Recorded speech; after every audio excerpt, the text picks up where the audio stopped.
Blue Star Dragon Nation, South River City. The warm June sunlight spilled gently over the kindergarten slide, while cicadas chirped ceaselessly in the trees. Inside Qihang Kindergarten, Shen Lin, her hair tied in two little braided pigtails, crouched by the sandbox, intently building a castle with a plastic shovel. Lin, what are you building? The little boy next to her leaned over and asked. It's a castle. 6-year-old Shen Lin looked up, her round little face dotted with sand, her eyes large and bright. I'm building it for Daddy. He's so busy every day, so I want to give him the most beautiful castle. What does your daddy do? Shen Lin tilted her head and thought for a moment, furrowing her little brows. Daddy says he's selling fish. Selling fish. The little boy scratched his head. Are fish sellers that busy? Shen Lin didn't understand either, but every time she asked her daddy, he would smile and pat her head, saying he was doing business. All she knew was that her daddy was rarely home, but whenever he returned, he would bring her delicious treats and hold her in his arms to watch the stars. Suddenly, without any warning, the entire sky of Blue Star changed color at the exact same instant. The originally azure clear sky was instantly covered by a thick veil of dark golden light. An enormous holographic light screen stretching endlessly across the horizon appeared above everyone's heads, blanketing the entire sky. Wow, so pretty. Shen Lin tilted her small face upward, her eyes sparkling. She didn't know fear, only feeling that the dark golden light looked like the candy wrappers her daddy bought her. But the adults around were all terrified. What the hell is that? How did the sky turn like this? The entire kindergarten descended into chaos. Teachers frantically hurried the children toward the classrooms, screams and cries rising from all directions. Shen Lin was pulled along by her teacher toward the classroom. As she ran, she kept looking back at the beautiful light screen, mumbling softly, "Teacher, that's so pretty." She didn't understand why all the adults were so scared. Immediately after, a frigid, emotionless, mechanical voice pierced directly through everyone's eardrums, echoing in the minds of every person across the globe. The Bizarre National Fortune Trial space has officially locked onto Blue Star. Blue Star Bizarre National Fortune Trial forced activation. Trial rules officially announced. On the colossal sky screen, lines of blood-red characters emerged one after another, each exuding a heart-palpitating pressure. Rule 1. All nations globally are forced to participate in this national fortune trial. No nation may be exempted. Rule 2. The Bizarre Space will randomly select 10 contestants from each nation and forcibly send them into Bizarre World dungeons. Rule 3. Contestants are completely bound to their nation's fortune. They rise and fall together.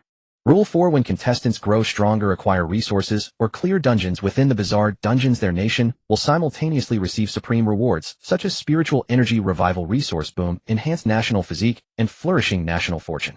Rule 5. When contestants are injured within dungeons, their nation will simultaneously suffer minor calamities. When contestants perish, their nation will directly suffer nation-destroying calamities, such as earthquakes, floods, volcanic eruptions, and plagues. Rule 6. This trial will broadcast live globally in full holographic format for all citizens. Dungeon scenes and contestant movements will be broadcast simultaneously worldwide in real time with zero delay. Rule 7. The trial has no pause, no exit, no substitutes. Contestants' lives and deaths depend entirely on themselves. The National Fortune Space will not interfere in any dungeon confrontations. Boom. When these 7 ironclad rules fully emerged, the entire Blue Star erupted into chaos. Panic swept across the globe like a tidal wave, and the people of every nation fell into immense unease.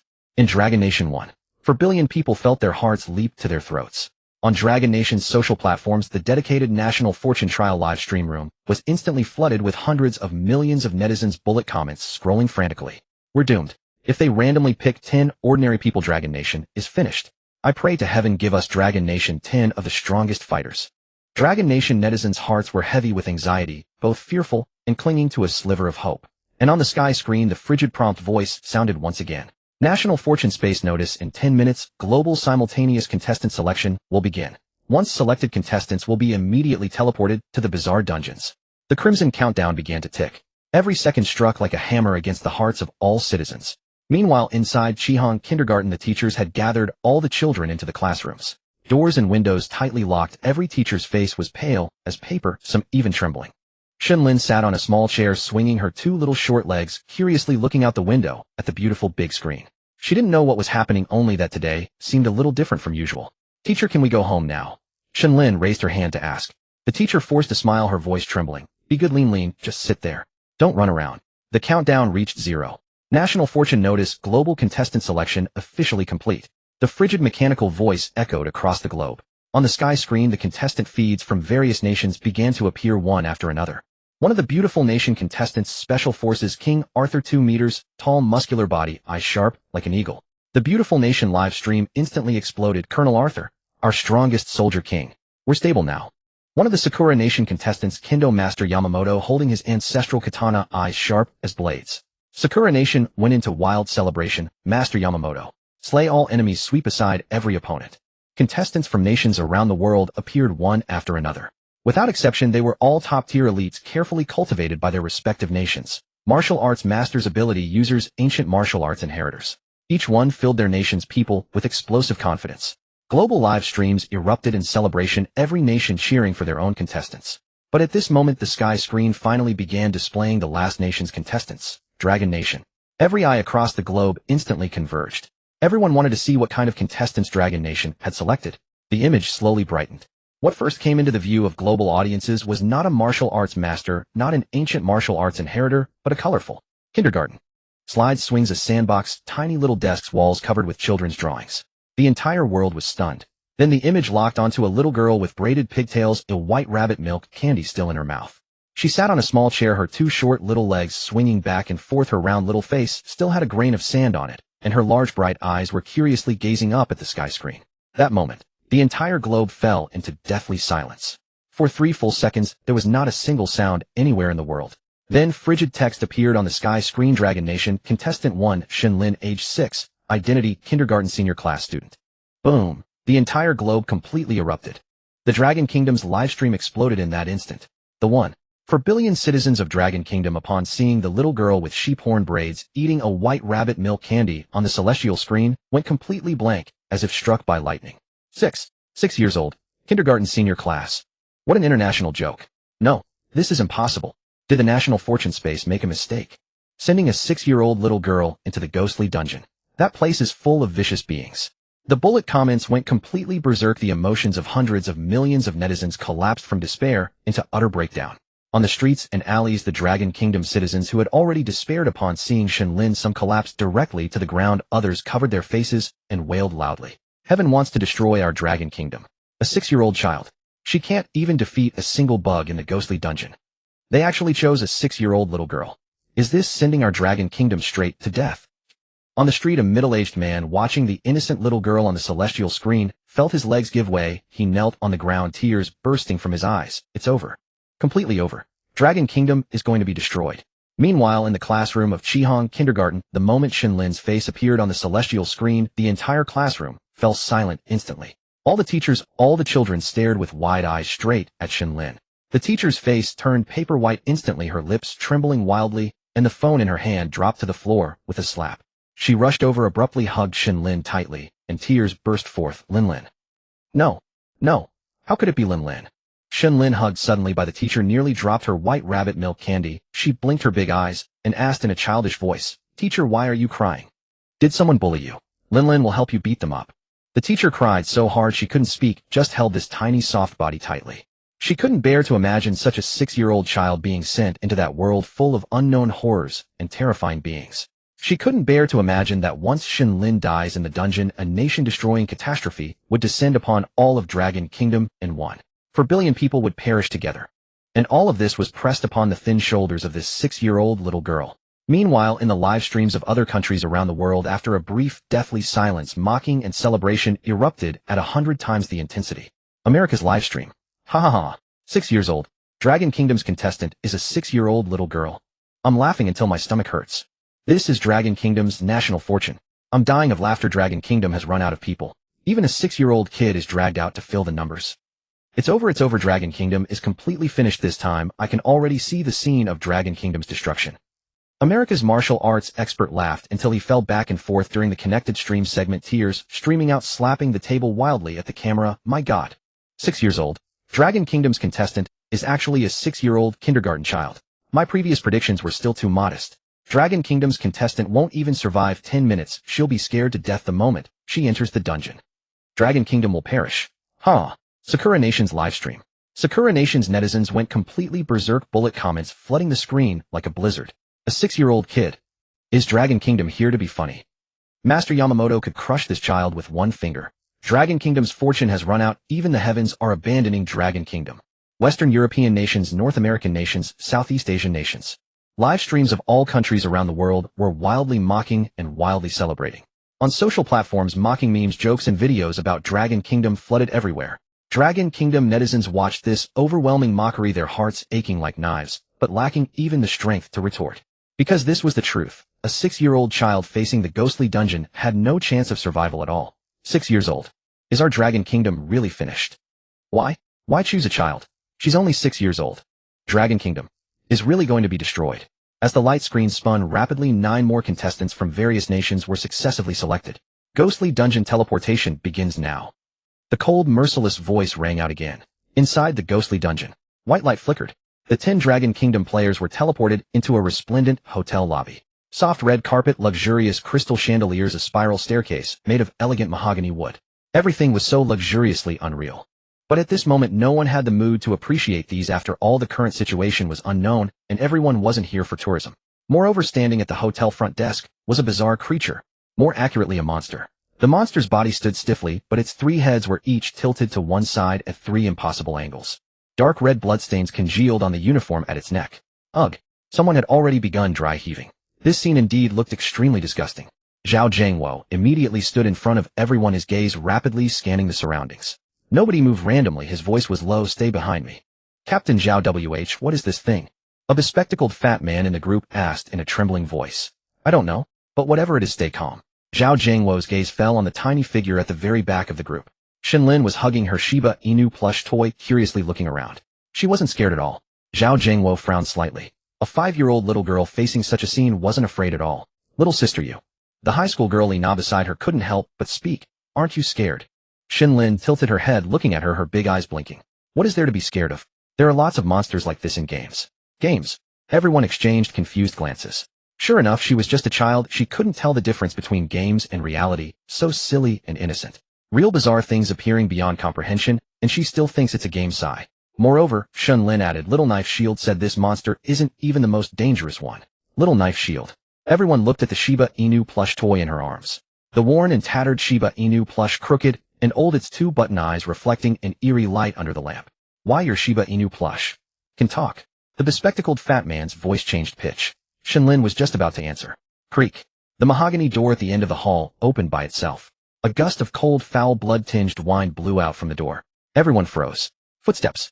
Something was walking out from that door. 1 step. 2 steps. 3 steps. A figure wearing red clothes appeared at the doorway. Its head hung unnaturally low, its shoulders sunken, with sticky, wet black hair covering its entire face. The exposed arms with shriveled, dried black skin looked like jerky aged for many years. But the aura it emanated made everyone involuntarily step back. It was a fear that penetrated deep into the bones, an instinctive dread. Zhao Zhangwo clenched his fists tightly, his palms covered in sweat. Friends who often watch horror movies might be very familiar with this image. It was precisely a famous character from well-known horror films. The Ghost of the Mountain Village. That name flashed through everyone's minds. The supervisor Ghost of the Mountain Village raised its head, a bloodshot eye revealed beneath the long hair, scanning each person present. New waiters. Its voice was like fingernails scraping a chalkboard, sharp and piercing. Zhao Zhangwo forced himself to step forward. Yes, we are new. Then go change your clothes. The Ghost of the Mountain Village cut him off, a withered arm pointing at the damp, moss-covered passage beside them. Wait. Its gaze suddenly stopped. It stopped on Shen Lin. That blood-red eye stared fixedly at the little girl, a gulp sound coming from its throat as it swallowed saliva. Such fresh blood food in this batch. The temperature in the hall plummeted. Everyone felt a killing intent, a desire for food utterly undisguised. The Ghost of the Mountain Village walked step by step toward Shen Lin. Saliva dripped from the corners of its mouth, leaving sticky marks on the floor. Zhao Zhangwo's face changed drastically. He darted forward to shield her. Wait, she's just a child. Scram. One word. A gust of fierce wind. Zhao Zhangwo's 200-gene body flew out like a kite, with a broken string crashing heavily against the wall. Uff. A mouthful of blood sprayed out. Brother Zhao. High school girl Ina screamed. The Ghost of the Mountain Village didn't even look at the others, continuing to walk toward Shen Lin.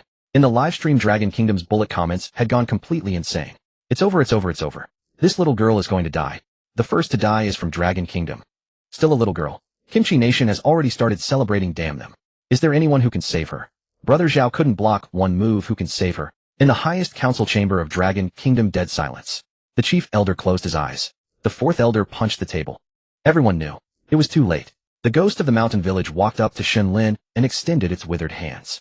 The little girl raised her head, looking at this terrifying face. She didn't cry, didn't scream, didn't even step back. She just hugged her Shiba Inu plush tighter, tilted her head, and asked in a sweet childish voice, "Ugly uncle, do you know my daddy?" The ghost of the mountain village's movement froze. Not because it heard this sentence, but because, the moment Shen Lin spoke, it sensed a presence. A presence that made even its soul tremble. That presence came from the Shiba Inu plush in the little girl's arms. Just a wisp. Like a basin of ice water poured from the top of the head, dousing all its greed, killing intent, and appetite. What remained was only fear. Fear that penetrated deep into the bones. The ghost of the mountain village stood frozen in place, a cluck-cluck sound coming from its throat. It wanted to run, but it didn't dare move. Because that presence told it as long as it dared to move even slightly, it would die. Die without even a trace remaining. In the live stream, everyone saw the bizarre scene. The ghost of the mountain village that had been radiating killing intent just now suddenly stopped moving. Like someone had pressed the pause button on it. Thud. The ghost of the mountain village dropped to its knees. "I'm sorry," it spoke. Its voice was trembling. "I'm sorry. It was all a misunderstanding. I was just joking." Yes, joking. Everyone was stunned. What is this situation? The ghost of the mountain village knelt. When the mountain village corpse knelt, the entire hall fell into an eerie silence. The Dragon Kingdom players exchanged bewildered glances, sheer disbelief written across every face. That terrifying wraith which could send Zhao Jiangwo flying with a casual flick was now kneeling before a 5-year-old girl, trembling like a cowardly dog. What? What is happening? The round-faced man's jaw dropped to the floor. "I have no idea, don't ask me." The nearby players shared the same bewildered expression. Lina clutched Shen Lin tightly, her hands still trembling, but her gaze had shifted from terror to astonishment. She looked down at the little girl in her arms. Shen Lin tilted her head, gazing innocently at the kneeling mountain village corpse, as if she found nothing unusual about the scene. Zhao Jiangwo climbed to his feet and wiped blood from the corner of his mouth, his gaze fixed unwaveringly on the Shiba Inu plush in Shen Lin's embrace. No one else noticed, except him. Before the mountain village corpse knelt, those button eyes on the Shiba plush had seemed to flash crimson. An illusion. Or perhaps, "Uncle Ugly, why are you kneeling?" Shen Lin's voice broke the silence. She slipped from Lina's arms, walked up to the mountain village corpse, and squatted down, tilting her head to study it. "The ground is cold, get up quickly." The mountain village corpse shuddered again. Slowly it raised its head, that fearsome face now etched with abject servility and terror. It looked at Shen Lin, more precisely at the Shiba Inu plush in her arms. "A master." Its voice quivered, pleading in utter humiliation. "Master, this lowly one failed to recognize greatness and offended both you and this young mistress. This one deserves to die, deserves to die." As it spoke, the mountain village corpse began slapping its own face. Slap, slap, slap. Its withered palms struck its parchment-thin face with crisp cracks. Each blow was delivered with full force, dark blood seeping from the corners of its mouth, yet it dared not stop. Everyone was utterly dumbfounded. Even the three-headed monster at the front desk involuntarily shivered like a leaf. Was this truly the same invincible wraith from moments ago? Was this the fierce ghost that casually sent people flying? This was clearly a spineless coward. The live stream room erupted into chaos. My god, my god, my god. The mountain village corpse is slapping itself. What kind of plot twist is this? Wasn't it about to eat that little girl just now? Could this little girl really be some tremendous figure? No way, she's only 5. So what if she's 5? Haven't you noticed her profile is completely blank? She's clearly a hidden powerhouse. Dragon Kingdom is amazing. Shen Lin is amazing. The Korean side has gone silent, dying of laughter. They were celebrating just now. The Supreme Council Hall of the Dragon Kingdom. The Chief Elder's eyes snapped open, fixated on the screen. Rewind. His voice carried a tremor. Play the footage back. In slow motion. Technicians immediately retrieved the recording and played it frame by frame. On the massive screen, the mountain village corpse approached Shen Lin and reached out its withered hand. Then stopped. At the exact moment Shen Lin spoke, its movement froze. Zoom in on the Shiba Inu plush in Shen Lin's arms. The image enlarged. The button eyes of the Shiba plush had indeed flashed crimson in that instant. The entire council hall fell into deathly silence. That Shiba Inu plush. The second elder's voice grew hoarse. Something is wrong with it. It is not merely problematic. An elder rose to his feet, his expression grave. It is that Shiba Inu plush that saved Shen Lin. All eyes turned to him. The elder drew a deep breath. I could sense an immensely powerful aura erupting in that moment, though it was quickly suppressed. The intensity of that aura far surpassed the mountain village corpse. "Are you suggesting," the chief elder spoke slowly, "that the Shiba Inu plush is an existence of tremendous power?" "Correct." The elder nodded firmly. A collective gasp swept through the crowd. A 5-year-old girl, and the Shiba Inu plush she held could reduce a wrathful ghost of the mountain village corpse's caliber to its knees, begging for mercy. What on earth was her background? The mountain village corpse continued slapping itself, but Shen Lin could bear it no longer. "Uncle Ugly, stop hitting yourself. You'll only make your face uglier." Its hand froze midair. It wanted to weep. After living for so many years, this was the first time a human child had ever rejected its appearance. Yet it dared not argue. Yes, yes, young mistress is correct. This one will stop, will stop. It hastily lowered its hand, its obsequious smile more grotesque than tears. Enough, rise. A deep voice suddenly echoed. Everyone heard it, yet no one could locate its source, except the mountain village corpse. It recognized that voice instantly, for it came from the Shiba Inu plush in Shen Lin's arms. Yes, yes, thank you my lord for sparing my life, thank you my lord for sparing my life. The mountain village corpse, as if granted a reprieve from death, scrambled to its feet and retreated respectfully to the side. From this moment forth this young mistress shall be the most honored guest of this hotel. It cleared its throat and addressed the three-headed monster. Go prepare the presidential suite on the top floor for the young mistress. The three-headed monster froze. The top floor presidential suite. That was reserved for great ghost kings, among the few suites in the entire hotel, rarely used not even by the general manager. Manager, this is. Do you have an objection, Noi? The mountain village corpse's gaze turned instantly chilling. No, no, I'm going at once. The three-headed monster shivered and hurried off to make arrangements. Zhao Jiangwo watched this, seeing his heart churning with turbulent waves. The mountain village corpse's attitude toward Shen Lin had shifted from initial greed to pure fear and obsequiousness. This was not pretended. This was genuine terror. Fear carved into the very bones. A person, or rather an existence that could make a wrathful ghost tremble this profoundly. What exactly was it? Uncle, you're hurt. Shen Lin ran to Zhao Jiangwo, tilting her face upward to examine the blood at the corner of his mouth, her big eyes filled with worry. It's nothing, a minor wound. Zhao Jiangwo crouched down, forcing a smile. Aren't you afraid, little Lin Lin? No, I'm not afraid. Shen Lin shook her head seriously. Little knife shield said it will protect me. Zhao Jiangwo looked at the Shiba Inu plush in her arms. The plush sat motionless, its button eyes reflecting a faint gleam under the light. It appeared to be an ordinary, worn, and inexpensive Shiba plush. Yet Zhao Jiangwo knew it was anything but ordinary. Little Lin, he lowered his voice. When did little knife shield start following you? Since I was little. Shen Lin blinked her large eyes. Father gave it to me. Your father? What is his name? Shen Nancian. Shen Lin's eyes sparkled as she spoke the name. Father said he will come back to play with me as soon as he finishes his affairs. He always keeps his word and never lies to Lin Lin. Shen Nancian. Zhao Jiangwo repeated the name silently in his heart. One who could make a terrifying existence willingly serve as a daughter's guardian spirit could never be an ordinary person. Ha ha, this time our Paokai kingdom will absolutely crush the Dragon Kingdom. Just then a boastful voice rang out from the entrance. As everyone turned to look toward the entrance, the group from Kimchi Country strode in, exuding an obnoxious arrogance from head to toe. The man at the forefront had a face that radiated ruffian-like insolence, and his gait was tinged with brutality. When he saw a fellow countryman blocking his path, without a word, he kicked him forcefully. Damn it, you think you deserve to stand in front of me, Chui Chang'an? The contestant staggered aside, not daring to utter a word. It seemed this soldier-like thug was the leader of the Kimchi Country team, Chui Chang'an. Zhao Jiangwo witnessed the scene, his brows furrowing tightly. He stared at the soldier who bullied his own countrymen, disgust evident in his eyes. What a vile creature. To be a soldier and stoop to this level. You're a disgrace. Zhao Jiangwo spat to the side, his words sharp as knives. Evidently the rumors of bullying within the Kimchi Country military were not fabricated. What was even more infuriating was that the other Kimchi Country contestants acted as if they had seen nothing, their faces devoid of any reaction. Clearly they had long grown accustomed to it. Damn it. How dare you talk back to our Captain Chui? A lackey beside Chui Chang'an immediately jumped out, advancing menacingly toward Zhao Jiangwo. The incident happened so suddenly. Zhao Jiangwo was wearing loose civilian clothes, not his combat uniform.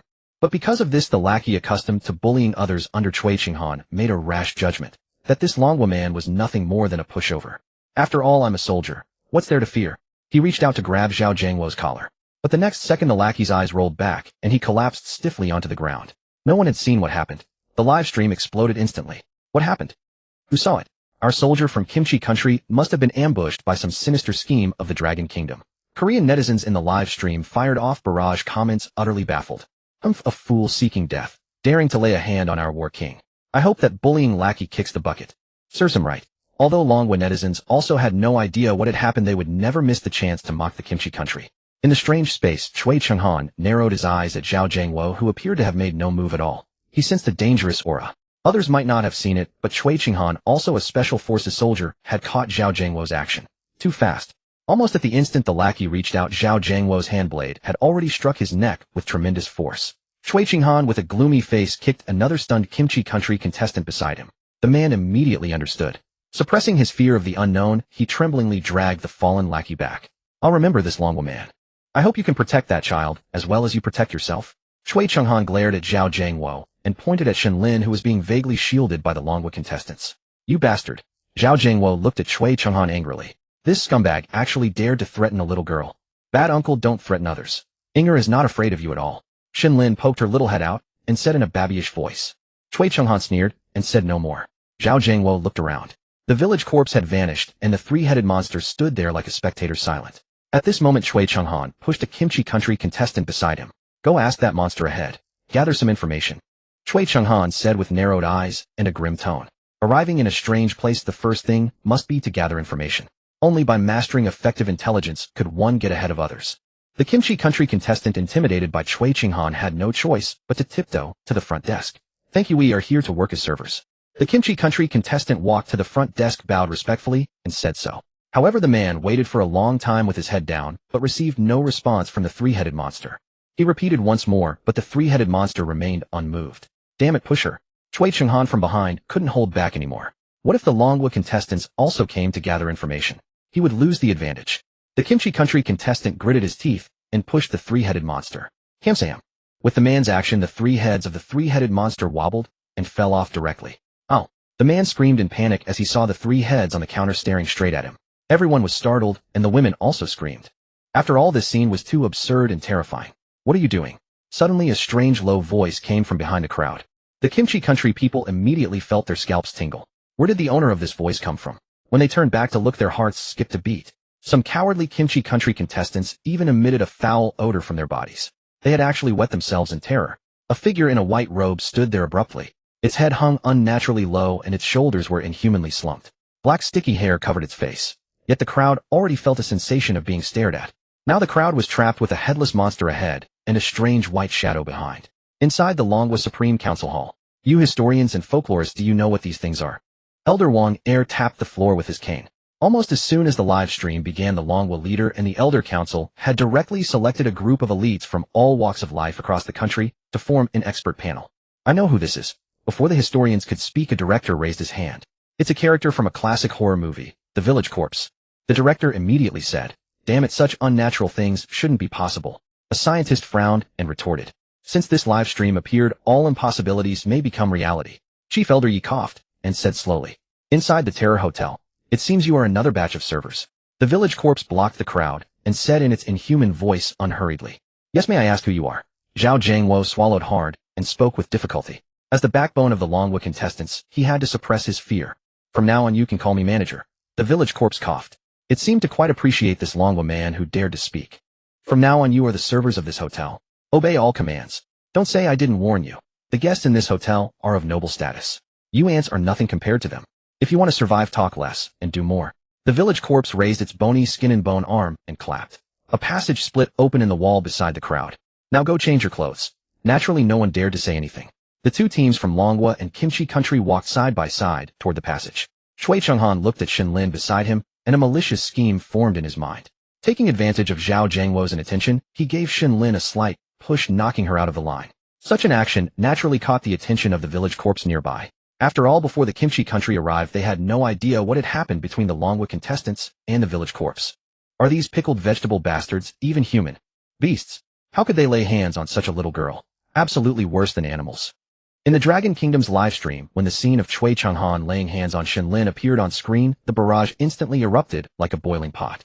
The comments that had just been flooded with fear from the mountain village corpse had vanished completely. The screen was now filled with only one word: national vendetta. The Dragon Kingdom viewers who had thought they could watch this journey safely now felt a blaze of fury in their chests. Every contestant's life was tied to their nation's fortune. Everyone knew that. Cui Chenghan's move wasn't aimed at a child, it was meant to bring down the entire Dragon Kingdom.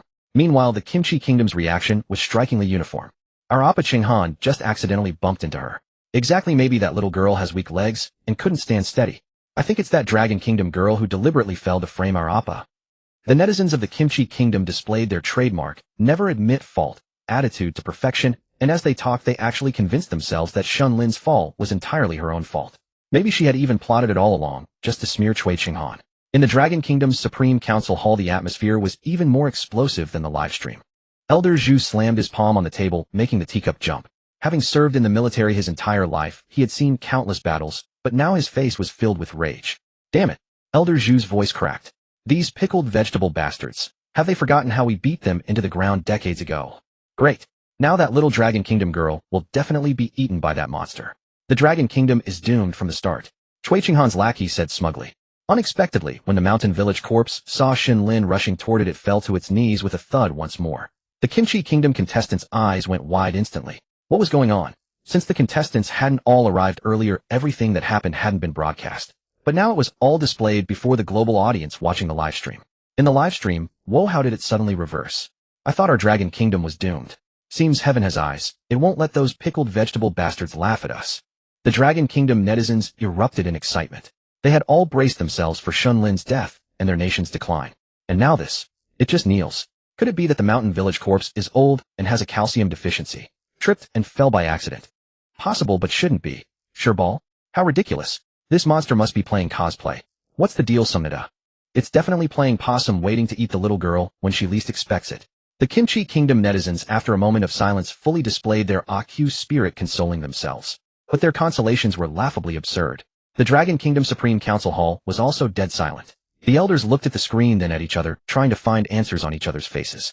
Especially Elder Zhu. He had already prepared to order an attack on the Kimchi Kingdom, and now this happened. The expert panel was equally quiet. No one understood what was happening. Ahem, I think the Mountain Village corpse's behavior indicates it's truly afraid. A human behavior expert broke the silence. Nonsense. I know it's afraid. But why is it afraid? Elder Zhu's fiery temper exploded with profanity. In the Terror Hotel, stop your acting. If you expose me, you will die. Xiao Daoduan's voice once again reached the Mountain Village corpse's ears. The moment the Mountain Village corpse heard Xiao Daoduan's voice, it trembled like a sieve. A murderous ghost, having killed countless people, was now drenched in cold sweat from a mere shout. The Mountain Village corpse, looking at the stunned crowd, realized its reaction was indeed excessive. But it felt no regret. If losing a little face before these mortals could save its life and cultivation, it was a huge gain. The Mountain Village corpse immediately stood up, straightened the knee marks on its robe. In an instant, the terrifying Mountain Village corpse was back. That was just a test. Now all of you get the hell in and change clothes. Don't make me go on a killing spree. The Mountain Village corpse cleared its throat and said in a deep voice, "For this little girl's courage in the face of danger, I'll give her a top suite on the hotel's top floor." The Mountain Village corpse waved its hand, signaling the three-headed woman to open the room immediately. The three-headed woman sighed and began to open the room. This entire operation left Zhao Zhengwo, Cui Qinghan, and the other 19 dumbfounded. They had just thought Shen Lin was doomed, and now she was being treated as an honored guest. Shiba, what the hell is going on? Could it be that this Mountain Village corpse is just a paper tiger? Loud thunder, little rain. Cui Qinghan's mind was full of questions. You go test it. Cui Qinghan pulled a lackey, a Kimchi Kingdom contestant, who obeyed him unconditionally and whispered something. Are you sure you want to do that? The lackey, who had just been knocked unconscious by Zhao Zhengwo, looked at his boss with a puzzled face. Gamsa Hamnida, that Supervisor Appa, can you give us a room too? The lackey gritted his teeth, stood up, and spoke weakly to the Mountain Village corpse. The Mountain Village corpse instantly exploded. Damn it, that girl has a terrifying ghost protecting her, so I'll give in. But you, an ordinary mortal, dare to negotiate with me? The Mountain Village corpse flashed to the lackey's side. A foul stench immediately enveloped him. Slap. Slap. Slap. The Mountain Village corpse raised its right hand high and slammed it onto the lackey's face. Kong and I'm Amida. Oh, and I'm Abiye. Still want a room? The Mountain Village corpse delivered 3 consecutive slaps to the lackey's face. The next moment, the lackey flew out again. He was already unconscious. Both cheeks were swollen like a pig's head. The rest of you get the hell in and change clothes. The Mountain Village corpse roared, and the frightened crowd filed into the corridor. Shen Lin patted her butt and stood up. Big. Little girl, come with me. I'll take you to the top floor. I'll introduce you to the general manager when he returns. The Mountain Village corpse had almost called her Big Shot, but remembering Xiao Daoduan's threat, quickly changed its words. In the live stream, I said this little girl was special C. Save your hindsight. This morning you said we were doomed because of a little girl. Hey, that was just us intellectuals joking, it doesn't count. The Dragon Kingdom's barrage was peaceful. No matter what had happened, now that the terrifying Mountain Village corpse was treating their contestant with respect, they felt proud. Ridiculous Dragon Kingdom people still gloating.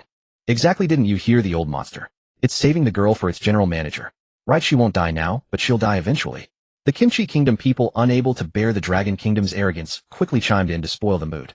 They seized every opportunity to strike at the Dragon Kingdom. Our Appas have gone to a place without the Mountain Village corpse. They'll be much safer. And that little girl has left the group. She'll be killed by an even more terrifying ghost soon. Just wait and see. Right, she's just food stored temporarily. As the Kimchi Kingdom spewed filth, the livestream immediately erupted into a war of words between the two nations. However, many followers also began to believe the Kimchi Kingdom's words. After all, this little girl seemed useless, likely just a gift the Mountain Village corpse was offering to a Big Shot. The top suite was probably just for the Big Shot's better enjoyment. Hotel of Horror. Before Shen Lin could even exchange a word with the other contestants from the Dragon Kingdom, those people under the oppressive presence of Shansu and Laosher hastily scurried into the passage and vanished from sight in an instant. Old Grandpa, where have all my friends gone? Shen Lin tilted her little face, her eyes sparkling, as she gazed at Shansu and Laosher's ravaged features, her tone brimming with curiosity devoid of any fear. Xiao Dao Dun blocked everything outside. The killing intent, the bone-chilling cold, and the gale that could topple a person. All that Shansu and Laosher had just released were completely sealed away by Xiao Dao Dun. In Shen Lin's perception, the terrifying old man before her was merely a somewhat ugly grandpa. Little girl, they have to go to work. Shansu and Laosher forced a smile uglier than a cry, yet it was clearly striving to appear kind. Uncle will first take you to see your room, settle you in, and then you can go find them to play, okay? The barrage exploded again. Looking at this, Shansu and Laosher is actually quite gentle. Gentle, my foot. Didn't you see how it tormented the others just now, eh? Then why is it different with this little girl, eh? In my opinion, there's definitely something fishy. Maybe the kimchi stick is right. This little girl really is a gift delivered to its doorstep. Shansu and Laosher clapped its hands, and in European-style elevator slid down silently, its doors slowly opening. Little girl, please follow me. Shen Lin followed inside. The elevator space was modest, steadily rising upward. When they reached the third floor, the elevator suddenly stopped. As the doors opened, a green little creature stood there, short and squat, resembling a monkey. It had a bird-like beak, a turtle shell on its back, and a water-filled dish on its head. It was none other than the most common low-level yokai in Japanese mythology, the kappa. The moment the door opened, the kappa immediately spotted Shansu and Laosher in the elevator, along with the little girl held close by Shansu and Laosher, clutching the cloth doll, Xiao Dao Dun, tightly in her arms. Supervisor, what are you up to? Among yokai, hierarchy was strict. Those with insufficient ghostly power would instinctively submit to those with greater power. Clearly the kappa's ghostly power was utterly insignificant compared to Shansu and Laosher's. Scram, don't ask what you shouldn't.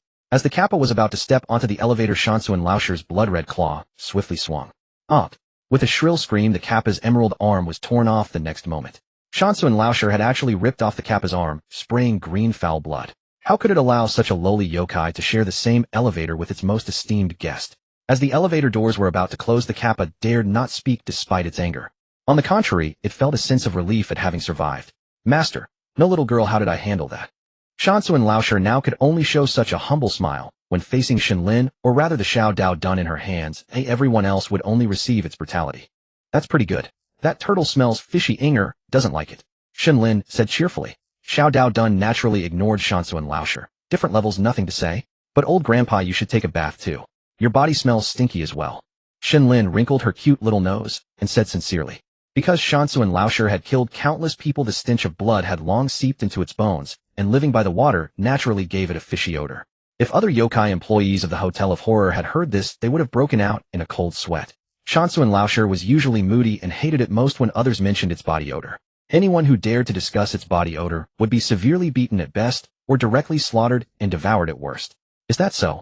Then I'll make sure to take a good bath after I send you up, and make myself nice and fragrant. But at this moment Shansu and Laosher was incredibly obedient, immediately nodding frantically like a chick pecking at rice. Soon the elevator reached the top floor.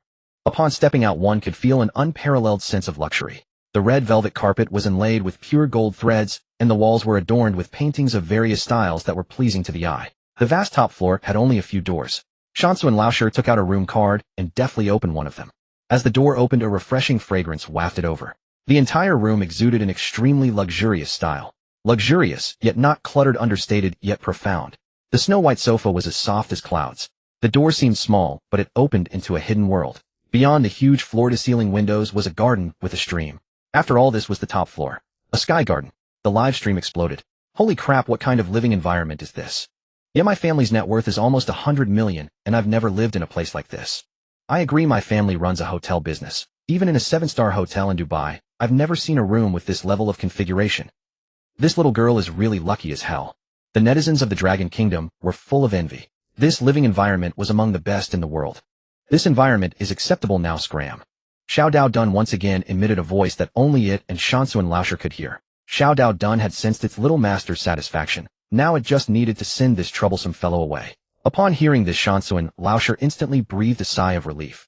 It was afraid that the doll in the girl's arms would be dissatisfied, and then it would be doomed. Then I shall take my leave. There is a service bell inside the room. Press it, and a staff member will immediately attend to any of your needs. Shansu and Laosher, relieved, immediately withdrew. It was still sweating cold, and didn't want to stay near that doll for another moment. Shen Lin looked at the sky garden outside the window, her playful spirit rising. After all, since birth, she had been living in that desolate villa. Such a rich garden was the first of its kind she had ever seen.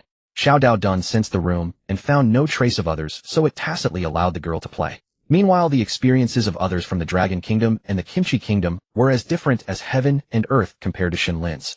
Led by Zhao Jiangwo and Cui Qinghan, the crowd filed into the passage that led to an unknown destination. The walls of the passage were damp, covered with large patches of mold, and even had dark red bloodstains in some places. The smell was even more nauseating, making one gag. Zhao Jiangwo and the others finally walked to a door with a frown on which were written 4 characters, employee dormitory. This seemed to be their accommodation. Zhao Jiangwo gritted his teeth and pushed open the heavy iron door. The door was covered in bloodstains and blackened mildew, a sight that sent chills down one's spine. With a creak, the iron door swung open, slowly releasing a wave of hot, humid air laden with a pungent stench that clawed at the throat. The high school girl from Dragon Kingdom was the first to succumb, retching as she doubled over. The odor was so overwhelming it felt as though it could turn one's insides out. Her reaction triggered a chain response. Several others who had been holding on also began to heave. These new waitstaff have really poor standards. From inside the door, a short, stout shadow rose, its voice shrill and grating, exuding impatience and disdain. So there was indeed something inside. The light switch is on the left as you enter. Turn it on yourself. The shadow's voice was flat, devoid of emotion. Zhao Jiangwo steeled himself and reached in, fumbling along the wall until he found the switch. Click. A dim light flickered to life, revealing a sight that made everyone gasp. This was nothing like an employee dormitory. It was clearly a prison from the cruelest regions of Myanmar. There were no windows, only a few ventilation ducts dripping water, some clear, some black and viscous. Rows of metal bunk beds were crammed together, each with only a thin bamboo mat. And the shadow that had spoken was a weasel standing half as tall as a man. The high school girl screamed. The weasel's face darkened instantly. Shut up, it said, its voice cold as a blade. Don't say I didn't warn you. When you start work, if you still act like this, there's only one path for you. Death. Everyone fought back their nausea and reluctantly moved into the cramped, suffocating dormitory. There are 19 of you. Find your own bunks, don't crowd together. Across the hall is the changing room. The hotel will open in about 10 minutes. Go straight to the changing room to change. Our customers are not to be trifled with. If you serve poorly, you'll face the consequences. After delivering these instructions, the weasel clasped its hands behind its back and wandered off. Everyone exchanged bewildered glances. Was that the end of the tutorial? It was as good as saying nothing. Sheeple, this dog's hit place is unlivable, Sumnida. Choi Sung-han reverted to his fierce demeanor among his own, complaining through gritted teeth. He thought of Shen Lin, whom he had tried to frame enjoying a top suite, without work, while his own quarters were worse than a doghouse. Some Dragon Kingdom contestants also lamented their plight. In reality, even if their accommodations weren't luxurious, they were never this abysmal. Enough, save your complaints. Zhao Jiangwo shot a disgusted look at the Kimchi contestants and turned to his team. Since we're here, follow orders. Danger is everywhere, so don't be afraid. Complete the tasks obediently, and you might survive. After rallying his teammates, Zhao Jiangwo led the other 8 contestants to the changing room across the hall. The stench in there was even more unbearable. Someone died here. Zhao Jiangwo, experienced in harsh environments, frowned immediately. As expected, when the light came on, the scene inside was laid bare. The floor was stained deep red with moldy, maggot-infested chunks of flesh. On the wall hung waiter uniforms. Zhao Jiangwo suppressed his revulsion and took a uniform from the wall. With a slap, a human arm, with gnawed gums exposing white bone, fell to the ground. Another scream and retching followed. Was this changing room haunted by a man-eating demon? Enough, change quickly and get out of here. Zhao Jiangwo forced himself to ignore the moldy smell and put on the uniform. The others had no choice but to follow suit, picking out suitable work clothes. Soon the 9 Dragon Kingdom contestants were ready. The Kimchi side was not far behind. Complaints aside, Choi Sung-han was no fool. No one wanted to gamble with their life or their nation's fortune.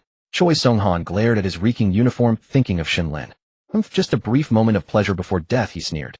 The live stream clearly showed the stark contrast between Shen Lin and the others. This is the gap of our great Dragon Kingdom. Look at Shen Lin's living environment. And then look at this sewer-like dorm. Another day of envying little sister Shen Lin. Dragon Kingdom netizens began flooding the comments, noting the visible difference. Sheeple, why do our oppas have to live in such a dump?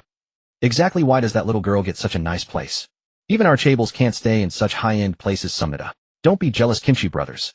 That Dragon Kingdom girl is just a blood sacrifice for the big shots. Exactly, she won't last long. When the general manager returns, that brat will die horribly. A barrage of mocking comments followed. The trash netizens of Kimchi were filled with jealousy and hatred, spewing all kinds of venomous words. Back in the hotel, the 19 contestants from Dragon Kingdom and Kimchi had finished changing. Under the weasel's lead, they headed toward the kitchen. It's mealtime for the hotel guests now, so the restaurant will be extremely busy. Remember what I said, if you want to live, be obedient. The weasel spoke slowly from the front. How many days could these mortals last? When the big shot devoured their essence, he would pick up their fresh flesh. At the thought, drool dripped from the weasel's mouth. Passing through the dark corridor, they arrived at a brighter, more spacious kitchen. The weasel began assigning tasks, some to take orders, some to deliver dishes, some to serve. Ding! Suddenly, an alarm sounded in everyone's ears. In the live stream, a blood-red subtitle appeared. The first fallen contestant today, Amir Bosu of India, devoured by a ghost. As the first fallen, the penalty is doubled. India's resources reduced by 20, national fortune equally reduced by 20. What? India has the first casualty. Great, as long as it's not our Sakura kingdom first. Those Indians were just being cocky. Comments exploded worldwide. Disaster had struck. All nations turned their attention to India, eager to see how the national fortune and resources would diminish. In the Ine Three Kingdoms, the moment the global livestream synchronized, the screen still froze on an extremely bloody scene. A massive blood-drenched maw was chewing on a human head. The expression of terror on that head had not yet faded, frozen in place as it was crushed by the teeth. In the livestream, countless viewers from the Ine Three Kingdoms could no longer hold back, bending over to retch. So gruesome. The mere sight of a person being eaten alive sent chills down one's spine. With their own contestant dead, the government of the Ine Three Kingdoms panicked as well. To be fair, as the second most populous country in Asia, the Ine Three Kingdoms had always boasted relatively ample grain and resource reserves, possessing a solid foundation. But in the next instant, countless phone calls and intelligence reports flooded into the government offices. Report: the largest grain warehouse in northern Ine has suddenly seen a 20% decrease in food reserves. National oil reserves have dropped by 20%. Most cities are facing power shortages, and many areas have already lost electricity. Parts of the Element Table River have dried up, as if half the water source vanished into thin air. One after another, reports of resource deficiencies landed on the cabinet table. So much resource has been lost. The high caste leader of the Ine Three Kingdoms slammed the report onto the table, shaking the entire desk. Arrest the entire family of that dead contestant. A high-ranking military officer, his face twisted with rage, shouted at his subordinates. It's all that bastard's fault for costing the nation so many resources. Chief, an official who remained calm, adjusted his glasses and stepped forward. The resource reduction is indeed significant, but that's not the most urgent matter. There's something more pressing right now. What is it? The Ine chief took a deep breath, trying to steady himself. He knew in his heart that the country was vast and resourceful. A 20% loss seemed alarming, but would not cripple them immediately. Just make the lower castes suffer. National fortune. The composed Ine spoke seriously. How can such an intangible thing be manifested? Damn it, has even my chief's mansion lost power? Why is it so hot? The Ine chief was now sweating, and everyone felt the heat intensifying. Chief, there's no power outage. The air conditioner is set to the lowest temperature. Look at the thermometer outside. A Ine official, his suit drenched in sweat, pointed at the window thermometer and shouted. It's 45 degrees outside. Is this thing broken? The Ine chief frowned and grabbed a stack of reports to fan himself. Chief, the temperature is still rising. Temperature warnings are coming in from all over the country. The current national average outdoor temperature is 50 degrees. An official in charge of national weather burst into the room, clutching a pile of urgent faxed reports. Is this the reduction of national fortune? The Ine chief collapsed into his chair, speaking weakly. In the Long Country's Supreme Council Hall, a massive LED screen lit up, displaying a global map before the Council of Elders and expert panel. Now redirect our satellites toward the Ine Three Kingdoms. We need to understand what this national fortune phenomenon really is. Chief Elder Yi spoke earnestly to the operator controlling the LED screen. As the satellite view locked on the territory of the Ine Three Kingdoms on the map began to glow red. What's happening? Elder Zhu asked with a frown. Reporting, Elder, that's a temperature warning. A meteorologist from the expert panel adjusted his glasses and swallowed hard before speaking. It appears the entire Ine Three Kingdoms now has temperatures exceeding 50 degrees. The meteorologist began to sweat profusely. At this, everyone was in an uproar. 50 degrees. This was no longer just high temperature. It was extreme heat. How severe is the impact? An expert completely unfamiliar with meteorology stammered out the question. First, the living environment for humans will become extremely harsh. Especially in the Ine Three Kingdoms slums, which are world famous. People there may be cooked alive, steamed to death. The meteorologist pondered and replied. If the temperature remains like this, no crops can survive. Water shortage, drought, crop failure. Combined with resource reduction, the Ine Three Kingdoms might face a famine. A crop scientist added, and high temperatures cause decay, which breeds pathogens. There could be a massive plague outbreak. Moreover, the sanitary conditions in the Ine Three Kingdoms are notoriously poor. A medical expert continued. Soon the whole world learned of the Ine Three Kingdoms' plight. The world was stunned. In the live stream, oh my god, did you see what's happening to Ine? I saw those videos. A glass of water poured out evaporated instantly. A friend of mine in Ine is now using all his wealth to beg for a way out of the country. Holy crap, so this is what national fortune reduction looks like. A disaster of nature and man. Netizens from various countries erupted in discussion. This scene was real. All governments grew uneasy, immediately organizing their own experts to draft emergency plans. No one knew which country's contestant would die next. In the exclusive live stream of the Long Country and the Paukai Country, alas, the Ine three kingdoms are so unlucky. Yeah, our border troops are already on high alert. Right, we must prevent a massive influx of refugees into our country. Long Country netizens were discussing. But then a spoilsport appeared. Hee pitiful Long Country fools are sympathizing with those Ine. Exactly, little do they know that the next most likely to die is that little girl they've been keeping. Once the general manager returns, that girl is doomed. Ha ha, if that girl dies, the Long Country will surely suffer the same calamity. Then kneel and beg us, and we might accept some of your pretty women as refugees. Paukai Country netizens continued their sarcastic remarks, taunting the Long Country netizens. After all, they were convinced that Shen Lin's death was inevitable, just a matter of time. Soon many trolls from the Yingjiang Country and Yinghua Country who knew about the Long Country's situation flooded into the livestream. For a moment the barrage was filled with mockery and pity for the Long Country. Inside the horror hotel, the participating contestants only knew that someone from the Indo-Pac team had fallen first, but had no idea what was happening outside. What difference would it make even if they knew? Right now the only thing that mattered was one thing: surviving and getting out alive. Damn it, that little girl didn't die first after all. Travis Choi cast a gloomy glance across at the Dragon Country group, squeezing out a few words through gritted teeth. What a wasted opportunity to strike at Dragon Country, what a pity. Don't worry, boss. The lackey who had been knocked down earlier had awakened again, spitting phlegm on the ground, his face full of viciousness. That little girl will die sooner or later. Even if only 10% of the national fortune resources are deducted, it'll be enough to give Dragon Country a real headache. These words struck right at Travis Choi's heart, and his expression finally improved somewhat. All right, get to work. Travis Choi pushed past those around him and walked to his position. Over by Zhao Zhangwo's side, he was busy calming the Dragon Country team members. The news of the Indo-Pac team's casualties had left many quite shaken. Stop worrying about others, Zhao Zhangwo said heavily. Right now what matters most to us is ensuring our own survival. He glanced at everyone and added, that young girl Shen Lin, I think she's blessed. Perhaps among all of us, she has the greatest chance of living. So brothers and sisters, survive. Bring honor to our motherland. Zhao Zhangwo's words were solid and steady like an anchor in troubled waters. The Dragon Country contestants felt somewhat reassured after hearing them. Ding ling ling ling. The bell at the kitchen door rang sharply. Begin service. A deep, emotionless voice echoed through the room, yet sent chills down everyone's spines. Zhao Zhangwo and Travis Choi had both been assigned to the greeting and ordering team. Walked one after the other into the hotel's grand dining hall. A heavy redwood door materialized out of thin air on the wall, its surface covered in bizarre and eerie runes that looked nothing short of sinister. Creak. The heavy wooden door slowly opened on its own. A wind carrying chilling coldness, the stench of blood, and an overwhelming aura of killing intent blew into the room. As military representatives of their respective nations, both men possessed psychological resilience well above ordinary people. Soon a succession of shadows poured through the wooden door. Suppressing the fear in their hearts, they forced smiles and began their welcoming duties. Fortunately, they still couldn't clearly see what kind of guests were entering. Aside from the terrifying aura, they could sense the visual impact wasn't quite as overwhelming. Captain Wang, looks like our assignment isn't too bad. Travis Choi offered a falsely cordial smile toward Zhao Zhangwo, whose forehead glistened with beads of cold sweat. Zhao Zhangwo glanced at this deceitful fox, but chose to ignore him. If given the chance, he would kill this Travis Choi. The bastard had nearly brought disaster upon his own nation. Choi Ching-han took the rebuff and let out a cold sneer. At that moment, a young high school girl from the Dragon Country team approached them. She had just seated a guest. Suddenly the three of them sensed a fragrance. Mortal waiters.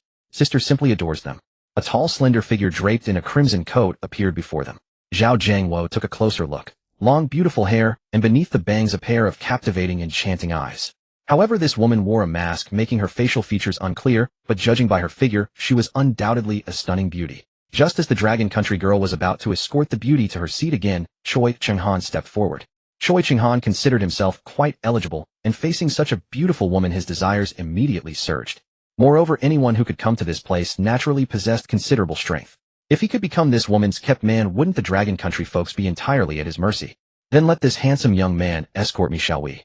The red-coated woman's melodious voice came from beneath her mask.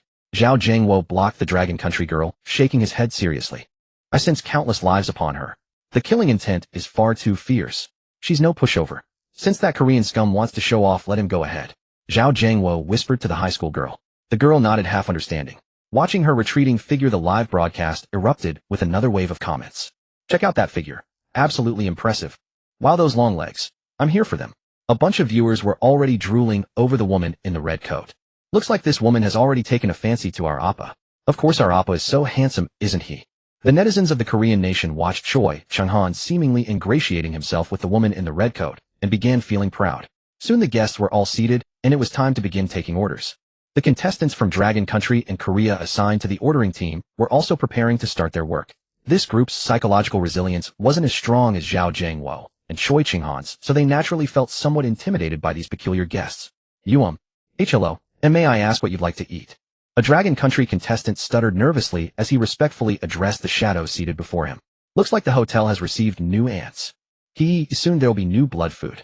The shadow revealed a massive mouth full of fangs with a thick, elongated tongue exposed. This Dragon Country contestant felt an immediate wave of revulsion. It was too disgusting, as though prey being eyed by a predator. Give me a serving of charcoal grilled brain. I simply adore brains as white and soft as tofu. The shadow said cruelly. This Dragon Country contestant felt an instant chill run down his spine. This wasn't an isolated case. Everyone could sense the contempt and desire these so-called guests harbored toward them. Soon all the guests had chosen their desired delicacies. Serve the dishes. The fat chef in the back kitchen immediately began calling out orders. A Korean server lifted a plate of steak-style food and walked toward table number 7. And seated at table 7 was none other than the woman in the red coat from just now. The Korean server sighed in relief. His own food was normal, and it seemed his service target wasn't some grotesque monster either. He carefully placed the food in front of the woman in the red coat. The red-coated woman looked at the food, and immediately her appetite surged, and not bothering to flirt with the server, she removed her mask and prepared to dine. The Korean server, just about to leave, couldn't resist a curious glance at the red-coated woman. After all, he was equally curious about what this enchanting figure looked like. Oh. The Korean server looked closely and immediately let out a blood-curdling scream, as though he had seen a ghost.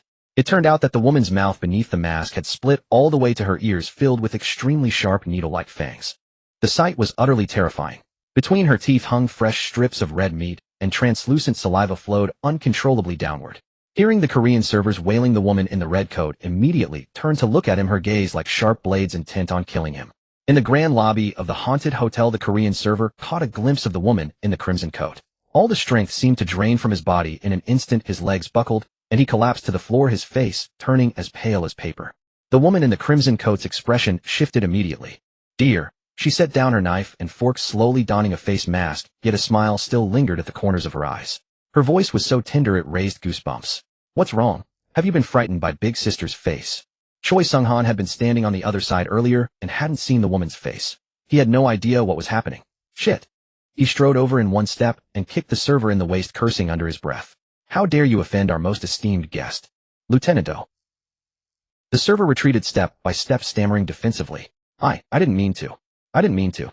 His voice trembled, clearly still haunted by that fleeting glimpse. The woman in the crimson coat laughed, her chuckle soft and gentle, yet the glint in her eyes sent chills down their spines.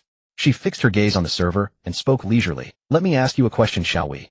She paused, then added, if you answer correctly, there will be a reward.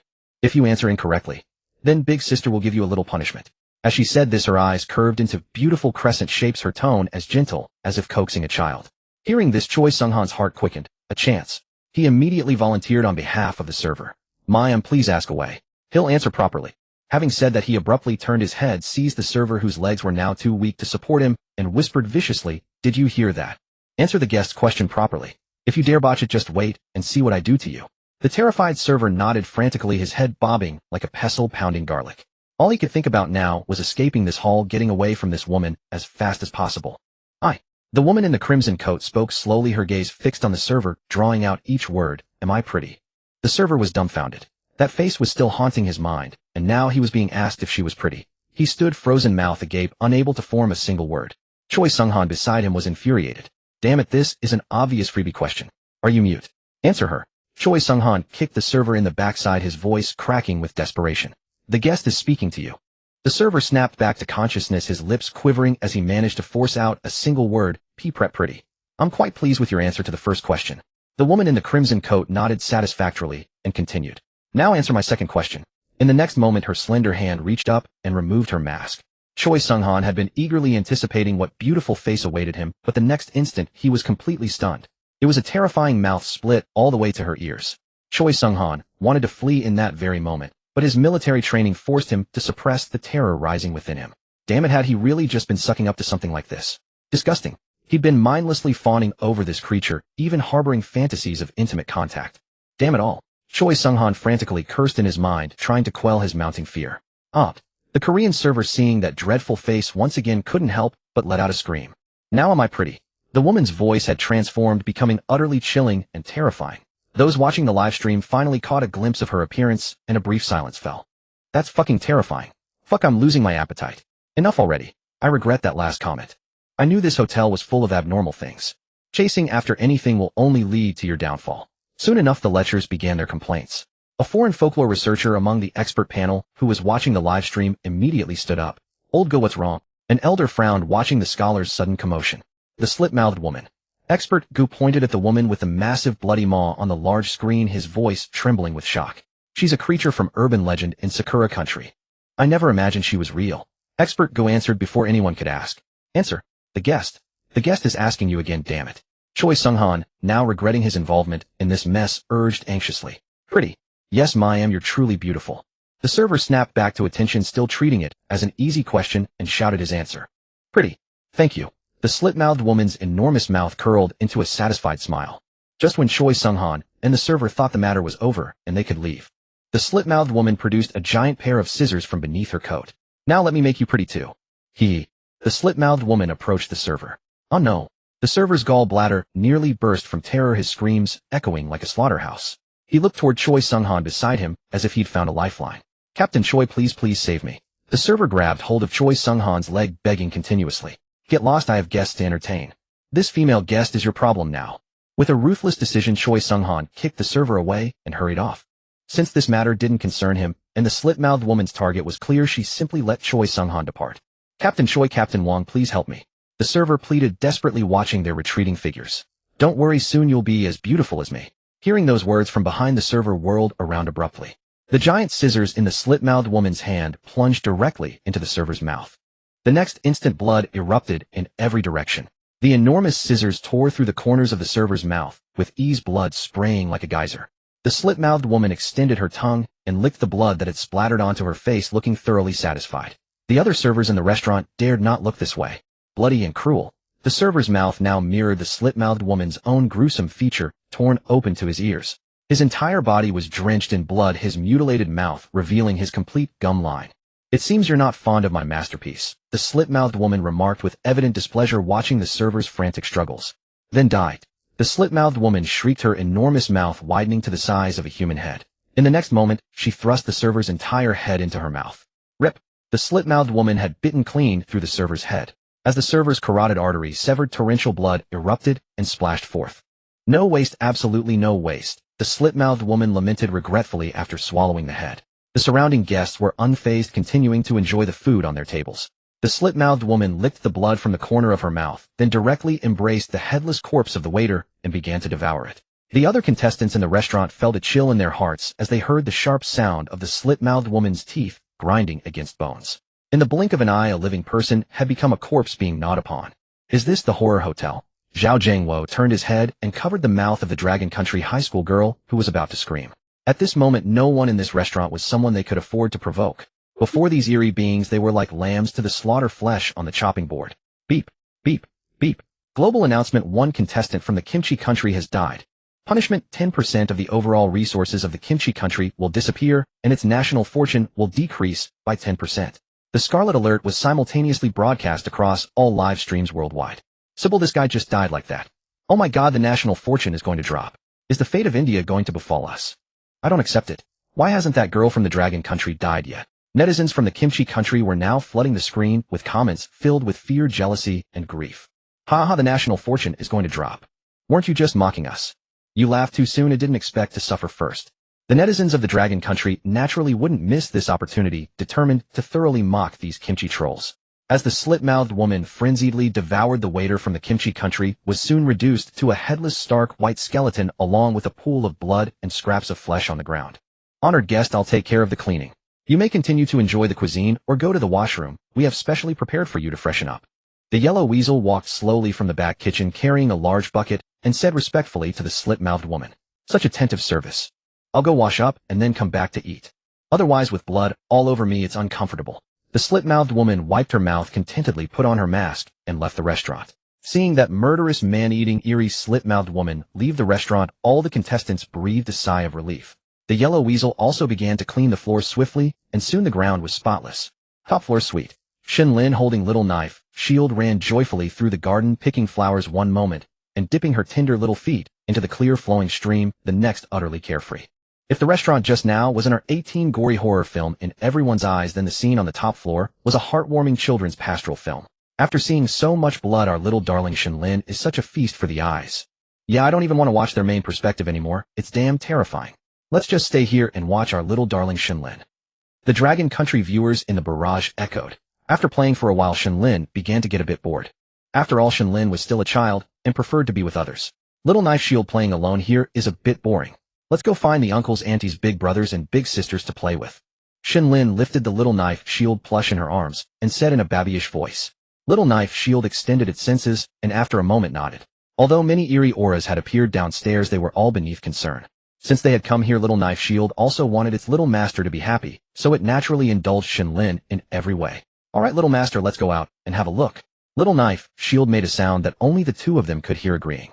Great, Little Knife Shield, let's go. With Little Knife Shield's consent, Shen Lin happily hugged it and went out. Shen Lin bounced out of the suite and took the elevator to the first floor.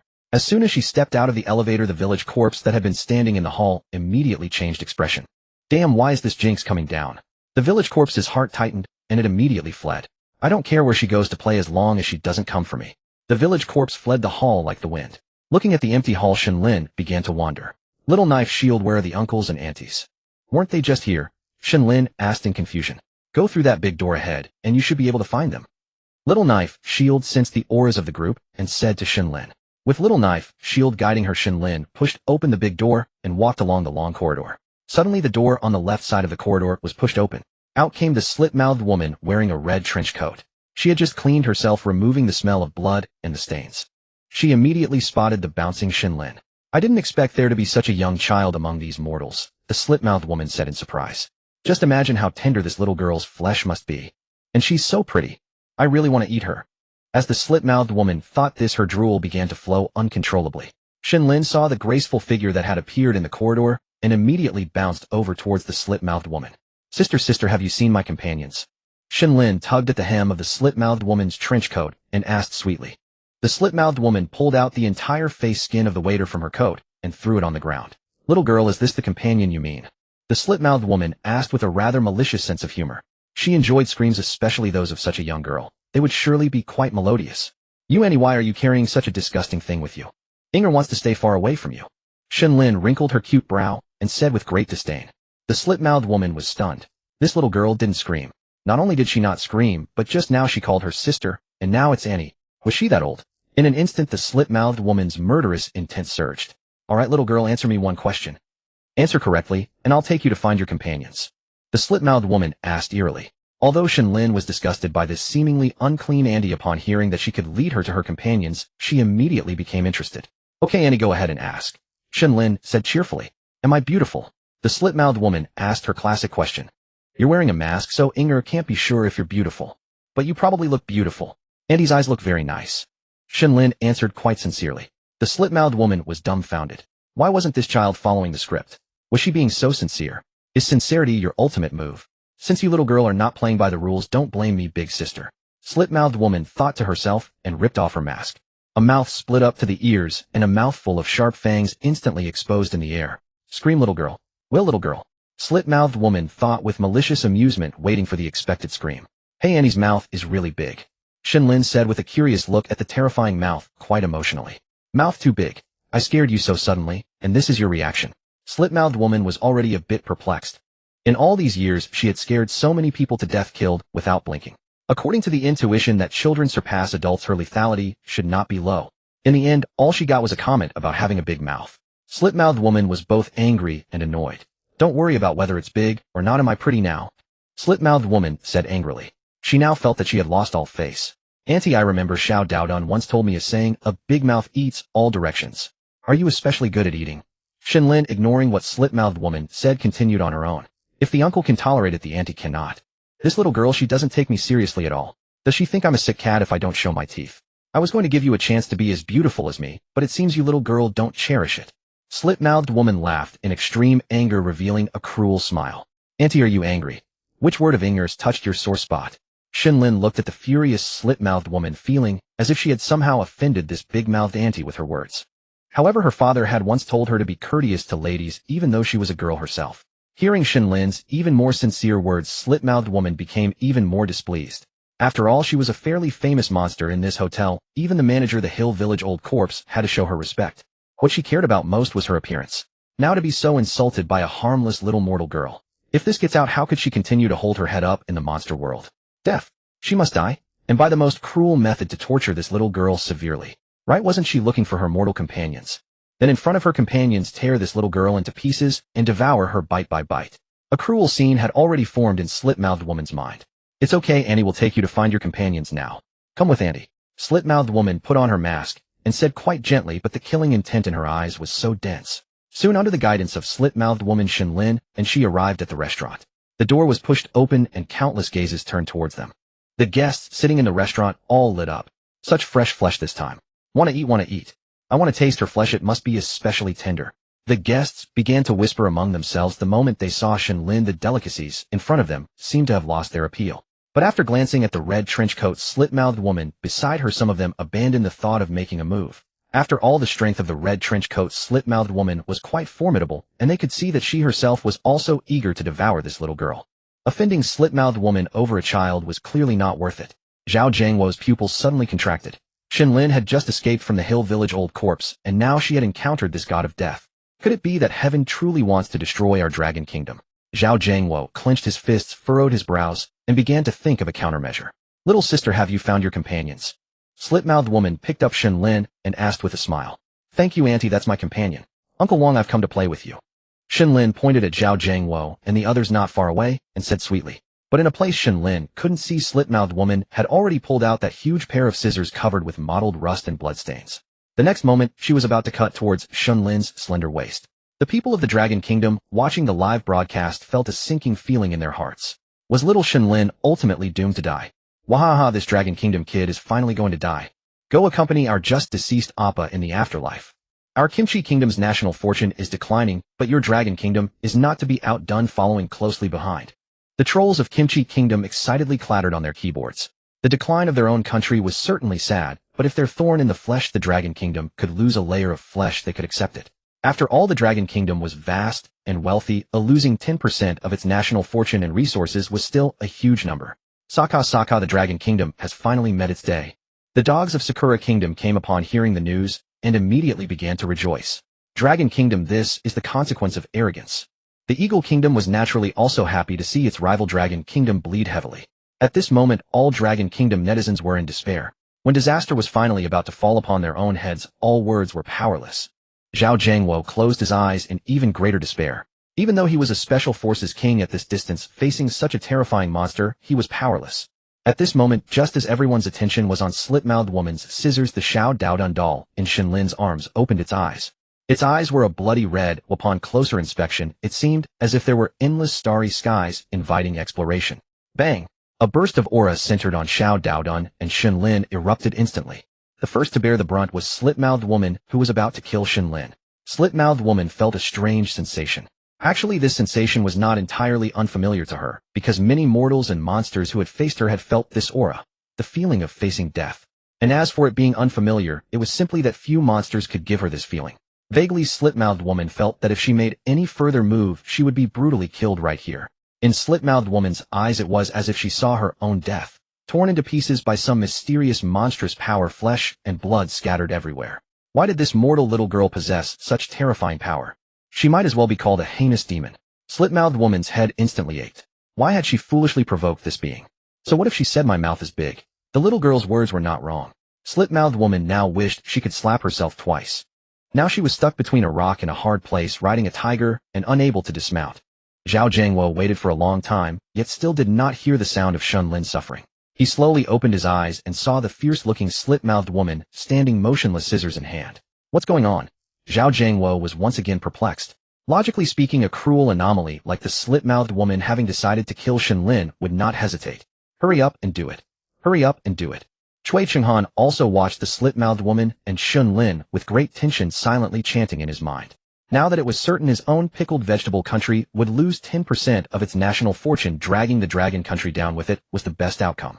As the aura of the little knife shield spread, the other eerie and sinister guests in the hall also sensed a terrifying presence. Could it be that the hotel's general manager had arrived? Some seasoned old guests felt puzzled. Is my master someone a worthless anomaly like you can touch? The little knife shield stared at the slit-mouthed woman with hostile eyes. Its pupils radiated a blood-red, bewitching light. Clang! The huge scissors in the slit-mouthed woman's hand fell to the ground. I was wrong. I was wrong. I was wrong. At this moment, the slit-mouthed woman could not care about the opinions of other anomalies or the mortals in the hall. Survival came first. Even a wisp of aura emanating from this cloth doll made her unable to muster the slightest thought of resistance. Now the slit-mouthed woman could only think of one way. Apologize. Admit fault. Perhaps there was still a glimmer of hope. Compared to her own life, everything else was insignificant. Thud. Seeing that the cloth doll remained silent, its gaze growing increasingly cold, the slit-mouthed woman could no longer bear it. She knelt directly on the ground. This action stunned all the eerie guests in the hall. What was happening? That was the slit-mouthed woman, a being with considerable strength among anomalies. And now she was kneeling before a little girl, a mere mortal girl, kowtowing and admitting her mistake. Had someone poisoned the food? Was this an illusion they were experiencing? Please, I beg you, let bygones be bygones. I was truly blind. Please spare me, I really meant no harm. The slit-mouthed woman kept kowtowing heavily, pleading loudly. The barrage exploded. Holy crap, what just happened? How did the tables turn so suddenly? The slit-mouthed woman who was killing without blinking an eye moments ago is now begging like this, eh? What kind of being is this little girl, eh? I'm curious. First the Mountain Village Corpse changed its attitude, now the slit-mouthed woman is kneeling and begging. Is this the power of a Loli? The netizens of Dragon Country were dumbfounded. The reversal was too fast, catching them off guard. The netizens of Pickled Vegetable Country, Cherry Blossom Country, and Eagle Sauce Country, who had been waiting to see Dragon Country suffer, were speechless. After all, these anomalies were beings that killed without blinking, devoid of morality or shame, yet now they were acting so humanely. Something must have happened that they didn't know about. Please, Great One, spare my life. Oh, I'll be your beast of burden. I'll serve you. You don't know how many anomalies yearn to spend a night with me. Great One, I am willing to serve you. The slit-mouthed woman gritted her teeth and uttered even more humiliating words of supplication.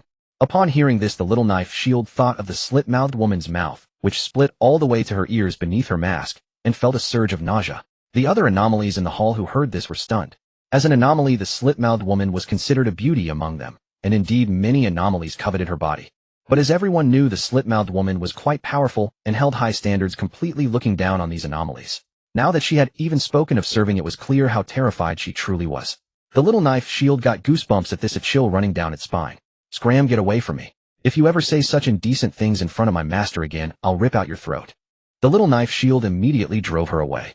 It had no desire to even attack such an anomaly. If not for seeing the slit-mouthed woman about to harm Shen Lin, it wouldn't have even glanced at this self-proclaimed strong anomaly. Hearing this, the slit-mouthed woman felt a surge of joy, as if granted amnesty. Thank you, Great One. I'll roll away now immediately. With that, the slit-mouthed woman dashed out of the hall without looking back. Watching her retreating figure, there was a wet patch on the seat of her red trench coat. The anomalies were stunned. Had the slit-mouthed woman been scared into wetting herself? Running down the corridor, the slit-mouthed woman felt as if she had narrowly escaped death. It was like walking through the gates of hell, even though she herself was a vengeful spirit. Reaching the hall, she turned to look back, finally no longer sensing the terrifying aura of that cloth doll. The slit-mouthed woman leaned against a pillar, panting heavily. Thank goodness I didn't harm that little girl. Otherwise, if even a single hair on that child was lost, my ghostly life would be forfeit. The slit-mouthed woman couldn't stop trembling with lingering fear. I didn't even pick up my scissors. Oh well, life is more important. A being like that surely wouldn't care for my weapon. I'll come back for it after it's gone. The slit-mouthed woman sighed, trying to calm herself. Touching the back hem of her coat, she sighed again. She never imagined that after years of dominating the anomaly world, she would be scared into wetting herself. And she had lost her weapon. Such humiliation was indeed a first. But now she couldn't muster the slightest resentment. Instead, she kept blaming herself for provoking that girl.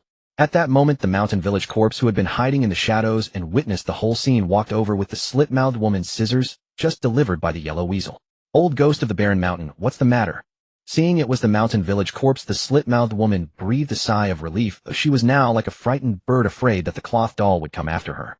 Slit-mouthed woman, here's your weapon. The Mountain Village Corpse had dealt with the slit-mouthed woman for many years. The two were old friends.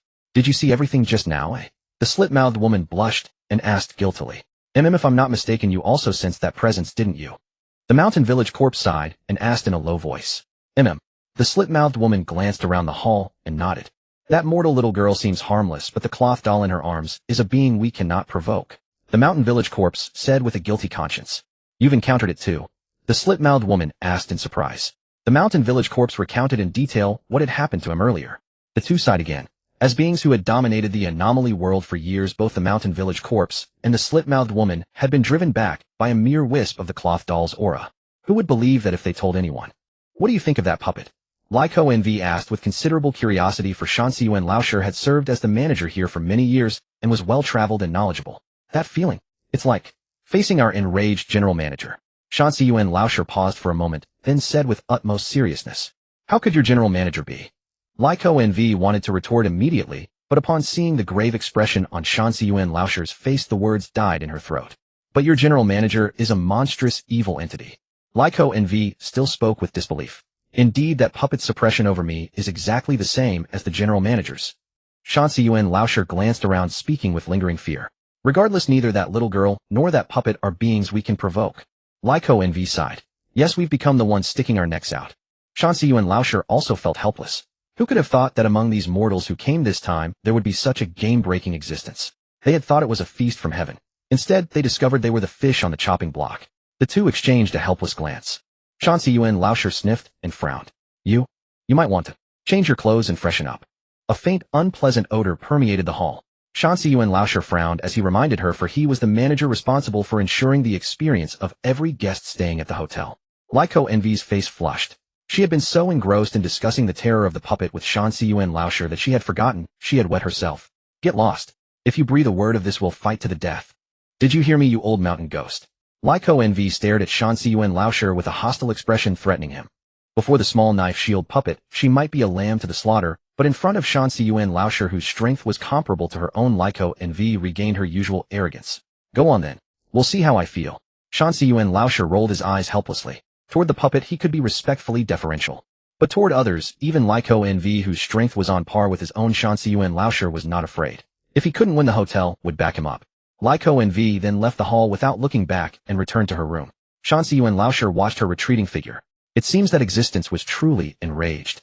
To have scared Lyko NV into wetting herself. Shan Siyuan Laosher thought with lingering fear. My general manager. When will you finally return?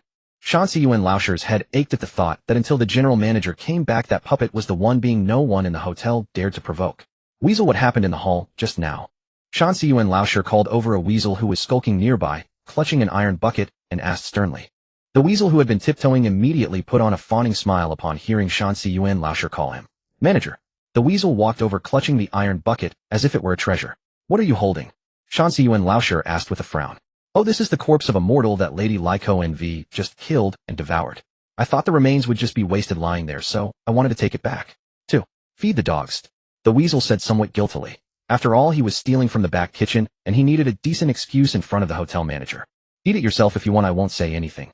What dogs are you feeding? Shan Siyuan Laosher was speechless. Suddenly, he seemed to remember something, and cold sweat broke out on his back. What did you just say? Lyko NV killed a mortal. Shan Siyuan Laosher grabbed the weasel by its scrawny neck and lifted it up. Clang! The iron bucket fell from the weasel's hands. A headless skeleton rolled out. Manager. I'm dying. The weasel could barely breathe under Shan Siyuan Laosher's terrifying grip. Shan Siyuan Laosher then realized he had lost his composure and awkwardly dropped the weasel. Thank you for sparing my life, manager. The weasel coughed violently while kowtowing in thanks. Enough nonsense. Who did Lyko NV just devour? Was it a companion of that little girl? Shan Siyuan Laosher quickly asked his core question. After all, if something happened to the little girl's companion, who knew if that puppet played God would cause a huge uproar? If that happened, he estimated that even if he didn't die, he would be severely skinned. According to my observation, the mortal who was devoured was obsequious to a captain-level figure among the mortals and had a very lecherous appearance. They probably aren't from the same group, because that captain and another man seemed rather hostile to each other. The weasel boasted, fully utilizing his ability to observe all directions and listen to all sides. Upon hearing this, Shan Siyuan Laosher's anxious heart finally settled. As long as the victim wasn't a companion who came together, it was fine. Other mortals could die, they were all doomed in the end anyway. Alright, you may go. Remember, keep a sharp eye out and report anything important to me immediately. You'll be well rewarded. Shan Siyuan Laosher waved his sleeve, signaling the weasel to leave quickly. The weasel, as if pardoned, swiftly packed up the remains and fled the hall. Shan Siyuan Laosher looked toward the restaurant. Remembering that the plague god was still there, the hungry Shanxi Yuan Laosher simply chose not to go to the dining hall. You bring a portion of food to my office. Shanxi Yuan Laosher instructed the three-headed woman at the front desk, then drifted away from the hall. Always ordering us around, bullying us. Cowering like a dog before a mortal. Tui. The three-headed woman silently complained in her mind as she watched Shanxi Yuan Laosher's back. Nevertheless, she turned and walked toward the restaurant. Among ghosts and monsters, strength determined rank, and the hotel's hierarchy was strict and clear. Complaints were one thing, but rebelling was out of the question. As for now, Shanxi Yuan Laosher and Lai Ko NV only wished to steer clear of that plague god. They couldn't win a fight, and meeting face to face meant losing all dignity, becoming a laughingstock for other ghosts and monsters. In that case, it was better to just stay out of sight. The Supreme Council Hall of the Dragon Kingdom. The entire room was dead silent. All the experts and elders exchanged glances, and the shock in each other's eyes was unmistakable. What exactly happened? An old martial artist in a martial robe gripping a lightning whip couldn't help but ask in a dialect. After all, the scene just now was too shocking. The originally ferocious slit-mouthed woman was about to kill Shen Lin, but then her attitude did a complete 180-degree turn, and she knelt down begging for mercy.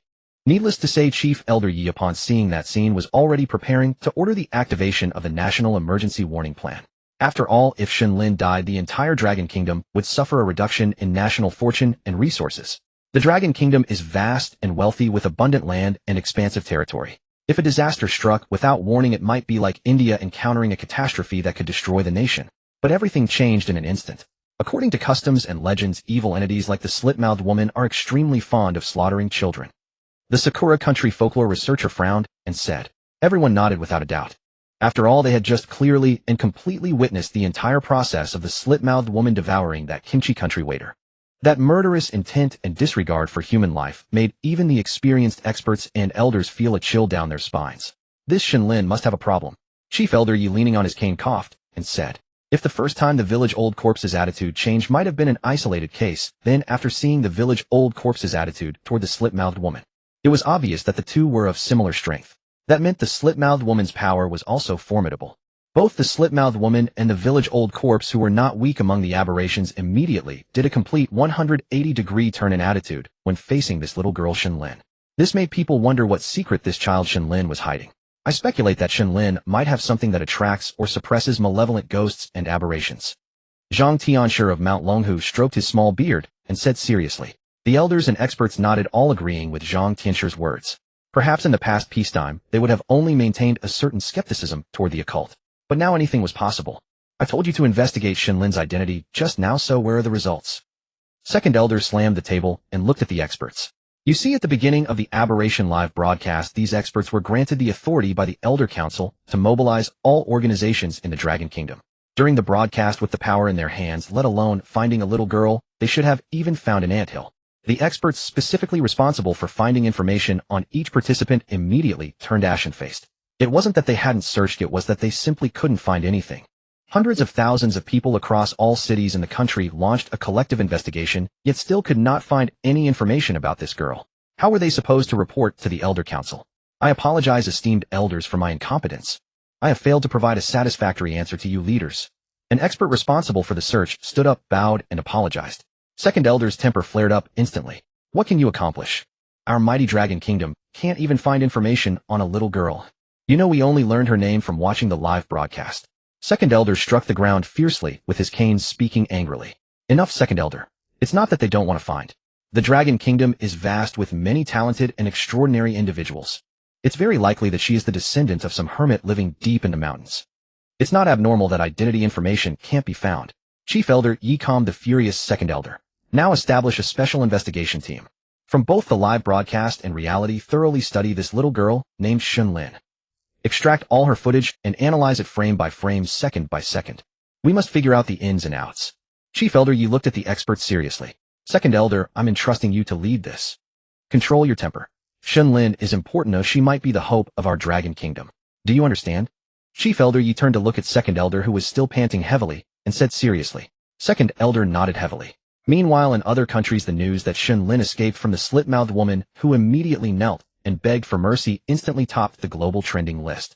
Shocking Dragon Kingdom little girl actually made the terrifying slit-mouthed woman. So terrifying at such a young age. A swarm of clickbait headlines sprang up like mushrooms after rain. Soon governments of various countries took notice. At the Eagle Country Black House, Tell me what exactly did this child do? The Eagle Country president looked at the cute Shen Lin on the video and asked angrily. He had watched the entire live broadcast. If there was anyone in the world who most wanted the Dragon Kingdom to suffer, it was him. He had been hoping to see the Dragon Kingdom's national fortune decline so his own country could firmly hold the top spot, but then the Slit-Mouthed Woman actually begged for mercy. Now the Eagle Country president felt his worldview collapsing. Have our spies in the Dragon Kingdom reported any useful information? Especially news about this little girl Shen Lin. The president frowned and looked at the secretary. The result was naturally negative. Shit. At the Sakura country capital. Baka, why is our country's legendary aberration so disgraceful? A short man with a small mustache under his nose slammed the table in anger. As the Sakura country prime minister, he was constantly monitoring the live broadcast. The Slit-Mouthed Woman's retreat almost shattered his fantasy. In his fantasy, the Dragon Kingdom would suffer disasters and perish. He could then take advantage of the situation to occupy that land. But heaven did not favor his wishes. Now he just wanted to understand what exactly happened. At almost the same time, anti-Dragon Kingdom countries represented by Sakura Country and Eagle Country immediately established a special organization, specifically to investigate this Dragon Kingdom girl, Shen Lin. See what abilities she has. Monitor constantly. At the same time, order the spies hidden in the Dragon Kingdom to investigate Shen Lin with all their might, even at the cost of exposure, to find information about her. These anti-dragon organizations were making a huge investment to uncover the origins of Shen Lin. In the Terror Hotel's dining hall, as the Slit-Mouthed Woman fled, the numerous guests also recovered from their shock and resumed their meals. Yet Shen Lin could sense that all gazes were now fixed upon her. Chief among them were the wary looks cast by the eerie guests, exposed and palpable. Just moments ago, when the Slit-Mouthed Woman had brought Shen Lin into the hall, many of the strange entities had been captivated by her tender flesh. But after witnessing the Slit-Mouthed Woman terrified, kneeling in submission, and fleeing the restaurant, all the guests were stunned. They were well aware of the Slit-Mouthed Woman's strength. She was among the elite of their kind. Yet even she was so frightened that she abandoned her weapon and fled. Did this make sense? Not at all. They must not provoke her recklessly. This was the label the myriad eerie guests had affixed to Shen Lin. Equally shocked by this scene were the mortal servers in the hall. The image of the Slit-Mouthed Woman savagely devouring the Korean food runner was still fresh in their minds. When she had brought Shen Lin in, the hearts of all the Chinese contestants had leaped into their throats. In their eyes, Shen Lin, this adorable little girl, was innocent, a child unfortunate enough to be chosen for this brutal competition. Among these merciless demons, they could not bear to see Shen Lin meet a gruesome end.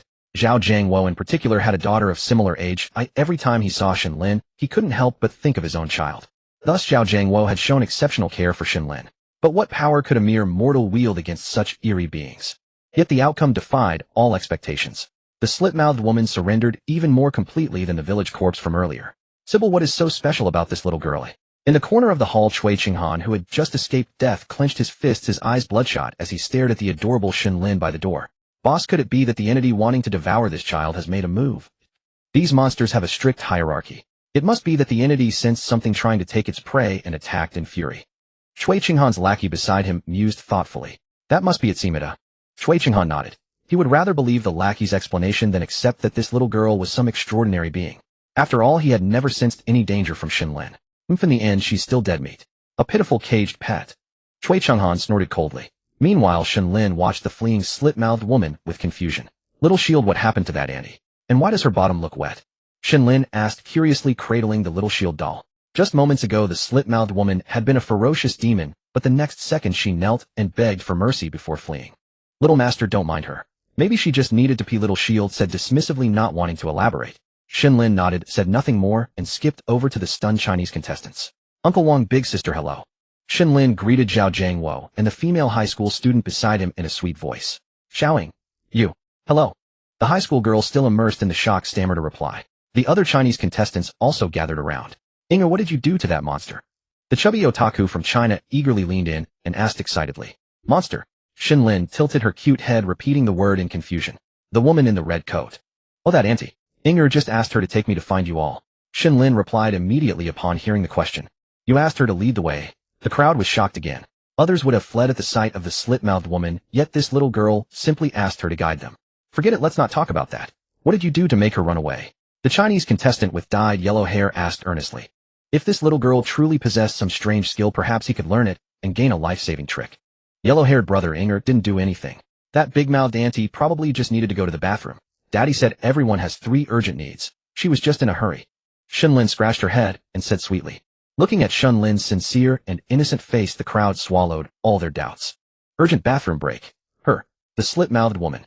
Of course no one believed it, but seeing Shen Lin's big watery eyes they understood that this little girl might not know what was happening either. She doesn't seem to be lying at all. Yes, she's so young, she must be telling the truth.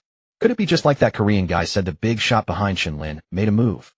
The chubby otaku glanced around nervously and whispered. The others said nothing more. Regardless, everyone was still alive, which was a blessing in disguise. As for what would come next, they would cross that bridge when they came to it. Zhao Jiangwo, who had been silent for a while, sank into deep thought. As a top bodyguard beside the Elders' Council, he knew that the country had been gathering information on the 10 Chinese contestants before the broadcast began. Shen Lin had left a particularly deep impression on him. No photo, no name, no household registration information. No address, no parents' details. In short, nothing that could identify her existed. This had shocked Zhao Jiangwo at the time.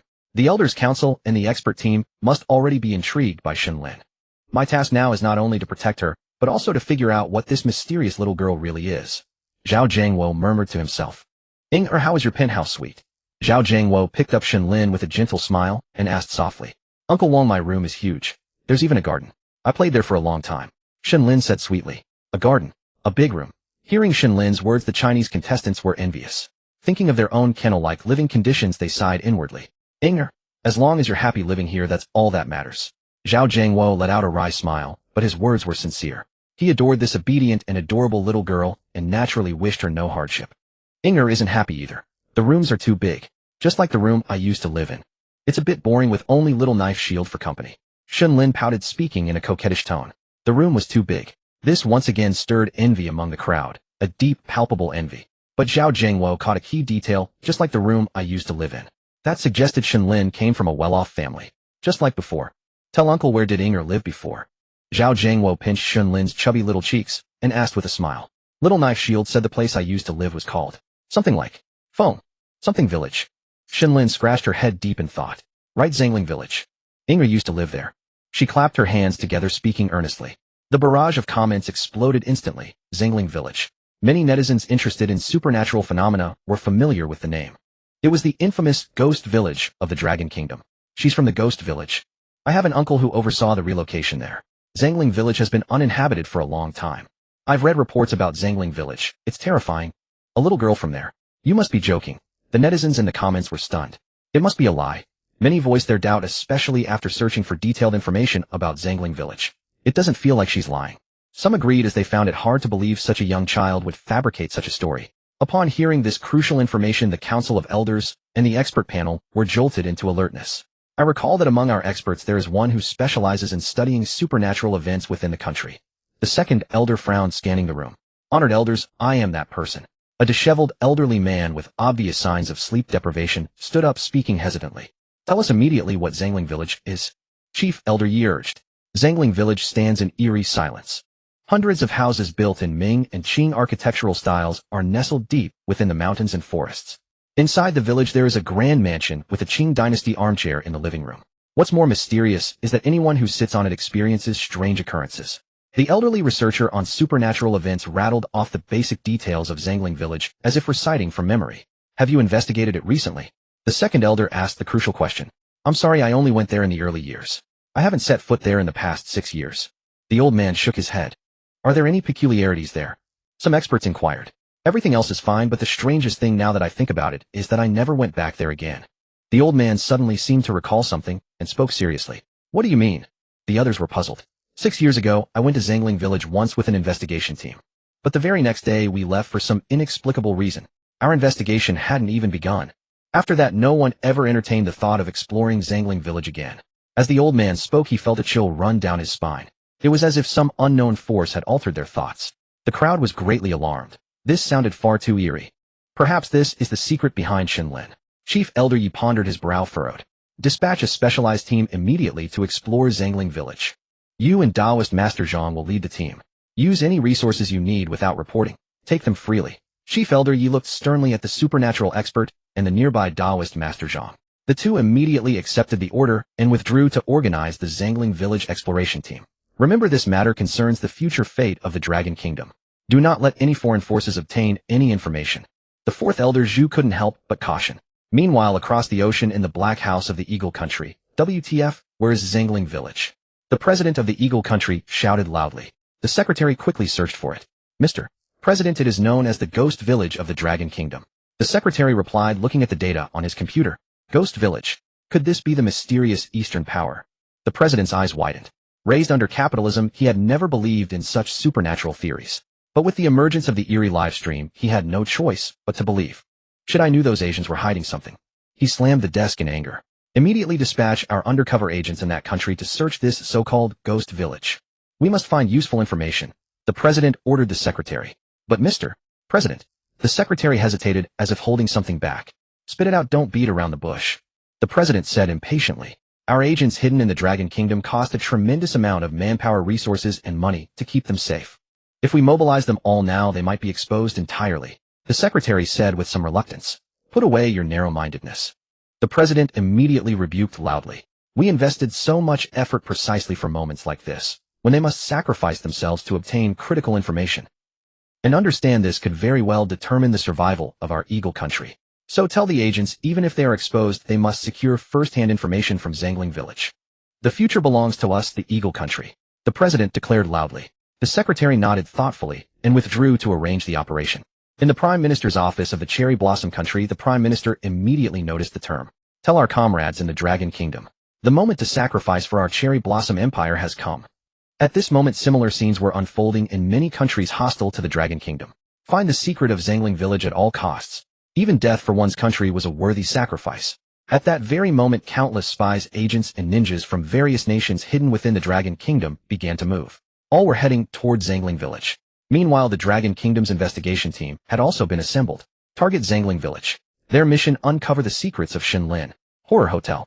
Looking at the harmonious group of Longguo people, Cui Qinghan's teeth seemed to be grinding to dust.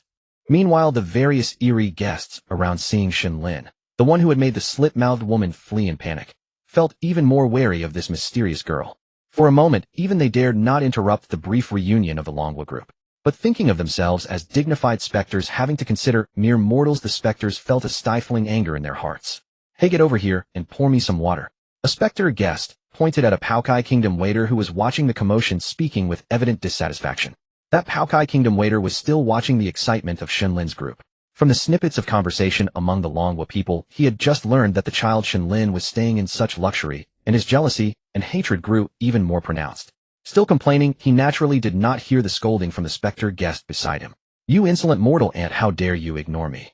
This specter guest instantly flew into a rage. The sense of defeat from being frightened by Shen Lin transformed into fury. That child who could scare off the slit-mouthed woman scaring me is one thing, but you, a mere mortal, not even her companion. How dare you ignore me? The specter guest raged inwardly. Then with a wave of its hand, a blast of conjured gale force wind slammed heavily onto the Poukai Kingdom waiter. The terrifying force sent the Poukai Kingdom waiter flying. Thud! He crashed directly into the wall. Ugh! A mouthful of blood spat out. The impact clearly inflicted serious internal injuries. The Poukai Kingdom waiter was utterly bewildered. One moment he was gnashing his teeth at Shen Lin and the Longguo people, and the next he was slammed against the wall. What happened? Where am I? Who am I? The Poukai Kingdom waiter momentarily forgot the pain in his body, his mind filled with nothing but question marks. At that moment, everyone in the hall noticed this. The face-saving Poukai Kingdom waiter instantly turned as red as pig liver. Cui Qinghan felt a chilling gaze fixed on the still-dazed Poukai Kingdom waiter and immediately sensed something was wrong. Sybil, get up. Remember your place, go serve the guests immediately. Cui Qinghan's size, 45 military boots stomped hard on the bewildered Poukai Kingdom waiter's face. Though Cui Qinghan looked down on these foolish countrymen of his, they were all tied to the nation's fortune. Poukai Kingdom had already lost one contestant, it could not afford another death. The Poukai Kingdom waiter's face took the full force of Cui Qinghan's boot, blood spurting from his nose as if it had been knocked askew. When he saw who it was, his initial anger vanished without a trace. The specter guest he dared not provoke. Cui Qinghan he dared not provoke either. Offending the specter would at most mean death. But crossing Cui Qinghan would only bring a fate worse than death at the hands of this demonic soldier. Ignoring the pain in his body and faced the Poukai Kingdom waiter, immediately stood up and bowed 90 degrees. Kamsahamnida. Thank you for your reminder, Senior Cui Qinghan. I will go serve the guests now. The waiter quickly rose, thanked him, and trotted over to the specter guest who had summoned him. His eager service pleased the specter guest, which had been quite displeased moments ago. The Longguo people watched Cui Qinghan beat his own countrymen and felt a wave of disgust. Then they saw the beaten waiter show no temper, even thanking Cui Qinghan, and found it even more ridiculous. No wonder they say Poukai Kingdom men have no backbone. Servility is carved into their bones. Zhao Jiangwo said with disgust. These words reached the waiter's ears, and an overwhelming sense of humiliation surged from the depths of his heart. The specter guest humiliated him, and he feared it. Because he feared death. Senior Chui Chenghan humiliated him, and he feared him. Because he feared a fate worse than death. But how dare these Longguo people insult him? He was a noble Paokai Kingdom citizen. Damn it. Damn it. They should die. They should die. While serving the specter guest, with a smile and meticulous care, the Paokai Kingdom waiter began to curse wildly in his heart. But seeing the gathered Longguo people and Zhao Jiangwo's impressive skills, he immediately abandoned any thought of confronting them. Chui Chenghan would not openly clash with Longguo, so he would not take the waiter's side. That's how people were. He dared not provoke the specter, and even if it threw him into a wall for no reason, he would not bear a grudge against it. He also dared not provoke Chui Chenghan, so even after having his nose kicked crooked, he had to stand up and bow in thanks. Conversely, Longguo, which posed no threat to him, became the object of his deepest resentment. After this incident, the restaurant returned to calm. The only sounds in the entire hall were the whispers of the two countries' contestants and the dining noises of the specter guests. The two groups naturally separated and gathered on opposite sides, murmuring to each other. Senior, that kick of yours was a timely reminder. Otherwise I might have offended that specter monster. The waiter took a tissue to wipe the blood, and Chui Chenghan's boot print from his face, thanking the arms folded Chui Chenghan. Chui Chenghan said nothing, casting a sidelong glance at his lackey. That's right, don't you know who Lieutenant Chui Chenghan is? He treated you like that just to save your life. Don't be ungrateful. Chui Chenghan's lackey immediately understood his intent and began to manipulate him. Those are trifles, that's only right that I intervened. You must understand, representing the nation, we are one entity. We share honor and disgrace. Chui Chenghan interrupted his lackey, speaking with a tone of righteousness. This immediately drew admiring glances from the other Paokai Kingdom contestants. So Senior Chui Chenghan had his reasons for treating him like that. Great. It's a blessing to have Senior Chui Chenghan leading us. Paokai Kingdom will surely rise. The group manipulated by the two had already forgotten that they had just lost a teammate and that their country was in crisis. Chui Chenghan watched the admiring expressions of the crowd, a slight smirk curling at the corner of his mouth. He had finally brought all the Paokai Kingdom contestants under his control. But his gaze was fixed firmly on Zhao Jiangwo, who was holding Shen Lin. These two Longguo people had become thorns in his side. He must bring down Longguo. It is all because of those damn Chinese people.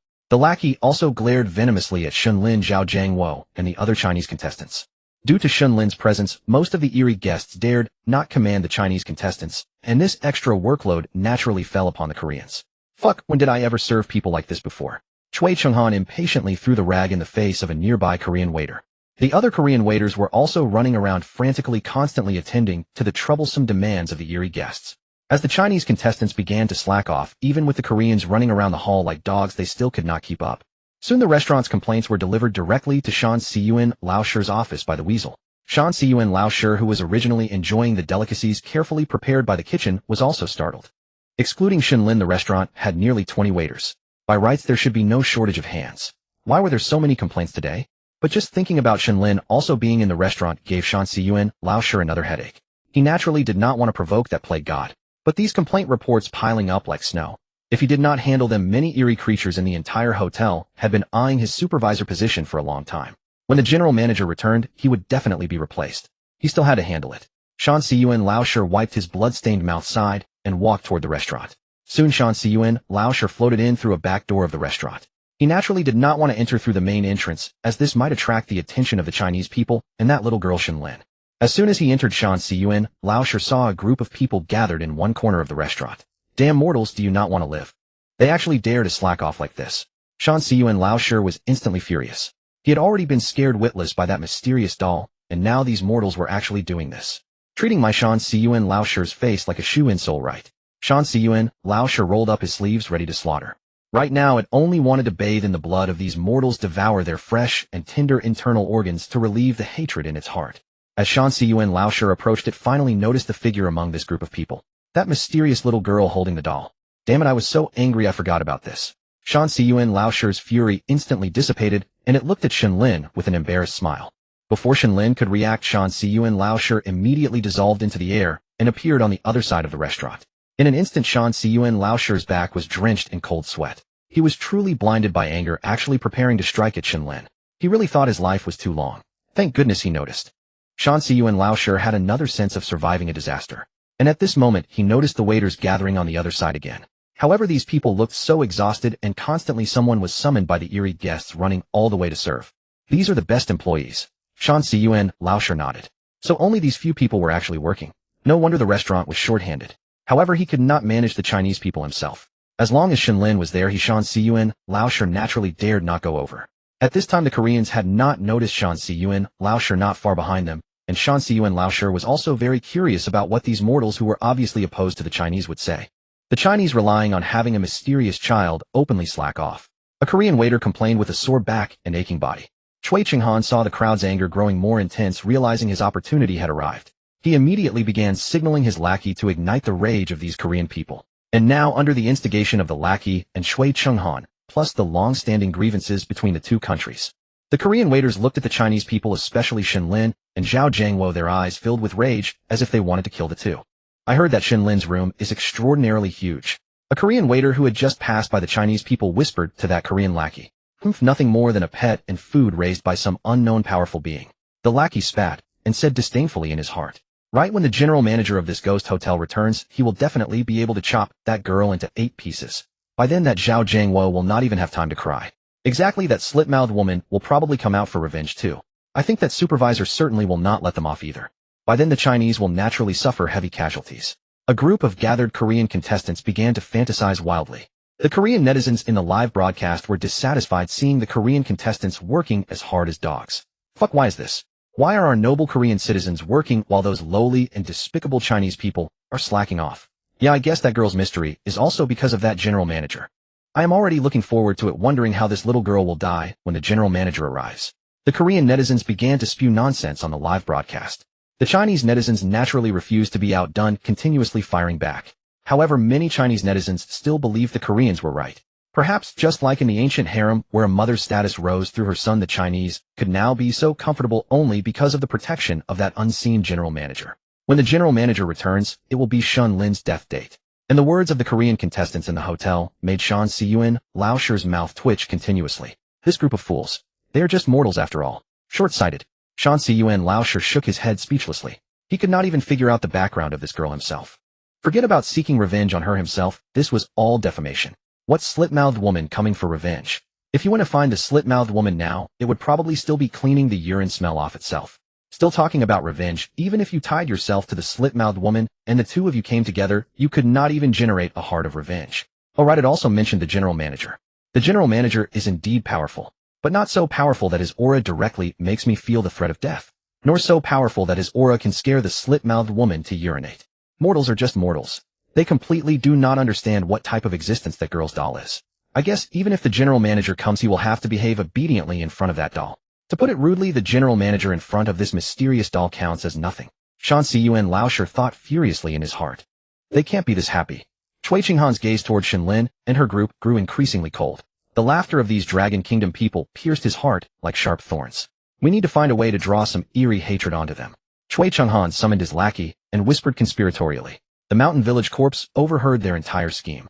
Foolish mortals. A sneer curled at the corner of the Mountain Village corpse's mouth. These two foreigners, clearly antagonistic toward Shen Lin, devised such inept methods. They even dared to think they could redirect the wrath of the eerie guests onto Shen Lin and the other Dragon Kingdom people. Do you truly believe these guests are fools? You clearly saw what happened to the slit-mouthed woman just now. The Mountain Village corpse thought to itself. Of course it had no intention, and deemed it beneath itself to enlighten Chui Chinghan and his ilk. What did it care about the life or death of humans? Suddenly a thought surfaced in the Mountain Village corpse's mind. Since it couldn't retaliate against Shen Lin, why not ingratiate itself with her and the plush toy she held? After all, a smiling face never invites a slap.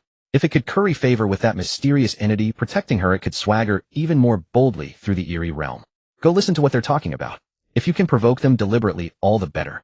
After their discussion, Chui Chenghan summoned the pickled cabbage country waiter who had been slammed against the wall by the eerie guest.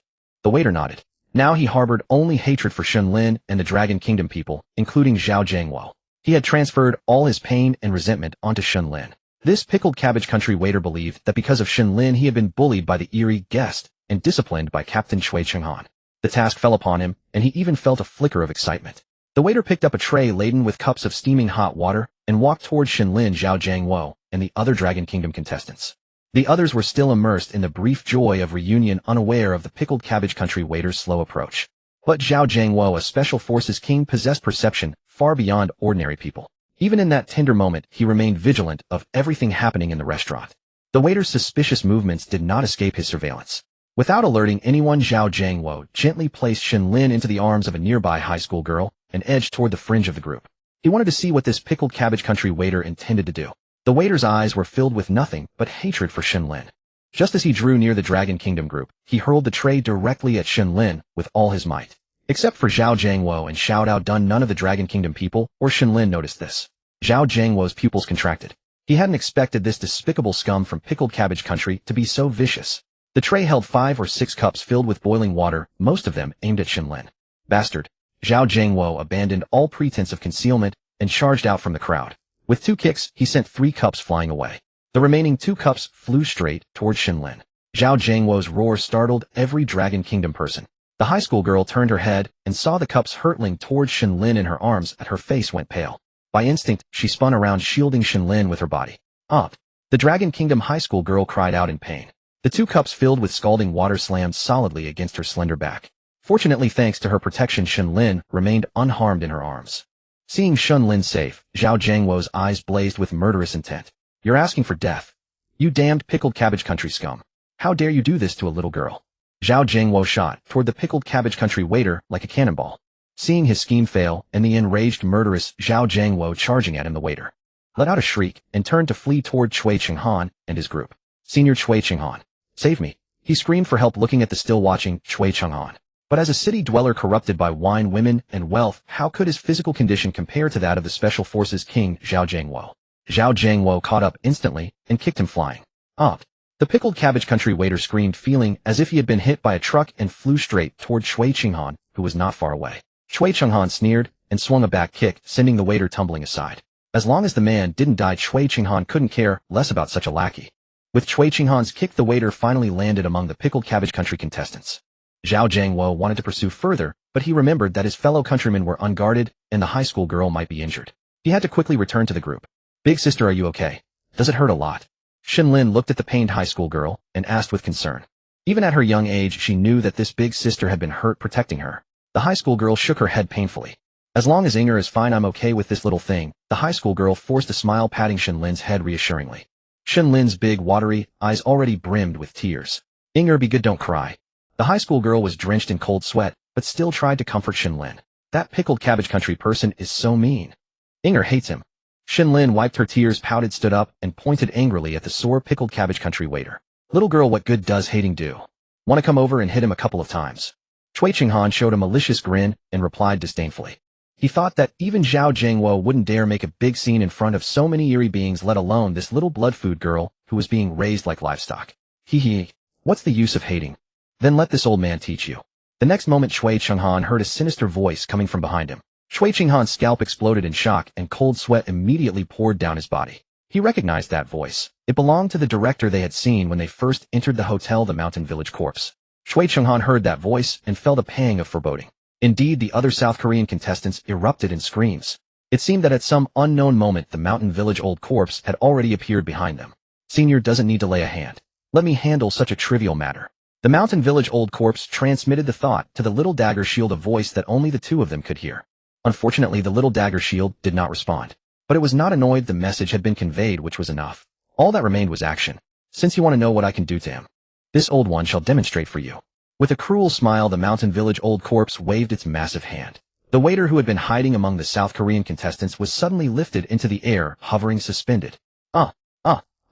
The waiter, now utterly terrified beyond his wits, shrieked in the air, completely disregarding the agony coursing through his body. Let's start with this, the Mountain Village Old Corpse said with sinister undertones. The next instant, an eerie force materialized upon the waiter's left leg. Captain Chui, Apawu, save me. Something's tearing at my left leg. The South Korean waiter began frantically calling out for help. Upon hearing his name called, Cui Chenghan immediately broke into a cold sweat. If it were an ordinary person, he might have been able to rescue him, but the one tormenting him was the Mountain Village Old Corpse, a supernatural entity. How could he possibly resist such an evil creature? Ryup. A gruesome sight unfolded before everyone's eyes. Under the mysterious and eerie forces pulling, the South Korean waiter's left leg was torn completely off. Blood sprayed everywhere, and the other South Korean contestants below the waiter were splattered with blood and filth. The torn-off left leg was directly tossed aside by the Mountain Village Old Corpse. Meanwhile, the other spirits that had been waiting nearby immediately began competing for this left leg. In no time, the still bloodied left leg was devoured down to just bare bones. The South Korean waiter let out a blood-curdling scream before fainting from the agony. The other South Korean contestants were so terrified they lost control of their bowels and bladders. This scene was too cruel. The female high school student holding Shen Lin immediately covered the little girl's eyes with her hand. She simply could not bear for such a bloody sight to reach her innocent eyes. Even as her own face drained of color, her throat convulsing with nausea, desperate to vomit. Already fainted. Too boring. The mountain village old corpse sneered coldly. Instantly, an eerie energy surged through the void as the man's right arm was violently yanked upward. Ryup. The South Korean waiter's right arm was torn clean off, another torrent of blood spraying forth without restraint. The semi-conscious South Korean waiter was instantly roused by the pain. A far louder and more agonizing scream erupted from his throat. Please, I beg you. Kill me. Stop torturing me. The South Korean waiter was now covered in snot, tears, and blood, desperately imploring. The mountain village old corpse, which regarded human life as worthless, naturally showed no mercy. Tormenting this waiter served two purposes: first, to vent anger on behalf of Shen Lin and that doll; second, to satisfy the other supernatural guests in the restaurant. They absolutely reveled in such bloody spectacles with fresh flesh and blood provided at no cost. How could there be any complaints at that point? Meanwhile, the Chinese contestants like Xiao Jiangwo stood frozen in shock. Why was the mountain village old corpse suddenly intervening? From what it had said, wasn't it acting entirely on Shen Lin's behalf? In the live stream, the bullet comments had exploded. Many viewers, Chinese, South Korean, and netizens from other countries watching the spectacle, were overcome with disgust and vomiting. Good heavens, this supervisor is acting on behalf of that little girl. As expected, Loli is justice. True, even such an evil entity finds the South Koreans' actions unacceptable. If they brought this upon themselves, torture them well. I love watching. Many netizens with strong psychological resilience frantically posted bullet comments. And the mountain village old corpse's dismemberment show continued. Take your time, you still have plenty more to be dismantled. With a wicked grin, the mountain village old corpse continued tearing apart the South Korean waiter. His right leg and left arm were also severed by the eerie force. By this point, the South Korean waiter had been reduced to a living trunk, with all four limbs torn away. Supervisor, I want his internal organs. Old one, you must save that brain for me. Several spirits who hadn't secured fresh flesh were already urging him on. Some regular customers were even debating over the ownership of the waiter's remaining body parts. The gruesome blood-soaked scene had turned Shui Chenghan completely pale with terror. Thank heaven it wasn't him who provoked this. Otherwise, he might have been the one torn apart alive up there. Dear regular customers, as you wish. The mountain village old corpse did not keep them waiting and immediately began its performance. Heart, liver, spleen, stomach, kidneys. Through the mountain village old corpse's manipulation, the waiter's internal organs were systematically removed and distributed among the regular customers. Finally, with a sickening crack, the South Korean waiter's life came to an end. His head fell off, triggering another frenzied scramble. The entire hall was littered with white bones still clinging to bits of flesh and blood, while torrents of blood sprayed in all directions. Of course, the hall carried not only the stench of blood, but also the foul odor of excrement and urine. Watching their comrades being devoured alive, the surviving South Korean contestants lost control of their bowels and bladders in sheer terror. With this handling, that presence should be satisfied. The mountain village old corpse waved its hand and instructed Huang Shu Lang to lead the remaining South Korean members to begin cleaning the blood-soaked hall. Dragon Country's Supreme Council Chamber. Clatter. The walking stick of Elder Zhu, the fourth elder who had just returned from the restroom, dropped straight to the ground. What was happening? While he was merely using the restroom, the entire South Korean delegation had perished. Elder Zhu pulled up his trousers and hurried into the Supreme Council chamber. What's going on? Has retribution struck the South Korean bastards this quickly? Elder Zhu, the fourth elder, grabbed an expert and urgently asked. Elder C, the mountain village old corpse, has helped us eliminate the South Korean contestants. Upon seeing the fourth elder approach, the expert immediately responded with reverence, though stumbling over his words. Helping us. Shansu and Laosher. Fourth elder Zhu Lao was baffled by the expert's response. He understood the eerie ghost's murderous acts, but why would it be helping them? Old fourth, a man of your age. So reckless. What will the younger generation think? Third elder looked at fourth elder Zhu Lao and spoke with considerable composure. Reckless. Pick up your walking stick that fell on the floor first. I told you to pick up your walking stick. Fourth elder Zhu Lao glared at the equally astonished third elder, his tone full of displeasure. Third elder smiled awkwardly. All right, stop messing around. This is the footage we just recorded. Those who weren't present, come and take a look. Second elder interrupted their conversation, pulling out a tablet. Playing on the tablet was exactly what had just happened. After a while, the two finished watching, their faces filled with shock. This Shansu and Laosher was really venting for Shen Lin. Fourth elder Zhu Lao stammered. As you can see. However, according to our behavioral scientist's analysis just now, this behavior of Shansu and Laosher is more like ingratiation than venting. Yi Chief Grand Elder stated with righteous indignation. Ingratiation. The entire conference room erupted in uproar. This was utterly unheard of, something never witnessed before. Yes, elders, it is ingratiation. You can look at a few details. We can clearly see that when this Shansuan Laosher saw the beast from Kimchi Country about to attack Shen Lin, it did not stop him immediately. Instead, it only appeared and began killing after Shen Lin noticed and became angry. This shows that it hopes to attract Shen Lin's attention. So it's not about venting, but ingratiation. The behavioral scientist analyzed earnestly, each point well-founded. The crowd nodded in agreement. This scientist enjoyed great international renown and would not easily make a wrong judgment. At the Black House of Eagle Country, the president of Eagle Country was vomiting violently into a trash can. What had just happened nearly made him expel his stomach acid. Shit, these monsters are disgusting. The president of Eagle Country complained quite discontentedly. This is the report just sent by our professors. The secretary caught a whiff of the odor in the room, frowned slightly, then put on a professional smile and walked in. Read it. I feel sick just looking at these things now. The president of Eagle Country wiped his mouth with a handkerchief. According to analyses from professors in various fields, this monster is clearly trying to ingratiate itself with this little girl from Dragon Country. The secretary said succinctly. Indeed, this child harbors a huge secret. The president nodded. Having reached this position, he was no fool and could see this clearly. Now immediately find a way to send as many agents as possible into Dragon Country. The secrets of the little girl, the secrets of Zangling Village.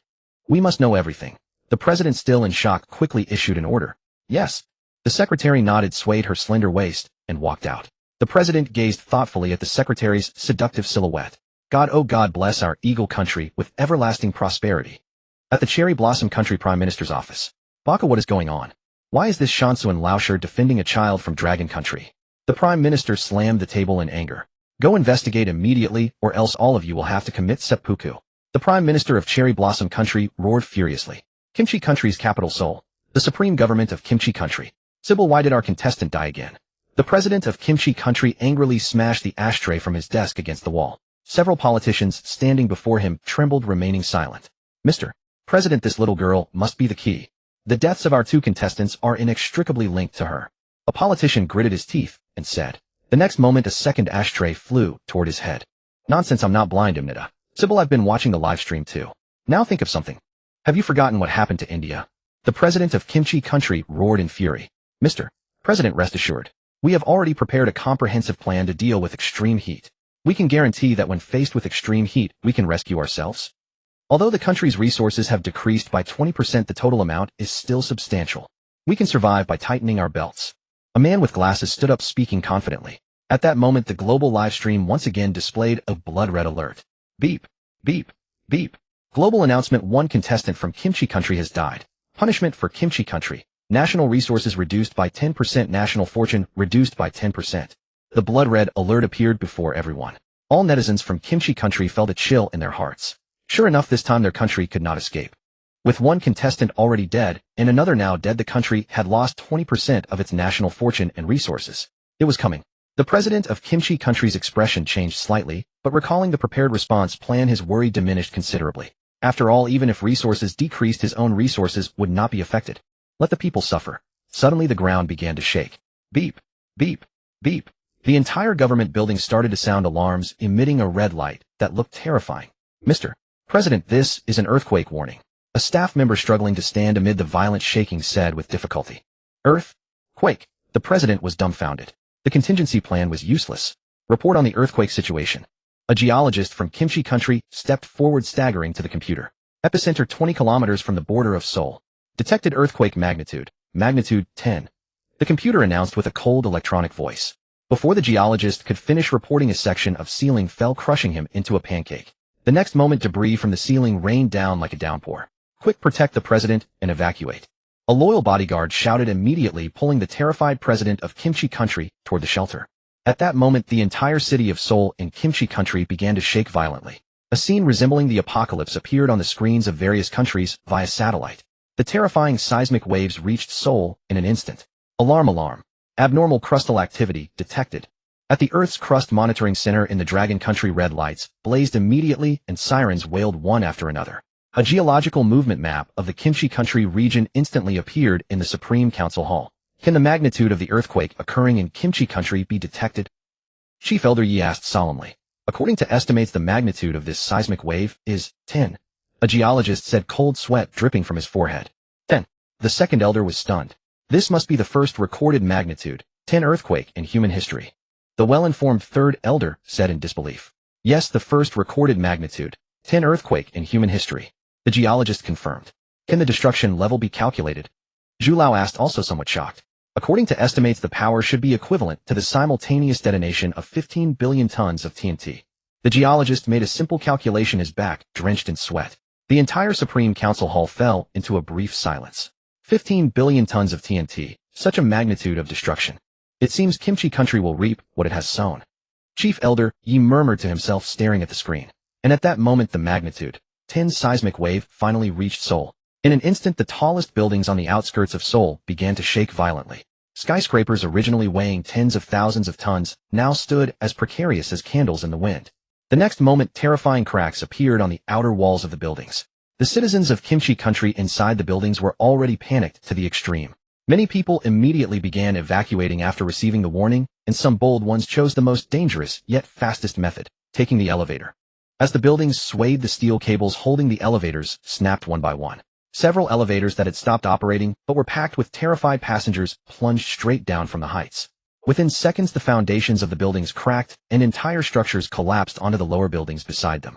In an instant, smoke billowed and debris of various buildings scattered through the air. This scene unfolded everywhere across Seoul.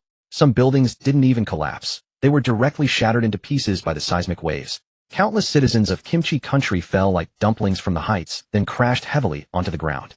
Those from extreme heights were instantly smashed into pulp, while those who jumped from lower floors only broke their legs and were unable to move. But then huge cracks appeared all over the ground. Countless people who couldn't escape fell straight into them. The terrifying cracks in the earth were bottomless. For a moment, Seoul was like a hell on earth. The crash of collapsing buildings and the wails of survivors rose and fell in succession. Seoul, which had stood for centuries, was utterly destroyed in just a few minutes. Looking into the distance, only the skeletal frames of a few buildings remained in the sky, while the main structures had vanished entirely. The ground was covered with dense cracks. These cracks may have claimed more lives than the collapsed buildings. Beneath the highest government of Kimchi Country, a heavy iron door was pushed open. The shelter, originally buried 20 or 30 meters underground, had been thrust to the surface by the seismic waves. The president of Kimchi Country emerged, his face covered in blood, looking quite disheveled. Sybil is heaven trying to destroy my Kimchi Country. The president of Kimchi Country knelt on the ground in despair, gazing at Seoul that could now be seen at a glance from afar. Without the obstruction of skyscrapers, the view of Seoul was actually so clear. In the Supreme Council Hall of the Dragon Country, through high-definition surveillance satellites, the entire Council of Elders and the expert team had already witnessed the devastation in Seoul. Everyone involuntarily gasped in shock. A magnitude 10 earthquake, so terrifying. Keep in mind that Seoul alone had a population of over 10 million. With a disaster of this magnitude, it was estimated that about 60% of the population would die on the spot. Add to that aftershock shortages of supplies and roads destroyed, missing the golden rescue window. In total, it was estimated that about 85% of the people wouldn't survive this catastrophe. Such a degree of disaster was unheard of. Mr. President, now is not the time for grief. A cabinet minister said calmly, helping the limp president of Kimchi Country to his feet and speaking sternly. Organize rescue operations immediately and contact neighboring cities and countries to request rescue teams. The president also calmed down and began to assign tasks. Due to our reduced resources now, we may not be able to take care of all the victims. Let the neighboring countries come to our aid. Let them use their resources to support our people. The president of Kimchi Country naturally had his own little schemes. In the Black House of the Eagle Country. WTF, a magnitude 10 earthquake is too terrifying. The president of the Eagle Country looked at the miserable scene of Seoul on the video and lamented with a sense of shared grief. Mr. President, our disaster assessment team has evaluated the extent of the damage from the magnitude 10 earthquake in Seoul. The secretary said, still shaken as he entered. No one wanted to encounter such a magnitude 10 earthquake. Preliminary estimates suggest that it may have directly killed nearly 9 million people in Seoul. The secretary looked at the long string of numbers, his teeth chattering. Because of a single sentence from a little girl in the Dragon Country, Kimchi Country had paid with 9 million lives. There were also incalculable economic losses and a 20% loss of national resources. And all of this was merely the butterfly effect triggered by a single sentence from the little girl Shen Lin in that strange live broadcast. This made the president of the Eagle Country remember the name from the Dragon Country even more firmly, Shen Lin. Suddenly a video call came into the office of the Eagle Country president. Mr. President, it's the president of Kimchi Country calling. The secretary glanced at the tablet and asked whether to answer. Mr. President of the Eagle Country, Kimchi Country needs your aid. The video was connected with the president of the Eagle Country's nod. Mr. President of Kimchi Country, please calm down. The Eagle Country deeply sympathizes with the disaster and suffering that your country has experienced. I have already ordered rescue teams to be dispatched immediately with supplies to support and rescue Seoul. The president of the Eagle Country sat upright and said with righteous indignation. Hearing this, the president of Kimchi Country immediately showed a relieved expression and repeatedly thanked him. The two exchanged a few more pleasantries, and the Eagle Country president ended the call citing busy affairs. The secretary then prepared to go out and organize the international rescue team. Where are you going? The Eagle Sauce Nation's president halted his secretary, asking in bewilderment. Didn't you say you'd organize a rescue team to save Seoul? The secretary was equally baffled. Look at the state of our country now. Everyone is barely managing on their own. That was merely a delaying tactic. Who has the time to care about other nations right now? The Eagle Sauce president regarded his secretary as though he were an idiot. Seoul has nothing to do with us. The only thing that matters now is to get to the bottom of that Longguo woman Shen Lin's origins and secrets. The Eagle Sauce president gazed toward the distant east, muttering to himself. Soon an international video call reached the Supreme Council chamber of Longguo. Chief Elder Yi frowned upon seeing the caller. What scheme is that pickled country president cooking up this time? The hot-tempered second elder snorted coldly. Elder Yi. Pickled country needs Longguo's rescue. The moment the video connected, the face of Pickled Country's president appeared twisted in desperation. Honorable President of Pickled Country, what has happened to you? Why do you need Longguo's aid? Chief Elder Yi asked with a broad, calculating smile. You? Elder Yi, have you not seen the devastation in Seoul?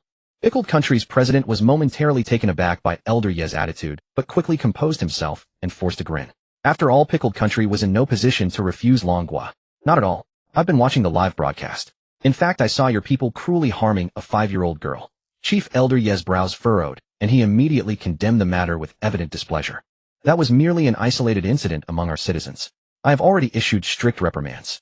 Knowing he was in the wrong, Pickled Country's president bowed his head and sincerely apologized. Very well. We Longguo are aware. Rest assured we will not stand idly by while people in Seoul suffer. A rescue team is already being assembled, Chief Elder Yi said with a dismissive flick of his wrist. Then what about supplies? Enough. I have other matters to attend to. We'll speak again later. Before the Pickled Country president could make another shameless demand, Elder Yi cut him off and hung up. Just grab someone, anyone, from prison. Pull a batch of death row inmates and make it look convincing. Oh, and make sure they bring no resources with them. Let them eat and drink whatever Pickled Country provides. Fourth Elder Zhu chuckled wickedly and issued his orders to those below. However, that Shen Lin requires even closer scrutiny. Chief Elder Yi watched the smiling porcelain doll like Shen Lin on the screen and spoke with grave seriousness. From now on, Shen Lin's files are classified at the SSS level. All personnel records regarding her are to be sealed. Any individual caught attempting to probe into Shen Lin's information will be treated as a spy and shot on sight. Chief Elder Yi rose to his feet and announced in a commanding voice. Elder, isn't the SSS level a bit excessive? Fifth Elder stood up, speaking with some uncertainty. After all, the highest classification within their Elder Council was merely S grade. Across the nation's population of 1,500 million SSS level files could be counted on one's fingers. Old Wu, after witnessing all the shock Shen Lin has brought to us old fogies, do you still think she doesn't deserve SSS classification? Chief Elder Yi narrowed his eyes and spoke in a cold tone. At these words, every voice of dissent vanished. Indeed, Shen Lin now possessed the qualification. At that moment, a report arrived. Under the organization of the second Elder, and expedition team had already mustered. Elder, here is the list of the expedition team. All members have undergone thorough political vetting to ensure no foreign spies are among them. The second Elder presented a detailed roster to Chief Elder Yi. This setup is still missing something. Chief Elder Yi pondered thoughtfully. Deploy the 101 Brigade from the capital to assist the expedition team. After a moment's consideration, Chief Elder Yi said firmly. The 101. Elder, I object. Fourth Elder Zhu rose immediately. The 101 Brigade is a special capital defense unit, trained in absolute secrecy. If they leave, who will protect the capital's security? Fourth Elder Zhu shook his head and argued against it. Old Zhu, is this truly the time for stubbornness? Have you not seen the dire situations in Pickled Country and India? Every nation is struggling to survive on its own. The capital will be fine without them. Chief Elder Yi sighed. And this expedition to Zangling Village is carrying out an SSS-level mission. Throughout the live broadcast, the entire world can witness it. If others can watch our broadcast, surely ours can watch theirs. Shen Lin is not the only one we have noticed. Do you think those anti-Longguo forces outside our borders haven't taken note of Zangling Village? A critical piece of information. Sending out the 101 serves two purposes. One is to protect the expedition team. The other is to ensure that no information about Zangling Village reaches other nations. Even if they learn of it, they must not carry it out of Longguo. In that moment, Chief Elder Yi's resolute and decisive nature emerged with an invisible killing intent radiating from him. Hearing this, Fourth Elder Zhu opened his mouth but ultimately nodded in agreement. Chief Elder Yu was right. The capital no longer needed the 101's protection. The secret to saving Longguo and ensuring its everlasting prosperity might lie with that mysterious young girl Shen Lin. With the consent of the numerous elders, dispatch orders were issued immediately. At this very moment, many nations also raised their observation levels for Shen Lin. The devastation and soul of Pickled Country was starkly visible. Every nation now understood that no country could withstand such a disaster. And all of it stemmed from a single sentence spoken by Shen Lin. Daimaxi, hurry up and speed up your ninja units and agents heading to Zangling Village. At the intelligence cabinet headquarters of Sakura Nation, a Sakura Nation woman used professional equipment to anxiously issue her orders. This scene played out simultaneously within the governments of numerous anti-Longguo nations. Shen Lin had now become an existence that everyone could no longer ignore. Furthermore, some netizens even created a dedicated live stream channel for her, broadcasting her content continuously. In an instant, the popularity of this live stream surpassed that of certain major nations' broadcasts. The Horror Hotel. As the contestants from the Pickled Cabbage Nation began bustling about, the village corpse nodded with satisfaction. For now, the puppet had not sent any telepathic message to him, seemingly content with how he had handled the situation. Moreover, many regular customers had withdrawn their complaints, so he would be able to explain himself when the manager returned. Meanwhile, Shen Lin was gently stroking the head of the high school girl. Be good, sister. Bear with it for a while. Oh, it won't hurt soon, Shen Lin said sweetly, looking at the high school girl who had shielded her from the hot water and cups. A pang of guilt stirred within her. After all, this sister had been injured protecting her. However, the villain had already been dealt with and punished by the village corpse supervisor. There are some burns. If not treated promptly, they may leave scars, stated a doctor among the Dragon Kingdom contestants, examining the girl's reddened back with a serious expression. Zhao Jiangwo frowned. In this strange and unfamiliar place, how were they supposed to find burn ointment? Although he had brought some equipment, none of it included such items. Everyone, I'm fine. I can bear it, the girl said, forcing a painful smile that looked worse than a grimace, feeling embarrassed as she looked at the worried Dragon Kingdom team. No, sister. Father said girls should never have scars. Shen Lin stood up and said earnestly. Then she walked toward the village corpse, who had been watching from the sidelines. The village corpse's eyelids twitched as he saw Shen Lin approaching. What does she want from me? Did the puppet think my method was too bloody and violent? Is she coming to reprimand me? Countless thoughts raced through the village corpse's mind, even imagining his own death. Yet he could not muster the will to resist or flee. Ugly uncle, do you have any burn ointment? Shen Lin asked sweetly, tugging at the village corpse's clothes as she approached him, much to the astonishment of the Dragon Kingdom team. Ointment. The village corpse was taken aback by her request. Yes, I'll get it for you right away. The village corpse nodded and vanished from the hall in a flash. Soon after searching the entire hotel, he found the burn ointment and rushed back to the dining room without a moment's delay. Everyone was stunned again. Why was this merciless village corpse so eager to please Shen Lin? Thank you, ugly uncle. Shen Lin happily took the ointment from the village corpse and handed it to the doctor in the team. The doctor was also frozen in disbelief, as this scene seemed utterly impossible. The village corpse, who had dismembered people alive, had actually found ointment for a mere mortal's burn. After a brief moment of shock, the live stream erupted. Is this the same village corpse that brutally killed the Pickled Cabbage Nation folks? Yeah, why is he so obedient to this little girl Shen Lin? I see my own reflection in him, a simp. Shen Lin is his goddess. The Dragon Kingdom netizens were in an uproar. Seeing that the sister who had protected her was receiving proper treatment, Shen Lin breathed a sigh of relief. Thank you, ugly uncle. Shen Lin walked up to the village corpse and said sincerely, I dare not. This is my duty, the village corpse replied, flattered. Ugly uncle, I want to ask you something, Shen Lin said, as if remembering something, looking at the village corpse seriously. Was it for me that you punished that bad guy just now? Why are you so good to me? Shen Lin tilted her cute little head and asked earnestly. It was indeed for your highness. As for why I'm good to you, the village corpse didn't know how to answer. He couldn't very well say. He was afraid of the puppet in her arms taking revenge on him. The puppet had just warned him not to reveal its existence. What should he say now? Love at first sight. Overwhelming emotion. How could he utter such words? I know. You must have met my father. You know my father. That's why you're so good to me. Just as the village corpse was racking his brain for an answer, Shen Lin continued. Shen Lin's father. Zhao Jiangwo's heart skipped a beat. Perhaps this man whom he had never met was the key to Shen Lin's secrets. In the live stream, the absurd scene triggered a torrent of comments. Shen Lin's father.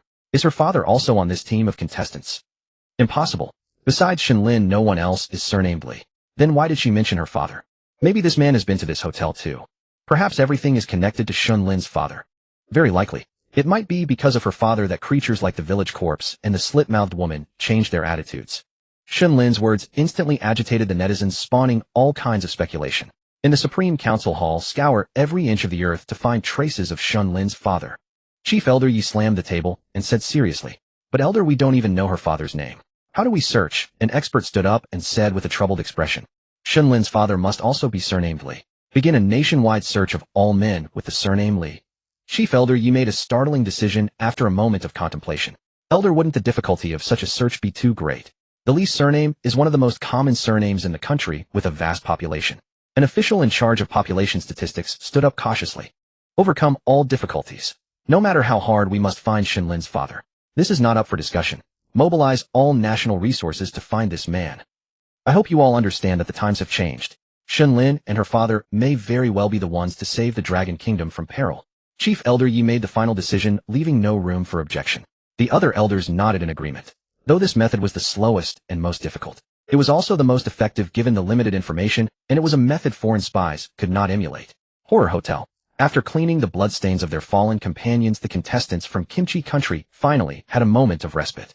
The 8 of them, led by Cui Qinghan, sat in a circle. Their faces were covered in blood. It was the blood that had splattered onto their faces and bodies when the Shansu and Laosher slaughtered that Kimchi Country waiter just now. The strong smell of blood coupled with the horrifying scene of many ferocious ghosts devouring that waiter made everyone except Cui Qinghan vomit. Sybil, now were only 8 left.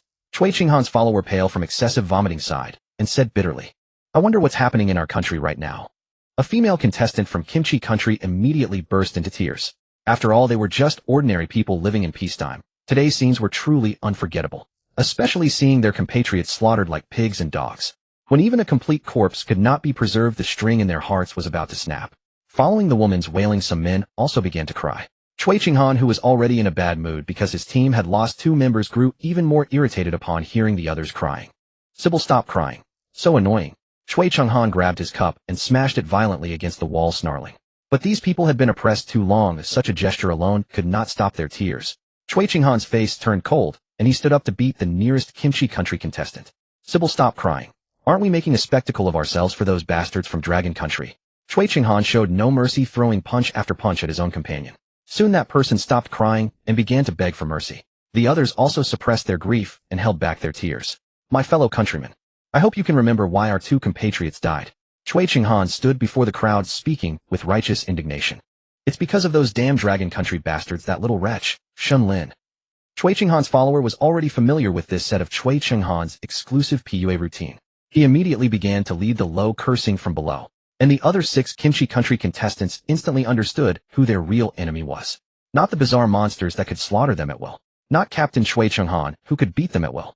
But that defenseless yet repeatedly surviving Dragon Country little girl, Shen Lin. They now had only one thought in mind. Why should they, the social elites of Kimchi Country, be treated like pigs and dogs here while that little girl enjoyed luxurious treatment? Why should they die and face the threat of death? Yet that little girl could determine their life and death with a single word. The Kimchi Country contestants, under the brainwashing of Cui Qinghan and his follower, had lost the most basic judgment of a normal person. Now they only hated one person, Shen Lin. But if they were to confront Shen Lin in the presence of Shansu and Laosher, at least for now, they didn't have the courage. Just kidding, the blood of the last person who confronted her was still on their faces. The 8 of them formed a circle, constantly cursing this 5-year-old little girl with the most venomous and filthy words. Although they kept their voices extremely low so that Shen Lin and the others at the other end of the restaurant couldn't hear, they couldn't escape the live stream. In the live stream, the Dragon Country people had already started mocking. Ha ha, ridiculous Kimchi Country bastards now only dare to mutter quietly. Where's the arrogance from just now? These adults have no shame using such harsh words against a little girl. It's really disgusting. The Dragon Country netizens were indignant, and their understanding of Kimchi Country's shamelessness had reached a new level. I don't understand, but do they know that because of their reckless actions their homeland has been shaken to pieces? Probably not, they're still plotting schemes there. What a pity for the innocent Kimchi Country Sealites watching the video. And because of the massive earthquake in the capital of Kimchi Country, the number of Kimchi Country viewers had decreased significantly, and there were only a few counterattacks in the barrage. Many Kimchi Country viewers not in Seoul also had relatives affected by the disaster in Seoul. Sybil, these people still can't control their mouths. Don't they know how much harm they've brought to the country? Can't they see the barrage? Stop provoking that Dragon Country little girl. Exactly, just one sentence caused one of our people to die, and now they still dare to curse her. And they don't dare to do it face to face. What a shameless trick. Many Kimchi Country viewers were all complaining. Hearing Shen Lin ask if he knew her father, the Shansu and Laosher, was stunned. May I ask, Your Highness, who is your father? Could you let me know his name? The Shansu and Laosher asked cautiously. However, these words were carefully considered after a long time. Even if the doll wanted to find fault, it should be fine. Sure enough, the doll little knife shield in Shen Lin's arms ignored this. The Shansuan Laosher stared nervously at the doll, afraid that if he said something wrong the doll would suddenly attack and hurt someone. Oh no, heard a ghost. But the Shansuan Laosher was also very curious about whose daughter this was. He thought that the girl's father must be a formidable presence in the eerie world. After all, he had been the manager of the horror hotel for so many years and was considered well-traveled. But he had never seen a mortal little girl carrying a doll whose strength was at least at the Ghost King level. The key point was that this Ghost King level doll was also very protective of its owner, clearly willing to be the little girl's bodyguard and toy. Then her father's existence might be far more terrifying. Perhaps it was the Ghost Emperor level, which he had never had the chance or was unworthy to see. No, it might not even be Ghost Emperor. Thinking this, the Shansuan Laosher rejected his own idea. Ghost Saint. It could even be Ghost Saint. Otherwise, how could a Ghost King level existence be so willing to be a bodyguard? Shen Lin scratched her head. Daddy's name is Shen Nancian. Shen Lin tilted her cute little head and said sweetly, Shen Nancian. The moment these three words were uttered, the once calm live stream barrage exploded like a grenade dropped into a tranquil lake, sending shockwaves across the screen. Who is this Shen Nancian? Does anyone know him? Let me start digging into him right now. The netizens of the Dragon Kingdom began to employ all their tricks and talents, determined to uncover the true identity of Shen Lin's father, Shen Nancian, a mysterious figure behind this little girl. In the Supreme Council Hall of the Dragon Kingdom's capital, the expert panel and the Council of Elders were brimming with excitement.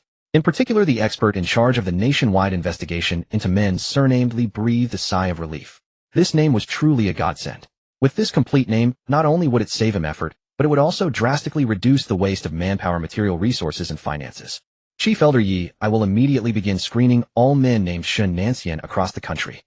Without waiting for Chief Elder Ye's instructions, the expert promptly volunteered. Chief Elder Yi nodded. The supervisor Shansuan Laosher looked at Shen Lin, who was full of anticipation, and felt a momentary confusion. Shen Nancian. Normally he was well aware of the names of all notable figures in the realm of anomalies, but this Shen Nancian was completely unfamiliar to him. After pondering again, Shansuan Laosher shook his head. I'm sorry, Your Highness. I truly do not know your esteemed father. Shansuan Laosher looked into Shen Lin's eyes, shook his head, and spoke earnestly. He sighed inwardly. Such a golden opportunity to curry favor with a powerful figure had slipped away. Upon hearing Shansuan Laosher's answer, Shen Lin's hopes were dashed. A faint mist of tears even began to form in her large watery eyes. But Your Highness, please don't worry. Shansuan Laosher hastily said. He dared not provoke this little princess now. Oh, if those tears fell, who knew what that stuffed toy powerhouse would do? I will mobilize all my connections to find your father, Your Highness. The realm of anomalies is vast, and there are many who are well-traveled and well-connected. Shansuan Laosher said in a low voice. Shen Lin nodded happily at his promise, and the faint sadness finally faded away. Meanwhile, the contestants from the Kimchi Kingdom had only heard Shen Lin ask Shansuan Laosher if he knew her father, and also heard him reply that he did not. This set their hearts at ease. If Shansuan Laosher had actually formed a connection with Shen Lin, they, being considered outsiders by the Dragon Kingdom, would have no chance of survival. That meant Shansuan Laosher's fawning over Shen Lin was not because they knew each other or had any relationship. I knew it. How could they possibly have a connection? Shui Chenghan finally felt better and spoke up. That's right, Captain Shui. I have a thought that might fit the situation. The lackey immediately sidled up with a grin. It must be because of that unseen general manager. To ensure Shen Lin's optimal flavor, the general manager must have instructed this supervisor to keep a close watch on her, guaranteeing her health and mood. With Shui Chenghan's approval, the lackey quickly spoke. This reasoning was immediately accepted by the other Kimchi Kingdom contestants. Shui Chenghan himself was fully convinced, as it matched his own thoughts. She'll die sooner or later. A cold glint emanated from his eyes as he stared at Shen Lin in the distance. The people of the Dragon Kingdom had also been eagerly awaiting Shansuan Laosher's answer, and the result was naturally disappointing. Zhao Zhangwo let out a sigh. He had assumed that Shansuan Laosher's obsequious treatment of Shen Lin was due to some powerful figure behind her that needed to be appeased. But now it seemed that Shansuan Laosher and Shen Lin were complete strangers. Therefore, Shansuan Laosher's attitude warranted further reflection. The other Dragon Kingdom citizens were also harboring their own calculations. If Shansuan Laosher knew Shen Lin's father, he would naturally protect her at all costs. And as Shen Lin's companions and fellow countrymen, they might also benefit from his affection, making their lives a bit more comfortable. At the very least, they wouldn't have to live in constant fear, wondering if each day would be their last. Even if it meant hardship and exhaustion, as long as their lives were secure, it would be enough. But alas, things do not always go as one wishes. The spirits of the Dragon Kingdom people sank instantly. The Livestream Barrage was also quite eager for Shansuan Laosher's response. Hearing that he didn't know the Dragon Kingdom, netizens were somewhat disappointed. It was like a time traveler who picks up a book thinking it's his golden finger from another world destined to rise to power and dominate the martial world. Only to find out it's just a children's picture book and his life remains as miserable as ever. That sense of letdown left the Dragon Kingdom netizens in silence. But at this moment some were happy while others were sad. While the Dragon Kingdom netizens were downcast, the netizens of the Kimchi Kingdom were buoyant. Hee, I knew the supervisor's behavior wasn't that simple. The Dragon Kingdom people won't be laughing now. That's right, they love to latch onto connections, and now they can't. Haha, look at those clowns, how disappointed they are. No one is nice to you for no reason. It must be because of that definitely powerful general manager. Yes, the hotel's general manager must have instructed the supervisor to take good care of this child. Why would he go out of his way to please her and make her happy? A curious Kimchi Kingdom netizen asked sincerely. It's like the Wagyu beef of our great Sakura Empire. To ensure the freshest and most perfect meat, the cow must never feel its life is threatened. Treating this Dragon Kingdom child well is just like how we feed Wagyu the best food and play music for them. A netizen from the Sakura Empire replied sincerely. This reply immediately gained approval from the Kimchi Kingdom netizens. Yes, it must be because the general manager is someone who pursues perfection in food. This statement instantly garnered widespread approval among the Kimchi Kingdom netizens. Even some Dragon Kingdom netizens who were mere bandwagoners found themselves accepting this reasoning. What's all this about Shen Lin? He's definitely a nobody. The supervisor's fawning has nothing to do with this Shen Lin. Some Dragon Kingdom people also posted these comments. The rest of the skeptical Dragon Kingdom people sighed. In any country there are always those who boost others' morale and dampen their own. But the key was that they had no evidence to refute it. And some of the fence-sitters began to gradually accept this point. The Supreme Council Hall of Long Country. A meeting led by the Elder Council with the majority of expert panelists as supporting members convened in the Grand Conference Room. Distinguished guests, the name Shen Lin is still under investigation. For now we can only begin discussing from other angles. The second elder cleared his throat, signaling the noisy experts to quiet down. Now for the future of Long Country, and for the safety of our contestants representing our nation in this live broadcast. We must consider why this young girl Shen Lin from our country receives such peculiar treatment within this horror hotel. You have all watched the live stream in its entirety. How many seemingly impossible events has this little girl Shen Lin experienced? Perhaps in this extraordinary era, uncovering her secrets could ensure Long Country's enduring prosperity. Chief Elder Yi rose to his feet, gazing upon the assembled, distinguished minds from various fields, speaking with heartfelt urgency. The experts exchanged glances, each harboring thoughts they longed to express, yet unsure who should break the silence first. Distinguished colleagues, speak freely. Speak freely. Elder Zhu, the fourth elder, addressed the crowd with enthusiasm. I believe there may be truth to what the comments suggest, that Shen Lin is merely being kept as livestock for harvesting. Perhaps that general manager genuinely instructed the village's elderly corpse to safeguard Shen Lin's well-being and emotional state. An expert rose hesitantly, his heart full of trepidation. After all, in these times uttering such words could easily earn him accusations of sowing discord and undermining morale from those bent on finding fault. Predictably, a general in military uniform rose from his seat. Damn it, how can you speak such words? Are you bolstering the enemy's confidence while diminishing our own strength? The elderly general's chest was adorned with countless medals, yet his words remained blunt and unvarnished. As expected, upon hearing this, the expert paled. He had foreseen this very reaction. Little Zhao, take your seat. This is a place where all may speak freely. To behave thus would only bring shame upon Long Country's military. The fourth elder Zhu, a man who had devoted his life to military service, rose in anger. This general had once been his subordinate, having fought alongside him across many battlefields. Upon hearing Elder Zhu's rebuke, General Zhao instinctively flinched. That expert's perspective certainly carries merit. One must not rashly condemn without discernment. Elder Zhu sighed, gesturing for General Zhao to sit, and refrained from interrupting the speaker. Expert Wei, please continue. The second elder nodded encouragement at the rising expert. That is precisely my conclusion. First, we remain ignorant of this girl's true identity. Secondly, throughout this extended broadcast we have observed no unusual traits in her whatsoever. Moreover, this matter concerns the very survival of Long Country. I believe we must consider the worst-case scenario.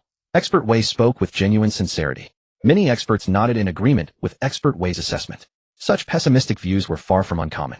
After all, Shen Lin had displayed no extraordinary abilities whatsoever. She was merely a 5-year-old child. Though many experts marveled at how this girl had survived multiple narrow escapes and inflicted heavy losses upon their rival Pao Chao Kingdom, they still could not escape the grim possibility that she would face death once that manager returned. I maintain that Shen Lin's father is the key factor. The expert responsible for investigating Shen Lin rose to his feet, rebutting. If Shen Lin were merely an ordinary individual with easily accessible records, this theory would hold no weight. But what makes this situation so peculiar is that we now possess his exact name.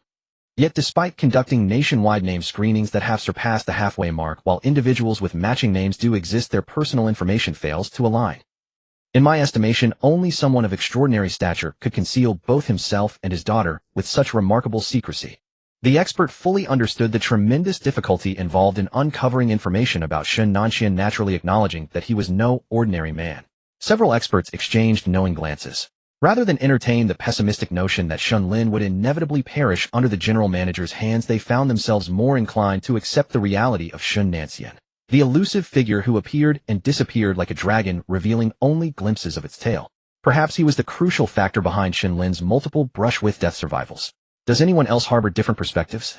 Elder Yi, the chief elder, surveyed the assembly of experts and posed his inquiry. As a decision-maker, he naturally harbored his own thoughts, yet this matter was too significant to be resolved through solitary judgment alone.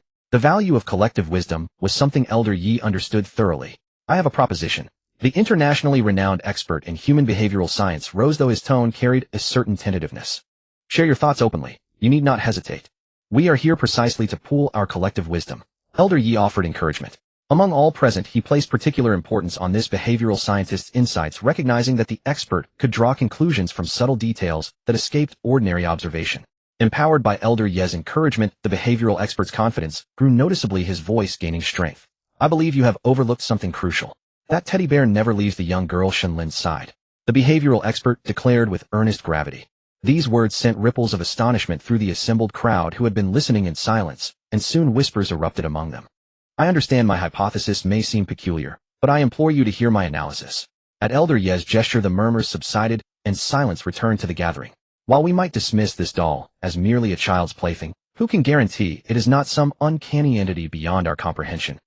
Shen Lin converses with that doll whenever the opportunity arises, more in the nature of dialogue than monologue. Though she is but a child, she possesses sufficient awareness to understand that dolls lack vitality. The behavioral expert grew increasingly convinced of his reasoning, his voice swelling with conviction. Even the ordinarily composed chief elder Yi registered visible surprise. Many people, upon hearing the behavioral expert's words, initially even thought the expert had lost his mind. Perhaps long hours of watching such bloody and oppressive live streams had strained the expert's nerves. I understand you think my mind is flawed for saying these things. The behavioral expert glanced at the expressions of those around him and immediately discerned their thoughts. Surely not. How could that be? The other experts, whose thoughts had been read, quickly forced a smile and hastened to respond. Please put aside your old way of thinking. The behavioral expert sighed and spoke solemnly. The eerie livestream has been going on for nearly a day now. But the disasters in Inasen Kingdom and Paikagwo must still be vivid in our minds. These things cannot be explained by science. Sticking to the old ways will only lead us to backwardness and destruction. The behavioral expert said with deep sorrow. He himself had believed in science all his life, but now in his old age he had to shatter the very thing he had devoted his life to. The feeling was something no one else could understand. Chief Grand Elder Yi nodded. The behavioral expert's words were very true. Yes, we should break the conventions. Dare to imagine boldly. Chief Grand Elder Yi also stood up and declared loudly. For now, let us boldly assume that the doll is an eerie entity. Perhaps its power is unfathomable. Without our knowledge, it can intimidate Shansu and Laosher, Liku, Envy, and other eerie monsters. The behavioral expert said, quite seriously. Then why did it not act when the people from Paikagwo mocked, ridiculed, and even tried to harm Shen Lin? A dissenting expert stood up and retorted. None of us knows whether it intervened or not. Moreover, the water cup at that time was blocked by Zhao Jiangwo, and that high school girl, causing no actual harm to Shen Lin. And one more thing we must remember, eerie entities think differently from humans. They regard us as mortals, even dismissive of us. So those taunts might be nothing more than jokes in the eyes of this doll, utterly insignificant. The behavioral expert stared at the retorting expert and spoke gravely. The expert who had refuted the behavioral expert was clearly suppressed by the latter's demeanor, unable to utter a word for a long time. Moreover, as for why the doll did not retaliate against the Paikagwo waiter who wanted to harm Shen Lin, I believe there are two reasons. First, it does not want to reveal itself in front of the crowd. It will only act at the most critical moment, when Shen Lin's life is genuinely threatened. Second, that is the flattery of Shansu and Laosher. The behavioral expert analyzed with great logic. A few forward-thinking experts, upon hearing this, nodded in agreement. These experts are like that. As long as they find the logic sound, they will agree. However, the behavioral expert's words still could not be accepted by the majority. The meeting thus ended amidst mutual refutations among the three parties. As the expert group departed, several elders of the Elder Council gathered together. Grand Elder, it seems this meeting hasn't yielded any conclusions. The second elder sighed. If you ask me, Shen Lin's background is not the most important issue now. Fourth Elder Zhu looked at the other elders and said seriously. Because we don't know who this girl Shen Lin's father is, such discussion is largely meaningless. On the contrary, we should focus on investigating based on the available information. Chief Grand Elder Yi nodded. First, the population survey regarding Shen Nanxian must not stop. On the contrary, it needs to be accelerated. Second, Shen Lin's hometown is very likely the hometown of her father Shun Nanxian. I believe there will be clues there. Chief Grand Elder Yi concluded. Fourth Elder, what is the current situation of the 101 unit and the Zangling Village exploration team? Chief Grand Elder Yi turned to Fourth Elder Zhu. Grand Elder, the 101 unit has already escorted the exploration team members to Zangling Village in batches. Because I considered that at this time there are certainly many anti-dragon forces watching this place. If we send everyone out together, the target would be too large, and more importantly, it would alert the enemy. Fourth Elder Zhu chuckled, revealing a wise smile. Alert the enemy. Wouldn't a larger target intimidate those anti-dragon forces? Let them know that the land of Longguo is not easy to tread. The second elder asked in confusion. Second Elder, you don't understand this. By keeping a low profile, we can lure out those hidden vermin in our country. If we send a large army to Zangling Village, not only would it be a major operation, but it would also scare away the big fish who want to uncover the secrets of Zangling Village. In the end, we would only catch some small fry, missing the big catch. Wouldn't that be a loss for gain? Fourth Elder Zhu said leisurely. Aren't you afraid that with such secrecy the outsiders in Zangling Village might outnumber our own people? The second elder, infected by Fourth Elder Zhu's attitude, was in high spirits and joked. Do you think our 101 unit is just for show? When the time comes, we'll catch all these vermin, small fry and big fish, in one net. Fourth Elder's smile was meaningful. In the Black Palace of Yingjiangguo. Thank goodness this old monster doesn't know the little girl's father. If he did, wouldn't that be too unfair to us? The president of Yingjiangguo sighed in relief. The president of Peikagwo. In a makeshift command post, the president of Peikagwo was still watching the live stream. Shen Lin. It's you, father and daughter, who have brought such misery to our Peikagwo. Shen Lin, just wait for that general manager to come back and eat you. Since your father is so unknown, just resign yourself to death. The president of Peikagwo thought maliciously as he looked at Shen Lin's radiant smile. The governments of other countries that were unwilling to see Longguo stable also breathed a sigh of relief. This is the mentality of these people. I can have nothing, you can have nothing, but if you have something I don't, that's not acceptable. That is all kinds of envy, jealousy, and hatred. Such a cheat-like existence, you Longguo don't have it. The Horror Hotel. With the dinner concluded, various eerie guests had finished their meals and departed from the dining hall in twos and threes. Those who had been bustling about for several hours were finally able to rest. Naturally, the primary workers were that bunch of contestants from the Peiguk Kingdom. They had genuinely worked hard for several hours. The moment they heard the village elder's permission to rest, they immediately collapsed onto the ground like lifeless dogs. It was utterly exhausting. Moreover, haunted by the shadow of those Peiguk Kingdom contestants who had already perished, these people worked with extraordinary diligence. In their entire lives, they might never have served their own parents with such devotion. Meanwhile, the contestants from the Dragon Kingdom were naturally enjoying a carefree and leisurely pace. After being busy at the beginning, once Shen Lin arrived, the group openly slackened off. The contrast between the two was immediately apparent. The supervisor watched the Peiguk people drenched in sweat and wrinkled his nose in disgust. Have you rested enough? If not, shall I arrange rooms for you to rest? Supervisor Shan Ciyuan Laosher looked down from his elevated position and approached the Peiguk contestants with a displeased expression. As soon as they saw the terrifying Shan Ciyuan Laosher approaching, the Peiguk contestants couldn't help but feel a wave of fear well up within them.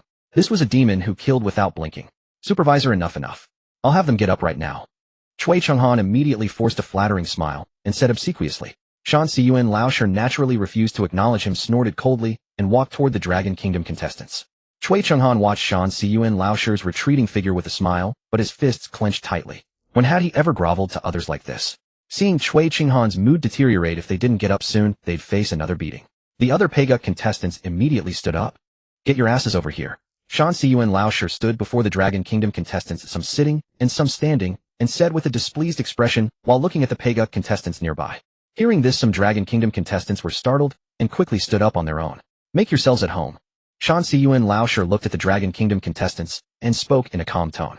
Meanwhile, the Peiguk contestants who had just stood up felt a turmoil of emotions. Whether they had worked or not was no longer important. It was obvious now that Shan Ciyuan Laosher was targeting them. Perhaps it wasn't so much targeting them, but Shan Ciyuan Laosher was giving full consideration to the Dragon Kingdom contestants out of respect for Shen Lin. Given your hard work today, this hotel certainly won't let you work for nothing. Shan Ciyuan Laosher looked at the two groups before him, cleared his throat, and said seriously. This was the hotel's tradition. Even as the supervisor, he had to respect this tradition. Those who work shall be rewarded. With a casual gesture, Shan Ciyuan Laosher summoned the three-headed woman who had been waiting nearby. She swayed her slender waist and wiggled her hips as she carried a tray and approached. Everyone focused their gaze, and on the tray were two money bags, one appearing plump and full, the other considerably deflated. Shan Ciyuan Laosher picked up the deflated money bag and poured out several pitch-black coins emanating a subtle eerie aura. These are the currency used throughout the hotel. ghost coins. In the coming days, as long as you work, you will be paid. These ghost coins have many uses. Shan Siyuan Laosher played with a coin as he impatiently explained. A universal currency where every 1,000 ghost coins could be exchanged for a 10% boost to one's nation's fortune. The contestants were urged to work diligently and earn ghost coins. The electronic voice from this live stream instantly reached everyone's ears worldwide, including those within the eerie space. All the contestants in the eerie space were shocked. 1,000 ghost coins could increase their nation's fortune by 10%. This was simply too extraordinary, especially for the people of the Indian Arab Trio and Payguk Kingdom, whose national fortunes had already declined. Their citizens were in an uproar. Currently, both nations' fortunes had already decreased by 20%, causing extremely terrifying disasters. Casualties and resource shortages were major issues. If their nation's contestants could earn 1,000 ghost coins, wouldn't the country recover to its former glory? The Payguk Kingdom contestants were even more thrilled. Shui Chenghan felt a surge of joy in his heart. Since those who work shall be rewarded, this seemingly plump money bag must be the reward for their Payguk Kingdom.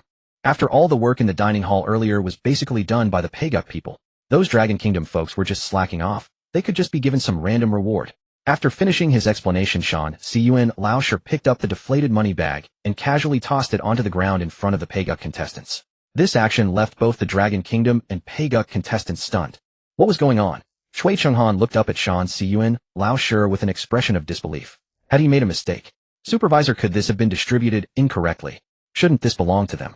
Shui Chenghan blurted out. There's no problem, this is yours. Are you questioning my decision? Shan Siyuan Laosher's eyes revealed a hint of murderous intent as he said, displeased. I wouldn't dare as long as it's correct. Shui Chenghan immediately realized he had spoken out of turn and hurriedly knelt down to apologize while reverently picking up the deflated money bag. Shan Siyuan Laosher snorted coldly. Then, breaking into a warm smile, he picked up the heavy bulging money bag and approached Zhao Jingwo, a contestant from the Dragon Kingdom. This is your reward. Shan Siyuan Laosher placed the money bag in Zhao Jingwo's hands. Zhao Jingwo was bewildered. What was happening? Slacking off and getting more money than those who worked diligently. Is this the charm of having connections? Thank you, supervisor, for your generosity. Zhao Jingwo didn't forget his manners, taking the money bag and immediately bowing respectfully in gratitude. Shan Siyuan Laosher nodded in satisfaction. Decide for yourselves how to use the ghost coins. Today's work is basically finished. Go back to your rooms and rest. Shan Siyuan Laosher looked at everyone and then turned to leave the dining hall. Captain Wang, quickly open it and see how many ghost coins we have. The female high school student immediately leaned over excitedly to ask. The other Dragon Kingdom contestants also hurriedly nodded. This was a tremendous stroke of good fortune. Looking at the money bag, there must be quite a number of ghost coins. Oh, 1,000 ghost coins. Zhao Jingwo immediately opened the money bag and counted, then stammered as he spoke. Zhao Jingwo sat cross-legged and poured out a large bag of ghost coins with a clattering sound. The quantity naturally needed to be verified. As Zhao Jingwo kept counting, everyone's hearts hung in suspense. How much was there exactly? The more Zhao Jingwo counted, the more his hands began to tremble. It was a tremor of excitement. Meanwhile, Shui Chenghan and others glared at the Longguo side with expressions of indignation. In their eyes, these shameless people from Longguo had stolen their reward. After finishing the first count, Zhao Jingwo began a second count, still unable to believe what he was seeing. Not long after, Zhao Jingwo stopped, completely stunned. Captain Wang, what's going on? A burly middle-aged man with a northern Shaanxi accent wiped the sweat from his forehead and asked anxiously. That's right, Captain Wang, why aren't you saying anything? Don't scare us like this. The other Longguo contestants began asking one after another. A total. Exactly. 1,000 ghost coins. Zhao Jingwo stammered, finally snapping back to reality. The Longguo contestants were immediately shocked. There were a full 1,000 ghost coins. Clang. The sound of the money bag falling to the ground. Shui Chenghan had been eavesdropping on how many ghost coins the Longguo group had obtained. Upon hearing it was a full 1,000, he was stunned. The rather empty money bag in his hands fell to the ground. How come? That should be ours. Shui Chenghan gritted his teeth and wailed viciously. Their own country had already lost 20% of its national fortune. They had been busy with the broadcast the entire time and had no idea what had happened to their country. He had been hoping to work hard and earn more ghost coins for his country to restore its national fortune, only to have everything intercepted. Shui Chenghan hurriedly opened the money bag in his hands and began counting. How come we, the honorable contestants from Paokai Kingdom, worked diligently all night and only got 200 ghost coins? Shui Chenghan howled at the sky. Hearing Shui Chenghan's voice, Zhao Jingwo immediately stuffed the ghost coins in his hand back into the money bag and secured it close to his body. Watching Zhao Jingwo's actions, the Longguo contestants immediately realized there were other races in the hall now. Those who are not of our kind will surely have different intentions. What do you want? Zhao Jingwo looked at Shui Chenghan across from him, whose eyes were red with jealousy and hatred, and said with a displeased expression. The Longguo contestants already had the advantage in numbers, and on top of that, they had been resting for a long time with their stamina at its peak, while the Paokai Kingdom contestants had been working all afternoon, and their stamina would naturally be much worse. With no other eerie monsters present now, Zhao Jiangwo was no saint.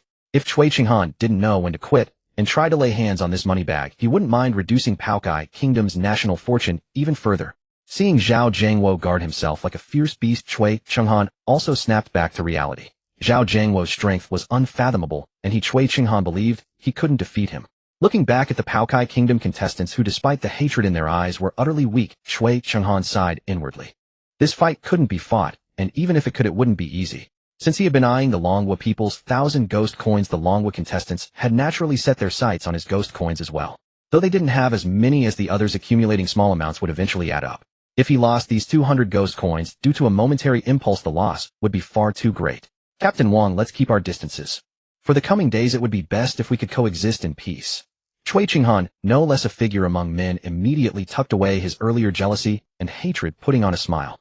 Zhao Jiangwo naturally felt utter disgust toward such a person. I hope so. Zhao Jiangwo snorted coldly and led the Longguo group back to their seats. Having been rebuffed here, Cui Qinghan's mood grew even more sour. This evening, find a chance to steal that money bag. Cui Qinghan grabbed his subordinate nearby and whispered, "First of all, boss, that man looks like someone you don't mess with." The subordinate looked at Zhao Jiangwo with some fear. Not long ago, he had approached to provoke Zhao Jiangwo and was knocked unconscious with a single strike. His neck still ached badly now. Damn it, just because he's not easy to mess with, does that make you easy? You mean that, right? Upon hearing this, Cui Qinghan, already in a foul mood, immediately burned with anger, and his fist-sized punches and size, 45 feet, began landing on the subordinate. For a moment, the entire hall echoed with the subordinate's screams. Senior Wu, Captain Cui, Boss Wu, let me go. I'll do it, let me go. The subordinate immediately began begging. Only then did Cui Qinghan stop. Watching Cui Qinghan casually beat his own compatriots, Zhao Jiangwo felt an overwhelming surge of disgust. Now with this money bag, we need to consider how to use it. Zhao Jiangwo decided to first ignore those clowns from Paokai Kingdom and focus on the urgent matter at hand. In my opinion, keeping it on ourselves will only make those petty thieves keep scheming. Why don't we donate it to the country instead? After pondering for a moment, Zhao Jiangwo asked somewhat solicitously. After all, these ghost coins hadn't been earned by him alone, so naturally, he needed to seek the opinions of the other 9. I have no objections. Handing over the ghost coins can benefit the country, I'm happy to. The northern Shangxi man said with a hearty laugh. I have no objections either. The female high school student raised her hand in agreement. With several people expressing their stance, the rest also agreed. After all, this was a hot potato. The Paokai Kingdom people nearby were still watching them with greedy eyes. Handing it over would also make them give up their ambitions. Watching the expressions of the other 8 people, Zhao Jiangwo was quite gratified. Then he turned his head and looked at Shen Lin, the cute little girl who was playing with a cloth doll nearby, unaware of worldly matters. Yinger will hand these ghost coins over to the country to make the motherland prosperous. How about that, okay? Zhao Jiangwo said gently to Shen Lin. The others might not understand the source of these ghost coins, but Zhao Jiangwo was a sensible person. Without Shen Lin's existence, the village mountain old corpse would definitely not have been able to take such good care of the other Longguo people. It was all thanks to Shen Lin that they could obtain these ghost coins. Even though she was just a small child, they still needed to consult her opinion. Uncle Wang, you decide. Do these coins have any use for Yinger? They're all hard when playing with them, not fun at all. Shen Lin said sweetly. Hearing Shen Lin's childlike words, the Longguo contestants all burst out laughing. Little angel Yinger is truly a ray of light in our dark lives.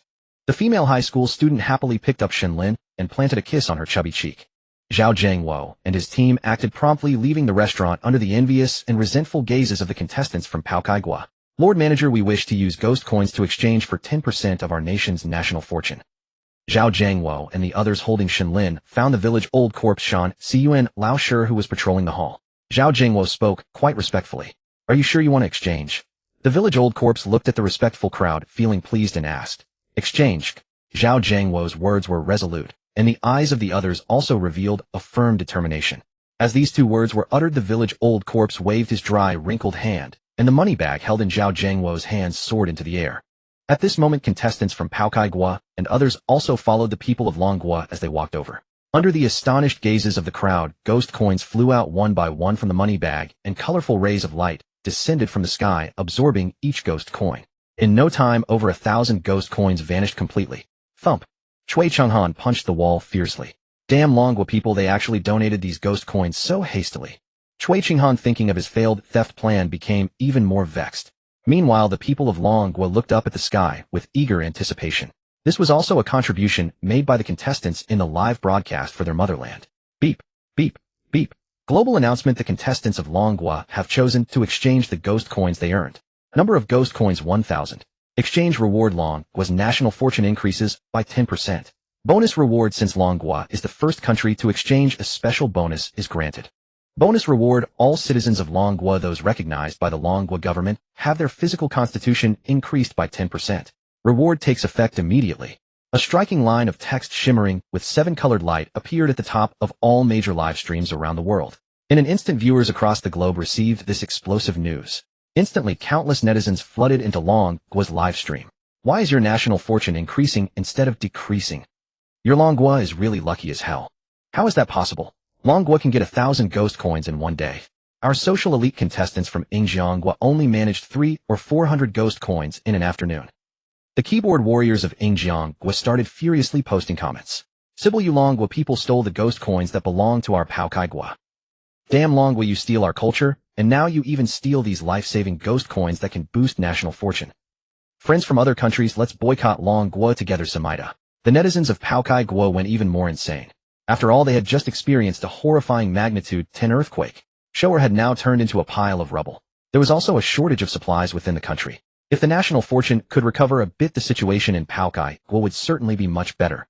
Moreover, they had naturally watched the live stream and knew how hard their country's contestants were working. Baka, these Longguo people, how can they have so many ghost coins? So unfair. Our Yamato nation's contestants can't get so many ghost coins. Why can you Longguo people? The scumbags of Yinghua also started babbling. Meanwhile, the Elder Council had just finished a meeting and immediately received the notice that Longguo's contestants had handed over ghost coins. Moreover, according to reports from the department in Longguo dedicated to monitoring other countries' live streams, the contestants who earned the most ghost coins were only from Yingjiang. But even that maximum was only 400 ghost coins. And Longguo was actually so favored. It seems our Longguo contestants are all good sons who care about the nation. Chief Elder Yi looked at Zhao Jiangwo and the others, feeling warmth in his heart, and said with deep emotion, "Heaven will not abandon Longguo. Heaven will not abandon Longguo." An elder who had been confined to a wheelchair for years due to health reasons stood up excitedly and let out a long roar to the sky. "Sixth Elder, you. The second elder stammered as he watched the scene. "Second brother, what's wrong with you?" Sixth elder turned his head and looked puzzled at the second elder, whose jaw had dropped to the maximum. "What's wrong with me? It's you, damn it, what's wrong with you, eh?" The second elder rarely cursed. "That's right, sixth elder, how did you stand up? Weren't you diagnosed by the hospital as unable to stand again after your leg injury a few years ago?" Fourth elder Zhu also said in shock. Reminded of this, sixth elder looked down at his straight legs in disbelief. "Damn, I'm standing again." At this moment, sixth elder's heart was bursting with excitement. This must be the reward of the 10% physical constitution boost. Chief Elder Yi also felt as if his body had become 10 years younger at this moment, and many hidden ailments had been greatly alleviated. "I feel like I have strength again." The second elder cheered excitedly. "Ha ha ha ha ha. Finally, I can throw away this troublesome cane." Fourth elder Zhu laughed heartily and directly tossed aside the exquisite dragon-headed cane made of rosewood in his hand. Elder Zhu, after discarding the cane, tried a few steps. It was no exaggeration to say he walked with swift strides. The group of old elders were now as excited as children. The entire Elder Council was filled with their smiles and excited shouts. In a top-tier hospital in the capital of Longguo, a young man suffering from leukemia lay on the bed barely alive. The terrible pain had reduced him to skin and bones. His back was covered with needle wounds from bone marrow extraction. "Doctor, please save him. He's not even 18, yet he's still young." A middle-aged woman with white hair knelt before a doctor, weeping bitterly and begging. "Madam, I understand your concern for your child, but his blood type is truly too rare. In these 3 years of searching, we haven't found a suitable bone marrow for transplantation." The doctor immediately prepared to help the helpless mother up. He also desperately wanted the boy to recover. But without a compatible stem cell, the surgery could not proceed. "I can sell my house. I can sell anything. I only beg you to save him." The mother's words would bring tears to anyone who heard them. Beep, beep, beep. A sharp alarm sounded throughout the ward. "Not good, hurry, rescue." The doctor's face immediately changed and he rushed toward the boy's bed. Indeed, it was the heart rate monitor of the linked boy that had triggered the alarm. The doctor immediately commenced emergency resuscitation. Though his hands moved swiftly, the doctor let out a silent sigh as he watched the steadily declining heart rate on the screen and the boy's eyes, which had lost all hope. It seemed the boy would not escape his fate today. He had already voluntarily abandoned any hope of survival. After all, he had endured over 3 years of torment. The exorbitant medical expenses. His family was gone. Now his mother was begging and borrowing from every possible source to pay for his treatment. The doctor clenched his fists slightly, his heart filled with bitterness. Just then the television at the top of the ward was broadcasting the global eerie livestream. At that moment the bullet comments were being announced worldwide and the Dragon Kingdom's rewards were being distributed. The next instant the heart rate, which had become a flat line, began to fluctuate again. Without a second thought the doctor intensified the resuscitation efforts. Thump, thump thump, thump. In the silent ward everyone heard a powerful heartbeat. It was the boy's heartbeat. Then to the doctor's astonishment, all the boy's vital signs on the monitor surged toward normal levels. Is the instrument broken? The doctor could hardly believe it. He immediately drew a vial of the boy's blood and handed it to the nurse. Run an urgent test immediately. I want the results. The doctor's commanding tone made the nurse nod and swiftly leave the ward. Doctor, how is my son? The mother wiped the tears from her eyes and asked timidly. Unbelievable, utterly unbelievable. Could this be a medical miracle, eh? The doctor, not even noticing the mother's question, kept muttering to himself. Mom, I feel so comfortable. The boy, who had been unconscious, opened his eyes and said softly to his anxious mother, Son, you're awake. The mother, who had been frantic, heard the boy's voice and her eyes welled up again, unable to hold back her tears. Young man, how do you feel? The doctor snapped back to reality, staring at the boy in shock. Dr. Joe, I feel much better. The pain in my back is gone now. It's just itchy, so itchy. The boy, growing more agitated, began to try to scratch his back. Back? Dr. Joe was taken aback. The boy's back was nothing but scars and wounds left from blood draws, bone marrow aspirations and treatments. Countless needle marks. There was not a single patch of intact skin on his back, it was all scarred. For the most part the boy could only sit or lie on his side, never applying pressure to his back. Dr. Joe immediately had the boy lie flat and lifted the back of his hospital gown. A shocking scene unfolded before his eyes. The flesh on the boy's back was writhing rapidly. The wounds and scars were healing at a visible speed. In moments the boy's back had become smooth and unblemished. His face, which had been pale for years, now flushed with healthy color. A medical miracle, a medical miracle. The doctor, as if seeing a ghost, was spellbound. Doctor, could it be related to this? The mother, seeing her child so healthy, pointed at the large text on the TV screen and whispered, Physical enhancement. A miracle. The doctor's eyes gleamed with awe. Dr. Joe. The little nurse burst through the door, waving the report sheet, looking extremely excited. All his indicators are normal, even healthier than ours. Without waiting for Dr. Joe to ask, the nurse immediately exclaimed. Clearly the test results had stunned her as well. The boy and his mother burst into tears of joy. Congratulations, you just need some recovery therapy, and you can be discharged. Dr. Joe offered his sincere blessing to the boy, who had suffered for years. Similar scenes were unfolding across the Dragon Kingdom. Many patients with terminal illnesses on the verge of death felt a surge of energy. Their health bars, nearly drained by disease, skyrocketed back to full. They were resurrected with full health. But the foreigners receiving treatment in the Dragon Kingdom were not so fortunate. They could only watch helplessly as their neighboring Longguo patients, who had been even sicker, suddenly became healthy. No more back pain. No more leg soreness. Food tasted good again. These foreigners, witnessing the transformation of the Longguo patients, instantly grew envious. They all shared the same thought: why am I not a Longguo citizen? In the age of the internet, such occurrences could not be hidden from anyone. Oh my God, my second uncle, whom I was about to cremate, is back to full health. Yes, the asthma that tortured my mother for years has disappeared. I'm a hospital doctor, and I feel like I'm going to lose my job. Longguo netizens joyfully shared their experiences online. Foreign media stationed in the Dragon Kingdom immediately reported the news back home. Foreigners who had doubted the story were stunned. It really happened. Envy and jealousy overflowed. In no time, the embassies of the Dragon Kingdom in various countries were crowded with foreigners eager to obtain Longguo citizenship. Shirani Masai Wadashirwa has Longguo blood. Please let me join the Longguo nationality. Yes, we have always admired Longguo culture and hope to study it properly by naturalizing. I am the director of the Tokyo Scientific Research Laboratory. I can bring the most advanced research from Yinghuaguo to join the Dragon Kingdom. At the Dragon Kingdom embassy in Yinghuaguo, all kinds of people were frantically shouting at the tightly locked iron gate. The soldiers inside the gate watched cautiously, their faces beaming with undisguisable pride as they observed the crowd of Yinghuaguo people desperate to join the Dragon Kingdom. I am a top nuclear researcher from Yingjiangguo. Please let me meet with the Longguo ambassador. A large crowd had also gathered at the Yingjiangguo embassy. These were but a glimpse of the frenzy among foreigners. Chief Elder Yi stared at the countless incoming video calls. All these calls were from Longguo ambassadors stationed abroad. Tell these ambassadors to forbid any foreigner from naturalizing in the Dragon Kingdom. Even if the Emperor of Heaven himself descends, no one is to be approved. Chief Elder Yi snorted coldly and hung up all the calls. Too many people were now trying to join for the benefits, a motley crowd. For safety, it was better to reject them all. Chief Elder Yi, isn't a blanket rejection like this a bit too vague? A Longguo expert inquired with a hint of concern. What? You pity these foreigners? Chief Elder Yi narrowed his eyes, fixing the expert with a calm gaze. Of course not. It's just that I've heard many top-tier talents in technology, military, and medicine wish to join our country. These are people who would never have spared us a glance before. The Longguo expert broke into a cold sweat and quickly explained. You said it yourself, how they look down on Longguo. Now that there's such immense benefit, they know how to grovel. What they only seek milk when hungry. They only run home when it rains. Now that there's a colossal windfall, they know to apply for Longguo's citizenship. Before Chief Elder, ye could say more. The second elder stood up abruptly, his face dark with displeasure. Second elder, that's too harsh. Esteemed expert, what the second elder said may be blunt, but it's the truth. These people are mere weathercocks. Letting them join Longguo without rhyme or reason would be an injustice to our own citizens.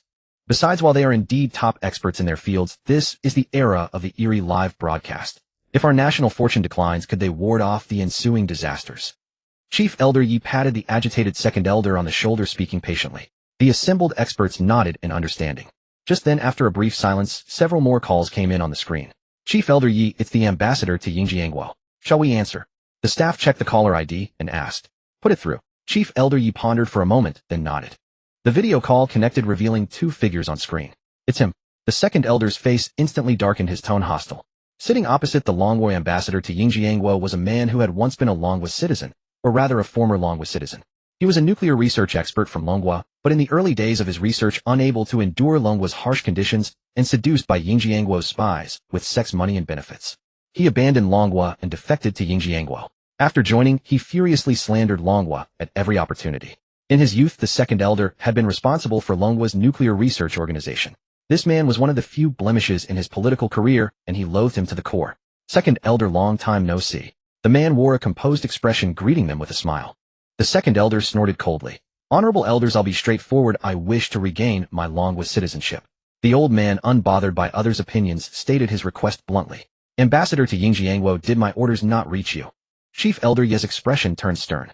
No, he insisted on speaking with you. The ambassador to Yingjiangguo quickly changed his expression and hurried to explain. Please leave now. I've already told you Longguo has banned foreigners from acquiring citizenship at this time. The ambassador immediately prepared to show him out. I know. I have my connections to learn such things. But remember, I too carry the blood of the Yin and Huang descendants. Moreover, I was once a Longguo citizen. Strictly speaking, I'm not a foreigner. The man shamelessly persisted. Even the composed Chief Elder Yi was amused by such brazenness. Besides, all these years in Yingjiangguo, I've been biding my time, enduring hardships for the motherland's mission, gathering intelligence on Yingjiangguo, exposing capitalist secrets. Let me return to Longguo, and I'll hand over all the materials on Yingjiangguo. These documents can shake Yingjiangguo's international standing. The old man spoke with a sanctimonious air. One would think he'd truly been an undercover agent. Leave now. For old-time sake, I tell you this, no matter what intel you have. Longguo doesn't want it. To regain Longguo citizenship, no way. Chief Elder Yi said coldly after hearing the traitor's rubbish. Think carefully, you elders. Seeing he couldn't return to Longguo, the man immediately shed his mask. Blind fools. How you think I truly care about your pathetic Longguo citizenship? If not for the chance to enhance my physique, why would I bother with your country? You dare reject me? Just wait. My great Yingjiangguo will surely surpass you. You Longguo idiots enjoy your little triumph, while you can. Disaster will strike Longguo sooner or later. The man spat venomous curses.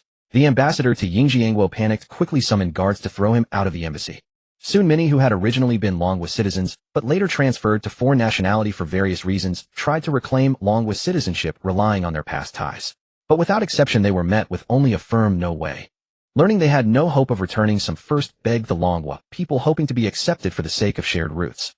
After being sternly rejected, they immediately changed their demeanor. Every face twisted with greed and fury. Blind. Ungrateful. My return would honor Longguo. Many countries beg me to join, but I refuse. A torrent of insults and arrogance followed. But the people of Longguo no longer cared about their sense of superiority. In this era of eerie live broadcasts, today you might watch safely, but tomorrow calamity could fall upon you. Paokai Guo and Ine Sen Guo were perfect examples. The more arrogant they were initially, the more wretched they became after disaster struck. Longguo, regardless of its national fortune, had already benefited from the 10% national fortune contributed by its contestants, along with an additional 10% of various resources materialized out of thin air. Countless oil, minerals, rare and expensive materials, even those blockaded by foreign powers. Everything was available. Why would we envy your Yingjiangguo? Today Longguo stands as a haven in the entire world. The other nations envy and resent Longguo in equal measure. Such is the mindset of these people. Yingjiangguo will surely rise again, is their mantra. The horrifying hotel. The contestants from the Dragon Kingdom heard the message in their ears and erupted into cheers. Though they were uncertain about the nature of the 10% increase in their nation's fortune, the supplementary rewards were tangible and deeply felt. If the extra rewards were this splendid, the 10% boost in national fortune could hardly be inferior. At the very least, the Dragon Kingdom's fortune now stood head and shoulders above all other nations. Even if, by some misfortune, a Dragon Kingdom contestant were to perish, the impact on the nation would be negligible. Zhao Jiangwo felt an immediate surge of clarity and vigor. This 10% enhancement in physique was especially pronounced in him. If he had been unstoppable before now, he was confident that he could contend with any special forces soldier or martial artist from any country. Sister, white vapor is rising from your back. Shen Lin immediately noticed the change on the back of the high school girl who had been protecting her. The others quickly gathered around, anxious that some sudden mishap might occur amid this joyous moment. Could the ointment from that manager have side effects? Zhao Jiangwo, now deeply concerned for every teammate, asked with worry. The doctor among the Dragon Kingdom contestants immediately stepped forward to examine her. After wiping away the ointment from the girl's back with a handkerchief, the doctor was astonished. What is it, Dr. Ma? The other Dragon Kingdom contestants asked nervously. Healed. Dr. Ma recovered his composure and stammered out his reply. Indeed, the girl's back, which had been red and covered with blisters, was now smooth and flawless, showing no trace of having been scalded by boiling water. Is the Ghost Realm's ointment this miraculous? The chubby otaku from the Dragon Kingdom adjusted his glasses, speaking with disbelief. It doesn't seem to be the ointment's doing. Have you forgotten? Our entire Dragon Kingdom's physique has been enhanced by 10%. Dr. Ma shook his head and analyzed simply. Regardless, the group was now doubly overjoyed. Little Shen Lin, who had been heartbroken for her sister, finally relaxed her brows upon seeing the girl fully recovered.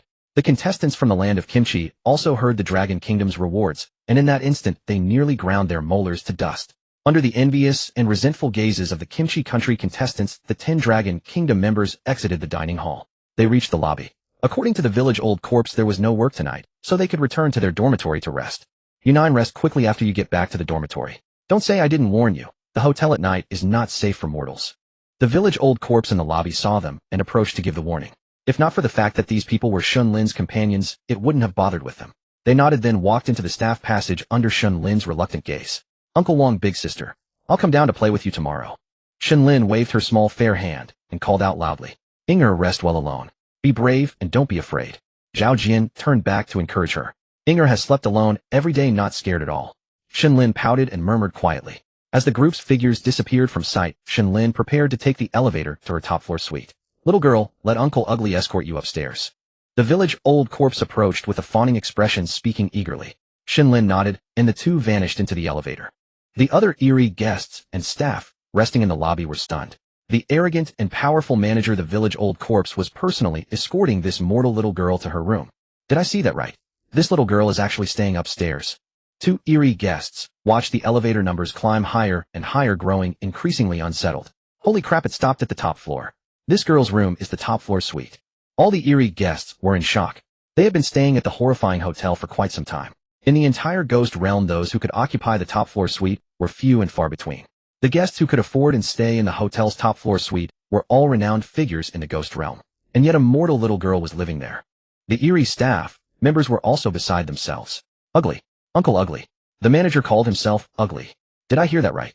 The 3-headed female receptionist stared incredulously at the weasel at the staff entrance, stammering. The weasel's sharp mouth hung wide open, unable to close for a long time. They were both veteran employees of the hotel. They clearly remembered that a former eerie staff member had once spoken ill of the Village Old Corpse behind its back, calling it hideous, so ugly it made people want to vomit.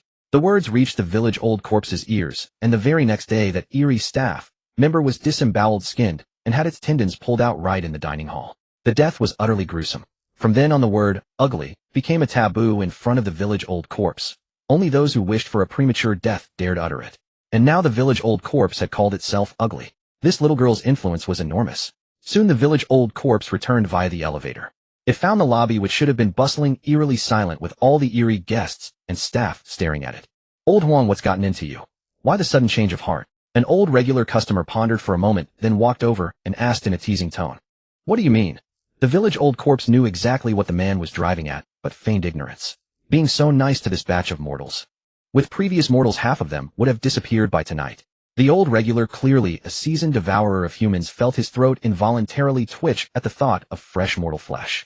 As for the mortals coming out of the dining hall now, I couldn't care less, the Village Old Corpse said indifferently, gesturing toward Cui Qinghan and his group. Hearing this, the eerie guests instantly wore greedy expressions. Cui Qinghan had been sauntering nonchalantly, but suddenly felt countless gazes converging on him in the lobby. A piercing chill surged into his heart.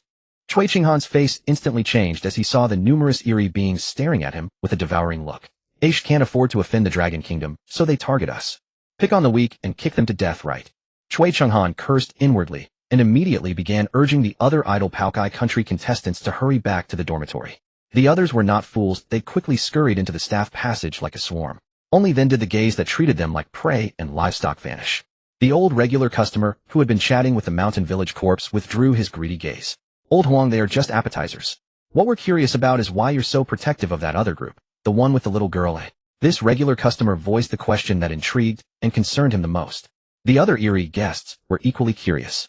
I can't say much, but for the sake of our years of acquaintance, I can only tell you all one thing. That little girl is not ordinary. If you think life is too long, you can take my words as nonsense.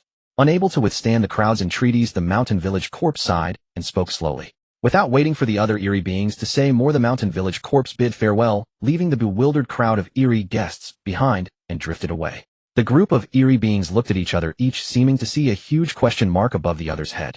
What's up with Old Huang? Exactly, he's like a charlatan speaking all mysteriously, some complained. But Old Huang, based on our years of dealing with him, is not someone who talks without restraint or lacks discretion. We'd better heed his words. The old regular customer stroked his chin and said thoughtfully, You are experienced and knowledgeable, we'll follow your advice. An eerie guest stood up and said loudly. This statement drew agreement from the other eerie guests. Are you saying we should like Old Huang fawn over Shen Lin so eagerly?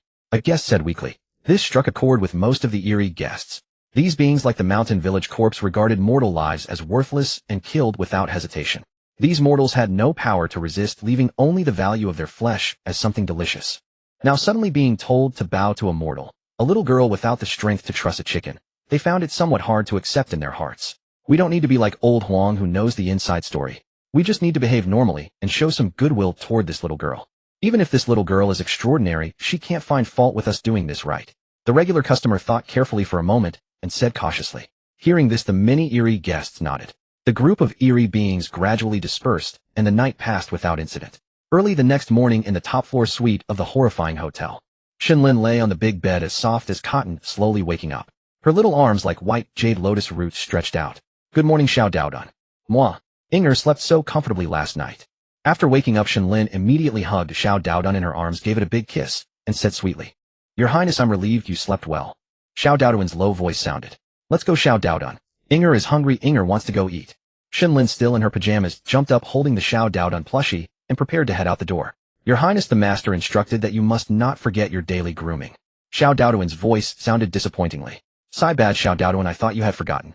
Shen Lin pouted and said angrily. After washing and changing, Shen Lin bounced out the door, pulling Xiao Daodan plushie. As soon as she stepped out of the elevator, Yellow Weasel and the three-headed woman from the front desk immediately scurried over.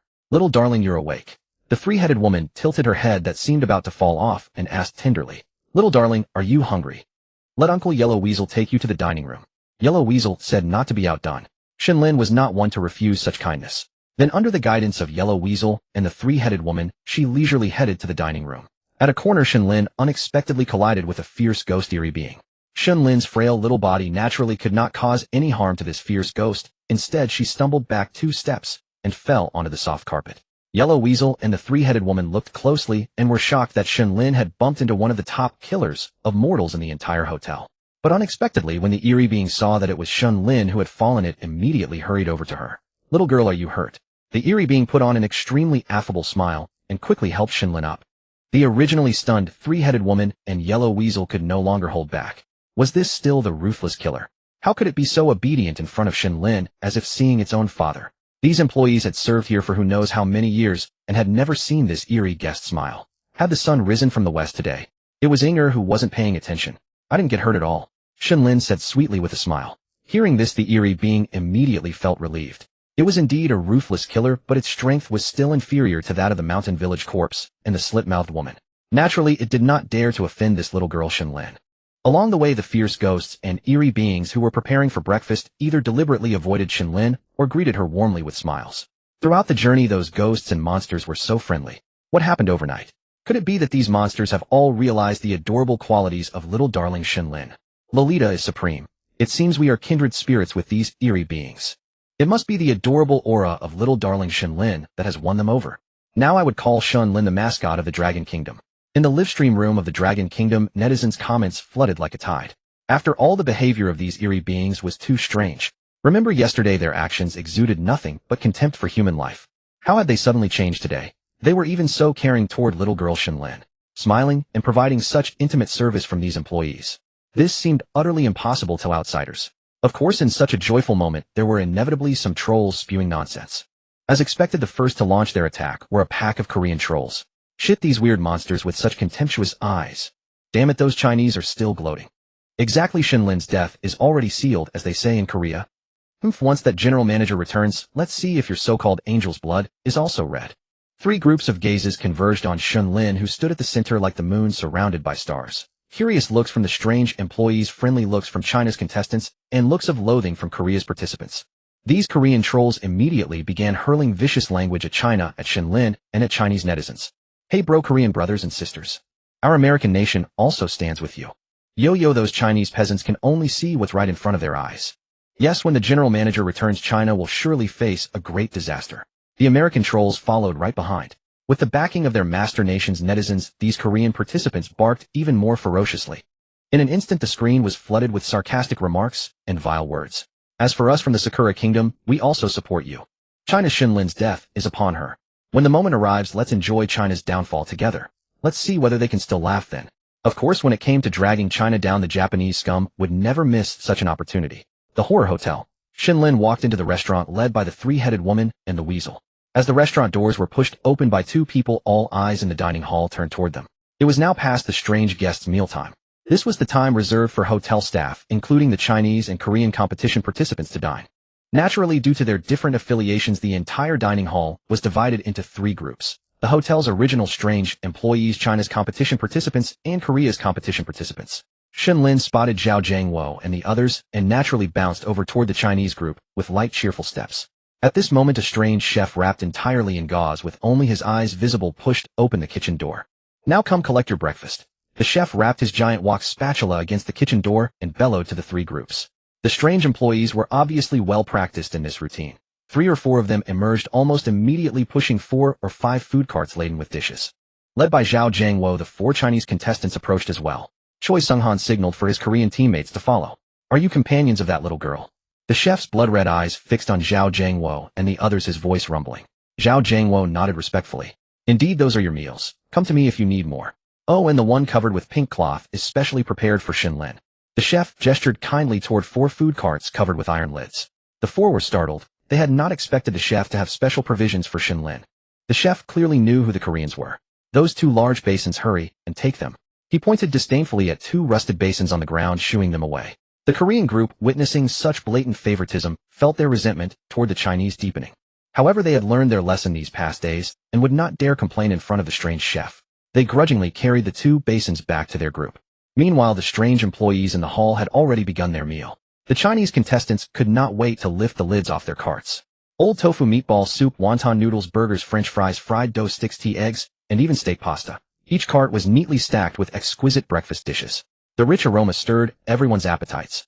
And Zhao Jiangwo naturally did not forget the special breakfast the strange chef had prepared for Shen Lin. A tray covered with pink cloth was placed before Shen Lin. As the cloth was lifted, an aroma far richer than all 4 carts combined hit them all at once. There laid out on the tray was a complete French Western meal set. Butter-toasted bread slices released a rich fragrance accompanied by foie gras, wine-braised oysters, runny eggs pan-fried in fresh olive oil, and steaming pure milk. Even little cute Shen Lin could not help but drool. The intoxicating scent drifted instantly to the Korean contestants standing just nearby. Having gone half a day without eating, they eagerly lifted the lid off the iron basin. A sour, rancid stench hit their faces. Choi Sung-han wrinkled his nose in disgust. Inside the iron basin lay an unidentifiable white mush and some large steamed buns speckled with dark spots. At least the chef had shown a bit of consideration by placing a side of dark pickled vegetables among the buns. This was the Korean breakfast. Choi Sung-han's composure completely shattered. He never expected his breakfast to rival China's, but it hardly needed to be this abysmal. This was not merely heaven and earth apart. Could this even be called being underground? They might as well be dining in a cesspool. Of course, this scene did not go unnoticed by viewers from various countries watching the live broadcast. Holy crap, our Chinese breakfast is way too lavish. Looking at this makes me hungry. I'm ordering takeout. I'm hungry too. I'm so envious of the contestants' meals. Oh, you're being imprecise. You shouldn't say envious of the contestants' meals, but rather envious of our Chinese contestants' meals. Look at what the Koreans are serving. Even dogs wouldn't touch that stuff. Shen Lin's little darling special provisions are what I'd call impressive. Oh, do tell. I'm a French chef myself, and this spread could easily pass for a 3-Michelin-star establishment. As Chinese netizens watched their contestants devouring the feast, the chat exploded instantly. Compared to the Korean contestants' food beside them, the difference was glaring. Shit, why are these ugly monsters treating our appa like this? It's so bullying, so unfair. Selfish Chinese, you should be sharing your food at a time like this. The Korean netizens had shamelessly begun making demands. Exactly, we are all partners in this live stream, why can't we share? Too selfish, they can't finish all this food, Samida. Various seemingly unbelievable bullet comments were so easily uttered by these netizens of Kimchi Country. Shui Chenghan watched the Longguo people devouring their food opposite, clenching his fists tightly. Shiba. Shui Chenghan cursed angrily, but he knew that if he went to find the Longguo people, now not to mention whether he could swallow his pride, even if he could, the Longguo people would naturally not share their food with him. Moreover, going to trouble that chef. Even if he had 10,000 guts, he wouldn't dare offend anyone, but not the anomalies. This is now common knowledge among all mortals. Shui Chenghan calmed his mood, ladled a bowl of paste, grabbed a steamed bun, and began to eat. The other Kimchi Country contestants, seeing their leader eating in silence, also started their meals. And the only way they could swallow these unpalatable foods was to stare fixedly at the food of the Longguo contestants, silently fantasizing that they were the ones eating those delicacies. Shiba, Longguo people eating so deliciously you'll choke to death soon.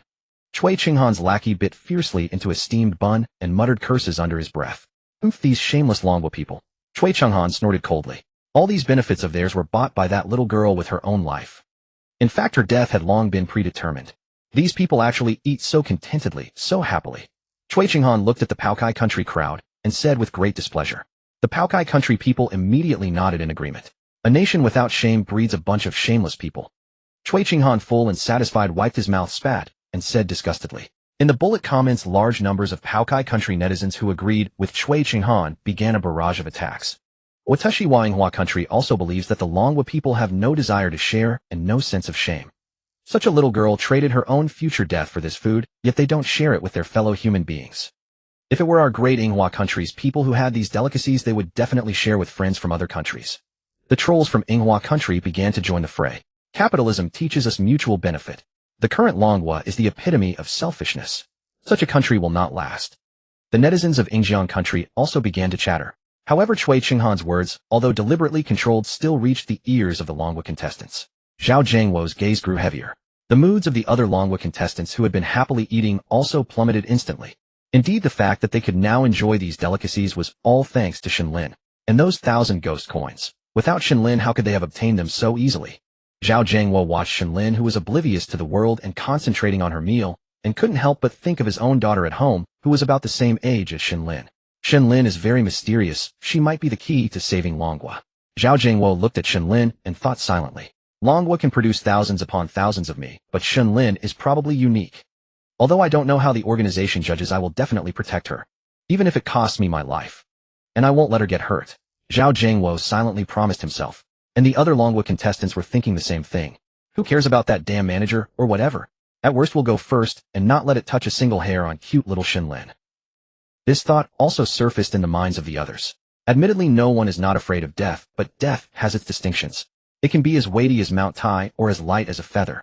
To be able to protect Shen Lin, the youngest and most extraordinary among them, would naturally be as weighty as Mount Tai. For Shen Lin, even if it's an anomaly, Zhao Jiangwo will take you on.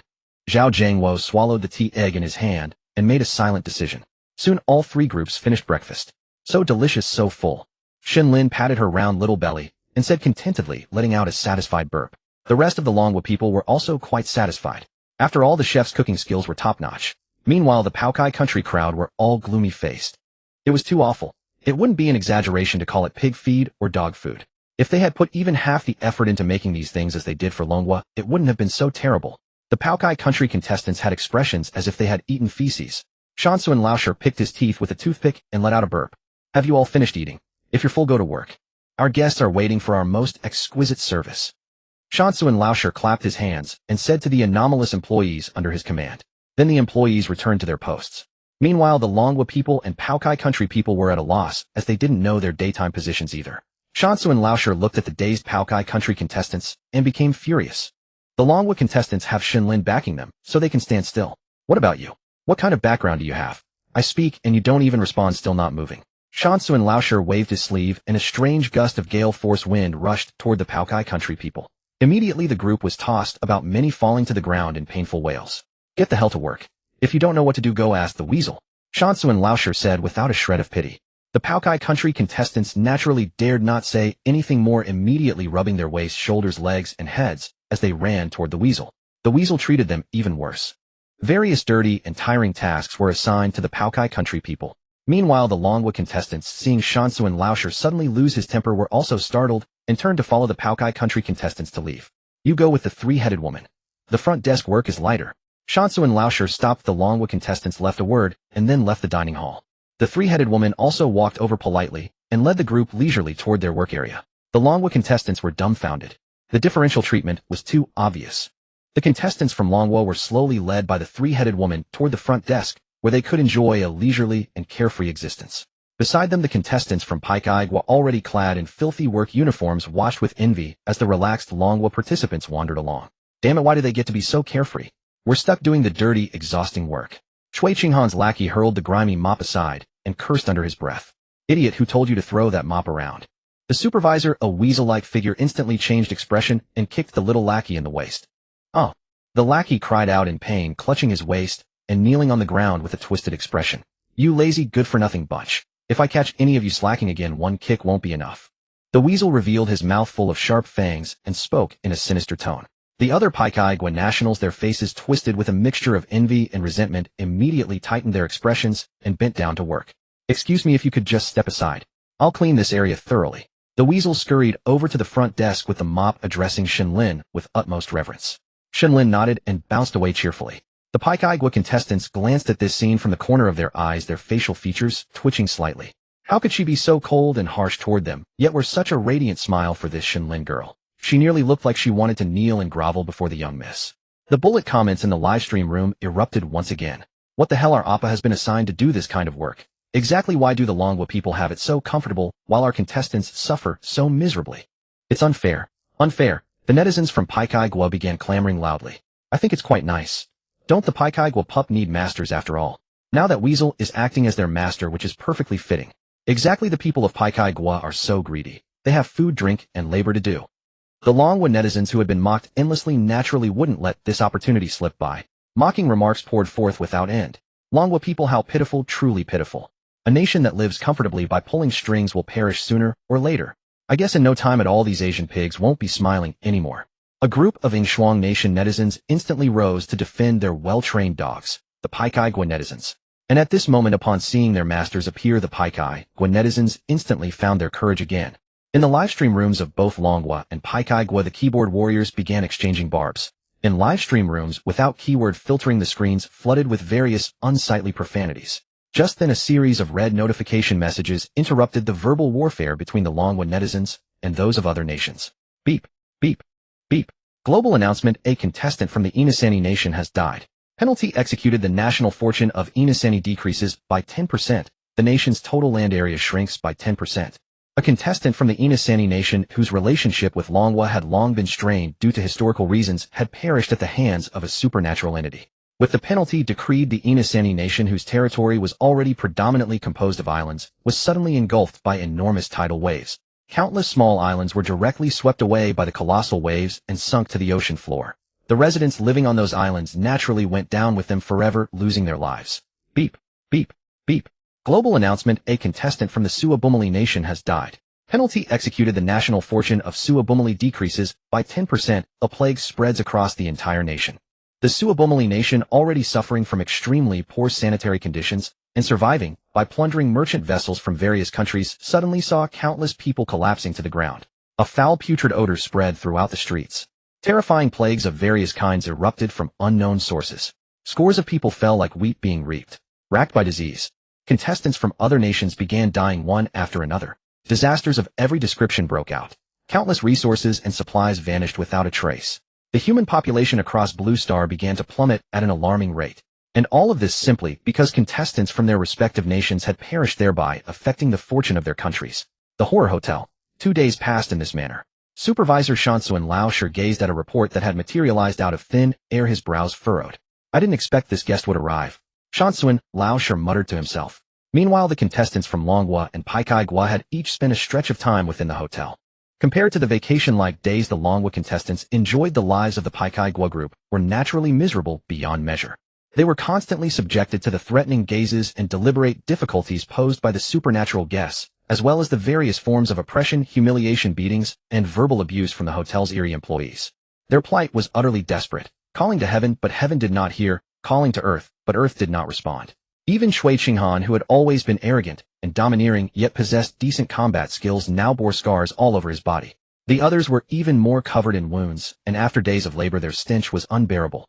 Early in the morning, Shansu and Lao Shi gathered all the hotel employees, including the contestants from Longguo and Gua, in the main hall. Everyone stood respectfully before their supervisor Shansu and Lao Shi, except for Shen Lin, who sat holding a doll on the massive plush sofa, playfully engaging in her own world, completely unconcerned with external affairs. After everyone finishes their meals, a distinguished guest will be returning to our hotel. Under no circumstances am I to tolerate any mishandling. If any guest is offended, you will be left to fend for yourselves. Shh. No one here can protect you. Shansu and Lao Shi's blood-red gaze fell upon the contestants from Longguo and Gua, his tone brimming with menace. Especially you lot, don't cause any trouble. The strength of this guest is not comparable to any ordinary guest. Should you provoke it, death is certain. Shansu and Lao Shi spoke in an unfriendly tone, looking at the filthy-looking Gua contestants. Within the main hall, even the hotel's supernatural employees changed expression. Their supervisor had not spoken with such gravity in many years. They still remembered the last time such a guest arrived. One of the employees had accidentally offended it. That guest had launched into a murderous rampage. Only after slaughtering all the mortals within the hotel and a portion of the supernatural employees did it finally calm down. It was that arrogant. Afterward, the supervisor had personally apologized and promised countless rewards before the matter was settled. Who would have thought this type of guest was coming again? For a moment, everyone in the hall endured unspeakable suffering, cursing heaven and earth. Conversely, Shui Qinghan's eyes narrowed like a venomous serpent at that very moment. Days of torment had made him harbor deep hatred toward the Longguo people. His gaze fell upon Shen Lin sitting on the sofa and taking no part in anything. Supervisor, may I ask about the guest's strength? Huang Shuling timidly raised his hand and asked cautiously. Bastard, how dare you ask such information? Shansu and Lao Shi frowned and rebuked. However, upon second thought, considering the special circumstances this year and the presence of Shen Lin and Xiao Daoduan, perhaps it would be better to disclose this information. Consider it a favor to that cloth doll. Fine, I'll tell you. This is a ghost king.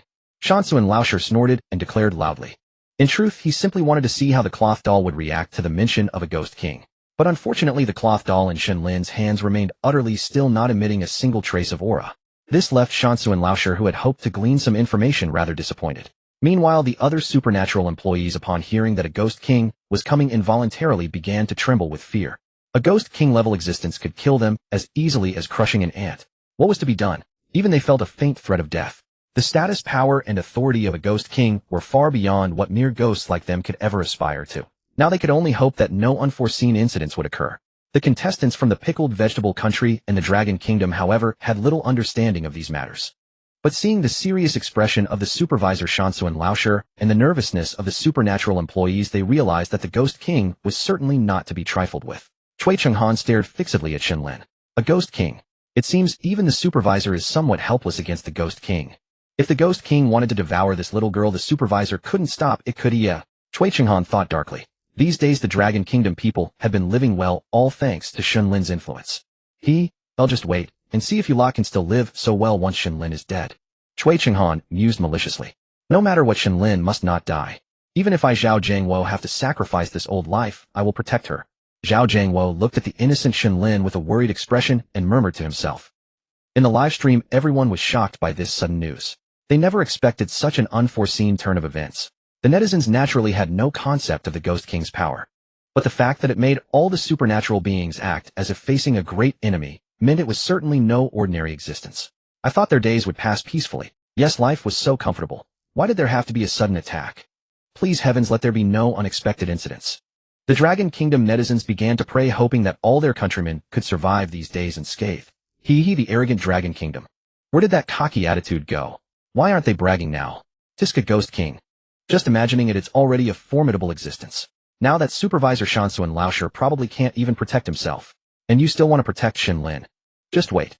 Once the Ghost King arrives, that little girl from your country is doomed. Then I'll see if you can still shout. Countless comments from other countries flooded in, full of mockery and schadenfreude. The Ghost King probably has a big appetite. Maybe all the Dragon Kingdom people will die. That would be wonderful. If all Dragon Kingdom contestants die, the Dragon Kingdom should be declared extinct, right? Ha, then our pickled vegetable country will be the first to plant our flag on Dragon Kingdom soil. Our Sakura country will plant ours too. Netizens of these countries had already begun to fantasize about living on Dragon Kingdom territory. The Dragon Kingdom Supreme Council Hall. Every member of the Elder Council and the expert group frowned. A wave of worry spread across the vast meeting hall. Stop the silence. Let's think of a response plan for this sudden situation. Chief Grand Elder Yi took off his glasses, rubbed his weary eyes, and said in a low voice. Reporting to Chief Grand Elder Yi, we have roughly deduced the strength rankings of the supernatural beings based on our observations and analysis over the past 2 days. An expert gritted his teeth and stood up. However, without sufficient actual data, these analyses might not be reliable. If it weren't for learning the term Ghost King today, they wouldn't have been able to provide concrete data. Speak. Right or wrong, just say it. Chief Grand Elder Yi, who understood this, said firmly, inferring from Shansu and Laosher's attitude. Shansu and Laosher's strength is certainly inferior to the Ghost King. After many days of observation, we found that in the supernatural world, strength is everything. If the Ghost King's strength were similar to Shansu and Laosher's, the latter wouldn't be so serious. Among the supernatural employees, Shansu and Laosher is likely the strongest. Next are the front desk employees, who mainly receive supernatural guests, led by the three-headed woman whose strength is inferior to that of Shansu and Laosher, and the Slit-Mouthed Woman, among other famous supernatural beings. Below them are the back-office employees, such as Huang Shulang. These ghosts are weaker but still stronger than ordinary people like us. Therefore the Ghost King is in existence. Even Shansu and Laosher dares not provoke easily. In the supernatural world, there is no law, no right or wrong. Only strength rules. According to the analysis, even if the Ghost King goes on a killing spree in the hotel, Shansu and Laosher would be powerless to stop it. The experts spoke in one breath. The other experts studying ghostly strength nodded in agreement. At these words, everyone's worry deepened. This meant that Shansu and Laosher, who had been quite accommodating to the Dragon Kingdom contestants, might not be able to protect them. Perhaps this is a trial. A trial to see if our Dragon Kingdom can survive this. Second Elder sighed and muttered to himself. Now we can only hope that little Shen Lin doesn't encounter this Ghost King. Fourth Elder Zhu sighed. Our other contestants are just as important as Shen Lin. If any of them die, it will inflict great damage on the Dragon Kingdom. Third Elder said seriously. May the heavens protect our great Dragon Kingdom. Sixth Elder looked at the Dragon Kingdom people on the screen and murmured to himself. Soon, amid the tense and excited anticipation of everyone, a colossal figure stood at the entrance of the hotel. The three-headed woman's expression shifted. A chilling and eerie aura rushed forth, accompanied by a stench of decay. The towering figure wore an official hat on his head and bore on his back a blood-red banner with a pole made of stark white bones. He donned an ornate robe in the style of the Qing dynasty. His eyes were bloodshot, his skin pallid, and he sported a queue hairstyle reminiscent of a rat's tail. The village old corpse, who had been waiting for a long time, forced a smile and respectfully approached. Your Majesty, the Zombie King, the entire staff of the Horror Hotel has been awaiting your arrival. Your presence brings great honor to our hotel. The village old corpse, with a flattering smile, ushered the Ghost King Zombie King into the hotel. On both sides of the entrance, all the female eerie employees clad in sexy cheongsams bowed at 90 degrees. The other eerie beings in the lobby also bowed deeply. Before this Ghost King Zombie King, these normally haughty and monstrous creatures had shed all their pride, leaving only reverence, fear, and terror. Oomph. After all these years, this hotel still has the same batch of people. The Zombie King glanced around and said coldly, the staff turnover is quite small. We're all old employees. The village old corpse chuckled. I hope you won't disappoint me, or I won't mind giving this hotel a good blood transfusion. The Zombie King licked his dark purple lips with his blood-red tongue and sneered. Hearing this, the village old corpse's heart trembled. It seemed this VIP was in a bad mood today. He gave a direct warning upon entering. Of course, I assure you we will serve you well. The village old corpse immediately forced a smile. All right, tell the chef to start preparing the dishes I ordered. If I'm not satisfied, I won't mind tasting what he's made of. The Ghost King Zombie King strode toward the dining hall with familiarity, having visited the hotel many times. As his figure receded, the eerie hotel staff finally relaxed. The subtle pressure emanating from the Ghost King had already left them breathless. The mortals in the lobby were drenched in cold sweat. This Ghost King Zombie King not only disregarded mortal lives, but also seemed utterly indifferent to his own kind, the eerie beings. The village old corpse gave a knowing glance to the yellow weasel. The yellow weasel, drenched in sweat, immediately understood and rushed to the kitchen to order the cooking to begin. Meanwhile, Shen Lin, having just woken up from a nap on the lobby sofa after playing, looked around at the people and eerie beings who seemed to have encountered a natural enemy, utterly confused. Feeling somewhat bored, Shen Lin decided to find her Uncle Wang and the older sister for some fun. At this time of day, she would usually drag Zhao Jiangwo and the high school girl to play games together. So she hopped and skipped toward the dining hall. At this hour Zhao Jiangwo and the high school girl were working at the restaurant's front desk. Meanwhile the dining hall had already been cleared by the village old corpse well in advance. Some of the irritable eerie guests initially thought the village old corpse was making a fuss, but when they learned the visitor was the Ghost King Zombie King, they immediately backed down. Seated at the largest table in the center of the dining hall, the Ghost King Zombie King looked around with satisfaction at the empty hall, with only a few servers present. He enjoyed this sense of exclusivity. Soon a series of exquisite dishes were prepared by the head chef. Each dish was meticulously cooked. A group of servers carefully began carrying the plates to serve. Because of her delicate features, the female contestant from the Dragon Kingdom was assigned by the village old corpse to serve as a waitress. The high school girl wearing a cheongsam and high heels walked with great difficulty, swaying unsteadily. Zhao Jiangwo watched the girl struggling to walk, silently praying that nothing would go wrong. The girl picked up a tray laden with delicacies and wobbled toward the Ghost King Zombie King's large round table. The Zombie King immediately noticed the radiant Dragon Kingdom high school girl. A surge of wicked desire emanated from within him. I didn't expect this hotel to have such a beauty. The Ghost King Zombie King's eyes fixed greedily on the girl's slender supple waist. The high school girl of course was unaware of the Zombie King's lecherous gaze. Her only focus was to walk steadily, place the food on the table, and leave. She carefully set the dishes on the table, bowed respectfully to the Zombie King as she had been taught, and turned to leave. The Zombie King extended a pale, massive hand with 5 pitch-black fingernails. He grabbed the girl's wrist and pulled her over. The sudden move startled the girl, and she screamed. The Zombie King then pulled her onto his lap. Inhaling the fresh, youthful scent of the high school girl, the Zombie King even drooled a little. Little beauty, what's your name? The Zombie King with a lecherous expression held the struggling girl tightly and asked lustfully. Sir, please let me go. The high school girl understood that before such a fiend, she was utterly defenseless. Perhaps the more she struggled, the more excited he would become. Tell me your name, and I'll let you go, the Ghost King Zombie King said with a sinister smile. My name is Lina, I'm immortal. Lina forced herself to calm down and answered quickly. She knew that these eerie monsters looked down on humans, and now her only hope was that her mortal identity might save her. She hoped the Zombie King would be disgusted by her being immortal and thus release her. Haha, immortal is fine. I've never tasted the flavor of a mortal woman before. Unexpectedly, the Ghost King Zombie King did not follow the usual pattern. Upon hearing she was immortal, he became even more excited. Zhao Jiangwo also noticed the commotion in the hall, and his pupils contracted. Seeing his companion being harassed, he couldn't restrain himself and strode quickly toward the Zombie King's table. At that moment he no longer cared about what the Zombie King was, he only wanted to protect the girl. Just then the tightly closed door of the dining hall was pushed open.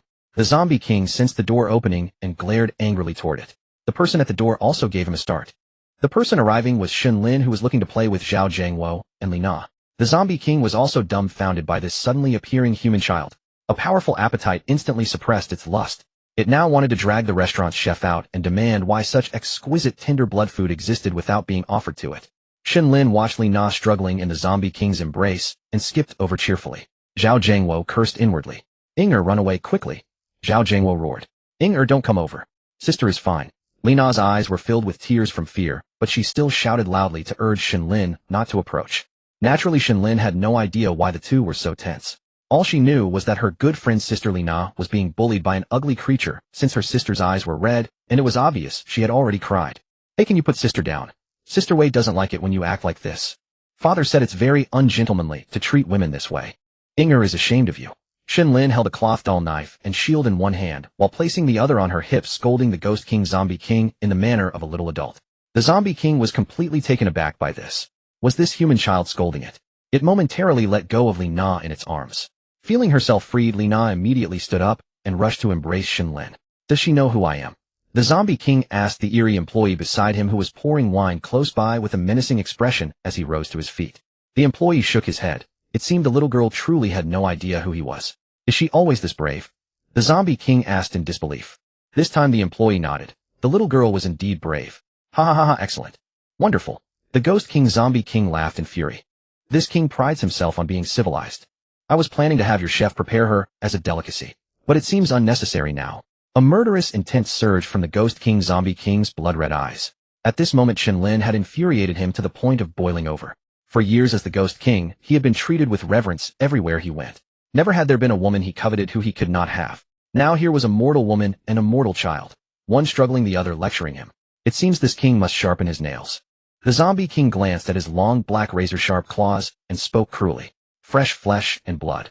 Natural to devour raw and skin alive, that's the only way to taste true freshness. The Ghost King Zombie King fixed his gaze on Shen Lin with murderous intent. The live stream had erupted into chaos. God, what a terrifying monster. And Shen Lin actually marched right up to lecture it. This really damages the Zombie King's reputation. Shen Lin probably won't survive this time. Netizens across Long Country were beginning to lose hope. After all, everyone still vividly remembered how Mountain Village Old Corpse behaved like a well-behaved child in front of the Zombie King. This alone proved the Zombie King's formidable power. Now, without Mountain Village Old Corpse's protection, Shen Lin might truly be in unavoidable danger. Let's see how you survive this time. Chui Chenghan watched the Zombie King's monstrous appearance in the hall and felt a dark satisfaction. Meanwhile, the other Long Country contestants were deeply shaken. After spending these past days together, they naturally understood that their comfortable existence in the face of these anomalies was entirely due to Shen Lin's influence. And after so much time together, they all harbored affection for the lovely little girl Shen Lin, who called them brother, sister, uncle, and aunt. Moreover, the education Long Country instills in its people makes it impossible for them to stand idle and watch their fellow countrymen, or even a 5-year-old girl, die before their eyes. Zhao Jiangwo, standing nearby, finally snapped out of his shock and sprinted to position himself between Shen Lin and the Ghost King Zombie King. One or two of the Long Country contestants, gritting their teeth, followed suit. To everyone's astonishment in the hall, the two Long Country contestants dropped into deep 90-degree bows. "We beg you, Lord Zombie King. She's just a little girl. Please, someone of your stature, don't deign to take issue with her." Both were visibly terrified, their teeth chattering as they stammered out their plea. Others could plainly see their legs shaking uncontrollably as if fitted with engines. Despite this, none of the other Long Country contestants or the sinister employees watching from the hall laughed. On the contrary, they felt deep respect for these two. But the chubby otaku beside them gritted his teeth and still could not muster the courage to face the Zombie King. "Damn it, I still can't bring myself to step forward. They're brave, but this behavior is too reckless." The chubby otaku cursed himself inwardly. Right, to protect them, there's only that person. But then he seemed to remember something and immediately bolted out of the restaurant, sprinting toward the hotel lobby. As expected, Mountain Village Old Corpse had just emerged from his office, still completely unaware of what was happening at the restaurant. "Hey, where's that little girl?" Mountain Village Old Corpse asked the three-headed woman at the front desk curiously. He had only just returned to his office when Shen Lin was sleeping there. How had she vanished the moment he stepped out? Before the three-headed woman could respond, a desperate cry for help interrupted them. It was the chubby otaku. "Supervisor, thank goodness I found you. Something happened at the restaurant." The otaku grabbed the hem of Mountain Village Old Corpse's clothes, tears and snot streaming down his face as he wailed in anguish. Mountain Village Old Corpse regarded the fat man with disgust, but remembering he was Shen Lin's companion, he had to suppress the urge to swat him away with a single strike. "What's going on?" Mountain Village Old Corpse frowned. "That Zombie King is going to eat Shen Lin. Supervisor, you've been so kind to her. You absolutely cannot stand by and do nothing." The chubby otaku quickly pleaded through his tears. Upon hearing this, Mountain Village Old Corpse inwardly cursed. The exact thing he feared had come to pass. How was he supposed to handle being caught in the middle? If he hadn't known about this, fine. But now that he did, how could he possibly ignore it? Mountain Village Old Corpse sighed and had no choice but to hurry toward the restaurant with the chubby otaku. But at moments like this, when some worry, others rejoice. The only ones rejoicing throughout the entire restaurant were these schadenfreude-filled Korean contestants. Chui Chinghan's lips curved upward. He had finally waited long enough for this moment. Watching the Long Country national he despised, envied, and loathed most. The one whose smile he longed to shatter. On the verge of losing everything. Chui Chenghan watched as Shen Lin, Zhao Jiangwo, Li Na, and other Dragon Kingdom natives confronted the Zombie King, a smirk curling at the corner of his mouth. Today his mood was absolutely splendid. Even though he had been toiling like a dog on menial tasks over the past 2 days, even though the food he ate was fit for pigs, his spirits remained soaring high. Let's see how the Dragon Kingdom can turn the tables this time. Chui Chenghan thought smugly. No, I need to fan the flames further. A plan struck Chui Chenghan. He then pulled aside a fellow contestant from Poukai Country who had been watching the spectacle with him.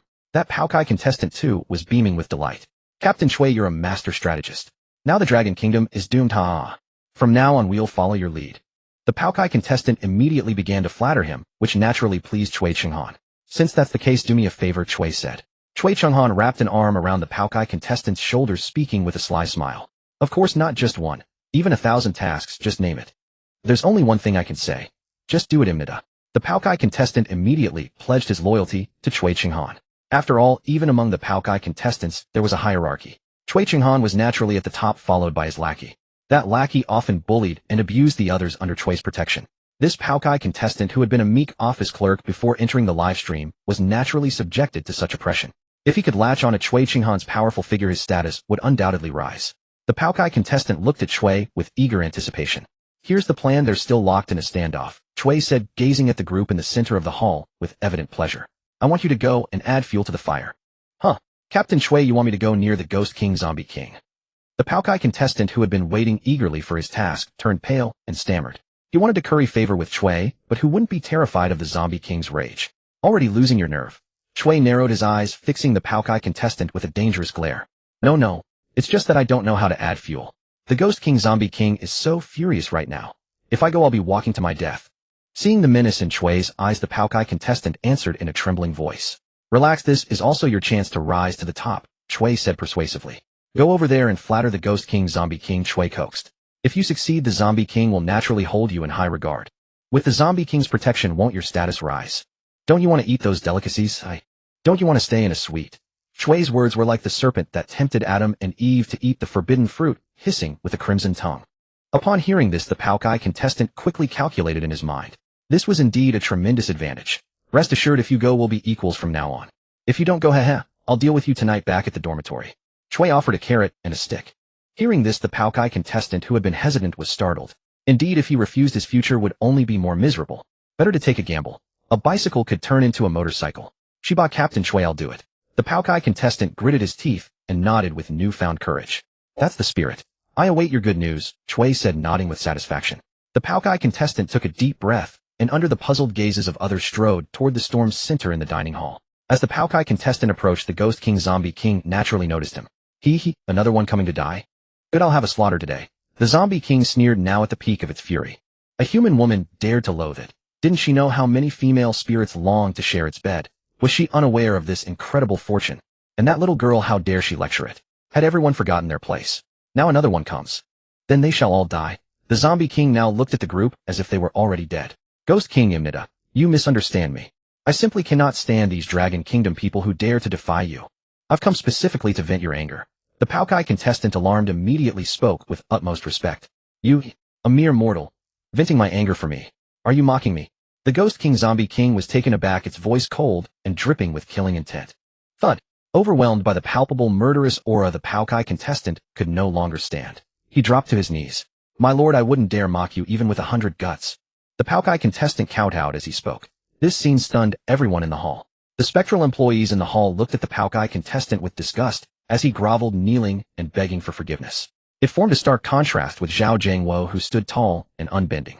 The Zombie King too regarded the two starkly different humans with curiosity. Your attitude is not bad, it said. Rise and show me how you'll vent my anger. The Ghost King Zombie King spoke with interest. Watching the internal strife of two ants piqued its curiosity. Hearing this, the still kowtowing Paokai contestant felt a surge of joy. This meant the Zombie King had no intention of killing him for now. He just needed to perform well. Once the Zombie King favored him, his status among the hotel's mortals would soar. Shen Lin, Zhao Jingwo, Cui Chenghan, they would all kneel before him. Gazing at Shen Lin's rosy cheeks and envisioning his glorious future, the Paokai contestant felt malice rise within him.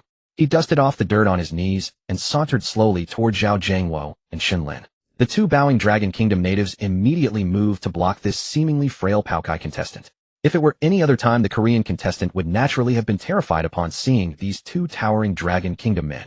But now his status and position were no longer as they once were. With the Ghost King Zombie King backing him, he was now fearless. Even if Cui Chenghan dared to come, he would have to suffer 2 slaps from him. Sybil, have you two Dragon Kingdom men considered the consequences of stopping me? The Korean contestant stood before them, bellowing loudly. Now I have the Zombie King behind me. If you two don't want to die, get out of the way. The Korean contestant spoke with such confidence. The two men looked at the Zombie King, whose expression was ominous and whose gaze was fixed on them, and their hearts immediately trembled, their steps involuntarily retreated. The Korean contestant, seeing the fear in the two men, felt an exhilarating surge of pleasure. So this was the taste of power. Then he strode over to Zhao Jiangwo and Shen Lin. Korean, this matter has nothing to do with you. Before I throw you out, you can still leave. Zhao Jiangwo's tall and broad figure stood like a city wall, blocking the space between the Korean contestant and Shen Lin. Looking at this Dragon Kingdom soldier, whose chest muscles were larger than his own head, the once ecstatic Korean contestant calmed down a little. I should be the one saying that to you. The Korean contestant gritted his teeth and muttered.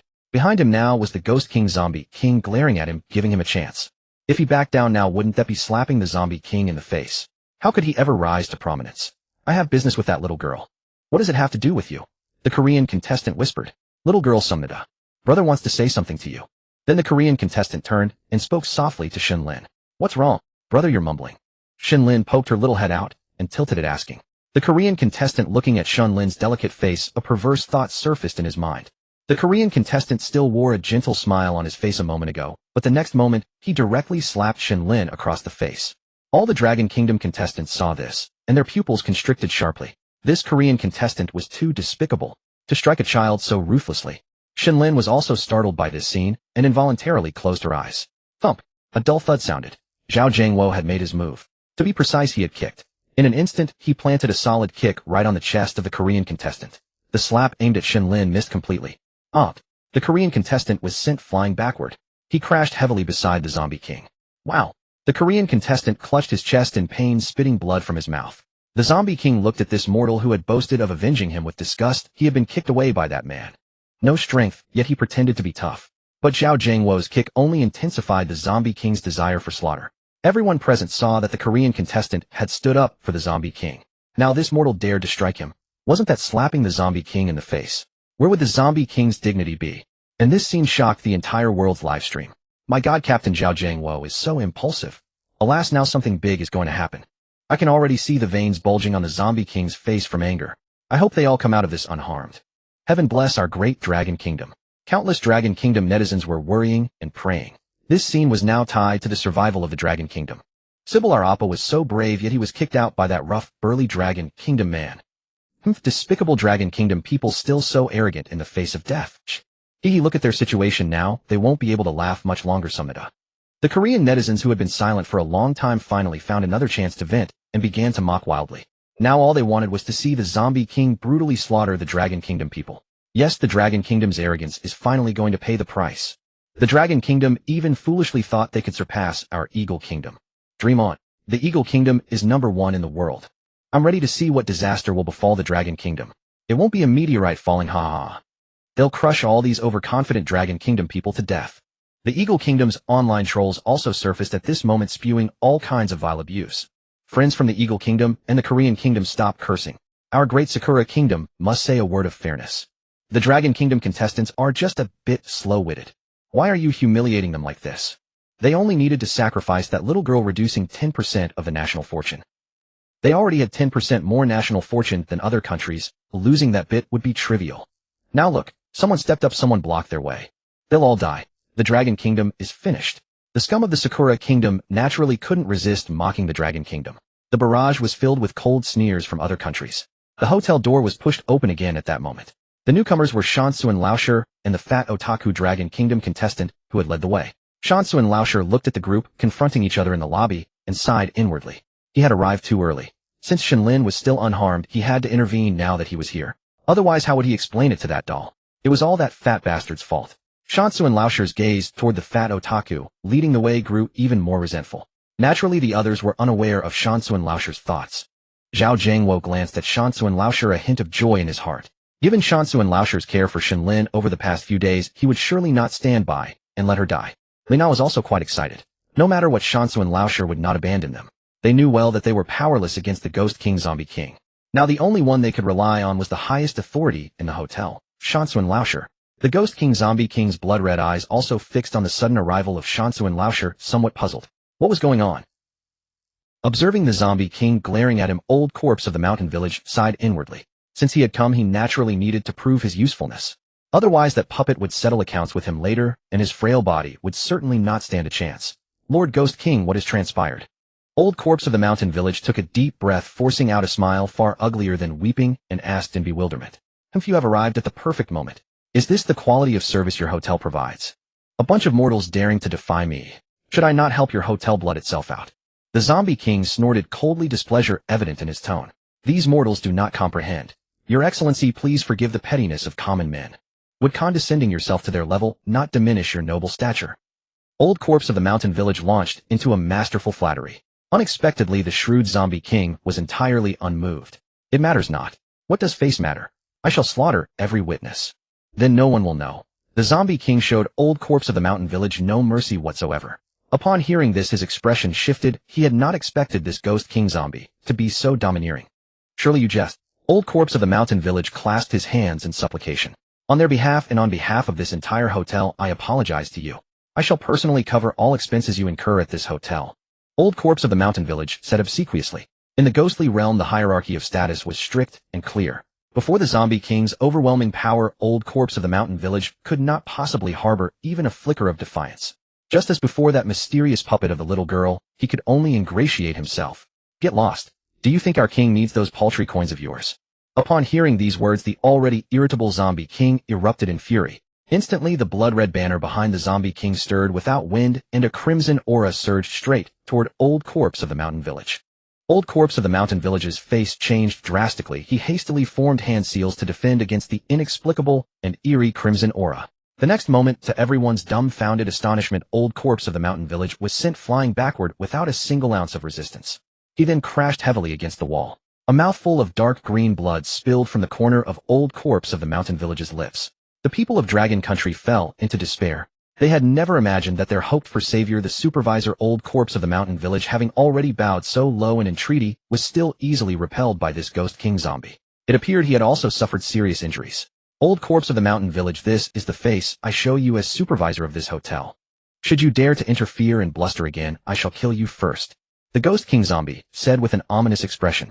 Though he could dispatch Old Corpse of the Mountain Village with ease, the latter was the hotel supervisor, and some courtesy was still owed. Hearing this, Old Corpse of the Mountain Village opened his mouth, but fell silent.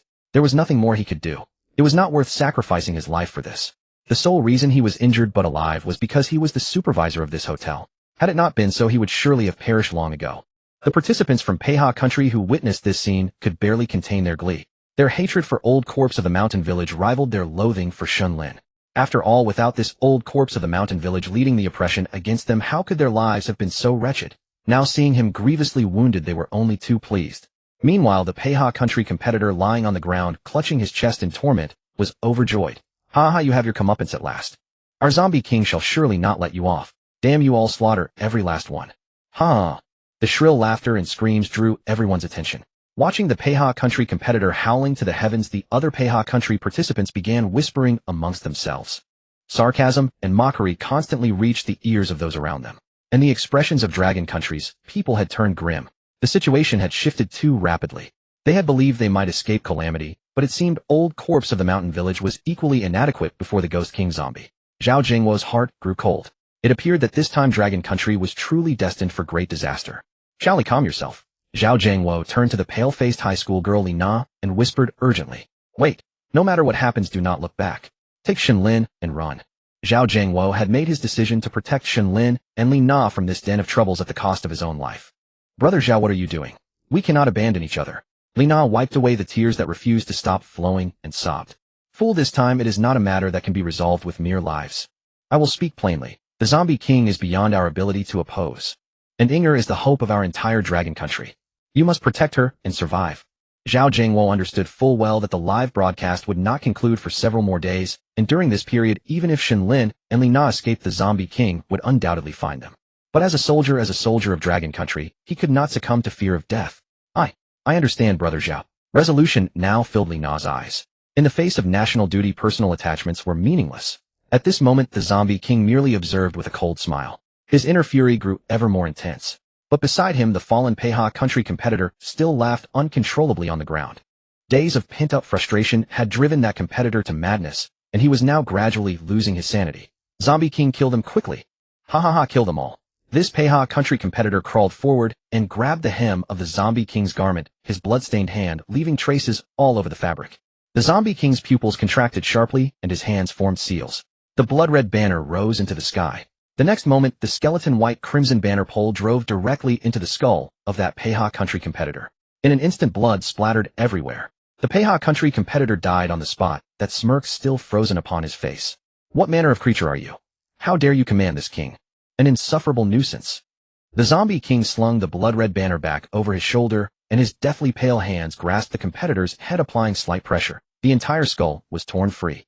The dripping blood-soaked head still clung to a length of spinal column. The sight was as chilling as anything could be.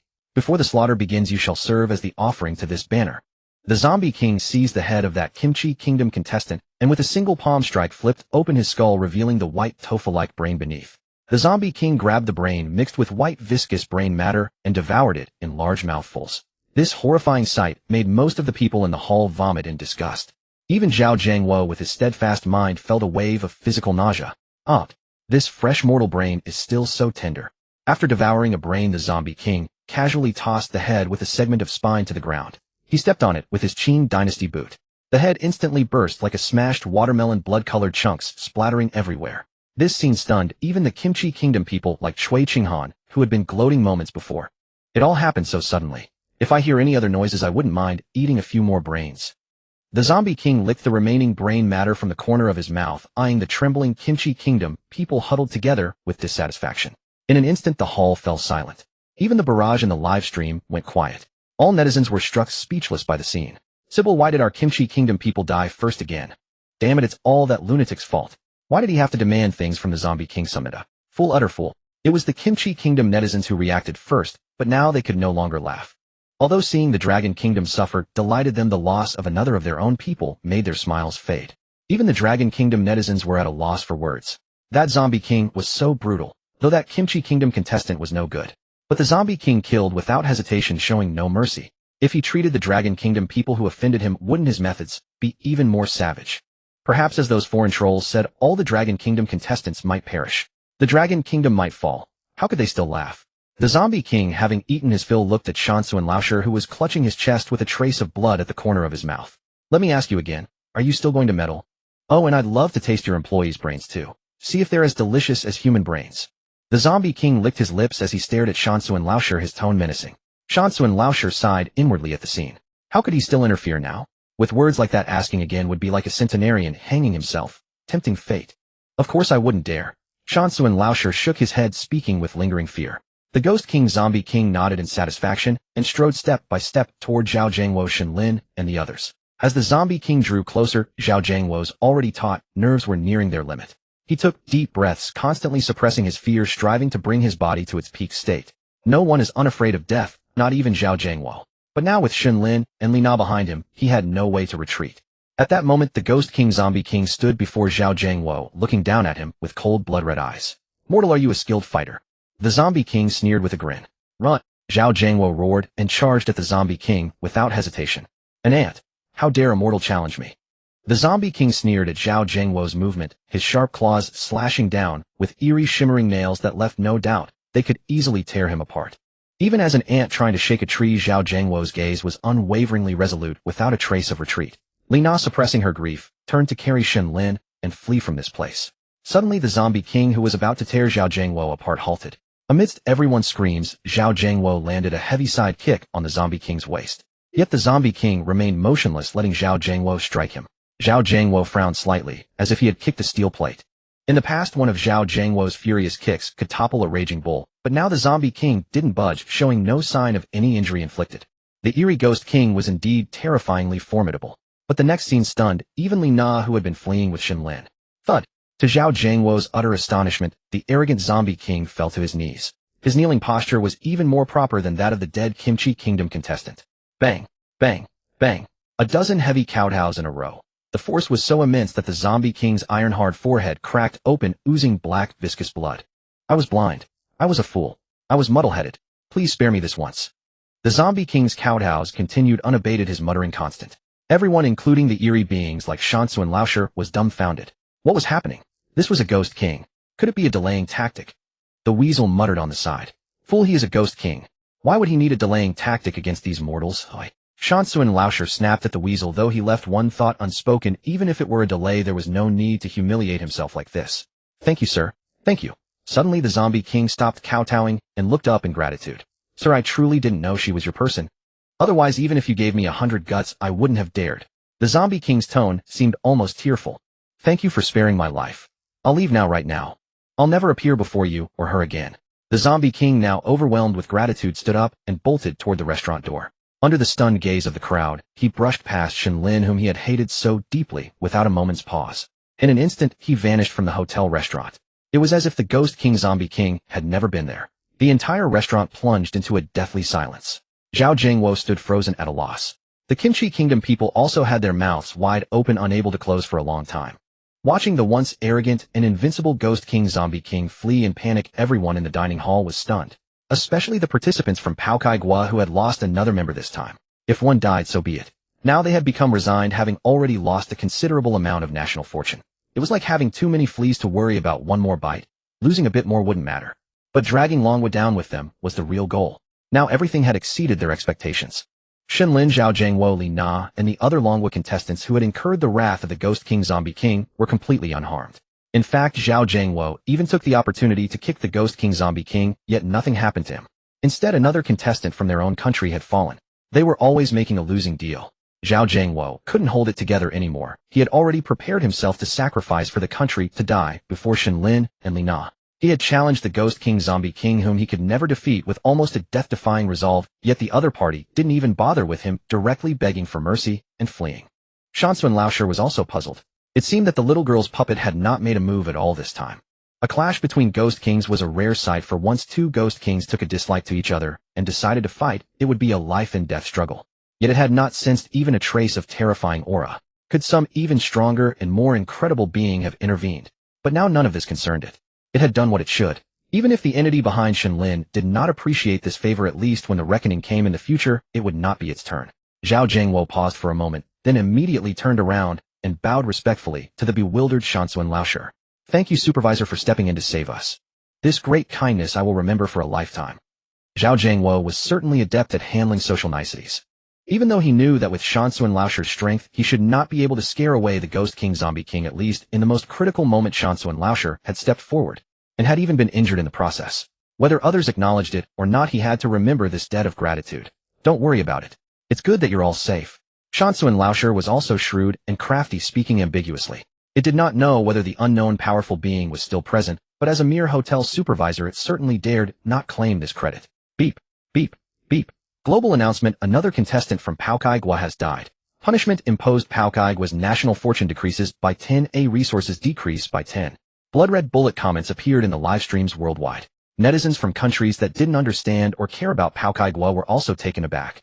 In just a few days, Paokai-gua had lost several people. What on earth was happening? It instantly piqued the interest of countless people. Meanwhile, the live streams of both Longguo and Paokai-gua were now in an uproar. Countless foreign anti-dragon forces who had been waiting to see Longguo laughed at and suffer tragedy could no longer laugh. Especially the netizens of Paokai-gua, whose country had now suffered a double loss, gaining nothing at all. Longguo remained safe and sound. Heaven does not forsake our great Longguo. Nice angel Shen Lin is truly a mascot. Although I don't know what happened, it looks like our contestants are all safe. Ha, only the fools from Paokai-gua died. Good death serves them right.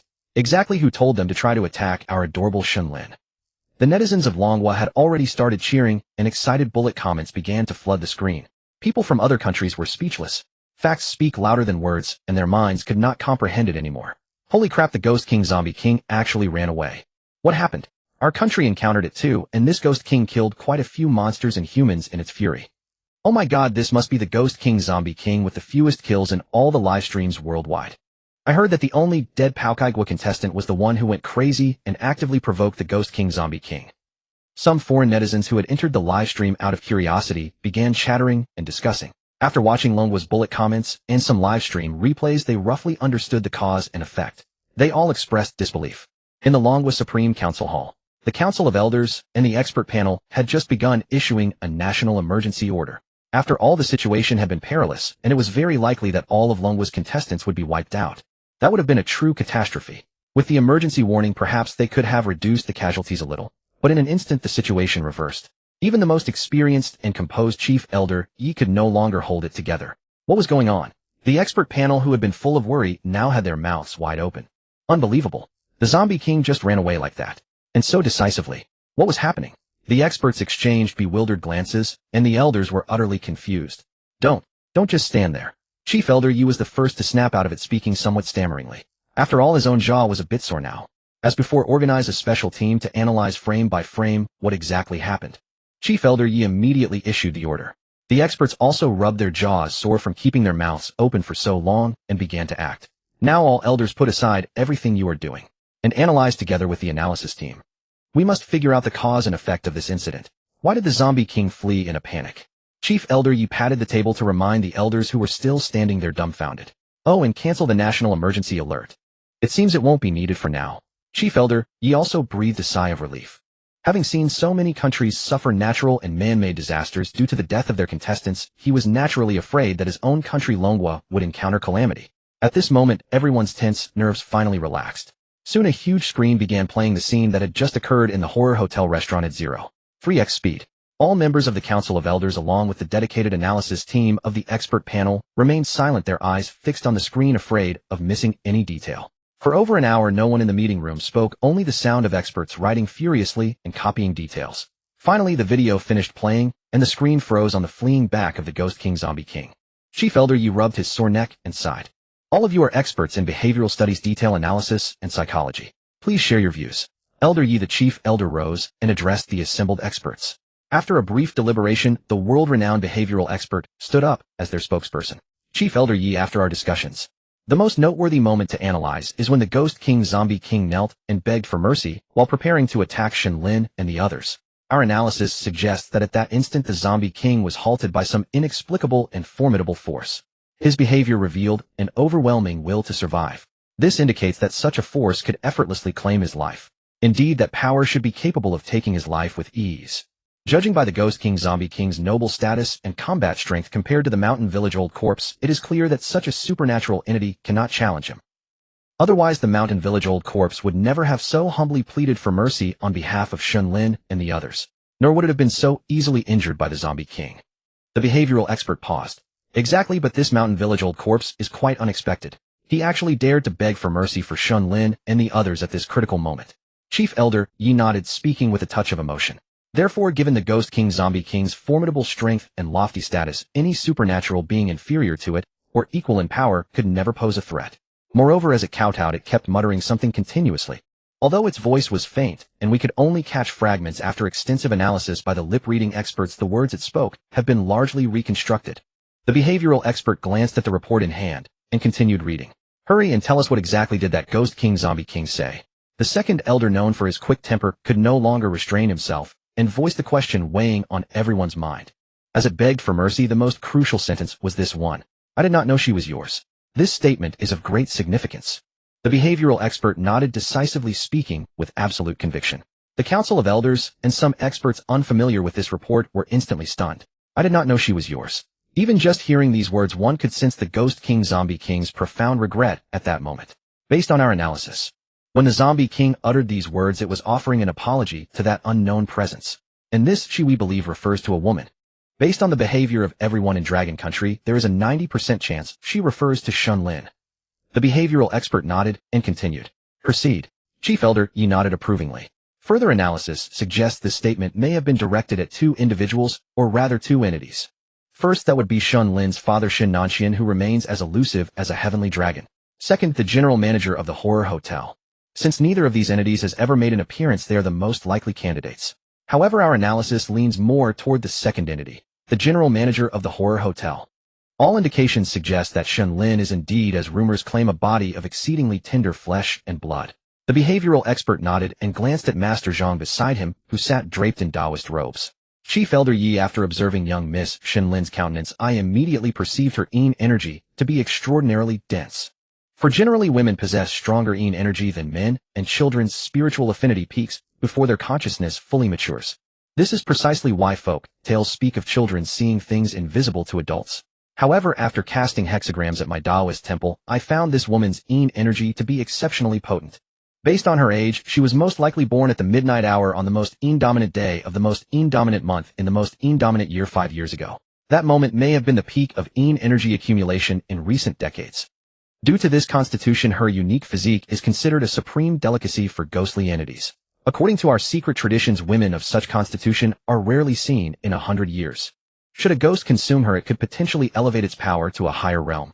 This is precisely why that unseen general manager would have the mountain village old corpse protect her so fervently.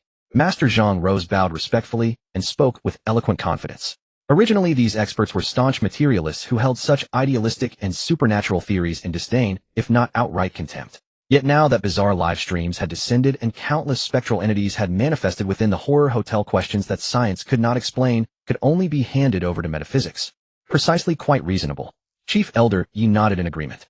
Therefore, this Ghost King Zombie King likely received a threat from the general manager, which is why it fled in disarray. The behavioral expert nodded firmly, delivering his verdict. Does this seem somewhat hasty?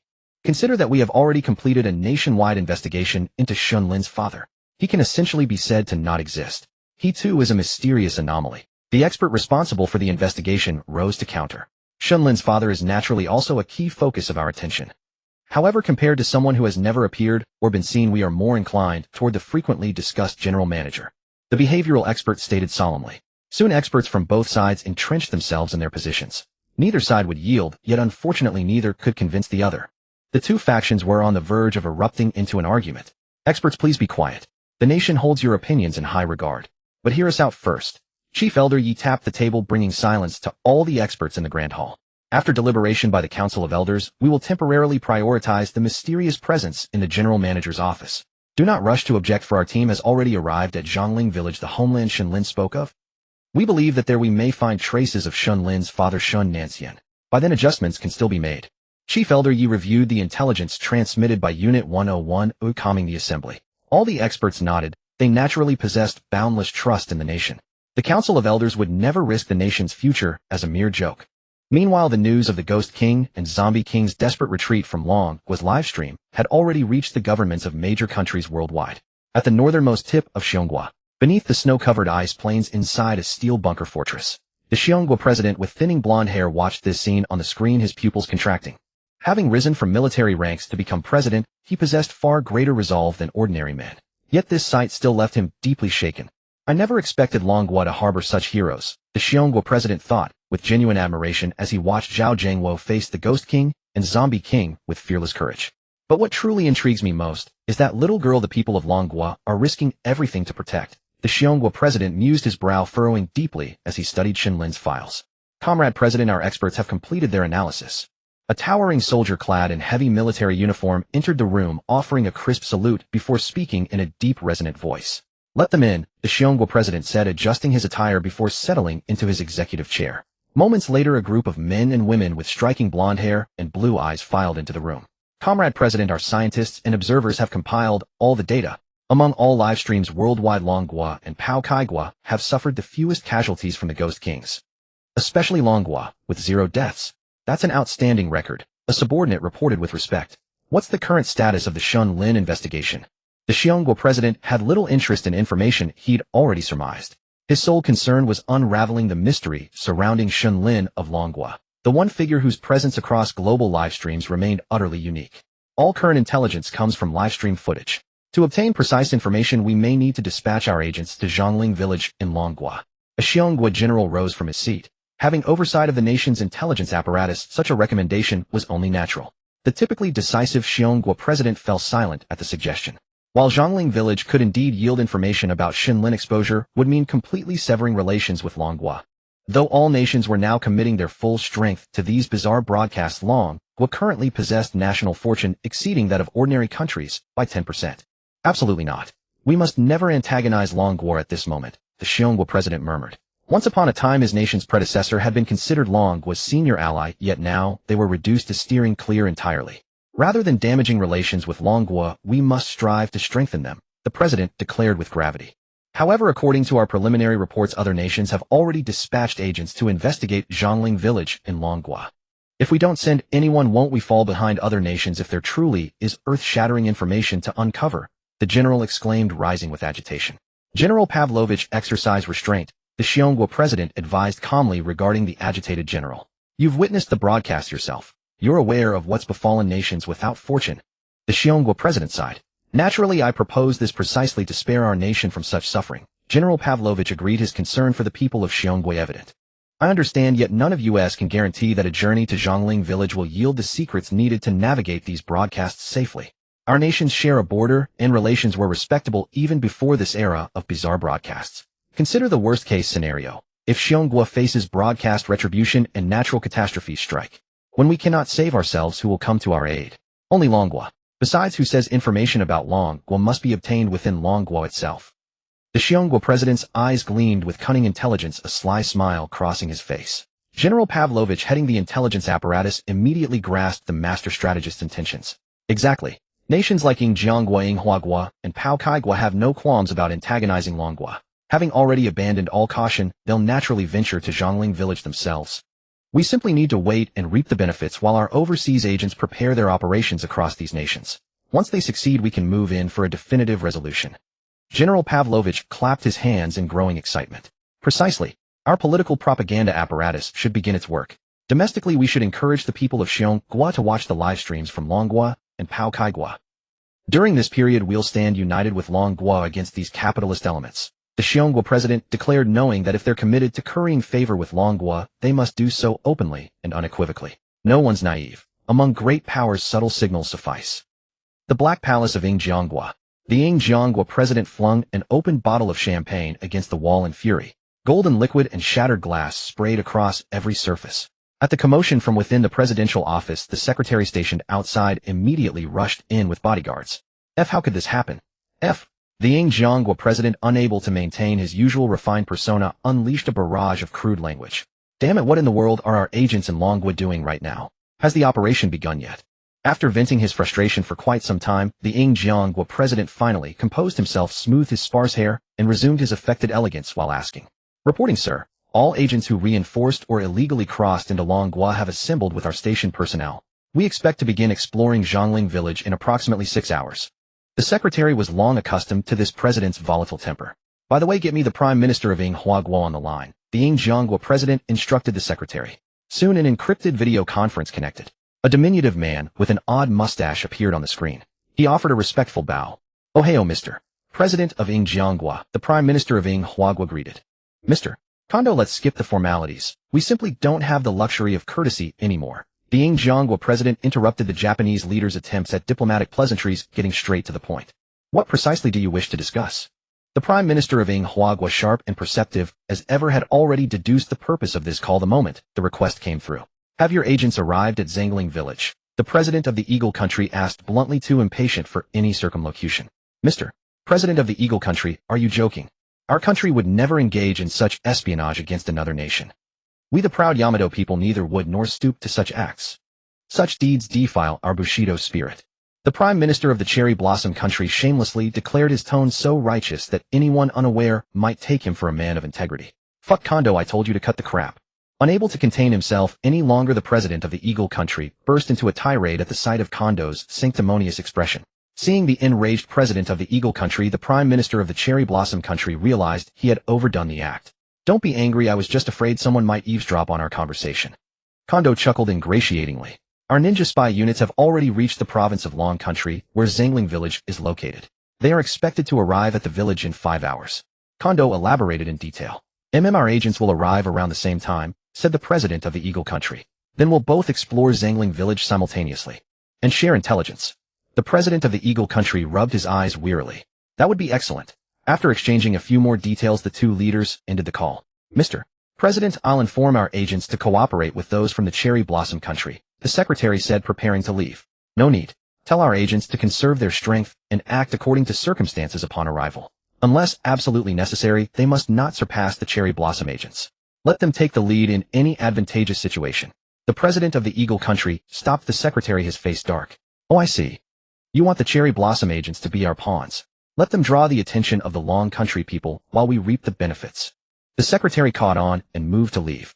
As his eyes traced her slender figure, her shapely legs, sheathed in black stockings, and her lustrous blonde hair, the president of the Eagle Country licked his dry lips. This can wait. Come here first. It'll only take a few minutes. I'm feeling quite heated. He called his secretary back with a lecherous grin. The secretary rolled her eyes helplessly, then approached him with a seductive gaze, tying up her voluminous wavy blonde hair as she walked. Several hours later, Long Country, Zangling village.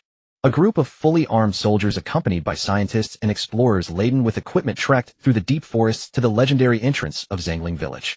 Captain Shi, are we really enough? The expert leading the expedition sounded uneasy. Expert, rest assured. The commander ordered us to protect you. The forest is vast, and we have many birds. Captain Shi then let out a sharp bird call, and in an instant identical calls echoed from all directions. Countless hidden soldiers were waiting to ensnare the foreign intruders. The expert breathed a sigh of relief. Everyone activate the recording devices on your helmets. Now begin the exploration of Shen Lin's hometown, Zangling village. With that, the team of over 30 people marched toward the cluster of ancient stone houses in the distance. Soon they entered Zangling village. Each house was roughly the same size, but it was evident that no one had lived here for a long time. Some homes still contained old, worn-out furniture. The expedition searched every house looking for any trace of Shen Lin or Shen Nancian. Before long, the outer houses were all inspected. Not a single clue about Shen Lin or Shen Nancian. Let's go deeper. The expert wiped the sweat from his brow, panting. As they advanced, a dilapidated but imposing villa emerged before them. The iron gate was tightly shut, its massive lock rusted solid. Despite the villa's decrepitude, it stood out starkly from the surrounding stone houses. Everyone's breathing quickened. Even the iron-willed Captain Chi felt a twinge of tension. At the expert's signal, a soldier smashed the lock with his rifle, and it fell with a clang. The rusty gate creaked open, emitting a grating sound. As they stepped inside, a chill crept over them. Before entering, the sun's warmth and the long trek had left them all sweating. But inside the villa's courtyard, the high walls blocked the sunlight, and a cold wind blew. They circled the villa several times without finding any clues. Only a willow would swing swayed without wind. No one noticed the character Ing neatly carved at its base. The team gathered before the villa's grand red door. The expert took a deep breath and pushed it open. A choking cloud of dust billowed out. Inside, the floor was thick with dust. The vast first-floor hall was empty save for a single incongruous old-fashioned armchair placed at the center covered in grime. The team immediately began examining the peculiar armchair. Reporting to base, we've found an armchair. Comparing dust thickness. The floor dust is at least 5 to 10 years old, but the dust on the chair is only about a year old. The expert's voice grew more uneasy as he spoke. This implied someone had sat in the chair around a year ago. Could it be Shen Lin? Professor, there's something strange. A researcher stammered. What's there to fear? With the soldiers here, keep your wits about you, the old expert snapped. His apprentice was good in every way except for being too timid. We've determined that the dust layer across the entire hall starting from the armchair is 5 to 10 years old. We already went over that. Why repeat it? Professor, based on the dust on the chair, someone sat here a year ago, but according to the full floor dust inspection, there are no footprints anywhere. No one has set foot here in at least 5 years, the apprentice muttered through clenched teeth. How could that be? The old expert was stunned. 5 years without footprints. Upon hearing his apprentice's words, the expert immediately understood their meaning. There were signs of recent use on the stool, yet the floor showed no traces of activity for 5 years. What did this imply? How exactly was the stool being used? If someone sat on it, surely they would walk over to it and walk back afterward. But with such thick dust covering the floor and not a single footprint in sight, was this not utterly terrifying? Only a ghost could sit there in such a manner. The expert immediately turned his gaze to the eerie Taishan chair, cold sweat beginning to bead on his forehead. The dozen soldiers on perimeter guard and the exploration team members scouring the first floor all quickly grasped the chilling implication. This place was undoubtedly as sinister as it appeared. Something inexplicably eerie haunted these walls. A shiver ran down every spine, and they all tensely scanned their surroundings. Even Captain Chi of the 101st Brigade, known for his iron composure, found himself secretly gripping the stock of his rifle more tightly. All personnel, chamber your rounds, secure the perimeter. Under no circumstances are you to fire without my command. Captain Chi issued his order in a low voice. He did not fear these soldiers would accidentally discharge their weapons. Every soldier of the 101st Brigade, these warriors of Longguo, had undergone rigorous training and had even been secretly deployed abroad to war-torn zones where they had faced life and death. The well-trained soldiers immediately took a deep breath and relayed the captain's orders down the line. Click, click. The sound of rifle bolts being racked echoed through the hall, bringing a measure of reassurance to the exploration team on the first floor. Yet an intangible aura of terror still lingered over everyone's hearts. They had all witnessed the eerie live streams and knew that unfathomable horrors lurked within the haunted hotel. But watching a broadcast was nothing like confronting danger firsthand. Though they felt fear, the sensation was not nearly as intense. The situation was altogether different. This was real life, and they were using scientific instruments to genuinely investigate the presence of something supernatural. These soldiers immediately felt a profound respect well up within them for the ordinary people who faced such horrors through live streams. Before long, the first floor of the villa had been thoroughly explored. The conclusion was clear. Aside from that eerily inexplicable Taishan chair, no other area showed signs of recent use. Captain Chi, what's your assessment? The lead expert, observing Captain Chi's vigilance, spoke quietly. Old expert, I'm merely a military man. I cannot make sense of these matters. Upon hearing the expert's question, Captain Chi scratched his head awkwardly and smiled. According to feng shui principles, furniture such as tables, chairs, and beds should best not face the door directly. But it's evident that the placement of this Taishan chair here has already violated this feng shui rule. However, this could be interpreted as the villa's owner simply being unaware of such matters. The old expert went on confidently. Expert, I have an idea. A young soldier beside Captain Chi, having overheard their conversation, raised his hand and spoke cautiously. Should go stand guard elsewhere. Why are you always butting in?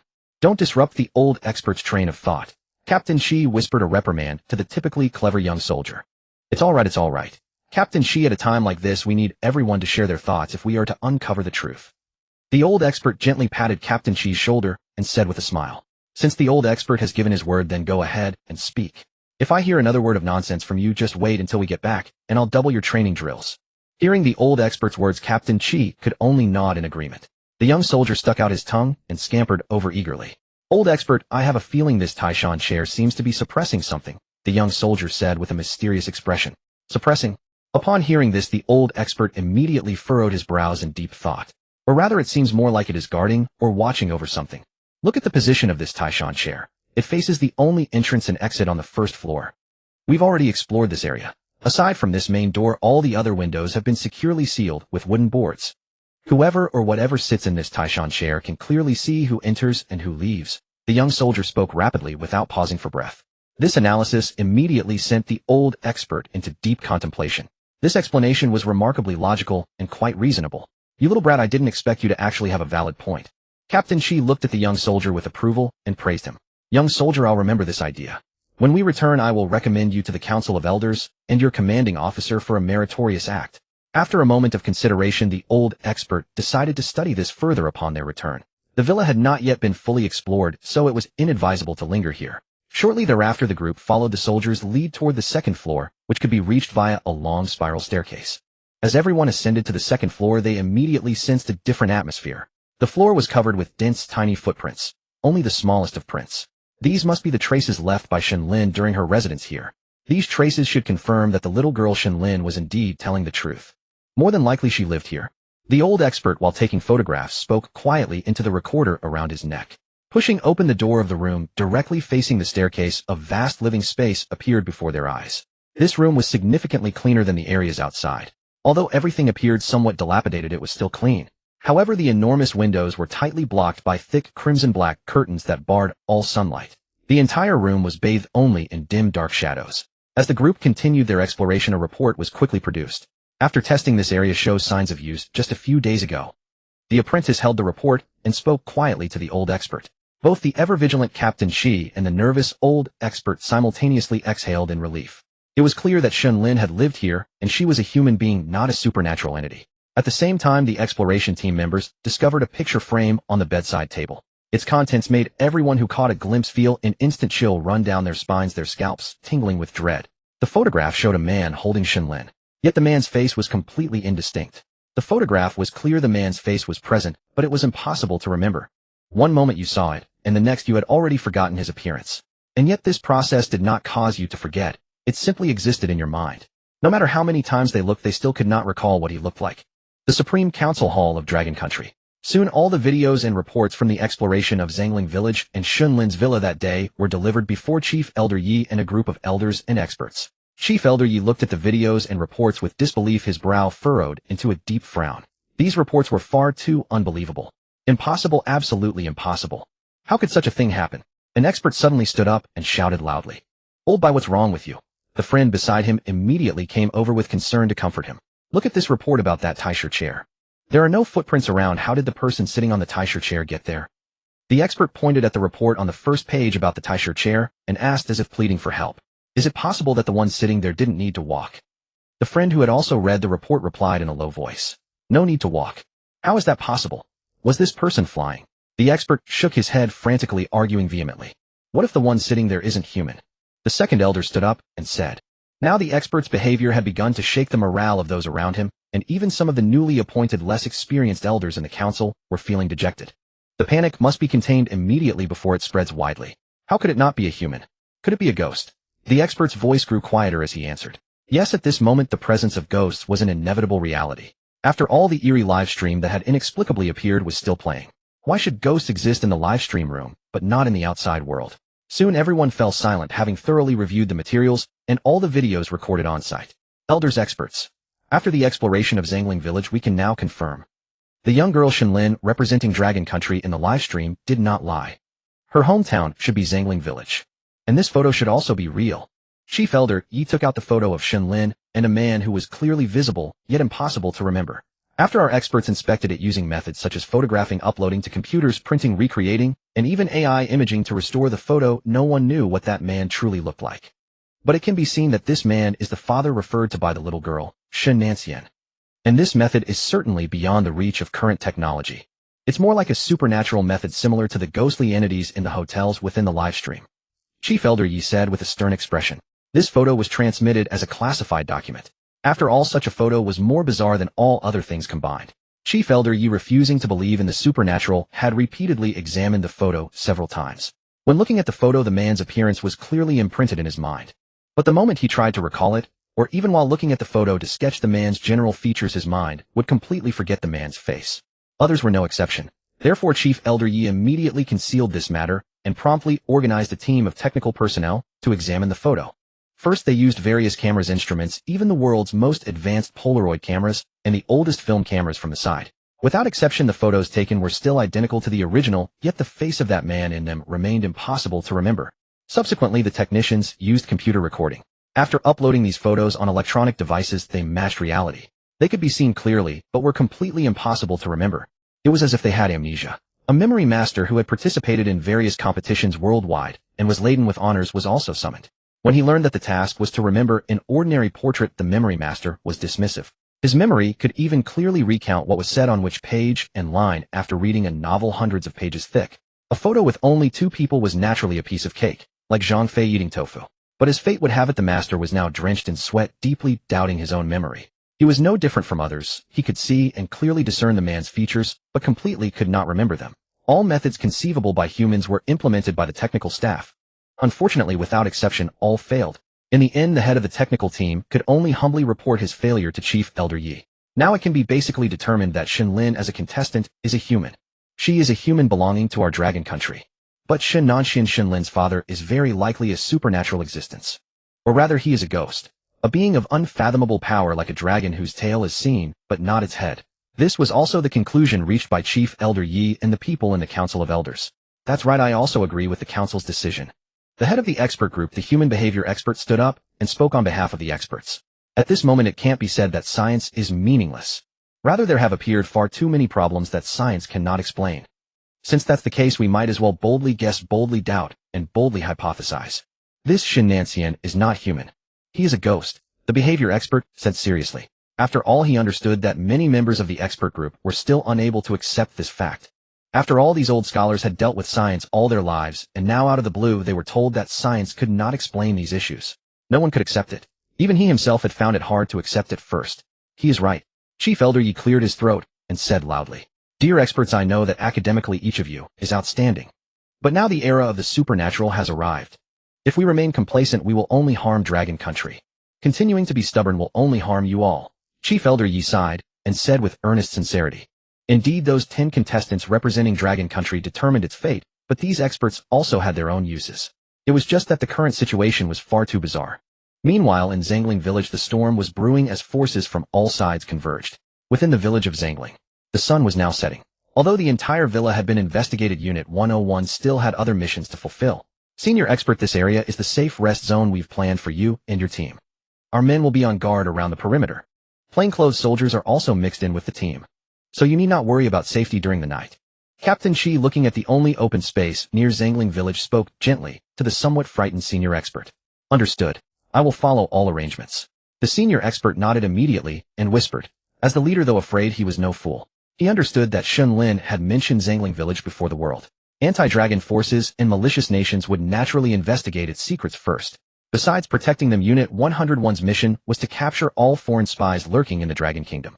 Captain Shi nodded with satisfaction, whispered a few words into his earpiece, and vanished into the dense woods. Soon night fell. On a small path 5 kilometers from Zangling village, a group hurried along. All carried packs, moving swiftly and cautiously, observing every roadside condition. Thorai Kun, report the surrounding situation. A man with an ordinary appearance spoke in fluent Dragon Kingdom language into his walkie-talkie. Reporting all normal for now. 1 kilometer ahead is the meeting point with the Eagle Country agents. A Chinese voice replied from the other end. Captain Yamamoto, since we're all elite from Sakura Country, here, why not speak our native tongue? A young man chattered in fluent Sakura dialect with a Kansai accent. The Dragon Kingdom has an old saying, he who sails safely steers far. Besides, I've been stationed here for decades. It's become a habit. Captain Yamamoto sighed as he walked. Clearly this dozen-man team was the elite spy unit sent by Sakura Country to lurk in the Dragon Kingdom. Just then the grass ahead rustled, and a man in black ninja gear with straw sandals burst out. At his waist hung a long and short samurai sword. "Ninja, what's the situation?" Captain Yamamoto asked respectfully in fluent Sakura language. "Captain Yamamoto, your pace is far too slow. Have you grown rusty from too long in the Dragon Kingdom?" The ninja sneered, mocking in Sakura language. "You?" The spy who had just spoken blurted out, but in Dragon Kingdom language. You spies don't understand. To stay hidden in the Dragon Kingdom, we need legitimate identities as protection. Your ninja unit can train freely at home every day, but we spies have to work 9 to 5 without weekends. How can you compare? He then realized his mistake and switched to Sakura language to retort. This immediately drew agreement from the other spies. Baka, talking to you people is a waste of breath. If not for the Prime Minister's direct order for our ninja unit to assist you, we would have finished the mission long ago. The ninja snorted coldly. Since it's the Prime Minister's order, report your reconnaissance findings. And don't underestimate the Dragon Kingdom's forces. Do you think the Dragon Kingdom people won't be prepared? Captain Yamamoto, annoyed by the ninja's attitude, straightened his back. Prepared? You call those plainclothes guards in the crowd preparation? Or those dozen or so people hiding in the woods? The ninja scoffed dismissively. Our ninja unit could kill them all without a sound. The ninja, only his eyes visible, radiated icy killing intent. No, our priority is to investigate Shen Lin's residence in Zangling Village. According to Dragon Kingdom tradition, Zangling Village is unlucky at night. They surely won't be waiting inside the village. Captain Yamamoto analyzed while studying the data. Captain, it's time for the meeting. Where are the Eagle Country agents? The spy who had retorted earlier glanced at his watch and whispered. Forget them, those honorless, unpunctual Eagle Country people. Now order the ninja unit to infiltrate Shen Lin's villa. We'll support you from the perimeter. Captain Yamamoto closed his tablet and issued orders to the ninja unit. The ninja, though defiant, knew military orders were absolute. Disobedience on the battlefield would bring punishment back home. Soon dozens of figures in black ninja gear appeared in the night, racing along pre-planned routes toward Shen Lin's villa in the center of the village. As Captain Yamamoto expected, only a few soldiers on night duty patrolled casually. Moments later, the ninjas arrived at the villa. After a quick reconnaissance, over a dozen ninjas entered the building, pulling out cameras to photograph every corner. Soon the entire villa, inside and out, upstairs and down, was thoroughly documented. Their spy cameras could normally transmit photos in real time to Sakura's intelligence headquarters, but today nothing would send. On the other end of the walkie-talkie, Yamamoto frowned. There must be a powerful signal jammer. Our forces can hardly destroy it. Ninja unit, protect the cameras and head to the designated evacuation point. Captain Yamamoto ordered quickly. He also told the alert team to prepare for withdrawal. This mission is too easy. The spy who had retorted chuckled, standing up and chatting with Yamamoto. Whoosh. The next second, a piercing sound cut through the air. A splash of blood burst from the spy's forehead. And even in death, the spy's face bore that foolish look of confusion. Enemy assault. Captain Yamamoto threw himself to the ground, bellowing. Upon hearing his cry, the band of meticulously trained Sakura spies swiftly scattered, each seeking cover against the incoming fire. However, alas, they found themselves encircled by Unit 101, with elite warriors pressing in from every direction. Soldiers, take them alive. Captain Chi's voice boomed through the walkie-talkie. The soldiers encircling the Sakura spies immediately took aim at their enemies' legs. Within moments, bullets had already torn through the legs of 4 or 5 of them. Gentlemen, we must never fall into Longguo's hands. We shall not become pawns for Longguo to threaten our Sakura nation. If escape is impossible, die with honor for your country. Those who cannot bear to pull the trigger, I will do it myself. Captain Yamamoto snarled into his radio while drawing his pistol to return fire. Upon hearing these words, the injured spies who had been struggling gave up all hope. They raised their pistols to their own temples and pulled the triggers.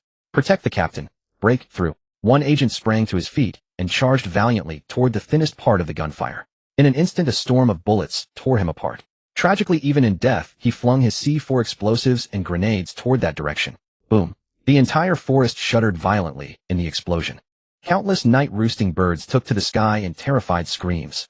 Blazing firelight and tremendous explosions felled several massive trees, snapping them clean in half. Many nearby Unit 101 soldiers were knocked senseless by the violent shockwave. Captain Yamamoto, with no time for mourning, immediately led his remaining able-bodied men toward the breach. The spreading forest fire effectively hampered Unit 101's pursuit. After them, Captain Chi bellowed, leading the charge with a rifle in hand toward the gap. Meanwhile, on the other side of the villa, dozens of ninjas hastening toward the extraction point heard the thunderous explosion. Captain, what was that? A ninja's eyes widened as he whispered. Looks like those incompetent spies have been compromised. Leave them. They're expendable. Let them die. Stick to the original plan. Extract. The ninja captain ordered without hesitation. Suddenly, the forward scout ninja halted, raising 2 fingers. The ninjas peered forward and spotted a small patrol of Longguo soldiers. 8 hostiles. Captain, should we flank or eliminate them? The vanguard ninja murmured. Eliminate them. We will not let Longguo butcher our people with such ease.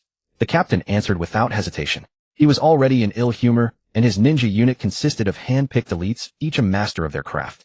Furthermore, the extraction point lay merely 1 kilometer away in a straight line. A detour would be absurdly lengthy. Upon his command, several ninjas broke from the formation, using the night as their cloak and charged toward the patrolling Unit 101 soldiers. They silently drew their short blades and struck at their designated targets. 4 or 5 soldiers fell without a sound. The 2 remaining skilled soldiers drew their daggers and engaged their assassins in brutal close combat. A Longguo soldier lying on the ground, his throat slashed, knew his carotid artery had been severed. Death was certain. He struggled to pull a signal flare from his waist and activated it in his final moment.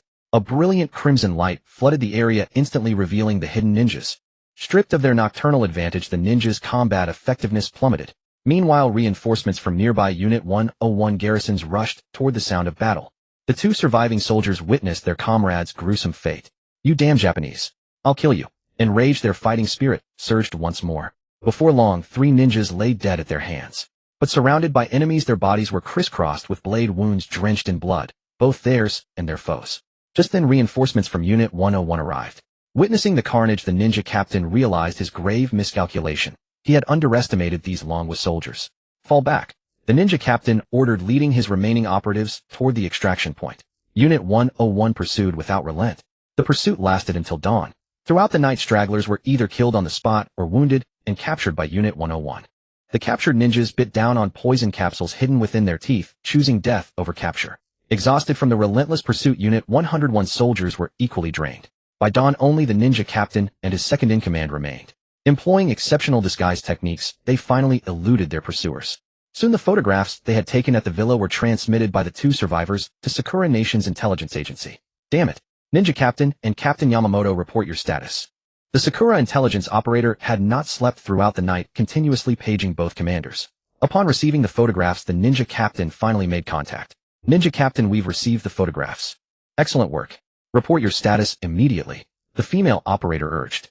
"Our forces suffered catastrophic losses. The ninja unit is nearly annihilated and Captain Yamamoto's spy team likely has few survivors." The ninja captain, having fled all night, spoke dejectedly, his earlier arrogance gone.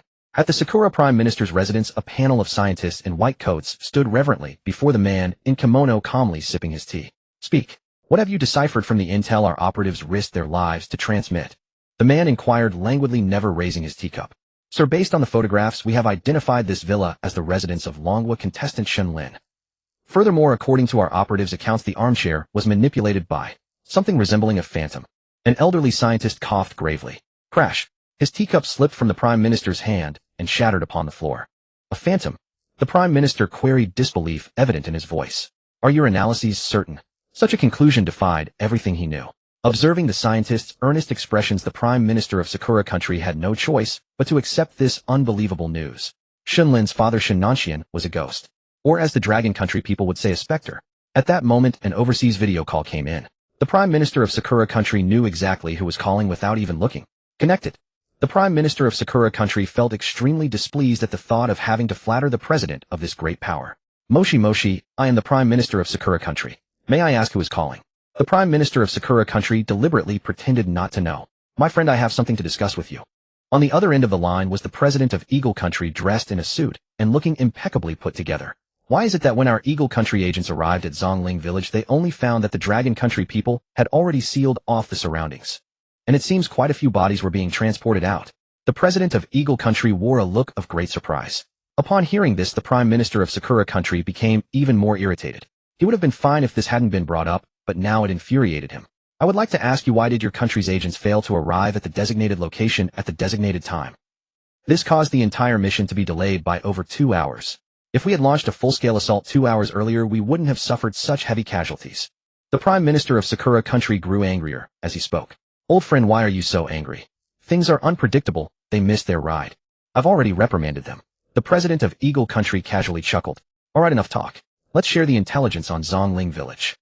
The President of Eagle Country narrowed his eyes, a smile playing on his lips as he looked at the Prime Minister of Sakura Country. The Prime Minister's expression immediately changed. No wonder he called it this time. No wonder he broke the appointment yesterday. So he wanted to reap the benefits without any effort, expecting a report without giving anything in return. But the Prime Minister of Sakura Country understood that he had no right to refuse in front of Eagle Country. However, he could conceal the findings of his own investigation. But at that moment, the President of Eagle Country picked up a phone on which a video call was also ongoing. He turned on the sound, and the sudden voice startled the Prime Minister of Sakura Country. "Suma Mason, please spare me. Kill me, I know nothing." A voice with a fluent Sakura Country accent spoke. On the video was the captain of the ninja unit. He had been tortured to the point of being covered in wounds and wishing for death. Prime Minister of Sakura Country, we just caught a spy impersonating your country's citizen for you. He seems to know some truth. Now let's see if your story matches his. The president of Eagle Country smiled at the Prime Minister of Sakura Country, but his tone grew increasingly icy. The Prime Minister of Sakura Country's pupils contracted. He hadn't expected Eagle Country to be so despicable. Not only did they not help, but they also struck from behind, subjecting him to brutal torture. Having no choice, the Prime Minister of Sakura Country had to honestly send all the reports and photos to the president of Eagle Country. As the president of Eagle Country looked through them, his originally relaxed expression gradually faded. WTF? How is this possible? How can such things exist in the world? The president of Eagle Country's jaw was now hanging open. Although he was a Catholic, he had never believed in such supernatural theories since childhood. Even after the bizarre livestream emerged, he still thought these things only appeared in the stream and had nothing to do with reality. But upon seeing these analyses, his worldview collapsed. No wonder that little girl from Dragon Country could always dance on the edge of death. So it was because she had a ghost father backing her up. No wonder those ghosts were so afraid of this little girl. Everything was now explained. Seeing the president of Eagle Country's face turn extremely grim, the Prime Minister of Sakura Country was overjoyed inside and couldn't help but curl his lips slightly upward. You seem quite pleased, Prime Minister. The president of Eagle Country naturally noticed the Prime Minister's little schemes. Prime Minister, have you ever considered this? The little girl from Dragon Country is so special and mysterious. Dragon Country's national fortune has increased by 10% thanks to this girl. If this continues, Dragon Country will become a formidable superpower. Indeed, Dragon Country's rise will affect my Eagle Country's position, but remember, Dragon Country is right next to your country. Do you think that when Dragon Country's power can crush you, your Sakura Country won't be held accountable? The president of Eagle Country sneered. The Prime Minister of Sakura Country had considered these words as well. It might come to that. But you must know Shen Lin is not in the bizarre livestream now. No matter how elusive, bizarre, and inhuman he is, I believe that the incredibly powerful livestream that can easily manipulate any country, he cannot influence it. So the Prime Minister of Sakura Country analyzed with great confidence. Shen Lin might be able to influence those weaker ghosts, but I believe in the existence of one who is even more mysterious than him, capable of running a hotel with such prestige in the ghost realm. Think about it. A hotel of this scale must be managed by someone with status and authority to hold the place. This general manager must not fear Shen Lin. The Prime Minister of Sakura Country declared with certainty. Moreover, there are countless bizarre entities in the ghost realm.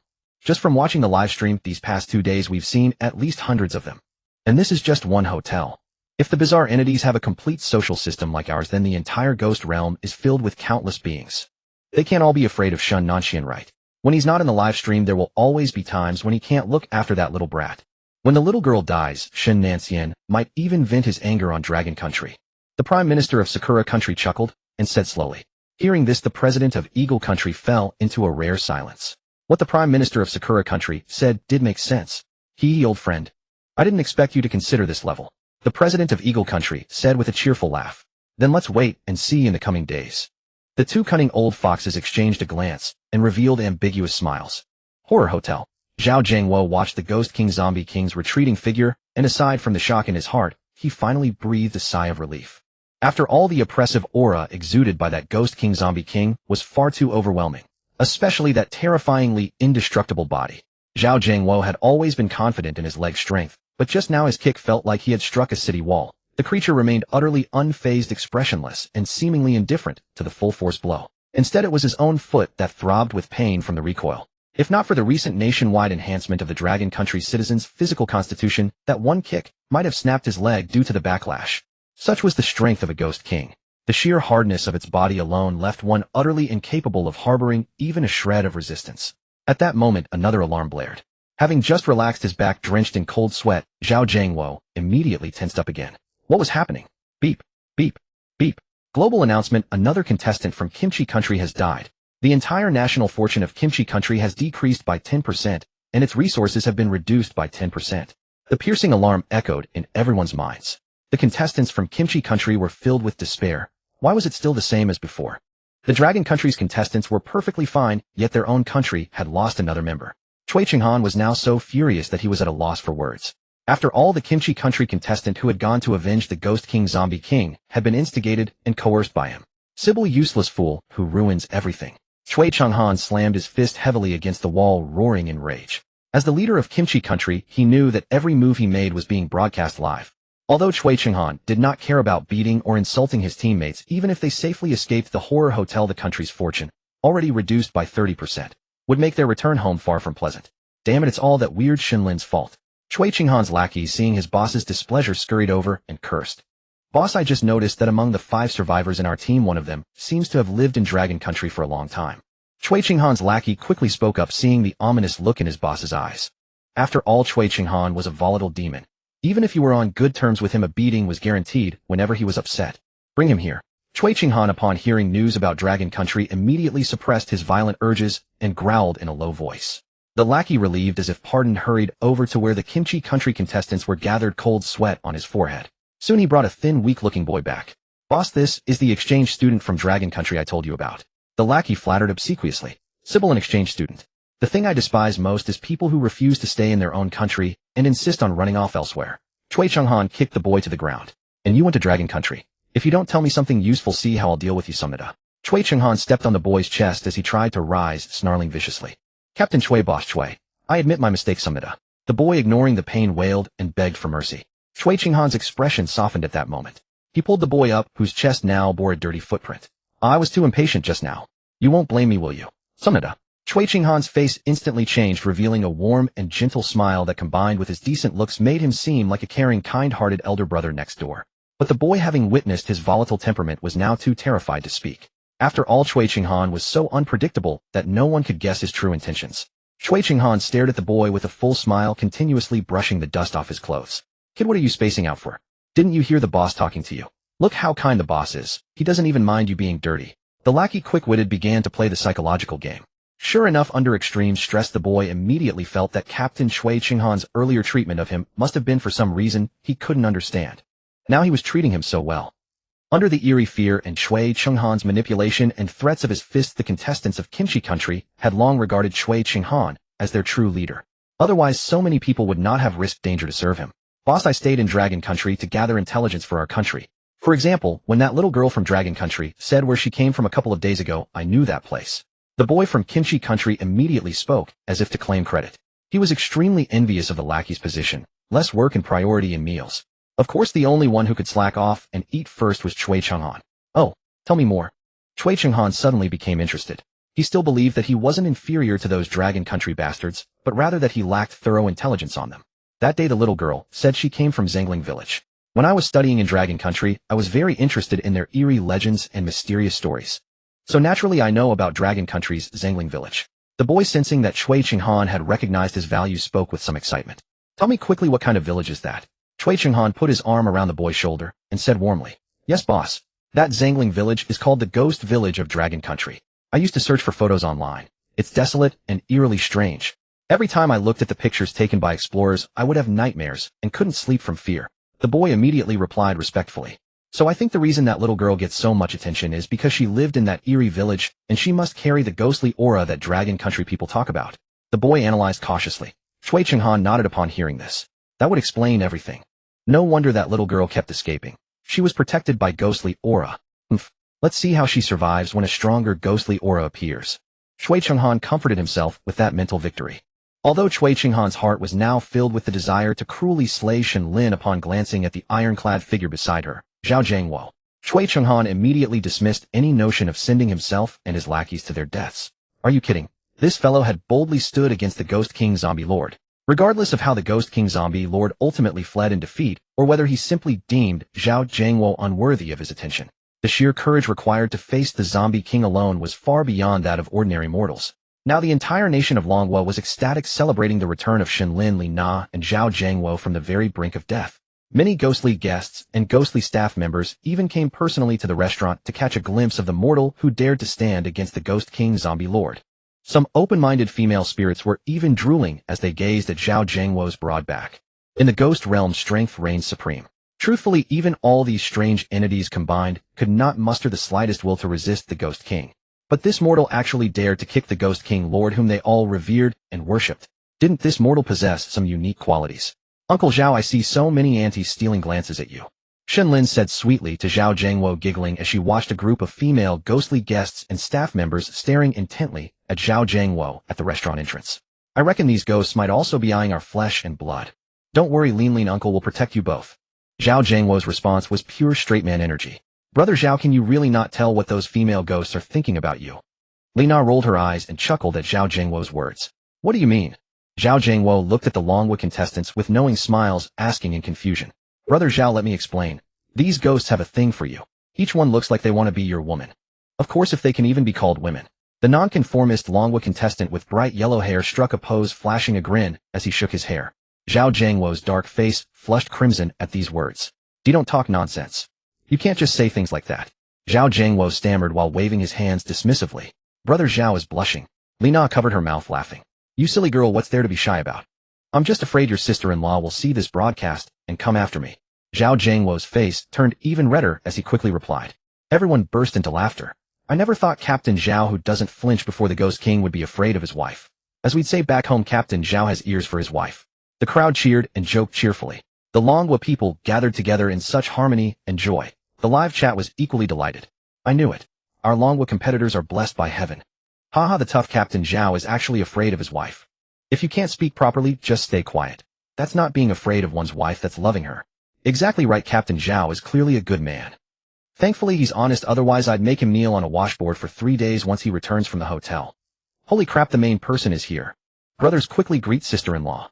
Sisters hurry and ask sister-in-law how she found a good man like Brother Zhao who's responsible and faithful. For a moment the live chat was filled with such warmth. Witnessing this heartwarming scene, foreign netizens felt somewhat embarrassed to continue their venomous attacks. Mainly because Longguo hadn't suffered any harm at all. All 10 contestants were completely unharmed. In contrast, their own nations, especially Peiland, where all the contestants were still enduring suffering.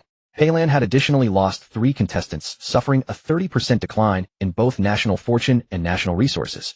Now, beyond enduring a level 10 earthquake, the entire nation of Peiland lacked the capacity to organize effective rescue efforts. Many people who could have been rescued during the Golden Rescue period died unnecessarily due to damaged roads and the government's failure to organize timely disaster relief teams. Furthermore, having lost 30% of their resources, Peiland's already severe social inequality, exacerbated by powerful conglomerates, had worsened dramatically. These long-standing grievances had now intensified as the Chaebol immediately deployed massive wealth to hoard countless resources for themselves amidst the resource shortage. As a result, large numbers of ordinary citizens now struggled to maintain even basic sustenance, let alone a normal standard of living. Peiland's society had become extremely unstable, with frequent riots breaking out across the country. Some military units, emboldened by their weapons and manpower, were openly defying government orders while paying only lip service to them. However, none of this was known to the Peiland contestants on the broadcast, while Cui Qinghan continued to wait for his opportunity to plunge Longguo into utter ruin as well. Moreover, since Zhao Jiangwo and the others had directly terrified the Ghost King zombie lord into fleeing in defeat, the entire hotel now treated this group of mortals with either warm smiles or careful avoidance. Except for those female spirits smitten with them. After all, these vicious ghosts operated on a simple principle: befriend the Longguo people and cause them no harm. But correspondingly, the humiliation they felt toward the Longguo contestants naturally found an outlet elsewhere. Namely, the Peiland contestants, who toiled harder, worked more exhaustingly, faced filthier conditions, and suffered greater hunger. The chef could hardly be bothered to prepare even the white sticky congee. They were served tap water and stale moldy buns instead. The Peiland contestants were lamenting endlessly. Especially now, whenever they passed any spirit, whether guest or staff, they inevitably faced a beating they could not escape. If they endured the pain without crying out and didn't beg for mercy, they might receive lighter blows. The spirits would lose interest and stop. But if they whined and pleaded, they would only face even fiercer fists. And so while all of Longguo rejoiced, the Longguo contestants happily enjoyed the hotel services, essentially no longer required to work each day. The 7 Peiland contestants handled work that 20 people couldn't complete, so they were exhausted daily and even devoured those moldy buns with gusto. Meanwhile, aside from Shen Lin receiving top-tier treatment, the other 9 Longguo contestants enjoyed the hotel services just like ordinary spirits. They had moved dormitories. From that dark, damp, foul-smelling barack to clean, hygienic rooms shared by 4 people. Comparing people truly drives one mad with envy. On the 6th day, Zhao Jiangwo still woke up early. Years of military life had ingrained in him the habit of rising early. Zhao Jiangwo stretched, picked up the towel beside him, and prepared to go to the hotel pool for his morning exercise. Meanwhile, the supervisor Shansu and Laoshan, still sleeping in his bedroom, was roused by a phone call. Shansu and Laoshan, with sleepy eyes, picked up the vintage telephone on the table. Who is it? The supervisor Shansu and Laoshan said with displeasure. After all, being disturbed from a good dream early in the morning naturally left him in a bad mood. Boy, can't you even recognize my voice? A voice of extreme charm and seductiveness came from the other end of the line. The voice was so alluring. Even so, Shansu and Lao's hand immediately snapped awake. The owner of that voice, so seductive it seeped into the bones, was none other than the hotel's general manager. GG general manager. Why are you calling me out of the blue? Shansu and Lao's hand asked, nervously stammering. What's the matter? Can't I contact you without a reason? The general manager on the other end said with a coquettish dissatisfaction. I wouldn't dare, of course you can contact me. Shansu and Lao's hand immediately broke into a cold sweat. Some people with weak willpower might not be able to resist such a voice. But Shansu and Lao's hand had worked under this general manager for many years, so he naturally knew what kind of existence lay beneath that voice. That was an existence that could devour a person without even spitting out the bones. Alright boy, look how scared you are. Sister here is just letting you know that I'm coming back to the hotel today. The general manager's gentle and seductive voice said, dripping with sweetness. Hearing this, the supervisor Shansu and Lao's hand was immediately shocked. Aren't you supposed to be handling urgent matters? Isn't your return scheduled for next month? Shansu and Laoshan, startled by the news of the general manager's return, asked cautiously. Isn't this your sister taking care of you? I'm telling you in advance, not springing a surprise on you. What if I find something? That would be bad.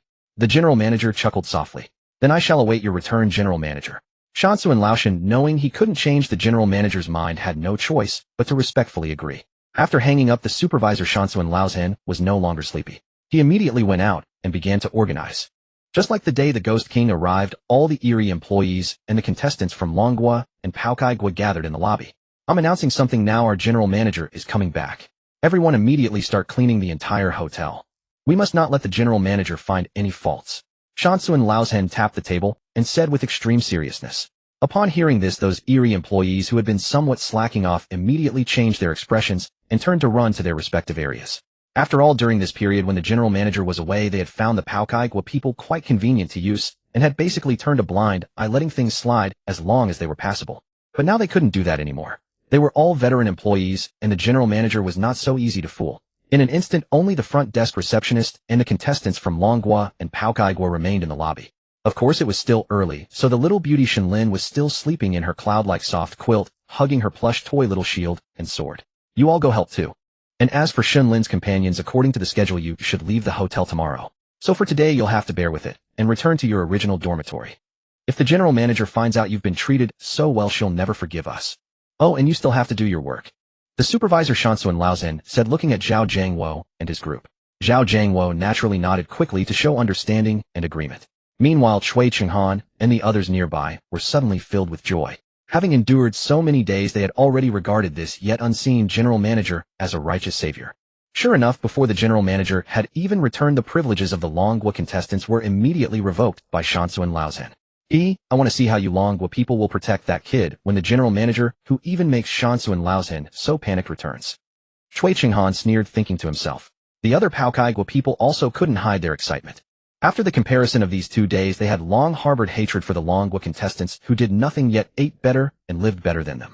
Now the privileges are revoked and everyone is equal. Your little mascot Shen Lin will probably end up in the general manager's stomach.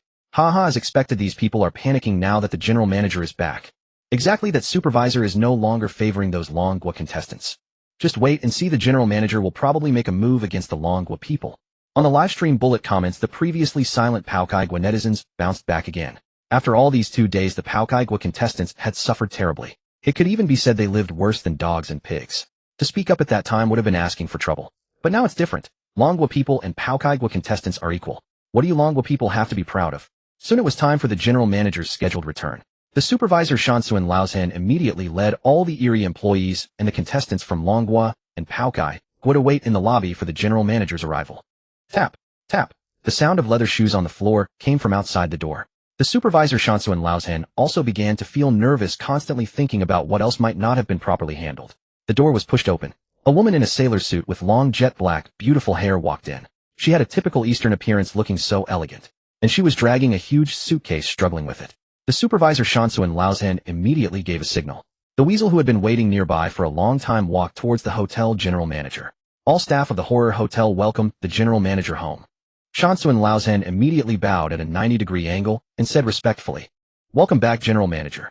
Seeing the village corpse bow, the other hotel employees immediately lowered their heads and bowed deeply. Huang Shulang hurriedly scurried over to take the massive suitcase from the general manager's hand. "Xiao Huang, you've put on quite a bit of weight since I last saw you." The general manager pulled out a folding paper fan, opened it to cover her mouth, and chuckled. "Thanks to you, general manager, I've been doing quite well."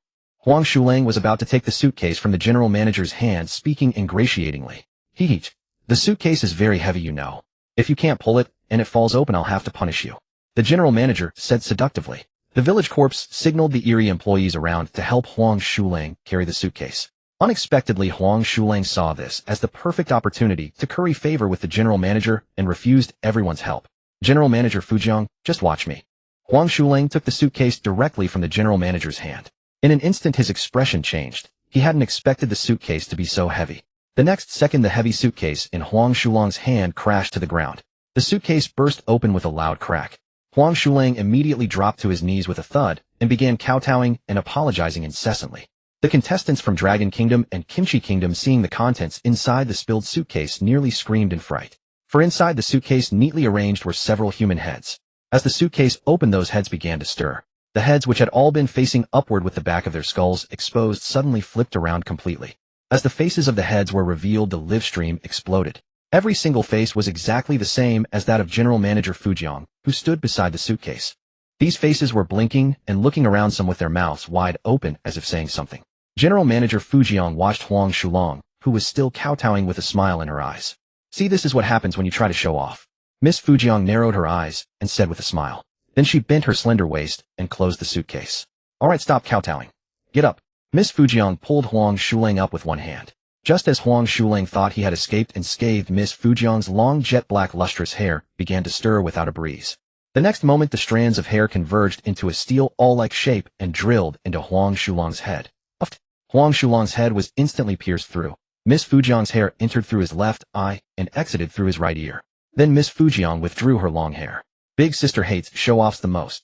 Miss Fujiang stepped over Huang Shulang's head, still oozing blood and brain matter, and strode past with her suitcase.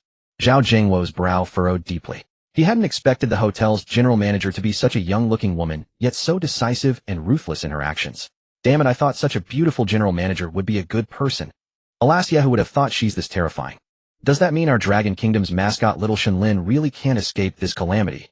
Everyone get ready to pack up. The Dragon Kingdom's national fortune is probably about to decline. Seeing this, Dragon Kingdom netizens' hearts sank to the freezing point. Oh my god, such a beautiful woman is dragging around such a terrifying and eerie thing. Who says it isn't so? Now even the sight of a sailor uniform makes me sick.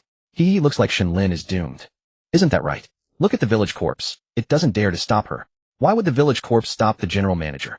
It was already prepared to fawn over her. This time Dragon Kingdom should try to stick its neck out again, so that General Manager Fujiang kills them all. Foreign netizens had already begun to gloat. Zhao Zhengwo watched the general manager's retreating figure, his heart clenching in anxiety. Now all he could do was stall for time. After all, they only had one day left before they could teleport out of the hotel. Once they were far away, no matter how terrifying these eerie beings were, they wouldn't be afraid. But this one day was critical. The general manager was busy with her own affairs, and she must not think of Shen Lin's existence. At that moment, General Manager Fujiang, escorted by the village corpse, headed toward the elevator. After all, the general manager's office certainly wouldn't be on the ground floor like the village corpse's. Her office was on the top floor. The elevator had descended from the top as well. Ding! The elevator doors opened. A little girl with a cute ponytail, wearing a pink floral dress and clutching a stuffed toy, stood obediently inside the elevator. It was Shen Lin. Seeing this, Zhao Zhengwo's pupils contracted sharply. Just as he feared, what he dreaded most had come. Were they going to confront each other face to face like this? What was he to do? General Manager Fujiang naturally noticed Shen Lin in the elevator as well. Seeing such a beautiful little girl with such abundant energy, the general manager's eyes lit up. Oh, boy, is this the gift you've prepared for me? Miss Fujiang pointed at the obedient Shen Lin in the elevator, her crimson lips slightly parted as she asked. So fresh, so tender, and such abundant energy. Oh my, I've never seen such a perfect blood offering before.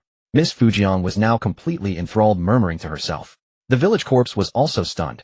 Hadn't it instructed the female eerie looking after Shen Lin not to let her come down on her own? How had they run into each other like this? Miss Fujiang's eyes were now fixed solely on Shen Lin's delicate figure. Looking at Shen Lin's jade-like skin, Miss Fujiang felt her saliva nearly uncontrollable. Wonderful. Subarashi, you really understand me. I must give you a great commendation. General Manager Fujiang muttered as she slowly walked toward Shen Lin. Zhao Zhengwo was now completely dumbfounded. He hadn't expected that this seemingly harmless, stunningly beautiful General Manager Fujiang would actually set her sights on Shen Lin's flesh and blood. Miss Fujiang's mouth was now dripping with saliva. She looked exactly like a starving person who had just seen a feast. What was he to do? Because of the reception arrangements, this group of mortals was the farthest from Miss Fujiang.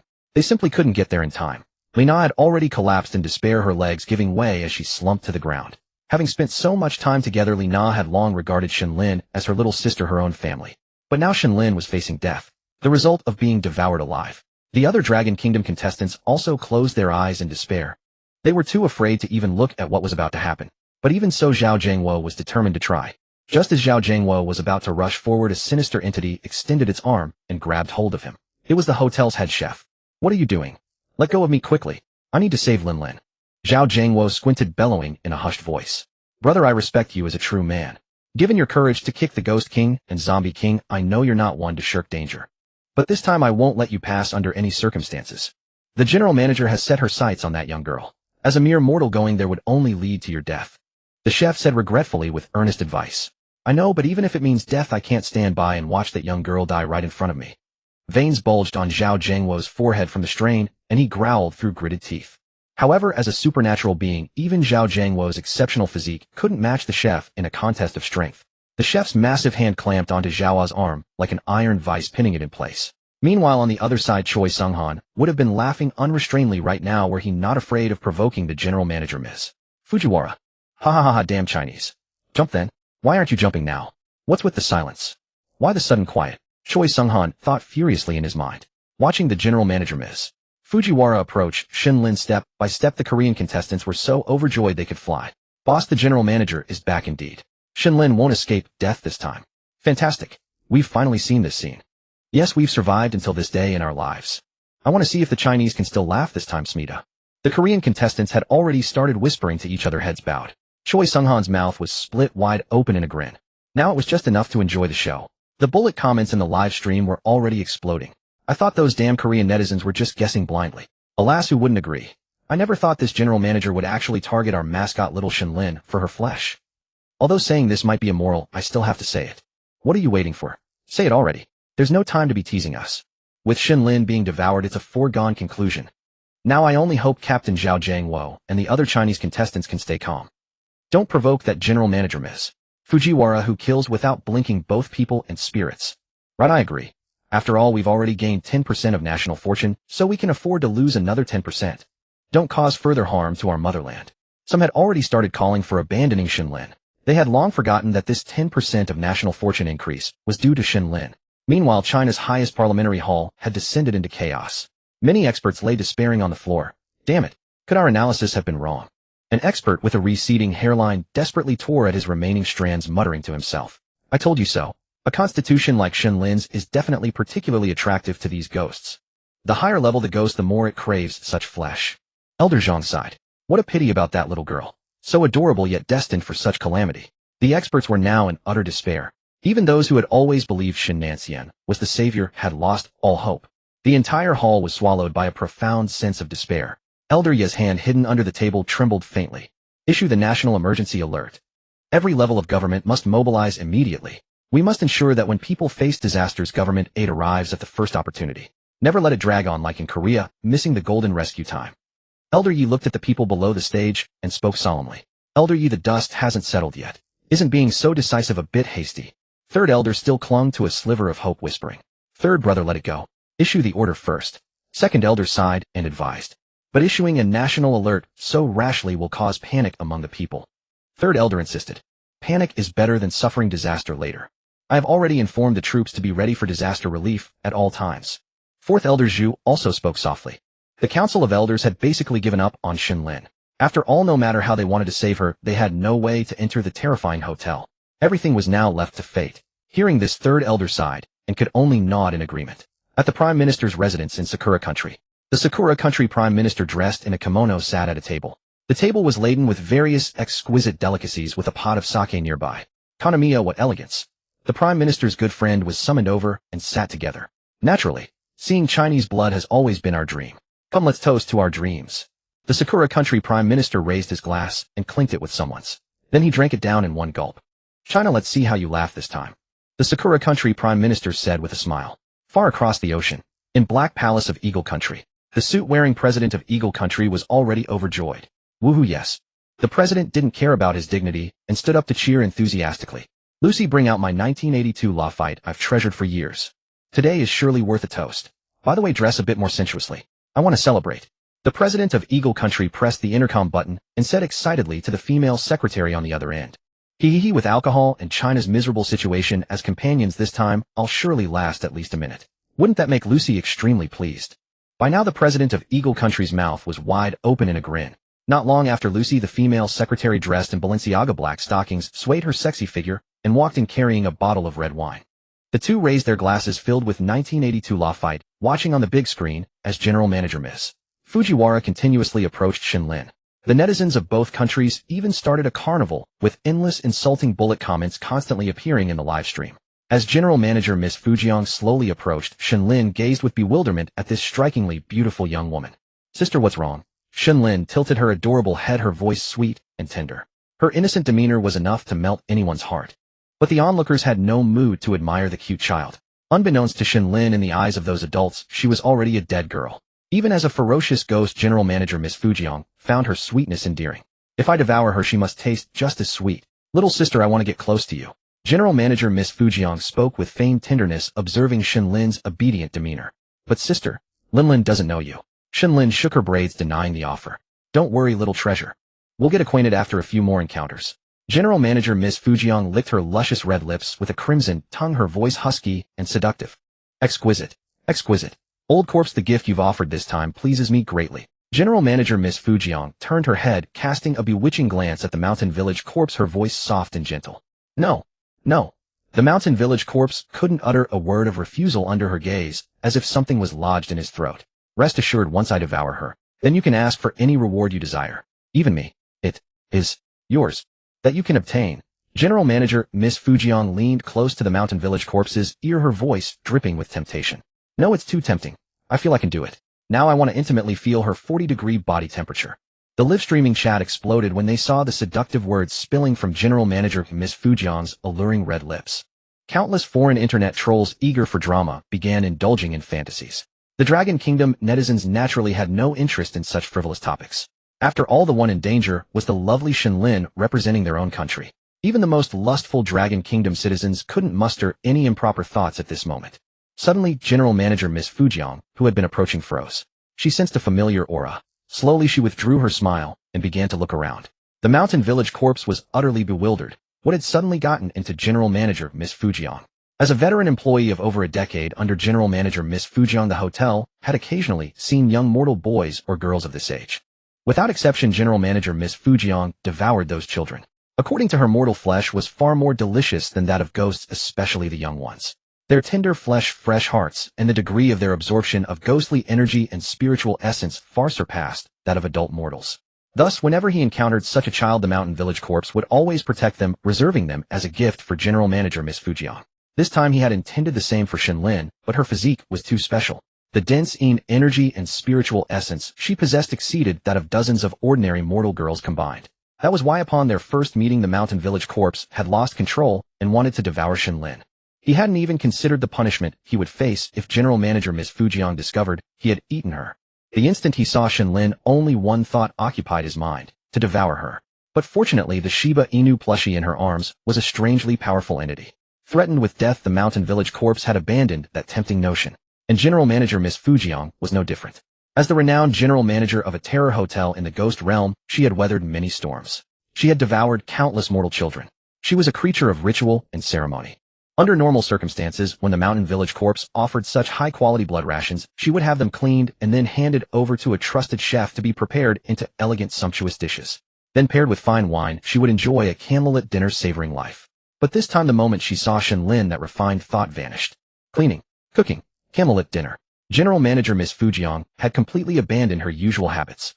Her mind was consumed only by Shen Lin's dense, visible energy. She had intended to tear the girl apart in the elevator and feast. But that mysterious aura doused her like a basin of ice water, sobering her from her ravenous frenzy. The aura was strange yet familiar. General Manager Miss Fujiang immediately scanned the surroundings, seeking its source. She looked at each eerie employee in the lobby, at the contestants from Dragon Kingdom and Kimchi Kingdom, then shook her head and averted her gaze. Even Zhao Jiangwo, still being restrained by the chef, failed to arouse her interest. Yet the aura lingered around her. After a full circle, General Manager Miss Fujiang found neither the result she sought nor the entity she wanted to locate. Then her gaze fell again on the bewildered Shen Lin. The familiar aura grew stronger. She had never suspected the little girl. After all, having been the general manager of the Terror Hotel for so many years, Miss Fujian was not a reckless person. In a place where hidden dragons and crouching tigers abounded, where a ghost realm big shot could appear at any time, recklessness would have led to countless deaths. So first she had sensed Shen Lin's aura. Apart from the extremely dense Yin energy, she detected no other presence on the girl. After all, she had devoured no fewer than 1,000 mortal children. Apart from the Yin energy, Shen Lin's aura was no different from theirs. But then General Manager Miss Fujian noticed the Shiba Inu plushie in Shen Lin's arms. Xiao Daodun seemed to sense her gaze. Unnoticed by anyone, the eyes of Xiao Daodun, which had been tightly sewn shut, suddenly opened. General Manager Miss Fujian's beautiful pupils contracted slightly. This eerie scene unfolded too suddenly. Strangely enough, the supervisor Shan Ciyuan Laosher beside him and the peculiar employees behind him seemed completely oblivious to the fact that a certain puppet had weirdly opened its eyes. Could it be that only she could see the doll's eyes open? General Manager Fujiya immediately grew alert. Suddenly, a violent aura surged straight toward her, and it was evident that no one else could sense this extraordinarily powerful and eerie aura. Withdraw. Xiao Daodun's telepathic message blended with this terrifying presence surged toward General Manager Fujiya. General Manager Fujiya frowned slightly as her sailor skirt began to stir without wind. As an established figure for many years, she would not be so easily intimidated. An ethereal aura of pale lavender materialized unseen by the others, colliding head-on with that crimson aura of pure fury. Ugh! The collision between the two auras instantly generated a shockwave, and General Manager Fujiya retreated one step without any visible reaction. Strong. Immensely powerful. In that instant, General Manager Fujiya finally recognized who this strange, yet familiar aura belonged to. Who are you? As the face of the hotel, General Manager Fujiya naturally would not show weakness before her employees, so she telepathically sent her voice to Xiao Daodun. This has nothing to do with you. You only need to remember that the person behind me is beyond your reach. If you dare to harbor any thoughts about this young lady again, I will make your hotel vanish from the ghost realm. Xiao Daodun spoke coldly. I understand. General Manager Fujiya hesitated for a moment, but she also knew clearly that the one who possessed that familiar aura was someone completely beyond her capability to provoke. As for General Manager Fujiya, who was capable of operating such a renowned horror hotel in the ghost realm, she was naturally astute and cunning. She understood when to yield and when to stand firm, and would never act impulsively due to Xiao Daodun's cold threats. Because during the previous aura collision, General Manager Fujiya had already realized that the strength of this Shiba Inu plush toy was either comparable to her own, or perhaps even superior. Moreover, it was the existence behind this doll and the little girl that concerned her most. In a single instant, General Manager Fujiya's mind raced with countless thoughts. But with the employees still watching, she naturally couldn't flee in disgrace. Then a scheme began to form in her mind. Xiao Daodun watched her without speaking further. As long as the little master's life was not threatened, it had no intention of revealing itself. General Manager Fujiya immediately forced another bright smile and walked over to Shen Lin, who was completely unaware of what had just happened. Oh, I can't bear to watch. Our little angel Shen Lin is gone. Good heavens, could someone blur this scene? I don't want to see what's happened to little angel Shen Lin. Our national fortune is lost, alas. In the live broadcast room, the Chinese people were wailing in despair, unable to bear watching what was about to happen next. Meanwhile, the South Korean netizens and other nations opposed to China were absolutely thrilled. Damn it, she's finally going to die. Splendid, I want to see how the Chinese can possibly save this child now. Netizens from South Korea, Japan, and America spewed vile insults. It was as though they were celebrating a national festival. Zhao Zhengwo looked on in despair as General Manager Fujiya extended her hand toward Shen Lin. He was already too weak to struggle, the chef's iron grip, like steel pincers holding his arm tightly. Due to his struggling, his entire arm had turned red and purple. And this tough-as-nails figure, tears were already welling at the corners of his eyes. He simply couldn't bear to watch Shen Lin meet such a gruesome death. Meanwhile, Li Na's legs gave way, and she collapsed to the ground. Clutching her eyes in despair and helplessness, tears streamed down her face as she wept into her hands. The other Chinese people were also biting their lips, fiercely clenching their fists until blood seeped from their mouths and palms, as though they could no longer feel the pain. Meanwhile, Cui Chinghan and the others stood in stark contrast to the Chinese spectators. Every one of them wore arrogant and unrestrained smiles on their faces. They had been waiting for this moment for who knows how long. Finally, they could rise with pride. Under everyone's gaze, General Manager Fujiya extended her fair, tender hand toward Shen Lin. The next moment, General Manager Fujiya's hand gently brushed Shen Lin's silky long hair. Oh my, who braided this hair? It really doesn't suit this adorable little darling. General Manager Fujiya removed the rubber band from Shen Lin's braid and skillfully wove it into a more intricate, yet beautifully stylish one. Shen Lin caught sight of her braid in the elevator wall's reflection, her heart swelling with joy. It looks so pretty. Thank you, big sister. Shen Lin happily turned her head, revealing her two cute buck teeth as she spoke to General Manager Fujiya. The general manager pinched Shen Lin's slightly chubby cheeks affectionately. Big sister only helped because you're so cute. No need to thank me. Whenever you want your hair done, just come find big sister anytime. Zhao Jiangwo was dumbfounded. What was happening? What was happening? Hadn't there been killing intent just moments ago? Now, how? Suddenly, was it all reversed? Lina had been crying on the ground for a long time, but heard no other sounds. She cautiously rose to her feet and peeked through one eye to look over. She saw Shen Lin and General Manager Fujia getting along so harmoniously. What was going on? In an instant, Lina's mind was filled with questions. Eyes filled with shock among the Chinese crowd. They had all braced themselves for news of Shen Lin's death, yet now they were witnessing this very scene. Cui Qinghan's smile froze on his face. Damn it. What was going on? Were you not going to strike? General Manager Fujia, weren't you so formidable just moments ago? How did she end up caring for Shen Lin like an older sister would a younger one? Even braiding her hair. Why? All the contestants from South Korea were dumbfounded at this moment. The hotel employees also wore expressions of shock, this being the first time they'd ever seen their general manager treat a little girl this way. So genuinely warm. So genuinely warm. In an instant the live stream had exploded. What's going on? Why are they putting on a show of sisterly affection? Could it be that this female demon has been touched by little angel Shen Lin as well? I think it's possible. Lolis are supreme. Even women can't resist. The netizens of Longguo instantly became animated. After all, they had braced themselves for Shen Lin being devoured, so the contrast was too great. Meanwhile, netizens from other countries who had just been flooding the screen with vile language and counting down Shen Lin's death now found themselves speechless. Instantly, the barrage in the live stream became much cleaner. Damn it, what the hell is going on? Sybil, why isn't this bitch killed? The trolls from Paokaigua Inghuagua and Ingjianggua were dumbfounded. Now they felt like a joke themselves. The more elated they had been moments ago, the more foolish they now appeared. In the Supreme Council Hall of Longguo, the shock of the expert team was no less than that of ordinary Longguo citizens. They had already issued a series of emergency plans, all to prevent social unrest caused by Shen Lin's death. Moreover, in their eyes, Shen Lin, once targeted by General Manager Miss Fujiang, was as good as dead. How could there suddenly be such a complete U-turn? Just moments ago, General Manager Miss Fujiang had been ferocious as if she hadn't eaten in a century and had spotted food, yet now she was beaming at Shen Lin, utterly devoid of any killing intent. And she was even so affectionate as to personally braid Shen Lin's hair. Can you believe it? I can no longer analyze these anomalies. Seeing Shen Lin safe, the behavioral scientist let out a sigh of relief, slumped in his chair, and murmured to himself. Now he was beginning to doubt the very knowledge of behavioral science he had devoted his entire life to studying.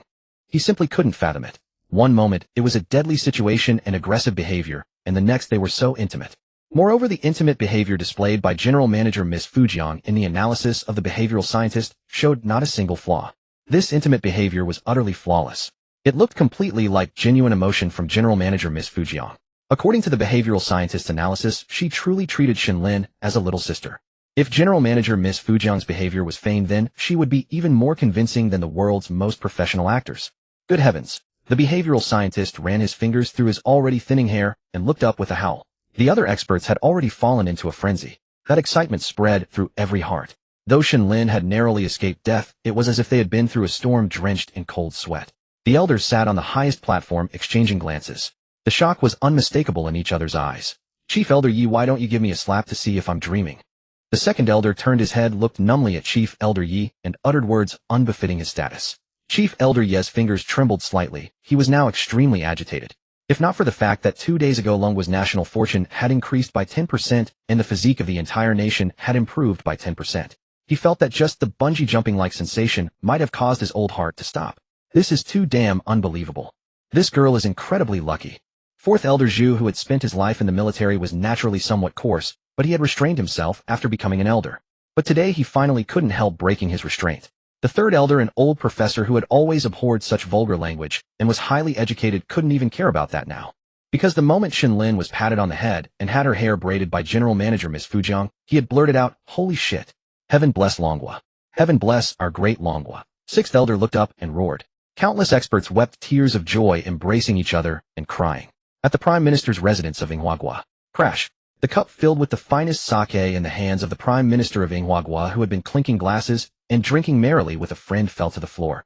The shards of the porcelain cup cut the skin of both men, spilling crimson blood, but in their shock, they felt no pain. Baka, what is the meaning of this? The Prime Minister of Inghuagua stood up in fury and kicked over the table between them. Delicacies and porcelain plates scattered everywhere. Now the Prime Minister of Inghuagua was utterly enraged. Having prepared to laugh at Longguo's misfortune, he could no longer muster a smile, because it had come out of nowhere and he had no idea what was happening.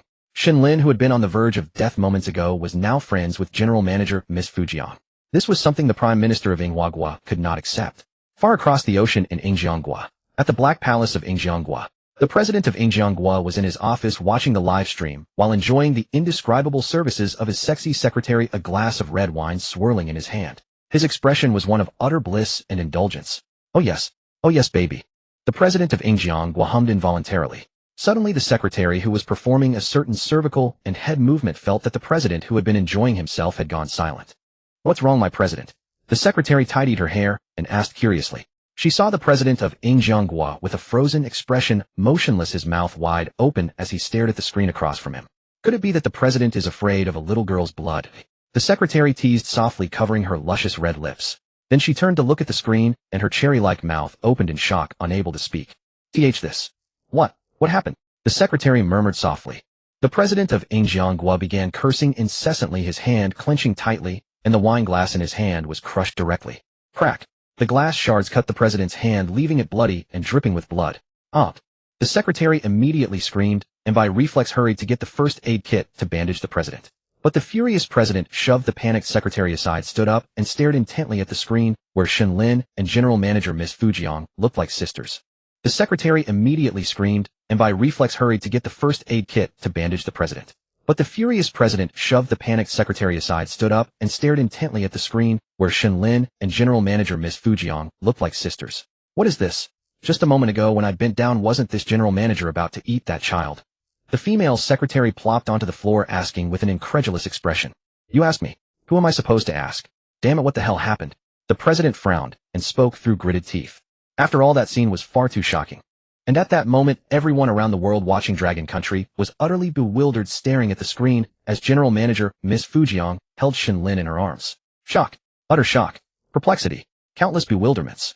Meanwhile, inside the hotel, General Manager Miss Fujian gently set down Shen Lin, whom she had been cradling. Go play, and if you miss your sister, come find me on the top floor. General Manager Miss Fujian said softly, her eyes crinkling with warmth. Alright, I'll go play with my sister later. Oh, by the way, I'm also staying on the top floor.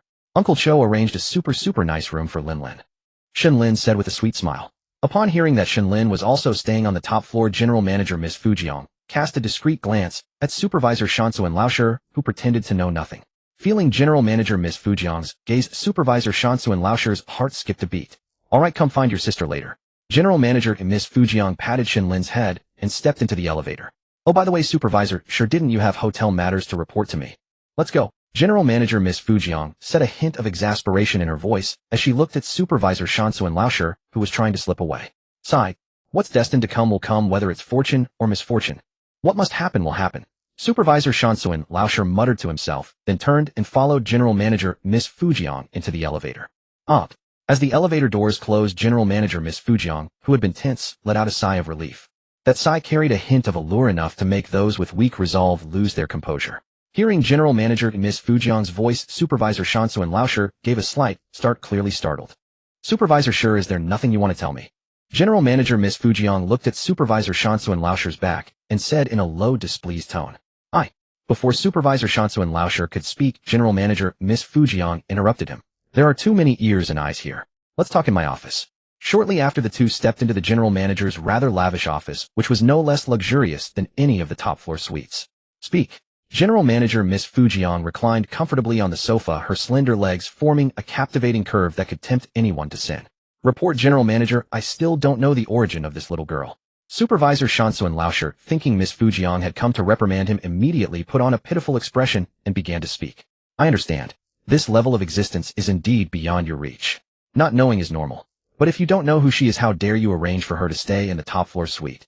Do you realize that even many low-level ghost kings aren't qualified to stay in the top-floor suite? General Manager Miss Fujian toyed with a small trinket in her hand, expressing her dissatisfaction. There's a reason.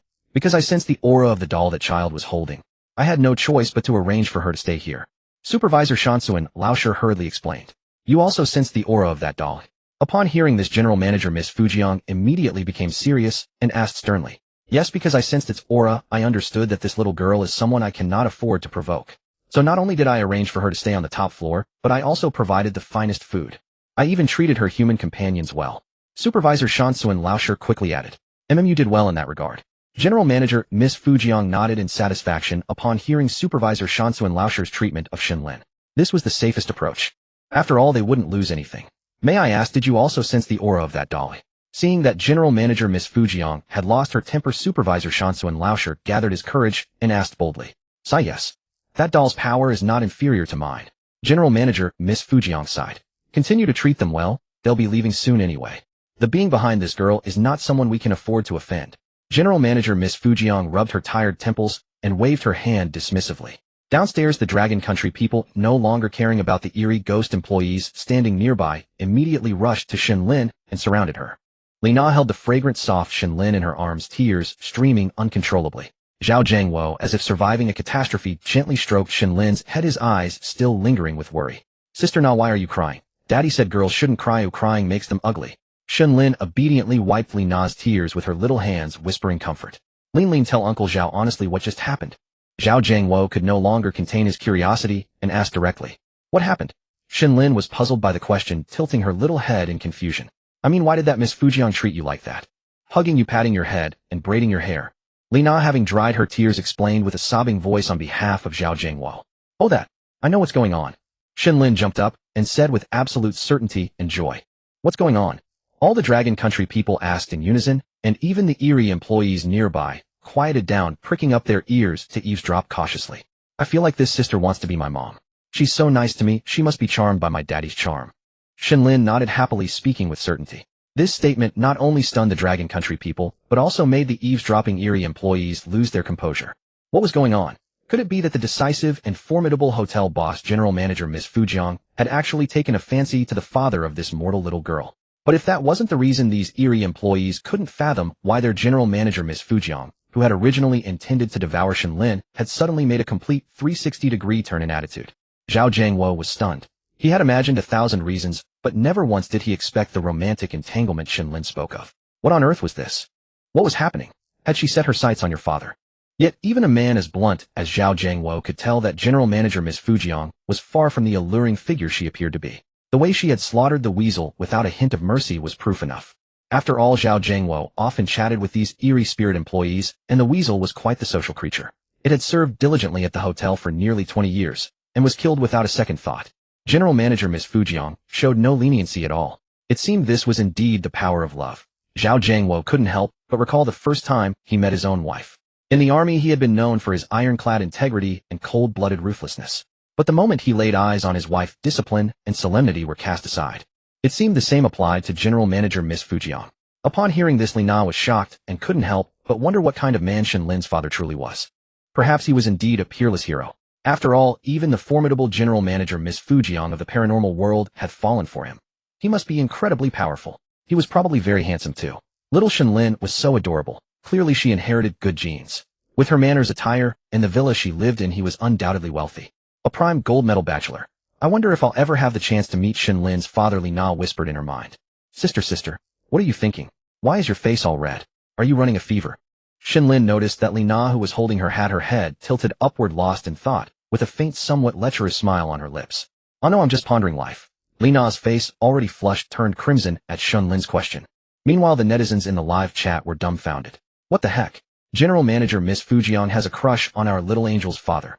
Is that Shen Nancian? Right, this Shen Nancian must be no ordinary person. I still can't believe it. But there's no other explanation for this situation.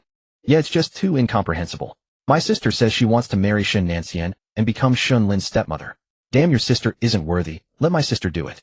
No, I'll go myself. The netizens in the live stream, though shocked, were also amused and bantered with each other. Netizens from other countries were left speechless. Whatever they said now would only bring shame upon themselves. They couldn't exactly join in the Dragon Kingdom netizens' joy, could they? They truly couldn't laugh anymore. Recalling the comments they had posted earlier, they felt like clowns. Hey, why aren't those netizens from Paokaigua and Ingjiangua spouting nonsense anymore? Come back, we Batman won't beat you up. You're the wildest in Gotham, the king of the asylum. Horizontal scroll, just a clown. Ha ha ha. Now that they had the upper hand, the Dragon Kingdom netizens naturally remembered how arrogant those netizens from Yinghuaguo, Paokaigua and Ingjiangua had been earlier. Of course, they didn't miss the chance to retaliate. Indeed, apart from the Dragon Kingdom netizens, everyone else could only grit their teeth in silence. Whose fault was it that General Manager Miss Fujiang hadn't lived up to expectations? Chief Grand Elder Yi had just picked up a glass of water to calm his shock. But then on the screen Shen Lin said that General Manager Miss Fujiang had taken a liking to her father. Chief Grand Elder Yi spat out the water from his mouth. What? That female General Manager Miss Fujiang had set her sights on Shen Nancian. Hadn't the expert committee already ruled him out? Why had this mysterious father resurfaced now, and at such a level that a fierce spirit like General Manager Miss Fujiang wanted to be his wife? Chief Grand Elder Yi quickly wiped the water from his lips and summoned all the expert group members who had insisted Shen Nancian was the key. These experts shuffled in like zombies, their faces blank. They too seemed stunned by little Shen Lin's words. Experts, wipe the drool from your mouths and close your jaws. Chief Grand Elder Yi looked at these titans in their respective fields, now appearing as if they had never seen the world, and found it somewhat amusing. Apologies, Chief Grand Elder Yi, we lost our composure. The leading expert quickly regained his senses, patted the others, and said sheepishly, Haha, it's fine. I was just like you when I saw it. Chief Grand Elder Yi, in a rare good mood, joked cheerfully. Let's get serious. What do you make of Shen Lin's words? Chief Grand Elder Yi stroked his long beard, his smile fading into a grave expression. As unbelievable as it sounds, I believe Shen Lin wouldn't lie, the leading expert replied with equal seriousness. As the head of the expert faction supporting Shen Nancian, he naturally trusted Shen Lin unconditionally, though her claim that General Manager Miss Fujiang had fallen for her father was mind-boggling. But who was Shen Nancian? A figure as elusive as a dragon, one who never showed his tail. Anything that happened to him would seem perfectly reasonable. Even the experts who opposed Shen Nancian were now in shock. They couldn't believe that General Manager Miss Fujiang's reluctance to harm Shen Lin was due to her father Shen Nancian. Yet they could find no other explanation. Enough, since everyone is happy, let's not dwell on right or wrong. Chief Grand Elder Yi waved his hand. Just remember one thing, Shen Lin is the key to Dragon Kingdom. No matter what happens to her, even if she takes a sip of water, record it. Do not miss a single piece of analyzable information. Chief Grand Elder Yi looked at the group intently. At that moment, all the experts developed a keen interest in Shen Lin, who had repeatedly caused such extraordinary events. Deep underground at the northernmost point of the Blue Star, in the shelter, the Longguo president watched the scene with a smile in his eyes. Haha, this little Dragon Kingdom girl is truly a delight. The Longguo president slapped the table and laughed heartily. General Pavlovich beside him was also somewhat stunned. Now you understand why I told you not to antagonize Dragon Kingdom. The Longguo president squinted at General Pavlovich, who still had his mouth agape in disbelief. After all, General Pavlovich had once been adamant about sending special forces into Dragon Kingdom to uncover the secrets of Zangling Village. General Pavlovich nodded. Now he understood. This little girl was far too extraordinary. Everything that happened to her defied all logic. A deathly situation had turned so heartwarming in an instant. A ferocious ghost who killed without blinking an eye actually wanted to become a mortal little girl's stepmother. Had he not witnessed it himself, General Pavlovich would never have believed it. By the way, how is the search for Shen Nancian's information coming along? The Bear Country's president leisurely crossed his legs and asked. The agents infiltrating Eagle Country and Cherry Blossom Country have already obtained some of the data. The rest will take some more time. General Pavlovich said respectfully. No rush, no rush. Our contestants are performing well enough, but we still have time. The Bear Country's president waved his hand. Oh, by the way, the Minister of Foreign Affairs just sent a brief. Would General Pavlovich like to see it? As if remembering something, the Bear Country's president took a report from the drawer and placed it on the table. This is news from Dragon Country. According to our ambassador, their Dragon Country is quite grateful for our guidance of netizens in assisting them with public opinion counterattacks. This is what I meant by building good relations with Dragon Country. If little Shen Lin continues to bring us surprises, the benefits will surely be immense for our Bear Country. The Bear Country's president said excitedly. Meanwhile, in Eagle Country, Cherry Blossom Country, and Kimchi Country, among others, shock was accompanied by intense hatred. They were of course the ones who least wished to see Dragon Country's rise. But outside the live stream, they had no way to intervene. Particularly Kimchi Country, which had suffered heavy losses, its national fortune plummeting time and again. Now the domestic situation in Kimchi Country was one of dire hardship and instability. Cherry Blossom Country, though relatively better, had been severely condemned by the international community after the Zangling village incident, with Dragon Country issuing harsh accusations. Furthermore, Dragon Country had outright banned all major exports from Cherry Blossom Country. In an instant, countless people who relied on exporting goods to Dragon Country lost their jobs, plunging society into panic. Many citizens of Cherry Blossom Country felt their own government was asking for trouble. As for Eagle Country, being far from Dragon Country, it could only watch helplessly as Dragon Country grew stronger, powerless to do anything. In the horror hotel, with Shen Lin's crisis resolved and the tacit approval of General Manager Miss Tomi, the Dragon Country contestants who had previously lost their privileges once again enjoyed their former treatment, staying in even better accommodations than before. They now felt less like ordinary employees surviving and working in a horror hotel, and more like they were on vacation. They woke up naturally, strolled leisurely to the restaurant, ordered a fine meal, and dined elegantly while listening to the eerie music performed by ghost musicians. Meanwhile, the Kimchi Country contestants were not so fortunate. If the Dragon Country contestants didn't work, they had to pick up the slack. Every day before dawn, the vengeful ghost who had replaced the weasel was merciless, directly rousing the exhausted Kimchi Country contestants from the previous day's labor. Anyone who was even slightly slow to rise would be met with a barrage of punches and kicks. Then they would begin their seemingly endless work. They were like a cog in the hotel's massive machinery, spinning relentlessly. Toilets clogged. They fixed them. Drains broken. They repaired them. Short-staffed in the restaurant. They filled in. Lacking hands in the kitchen. They worked there. Nearly everyone held multiple positions, often starting a new task before the previous one was finished. And if they were late, they would be scolded at best or beaten at worst. At mealtime, they could only watch helplessly as the Dragon Country group enjoyed various delicacies in the restaurant, swallowing their saliva in vain. Only after everyone else had finished eating would they receive their daily food from the head chef, moldy steamed buns, and the right to use the tap water. Even such meager fare they had to wolf down quickly, for the daily workload was enormous and never enough to fill their stomachs. A day later, Zhao Jiangwo woke up from his comfortable bed. This was the last day. Today marked the 7th day, the end of the 3rd dungeon, the Horror Hotel, as announced in the live stream. Sure enough, moments later the voice of the supervisor, the Mountain Village Corpse, echoed throughout the hotel. All hotel employees, including mortal staff, assemble immediately in the hotel lobby. The cold, merciless voice of the Mountain Village Corpse came through the speakers. Zhao Jiangwo and the others gathered their belongings and strode energetically to the hotel lobby. Excitement gleamed in everyone's eyes.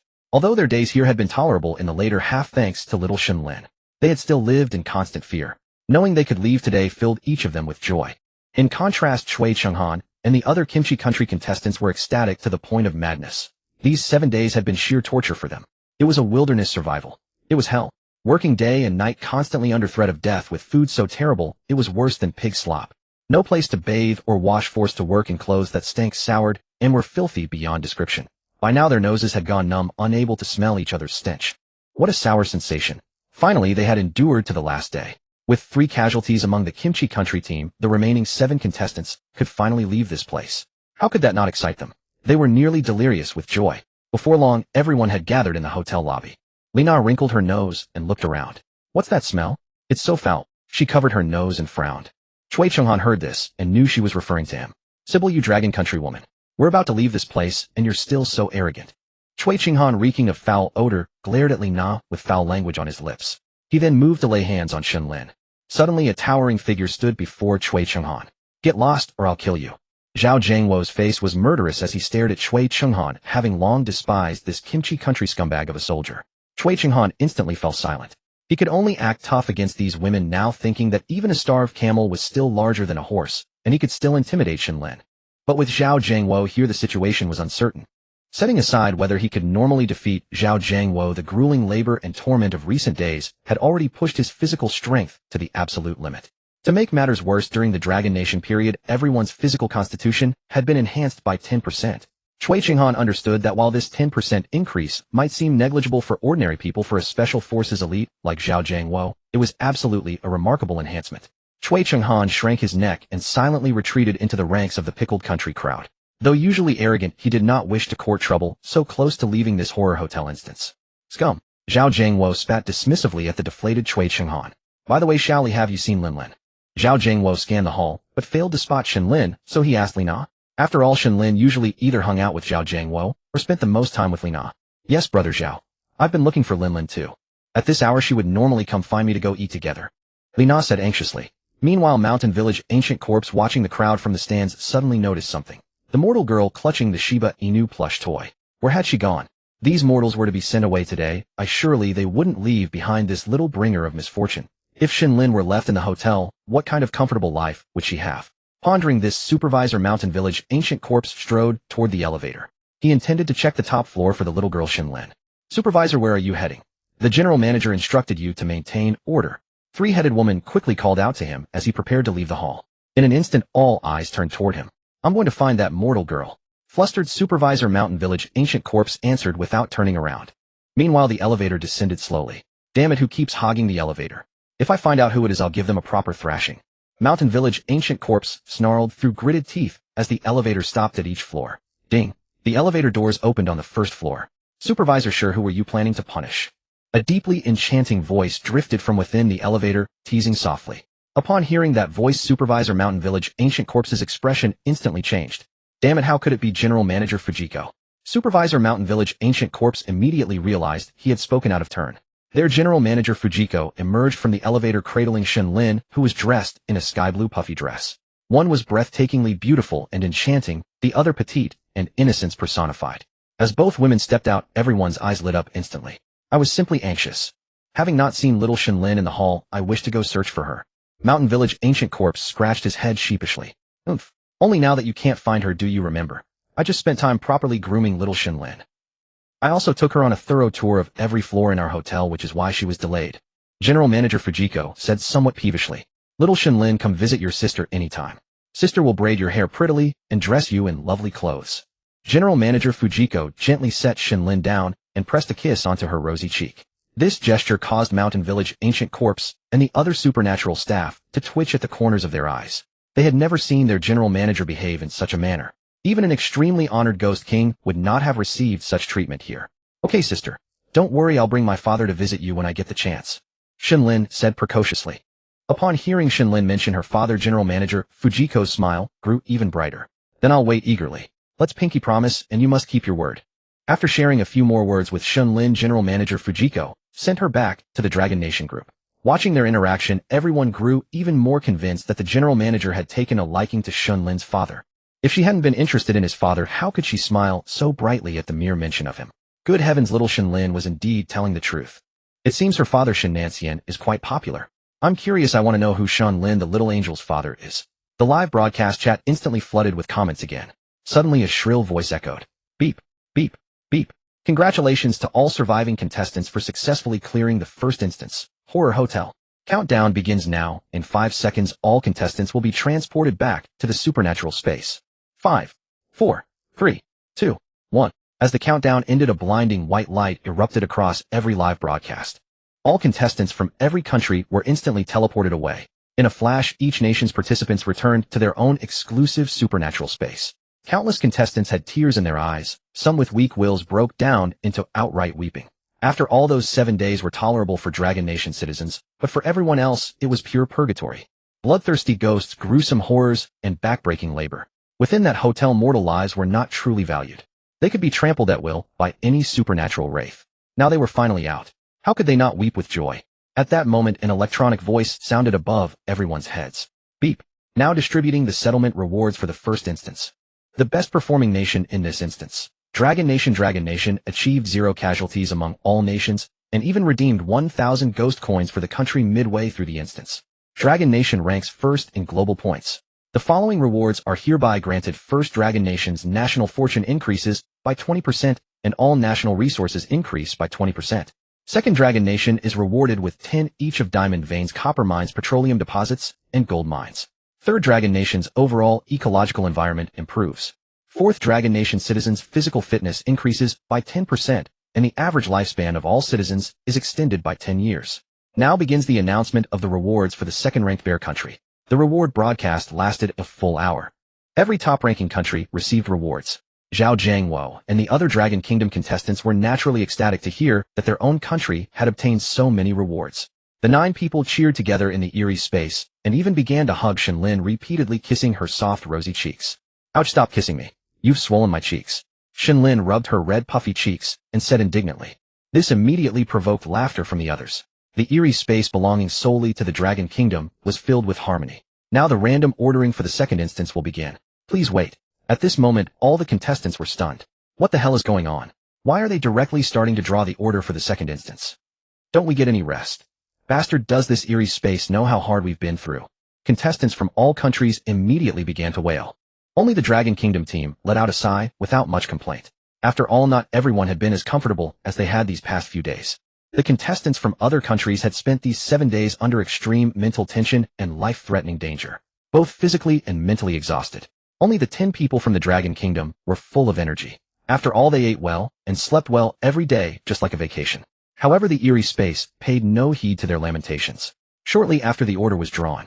Now announcing the team order for entering the second instance. Bear Country and Sakura Country, Dragon Kingdom and Eagle Country. Then over 200 countries were evenly divided into more than 100 groups. Distribution complete. All contestants, please prepare to enter the second instance. The terrifying mental hospital. Countdown of 10 minutes. During this period, governments from each country are allowed to communicate online with their contestants. The communication page has appeared below each country's livestream room. The electronic voice reported again without emotion. Yet this news cheered the contestants up considerably. After all, the 10 of them were outsiders in this livestream, and being able to communicate with their own government naturally put some at ease. Finally, I can contact my daughter. Watching the livestream every day, I was worried to death. Who is your daughter? Lina? Although she seems to be doing well, she's still young. Mother-in-law, to be honest, I've taken a fancy to your daughter. Please accept me as your son-in-law. Damn, you beat me to it. I also want to contact my better half. I know who you mean. The wife of the henpecked Captain Zhao Zhengwo, ha. My old Zhao isn't afraid of me, he loves me. Netizens dare not talk nonsense. Captain Zhao is a good man. The families of these contestants were very happy, since they could finally contact their own family members. 7 days. Neither too long nor too short. But facing danger at every moment, the families were extremely worried. At this moment, the live stream rooms of other countries exploded. Why can the Dragon Kingdom get so many rewards without a single death? Damn, shouldn't we, the Kimchi Country who suffered the most losses, get the most compensation? Exactly. Have you ever experienced such a huge earthquake? They, the Dragon Kingdom, are already so rich. Why do they still get rewards? It's all that damn Shen Lin's fault. Doesn't the Dragon Kingdom feel uneasy getting so many rewards? Fellow countrymen from all nations, I have a proposal. The Dragon Kingdom has already obtained so many rewards. Why not open up the access to Dragon Kingdom citizenship, so that those in need from other countries can become Dragon Kingdom citizens and enjoy the welfare of its people? Or they could donate those rare mineral veins for all countries to develop together so everyone can get rich. Good proposal, the great Sakura country agrees. We, the Inasen country, have also been severely affected. The Dragon Kingdom has an obligation to help us raise our people. Exactly, we are so short of food they should contribute their grain for free. Anyway, they can't finish it all. Countless shameless, outrageous comments appeared in the Dragon Kingdom's livestream. For a moment, the Dragon Kingdom netizens were left speechless. After all, they had never seen such brazen demands, never seen such righteous demands. So shameless. Can they say anything? These foreigners were constantly shattering the Dragon Kingdom people's worldview, constantly lowering their own bottom line. Shocking. Meanwhile, in the Dragon Kingdom's capital, inside the Supreme Council Hall, the experts were overjoyed as they looked at this long list of dazzling rewards. Holy cow, that's awesome. Yes, let's cheer for our contestants. I think we should protect the families of these 10 contestants and give them substantial rewards. Right, they are risking their lives for us in that place. We must not let their homes be endangered. Some experts said excitedly. Stop talking nonsense. Our Council of Elders has considered more thoroughly than we have. When the eerie livestream first started, except for Shen Lin, who had no records and no family found, the families of the other 9 had already been taken to the capital for protection. This was an order directly from Chief Elder Yi, precisely to prevent foreign forces from exploiting these people. Some experts in the know quickly said, Chief Elder Yi, wonderful. The second elder's eyes were moist as he looked at these rewards. With so many rewards, the Dragon Kingdom was poised to leap to become the world's strongest power. Chief Elder Yi was also so excited that he could barely speak. Because Chief Elder Yi saw further, the Dragon Kingdom's rewards were relatively many, but given the country's specific situation, it still needed to compare with other nations. After all, other countries also had corresponding rewards. For example, Bear Country's reward was to transform the permafrost covering more than half of its territory into fertile soil suitable for cultivation. As for Ingzhong Country, its territory was expanded to more than double its original size. Consequently, the country that originally lived only on an island now had a much larger land area. Even the Eagle Country, which Chief Elder Yi had always disliked, also received some rewards. But looking at everything compared to the Dragon Kingdom's rewards, they were so insignificant. As the announcement of rewards from the mysterious space concluded, the rewards for each nation began to materialize in the real world. In the northern Xiongguo, inside a sturdy fortress built into the frozen tundra, the president of Xiongguo looked with satisfaction upon the reward bestowed upon his country. All the nation's permafrost had transformed into arable land. Excellent, Comrade President. A Xiongguo soldier could not help but exclaim in excitement. The usually composed president of Xiongguo nodded involuntarily. Suddenly, a Xiongguo scientist burst in with a look of sheer panic. Comrade President, this place can no longer be called a shelter. Comrade President must evacuate immediately. The scientist, his disheveled hair unkempt and his expression almost frantic, spoke with deep concern. Scholar Jikazuvo, you cannot barge into the Comrade President's office like this. 2 soldiers behind him shouted urgently. The president of Xiongguo raised a hand, stopping the 2 soldiers who were about to escort Scholar Jikazufu away. Comrade Jikazufu, I recall you are not a reckless man. What happened that requires my evacuation? Do you realize that outside is the most extreme environment in Xiongguo? Temperatures of -30 to 40 degrees Celsius. Are you trying to send me to my death by going out there rashly? The president looked sternly at the panicked Jikazufu, speaking gravely. After all, this man was his finest scientist. Because of that reward, Jikazufa gasped, stammering from his frantic run. All the nation's permafrost has turned into arable land, which means this fortress built on frozen ground will collapse without the support of the permafrost. The elevators and ventilation shafts connecting to the surface will all break away from the main structure. Then everyone in this fortress will be trapped. Jikazufa spoke rapidly. The president of Longguo furrowed his brow and began ordering the evacuation. But comrade president, with so many people going out in this weather, isn't that suicide? We don't have enough cold weather gear, a soldier said anxiously. Freezing to death is better than being buried alive here. Everyone evacuate. The president gave the order and turned to leave. Indeed, shortly after everyone had evacuated, the elevators emitted agonizing creaks, and soon all of them snapped apart. The president of Longguo, clad in a thick cold weather suit, felt cold sweat trickle down his back. Meanwhile, some without proper clothing began shivering in the biting wind. Suddenly a scientist, not wearing cold weather gear, stood up. I feel like it's getting warmer, he exclaimed. Oh no, this is hypothermia. Quick, treat him, a medic nearby urged. No, I really do feel warmer. A thin layer of sweat began to form on the president of Longguo's forehead. Indeed, more and more people started to feel the warmth.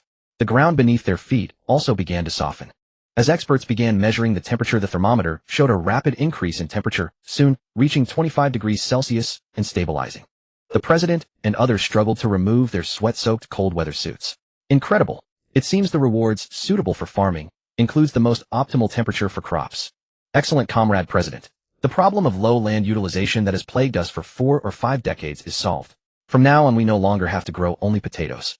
An agricultural scientist, tears in his eyes, grabbed the now soft soil and spoke with fervor. The president of Longguo was also overwhelmed with excitement. Meanwhile, in another part of Longguo, within a nursing home, an elderly man on the verge of death looked at his children weeping by his bedside. His clouded eyes were filled with deep contentment. After all, he had raised his 3 children through hardship. It wasn't that they were unwilling to care for him in his old age, he simply chose to enter this nursing home to avoid burdening them. Despite their protest, he insisted on staying in the best nursing home in Longguo to spend his remaining years in peace. Enough, stop crying. I'm over 80 now. It's time for me to go. The old man coughed and gently stroked the head of his sobbing daughter. His 2 middle-aged sons' eyes, red-rimmed, looked at the man who had raised them.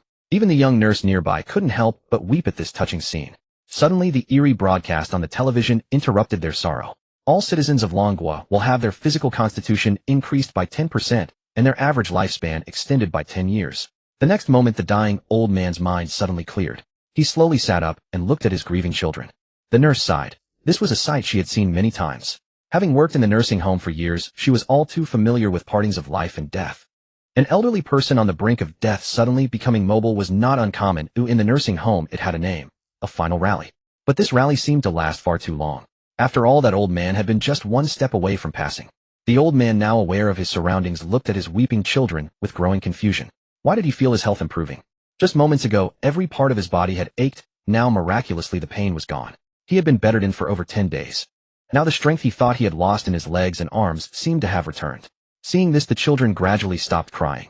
Because the old man was now looking for his slippers to get out of bed, the bewildered eldest son quickly fetched the long and used slippers. The old man put them on with an urgency far from that of a dying man. The nursing home's doctor arrived on the scene, staring in shock at the old man. After all, he had examined him and knew he was near the end, which was why he had notified the family. How could he be so active now? He knew about final rallies, but he had never seen one like this.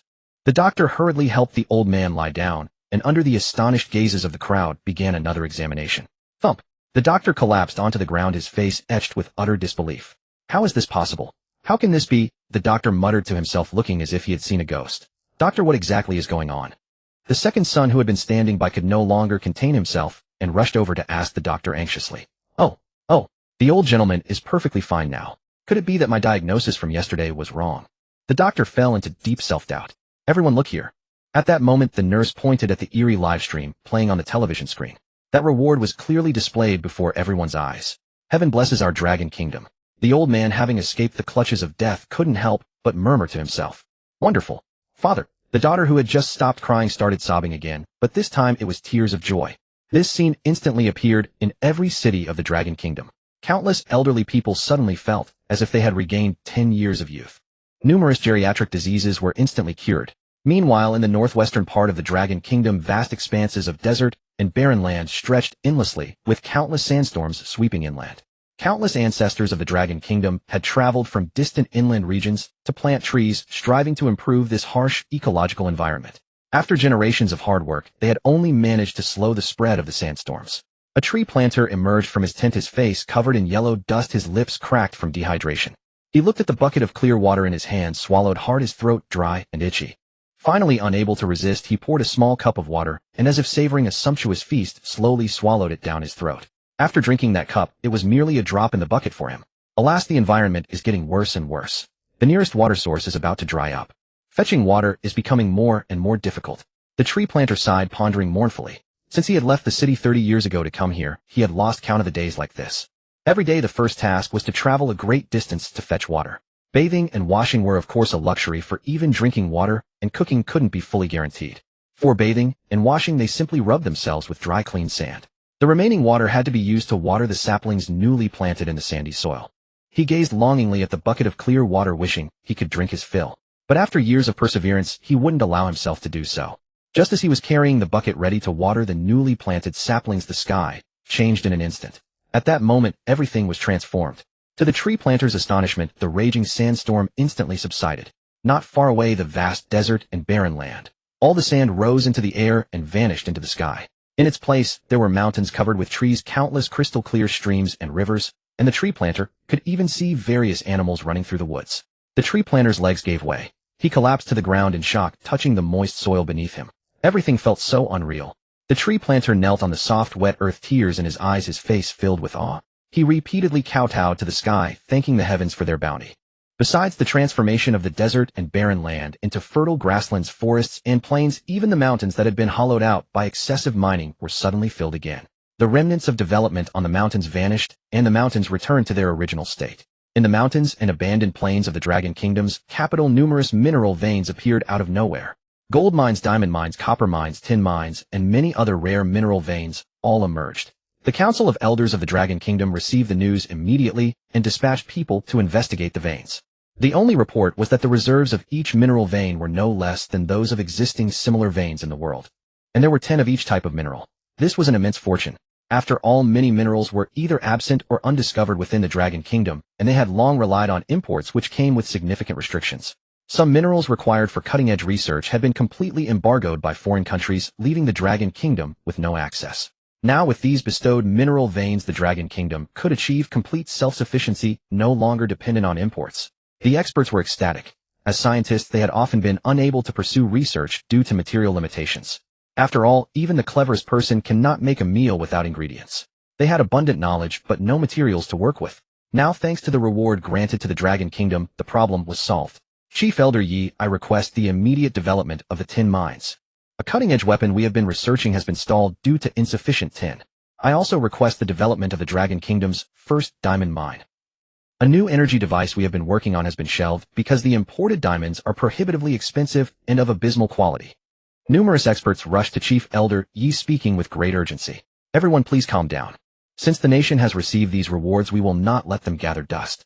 The most pressing matter now is to figure out how to communicate with the contestants and determine our next steps. Chief Elder Yi waved his hand, silencing the restless experts, and spoke seriously. Upon hearing his words, the experts realized they had indeed been a bit hasty. After all, everything was thanks to the contestants who were fighting tooth and nail in the eerie space. Now that there was a brief window for communication, it was only right to focus on them. The livestream barrage was exploding with messages. Holy crap, guys. My grandpa got a terminal diagnosis from the hospital yesterday, but today the reward came and now he's full of life. Congratulations. I have friends who told me their elderly relatives seem to have aged backward. Coordinates northwest. The sandstorm that plagued us for years is gone. Yes, now the environment here feels no less than the south. Absolutely. Welcome to the northwest for sightseeing and fun. The joyful netizens of the Dragon Kingdom shared their happiness in the livestream chat thanks to the rewards. The foreigners watched with a mixture of envy, jealousy, and hatred. In the live broadcast room, the most envious were the netizens of the Yingjiang nation. Why should the Long nation receive such generous rewards? Exactly what right do these Long people have? Unbelievable, they even possess 10 diamond mines that were supposedly exclusive to our nation. Foreign netizens had long learned through the internet about the tremendous changes in the Long nation. The environment had improved, becoming far more suitable for habitation. Resources had increased, and the Long nation's national fortune and resources had grown by 30%. It must be understood that the Long nation's resources were already countless, and this 30% increase surpassed even the existing resources of some medium-sized nations. Especially in the Middle East region, while the Long nation possessed oil mines, most of it still needed to be imported. But now 10 oil reservoirs with storage capacity, rivaling their largest petroleum veins, had appeared in the Long Nation, making imports completely unnecessary. As the Long Nation was their largest importing country, they had profited enormously from exporting oil to them. After all, oil was a strategic resource that was extremely difficult to acquire, and often the oil they exported to the Long Nation came at astronomical prices with innumerable conditions attached. Now that the Long Nation had 10 major oil fields of its own, it no longer cared for their oil. How could they not be consumed with envy? Especially the Yinjiang nation, for whom oil seemed as precious as life itself. Their teeth were nearly clenched to shards. These foreigners aren't making noise now, are they? Exactly. With the Long Nation so prosperous now, do we still need them? I want to see who else will buy their exorbitantly priced oil now. Why then, even if they beg us to take it, we shall have to give it consideration. The netizens of the Long Nation would naturally not miss this opportunity. After all, the Long Nation had always faced suppression from various countries represented by the Yinjiang nation in the international community. The people had long been filled with resentment. Now that this overwhelming reward had been distributed, the people of the Long Nation could finally hold their heads high. Fajiao, I simply cannot stand the arrogance of these yellow-skinned people. Correct? Do you truly believe your luck will hold in the next instance? Damn Long Nation, you are unlucky to be paired with us this time. Indeed, the competitors of our Yinjiang nation are all elites from various industries. How could your uncivilized savages possibly compete? Exactly. Let us show you the gap between the white elites of our Yinjiang nation and those yellow-skinned waste from Paokai nation. Prepare to die, Long Nation scum. Just wait. Once we enter the second instance, the competitors of our Yinjiang nation will surely make the Long Nation pay the price. Naturally unable to tolerate the words of the Long Nation's people, the Yinjiang nation spewed countless insults and angry trash talk. For a moment, the netizens of both nations were locked in an intractable quarrel. The capital of the Yinghua nation.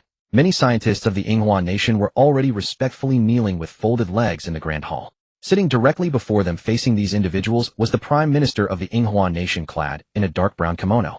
I assume everyone present is aware of the reward our nation received. The prime minister of the Yinghua nation spoke with visible displeasure. Because in the first instance, a warrior who had always adhered to the Bushido spirit had collided with an anomaly and been dismembered to death, causing the Yinghua nation's national fortune and resources to decrease by 10%. Therefore, at the final reward settlement, the Yinghua nation had only received the reward of tripling the fish resources within their domestic waters. In other words, they were not particularly worried about food now, of course limited to fish alone. This reward, if given to the current Yinghua nation, might have been acceptable, for with a 10% reduction in domestic resources, people would indeed worry about food. But once compared with the terrifying rewards of the Long Nation, their nation's reward was not even worth a fraction. Fortunately, this time, the Yinghua nation had not been paired with the Long Nation, but with the Xiong nation, that warrior race. Now they were holding a meeting to discuss how to survive in the second instance. After all, only by surviving could one earn rewards. Death would only bring devastating punishment. Based on the first instance, within these anomalous spaces, there was absolutely no morality. If competitors from one nation attacked competitors from another, unless mysterious figures like Shen Lin were protected by anomalies, the rest were entirely ignored. At most, it would only cause conflicts between nations. And the Yinghua nation was still quite fearful of the warrior race, the Xiong nation. After all, based on the previous instance, the Xiong nation's competitors from the warrior race would immediately resort to violence at the slightest disagreement. Try to avoid conflicts with the Xiong nation's competitors. This Xiong nation is also fortunate, for basically half of their competitors are either soldiers or mercenaries. Their combat effectiveness far exceeds that of some nations composed entirely of ordinary people. The prime minister of the Yinghua nation looked at the profiles of the Xiong nation's competitors and his own nation's competitors and sighed. Survive for our great Yinghua empire. Even if we must endure humiliation and bear a heavy burden, we must survive. The prime minister of the Yinghua nation said with a grave expression. Across the ocean, in the Black Palace of the Yinjiang nation, in the grand conference hall, many politicians and financial group leaders of the Yinjiang nation were seated. The president of the Yinjiang nation looked at everyone, his expression grave. Now our Yinjiang nation must face our long-standing nemesis, the Long Nation. Everyone here represents the social elites of the Yinjiang nation. How should we respond to the Long Nation? The president of the Yinjiang nation crossed his hands and looked seriously at the three factions below the podium. What of military force? After all, the Long Nation is too far from our country, and even they dare not easily declare war upon us. A black military officer wearing a general's robe stood up and spoke in a resonant voice. Some nodded in agreement. That could work. After all, among our competitors there are 3 professional soldiers and 1 boxer. Their combat strength is not weak either. Another general stood up and nodded in agreement. Then we must be cautious of that military champion of the Long Nation, Zhao Jiangwo. A general specifically in charge of the Yinjiang nation's special forces said gravely. According to our estimation of his combat strength, 2 professional soldiers plus that boxer should be able to hold off Zhao Jiangwo of the Long Nation. A researcher adjusted his glasses and spoke. Only hold him off. The president of the Yingjiang nation furrowed his brow. Yes, based on previous circumstances, it should be possible to eliminate him. But now the physical fitness of all citizens of the Long nation has increased by 20%, and for someone like Zhao Jiangwo this 20% represents a tremendous enhancement. The scientist nodded and said, then the remaining soldier should find an opportunity to eliminate the other competitors of the Long nation. Of course the best outcome would be to kill that little girl of the Long nation Shen Lin. The president of the Yingjiang nation said sinisterly, and these cunning old politicians immediately began discussing the conspiracy to ambush and slaughter the competitors of the Long nation. Within the Supreme Council Hall of Longguo, an immense electronic screen displayed dossiers of foreign nationals, all contestants from Yingjiangguo. Though Yingjiangguo had attempted to seal these files, the joint infiltration by Longguo and Xiong swiftly unearthed them. Chief Elder Yi frowned as he studied the profiles of the 4 leaders. 3 career soldiers, 2 from the Marine Corps Special Forces, 1 from the Secret 141 Task Force, and a professional boxer. These 4 should be Yingjiangguo's most formidable combatants, the second elder stated gravely. In the previous instance, Yingjiangguo had leveraged these 4's prowess to coerce the Sakura country contestants into submission. Now entering the second instance, the terror asylum. Alongside Longguo, Yingjiangguo would inevitably deploy their vaunted strength to suppress Longguo. How is Zhao Jiangwo? Can he withstand it? The third elder asked the fourth elder Zhu, who oversaw military affairs, his voice laced with anxiety. With a 20% boost in physical fitness, Zhao Jiangwo can likely hold off up to 3 assailants alone, replied fourth elder Zhu, once his commanding officer, and thus intimately familiar with his capabilities. But there's still a fourth, the third elder exclaimed. Chief Elder Yi sighed. Sacrifice the pawns to protect the king. The assembly of elders and experts erupted in murmurs. This is the only strategy, Yi continued. To put it coldly, the others must fend for themselves. The sole priority is to ensure Shen Lin's safety, Chief Elder Yi declared with resolute clarity. He understood that among Longguo's contestants besides the enigmatic Shen Lin, only Zhao Jiangwo possessed real combat value. The rest, though physically enhanced, might stand a chance against ordinary opponents, but against trained soldiers, especially special forces, they would be utterly helpless. Chief Elder Ye's words quelled the initial uproar among the experts. Indeed, all of Longguo's current rewards were largely owed to Shen Lin, a young girl. Not that the other contestants were insignificant.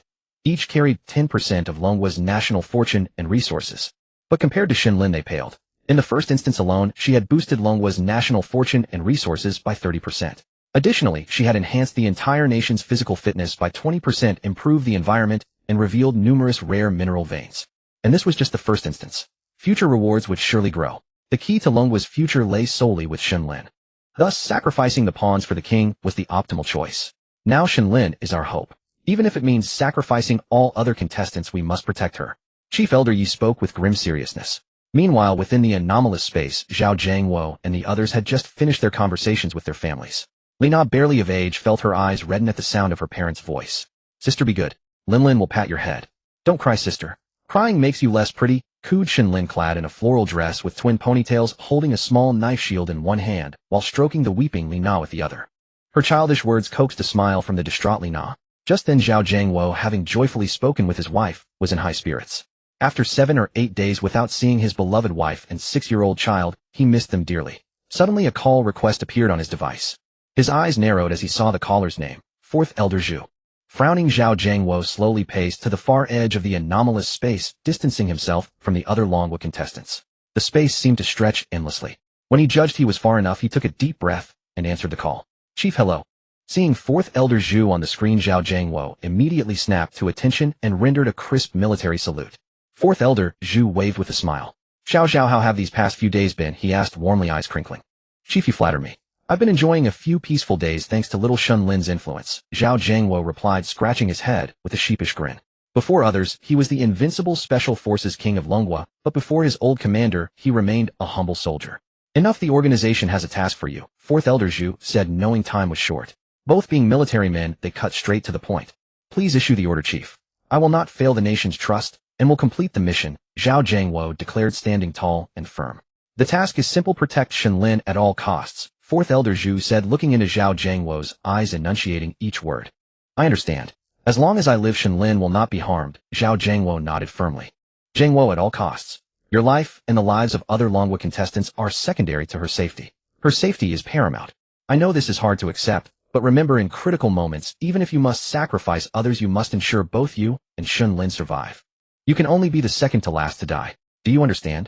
Fourth Elder Zhu spoke these cruel, yet vital words. You shall only die second to last. These words struck Zhao Jiangwo's heart like a hammer's crushing blow. Even he could perceive how heavily the elders valued Shen Lin. Everyone could be sacrificed for Shen Lin. In the face of Shen Lin, any person became expendable. Zhao Jiangwo was no exception. Zhao Jiangwo had long made peace with the possibility of being the one discarded, and thus showed little visible reaction. But hearing that the nation had placed all other contestants' lives below Shen Lin's left, Zhao Jiangwo momentarily stunned. Admittedly, Shen Lin's existence had brought tremendous benefits to Dragon Nation and to them all, but was it truly right to subordinate everyone's priority beneath hers? Fourth Elder Zhu, a man of considerable acumen, instantly discerned what swirled within Zhao Jiangwo's mind. Alas, young Zhao, I know precisely what occupies your thoughts. But after spending so many days together, after enduring so many trials, have you not yet grasped Shen Lin's true significance? Fourth Elder Zhu sighed, for these words, however harsh, were the bitter truth. I understand, but... Zhao Jiangwo nodded hastily, yet hesitated, his words faltering. Allow me to reveal a top state secret to you now. Receiving a signal from Chief Elder Yi, Fourth Elder Zhu immediately adopted a grave expression and addressed Zhao Jiangwo across the video screen. Regarding the file on Shen Lin's father Shen Nancian, we have dispatched an exploration team to Shen Lin's hometown Zangling village and located the villa where she once lived there, confirming that Shen Lin's account is indeed truthful. Moreover, through our investigation, we discovered that Shen Lin's father is likely not a normal human being, or perhaps cannot even be called human at all. He may very well be an inexplicable aberrant entity. Fourth Elder Zhu spoke with utmost seriousness. Upon hearing this, a tremendous turmoil surged within Zhao Jiangwo's heart. He had always sensed that Shen Lin's father was extraordinary, but never imagined he was directly some sort of aberrant existence. No wonder Shen Lin had claimed that manager Miss Fujiang of that terrifying hotel would take an interest in her father. Everything suddenly fell into place. Just remember one thing. You must protect Shen Lin at all costs. The rewards Dragon Nation has obtained are overwhelmingly tied to Shen Lin. Furthermore, as long as Shen Lin lives, she can continue to bring benefits to Dragon Nation. And if Shen Lin were to perish within the bizarre space, have you ever considered what Shen Nancian, Shen Lin's father, would do in retaliation? Shen Lin represents Dragon Nation as a contestant, yet the rest of us are unable to safeguard her. Would her father seek vengeance against Dragon Nation? A Dragon Nation bereft of Shen Lin might be entirely incapable of withstanding or repelling the fury and retribution of her father Shen Nancian. Fourth Elder Zhu declared with an irrefutable tone. Hearing this, Zhao Jiangwo finally found peace within himself. He was a soldier devoted to the greater good of his nation, and a soldier's highest duty was to obey orders. Yes, sir. I will ensure the mission is accomplished. Zhao Jiangwo rendered a crisp military salute and concluded his call with Fourth Elder Zhu. And as the transmission ended, the preparation rest period granted by the bizarre space had already expired. Beep, beep, beep. All contestants from every nation, please prepare yourselves. The second instance is about to begin. Teleportation countdown. A flash of white light engulfed everyone once again. Zhao Jiangwo returned to the midst of China's contestants, gazing at Shen Lin held in Li Na's arms. He took a deep breath, his eyes brimming with resolve. Meanwhile, Shen Lin broke into a joyful smile. Lin, what's got you so cheerful? Li Na, who had been exceptionally tense, felt her own nerves ease upon seeing Shen Lin's beaming expression. She pinched Shen Lin's rosy little cheeks, smiling warmly. Sister Nana, if you keep pinching my face, it'll grow larger. Because I get to visit new places again, I'm really happy. Shen Lin puckered her lips, looking at the pure and captivating Li Na. Suddenly a bolt of lightning tore through the sky, its blinding brilliance illuminating half the heavens. It also revealed a 3-story psychiatric hospital perched on the edge of a cliff, pulsing with an eerie white glow. At that moment, China's contestants led by Zhao Jiangwo and America's contestants led by Jason Smith materialized out of thin air at the entrance of this strange and eerie psychiatric hospital. Zhao Jiangwo frowned at the locked iron gate before him. So this is the second instance, the horror psychiatric hospital, eh? Zhao Jiangwo murmured to himself. Meanwhile, all the other contestants except Shen Lin felt a chill run down their spines at the gloomy and sinister surroundings. After all, compared to the previous instance, the horror hotel, there was at least some lighting there. It didn't seem this disturbing. But this horror psychiatric hospital looked entirely abnormal. The gray and overcast weather made it impossible to see clearly what lay beyond the iron gate. The unknown naturally bred fear. Just then an ill-timed voice drifted over from the other side of the gate. Hey there, looks like you bunch of yellow monkeys are China's contestants, right? A group of tall and burly white and black men marched forward together, one of whom sneered disdainfully. Zhao Jiangwo, who had still been searching for clues around the psychiatric hospital, snapped back to attention. With a grim expression, he stepped to the very front of China's team and stared down the approaching American contestants. Oh boss, there's a little runt who doesn't seem to back down. A black man, nearly 2 meters tall, bared his snow-white teeth, sneering coldly as he walked toward Zhao Jiangwo. He cracked his neck and knees with audible pops as he moved. Zhao Jiangwo studied the hostile black man and crouched slightly, already readying himself for battle. Although the opponent was towering and massive, in a one-on-one confrontation Zhao Zhangguo was confident he could defeat, or even kill, this tall and muscular black man. But Zhao Zhangguo also understood that Americans were not fools. They must have already learned of his physical enhancement of another 20%, so the level would surely not go as he imagined. They would inevitably swarm him all at once. Just then a voice rang out from behind the crowd. A blonde white man. Sergeant Johnson, fall back. Zhao Zhangguo turned his gaze toward the blonde man. He had reviewed the profile of America's contestants and knew this was none other than Jason Smith, a renowned member of America's legendary Special Operations Unit 141. Among the American contestants, he held the highest military rank and was their leader. Upon hearing Jason Smith's command, the black man, named Johnson, hesitated. Mr. Captain, I can definitely crush this little runt. Johnson, the black man, did not take the American warning to heart. After all, he was a former Marine with an exceptional physique. He couldn't believe that with his overwhelming build he could not defeat Zhao Zhangguo, an Asian male under 185 centimeters. Did you not hear me? In an instant Jason Smith's demeanor shifted, and a chilling aura emanated from him. Having crawled through battlefields and emerged from piles of corpses, Zhao Zhangguo could naturally sense this aura. It was the aura of a professional soldier, one who was indifferent to human life, decisive in killing, and had taken dozens of lives. Instantly Zhao Zhangguo raised the danger level of this man. Sure enough, as soon as Johnson saw his superior's displeasure, he shrank his neck. Your lucky little yellow runt. Johnson could only utter a harsh word before quickly walking behind Jason Smith and standing respectfully. Hello, Captain Zhao. Oh, and the little girl from Longguo, hello to you too. Jason Smith withdrew his chilling aura, revealing a seemingly warm smile as he greeted Zhao Zhangguo and Shen Lin. He then walked toward Zhao Zhangguo and extended his right hand. Hello, Mr. Jason. Well-mannered and confident in his own strength, Zhao Zhangguo was not afraid of any trickery from Jason Smith. He also extended his right hand for a handshake. Both men's right hands were prominent and knuckles strong and thick with calluses covering their palms. Jason Smith suddenly exerted force. His grip strength was among the best in the elite 141 Special Forces. If he shook hands with ordinary people, he could crush their hands directly. Zhao Zhangguo frowned. Indeed, these Americans harbored ill intentions. This was a show of force. Zhao Zhangguo naturally exerted force with his right hand as well. The terrifying strength caused even the calm Jason Smith to frown. He had not expected Zhao Zhangguo's grip to be so fearsome. After a moment, Zhao Zhangguo released Jason Smith's right hand. Jason Smith smiled again, but he discreetly withdrew his right hand. In the grip contest with Zhao Zhangguo, he had gained no advantage. On the contrary, he was utterly defeated. The terrifying force had even slightly dislocated the bones in his hand. His entire right hand was trembling uncontrollably. Yet Zhao Zhangguo appeared so relaxed. Fuck, this 20% physical enhancement really does wonders. Jason Smith thought to himself, not showing his feelings. For an uncle, why is your hand shaking so much? Shen Lin poked her little head out from behind Zhao Zhangguo, staring at Jason Smith's right hand that he was trying to hide, puzzled. At these words, Jason Smith's expression changed. He hadn't expected to fail to hide his humiliation from his subordinates. This damned little girl from Longguo. Despite still smiling, Jason Smith's gaze toward Shen Lin carried a hint of danger and chill. Just as he was about to speak again, a sudden sound rang out. Clang. The lock on the iron gate of the mental hospital had inexplicably opened. In this eerily quiet place, the sound made many hearts skip a beat. The sudden noise also caused the contestants from Longguo and America to distance themselves. Both groups cautiously stared at the open lock. But the person who had unlocked it was completely invisible. Creak. Under everyone's gaze, the gate slowly swung open. A mist that seemed to have accumulated for a long time drifted out from the open gate.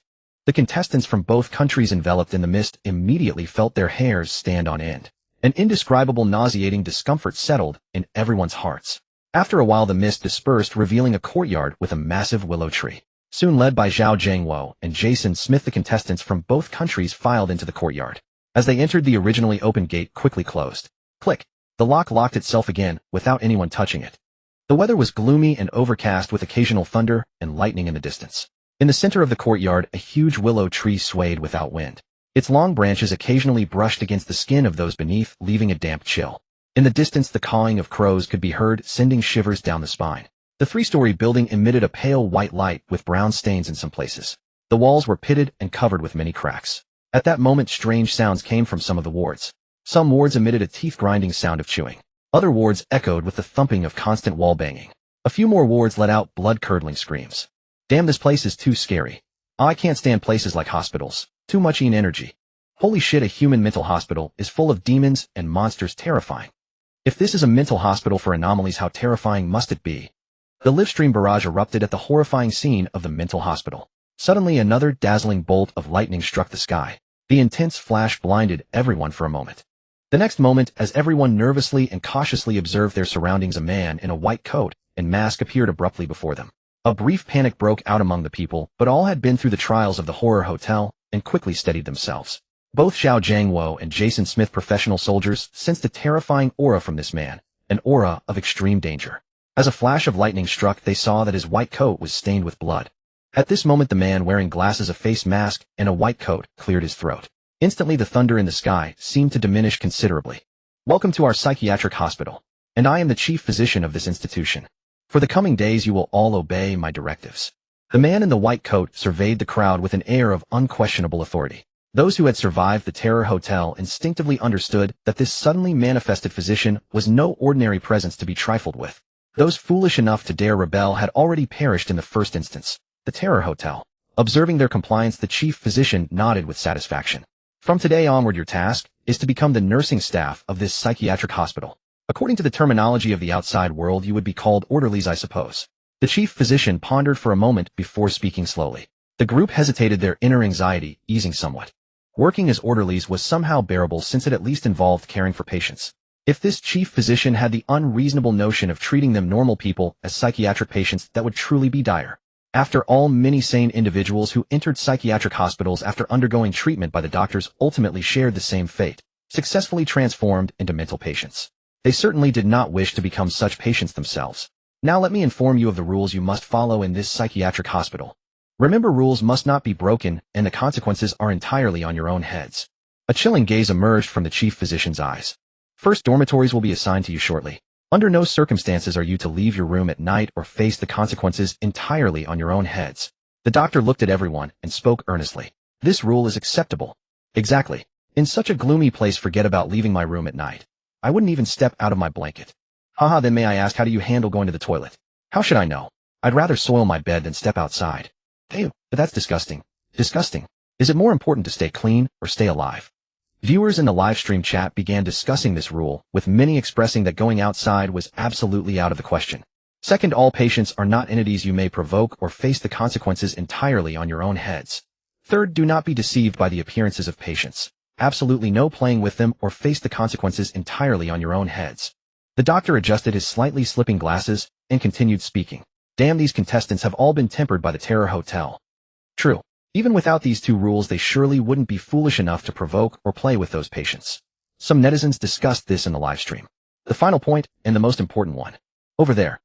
Chief physician lifted his finger and pointed behind the group. Everyone turned around in unison, looking toward the place the chief physician indicated. There stood a doorway without a door.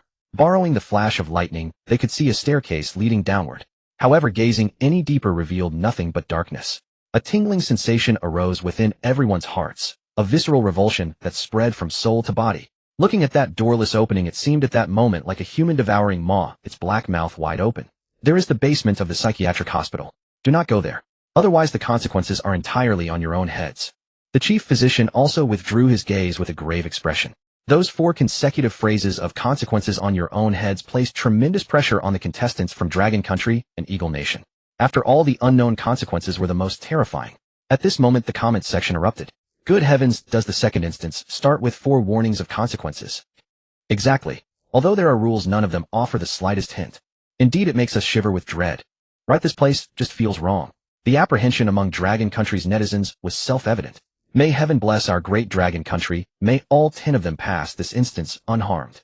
"I've already gone to the temple to pray, only hoping they return safely."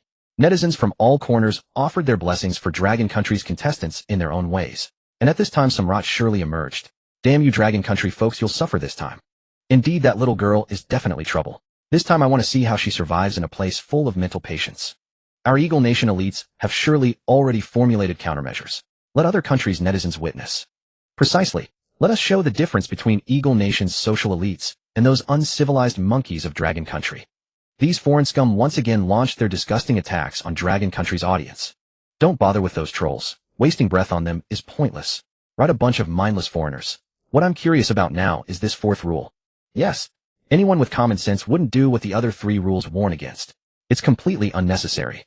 But this 4th rule, why did the chief physician emphasize it so heavily? A group of netizens began to speculate. "I think following convention the basement must hide some unspeakable secret." "Nonsense. Someone take this word spammer and throw him out. There must be extremely dangerous patients down there.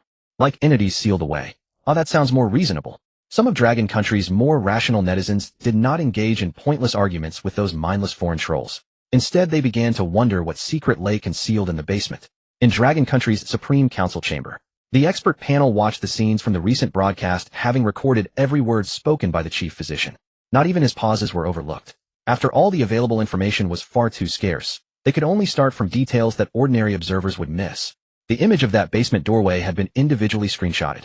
Some experts were watching it frame by frame, attempting to extract some analysis.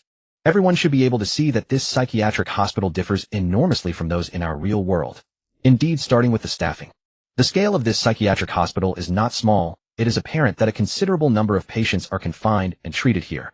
However, since the contestants entered the psychiatric hospital apart from the chief physician's appearance, no other doctors or nursing staff have emerged. An expert with extremely keen observation looking at the notes he had recorded declared loudly, "Second, this is a mental hospital. Why is the attending physician's white coat completely stained with blood?" According to standard hospital surgical procedures, a doctor performing surgery would never be in a white coat, even though a mental hospital does perform surgeries, such as lobotomy-type craniotomies. But clearly, if this doctor did perform surgery, it indicates he was not very professional. It is highly likely that his treatment of these so-called mental patients was also far from adequate. If these really are mental patients, it only proves one thing: this hospital has no intention of letting them recover. Another medical expert spoke slowly. Another crucial question lay before them. The basement. What exactly was down there? This was critical, but the available information was far too scarce. The experts were at a loss, unable to analyze further. Yet after hearing the attending physician's warning, they were both curious and reluctant to be curious about the place. Because there were only two possibilities for learning what was in the basement. First, someone went down. Second, something inside came out. Either possibility meant major trouble. Meanwhile, in the horror mental hospital instance, the contestants from the Dragon Kingdom and the Eagle Country had just finished listening to the attending physician's speech. The doctor also adjusted his glasses with his blood-stained white gloves. Suddenly, an existence that seemed utterly incongruous with the scene appeared. It was Shen Lin. She had been behind the crowd moments ago, and the attending physician had not noticed her. But at this moment, the contestants from the Dragon Kingdom were still pondering the 4 rules the attending physician had just stated, and for a moment, they neglected to shield Shen Lin. This was also the plan Zhao Jiangwo had devised upon entering the mental hospital instance. Conceal Shen Lin's presence as much as possible. Because the 4th Elder Zhu Lao had told Zhao Jiangwo that Shen Lin's energy was extremely abundant, making her highly prone to attracting unclean entities. Thus, the most primitive tactic Zhao Jiangwo could think of for now was a human wall, using the crowd to block Shen Lin from view, relying on their height advantage over her. Although somewhat self-deceptive, it was better than doing nothing. Yet Zhao Jiangwo underestimated Shen Lin's ability to seize opportunities and her curiosity about the unknown. At that moment, Shen Lin seized the chance and squeezed out from the crowd. She began to wander around the courtyard. She touched this and looked at that.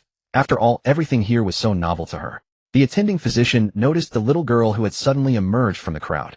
But the instant his gaze fell upon Shen Lin, the attending physician's pupils contracted sharply. Then, without any change in expression, he withdrew his gaze, as if he had not seen the curious Shen Lin at all. At this moment, Zhao Jiangwo and the others, seeing Shen Lin step out, felt a chill run down their spines, fearing that the attending physician would fixate on her. After all, in the first instance, the horror hotel Shen Lin had been targeted many times. But this time they were greatly surprised. Who would have thought the attending physician would be so calm upon seeing Shen Lin? Even Zhao Jiangwo breathed a sigh of relief. Meanwhile, Jason Smith, the leader of the Eagle Country team, sighed inwardly. He had hoped that Shen Lin would catch the attending physician's attention and perhaps even cause a few of the Dragon Kingdom contestants to be killed. But this scene disappointed him. However, he was not about to act rashly, especially in a completely unfamiliar environment. This was also why he had stopped the black contestant Johnson from provoking Zhao Jiangwo at the entrance earlier. His years as a professional special forces soldier had instilled in him a habit: first ascertain the situation in an unfamiliar place. After all, rash action could easily lead to a bloody end. Even his own combat prowess, which was considerable among humans, was utterly insignificant before these sinister ghosts and fiends. But no one could have imagined that the attending physician, who had just averted his gaze and wore a calm expression, was now experiencing a tremendous upheaval inside. He took deep breaths behind his mask. What was going on? How could that little girl be carrying a ghost emperor here? Despite his own considerable status, he had seen beings of the ghost emperor level before. Beings of the ghost emperor level were all immensely powerful and proud. How could a ghost emperor willingly be held in the arms of a human little girl? And it had even transformed into a human toy, a Shiba Inu plush.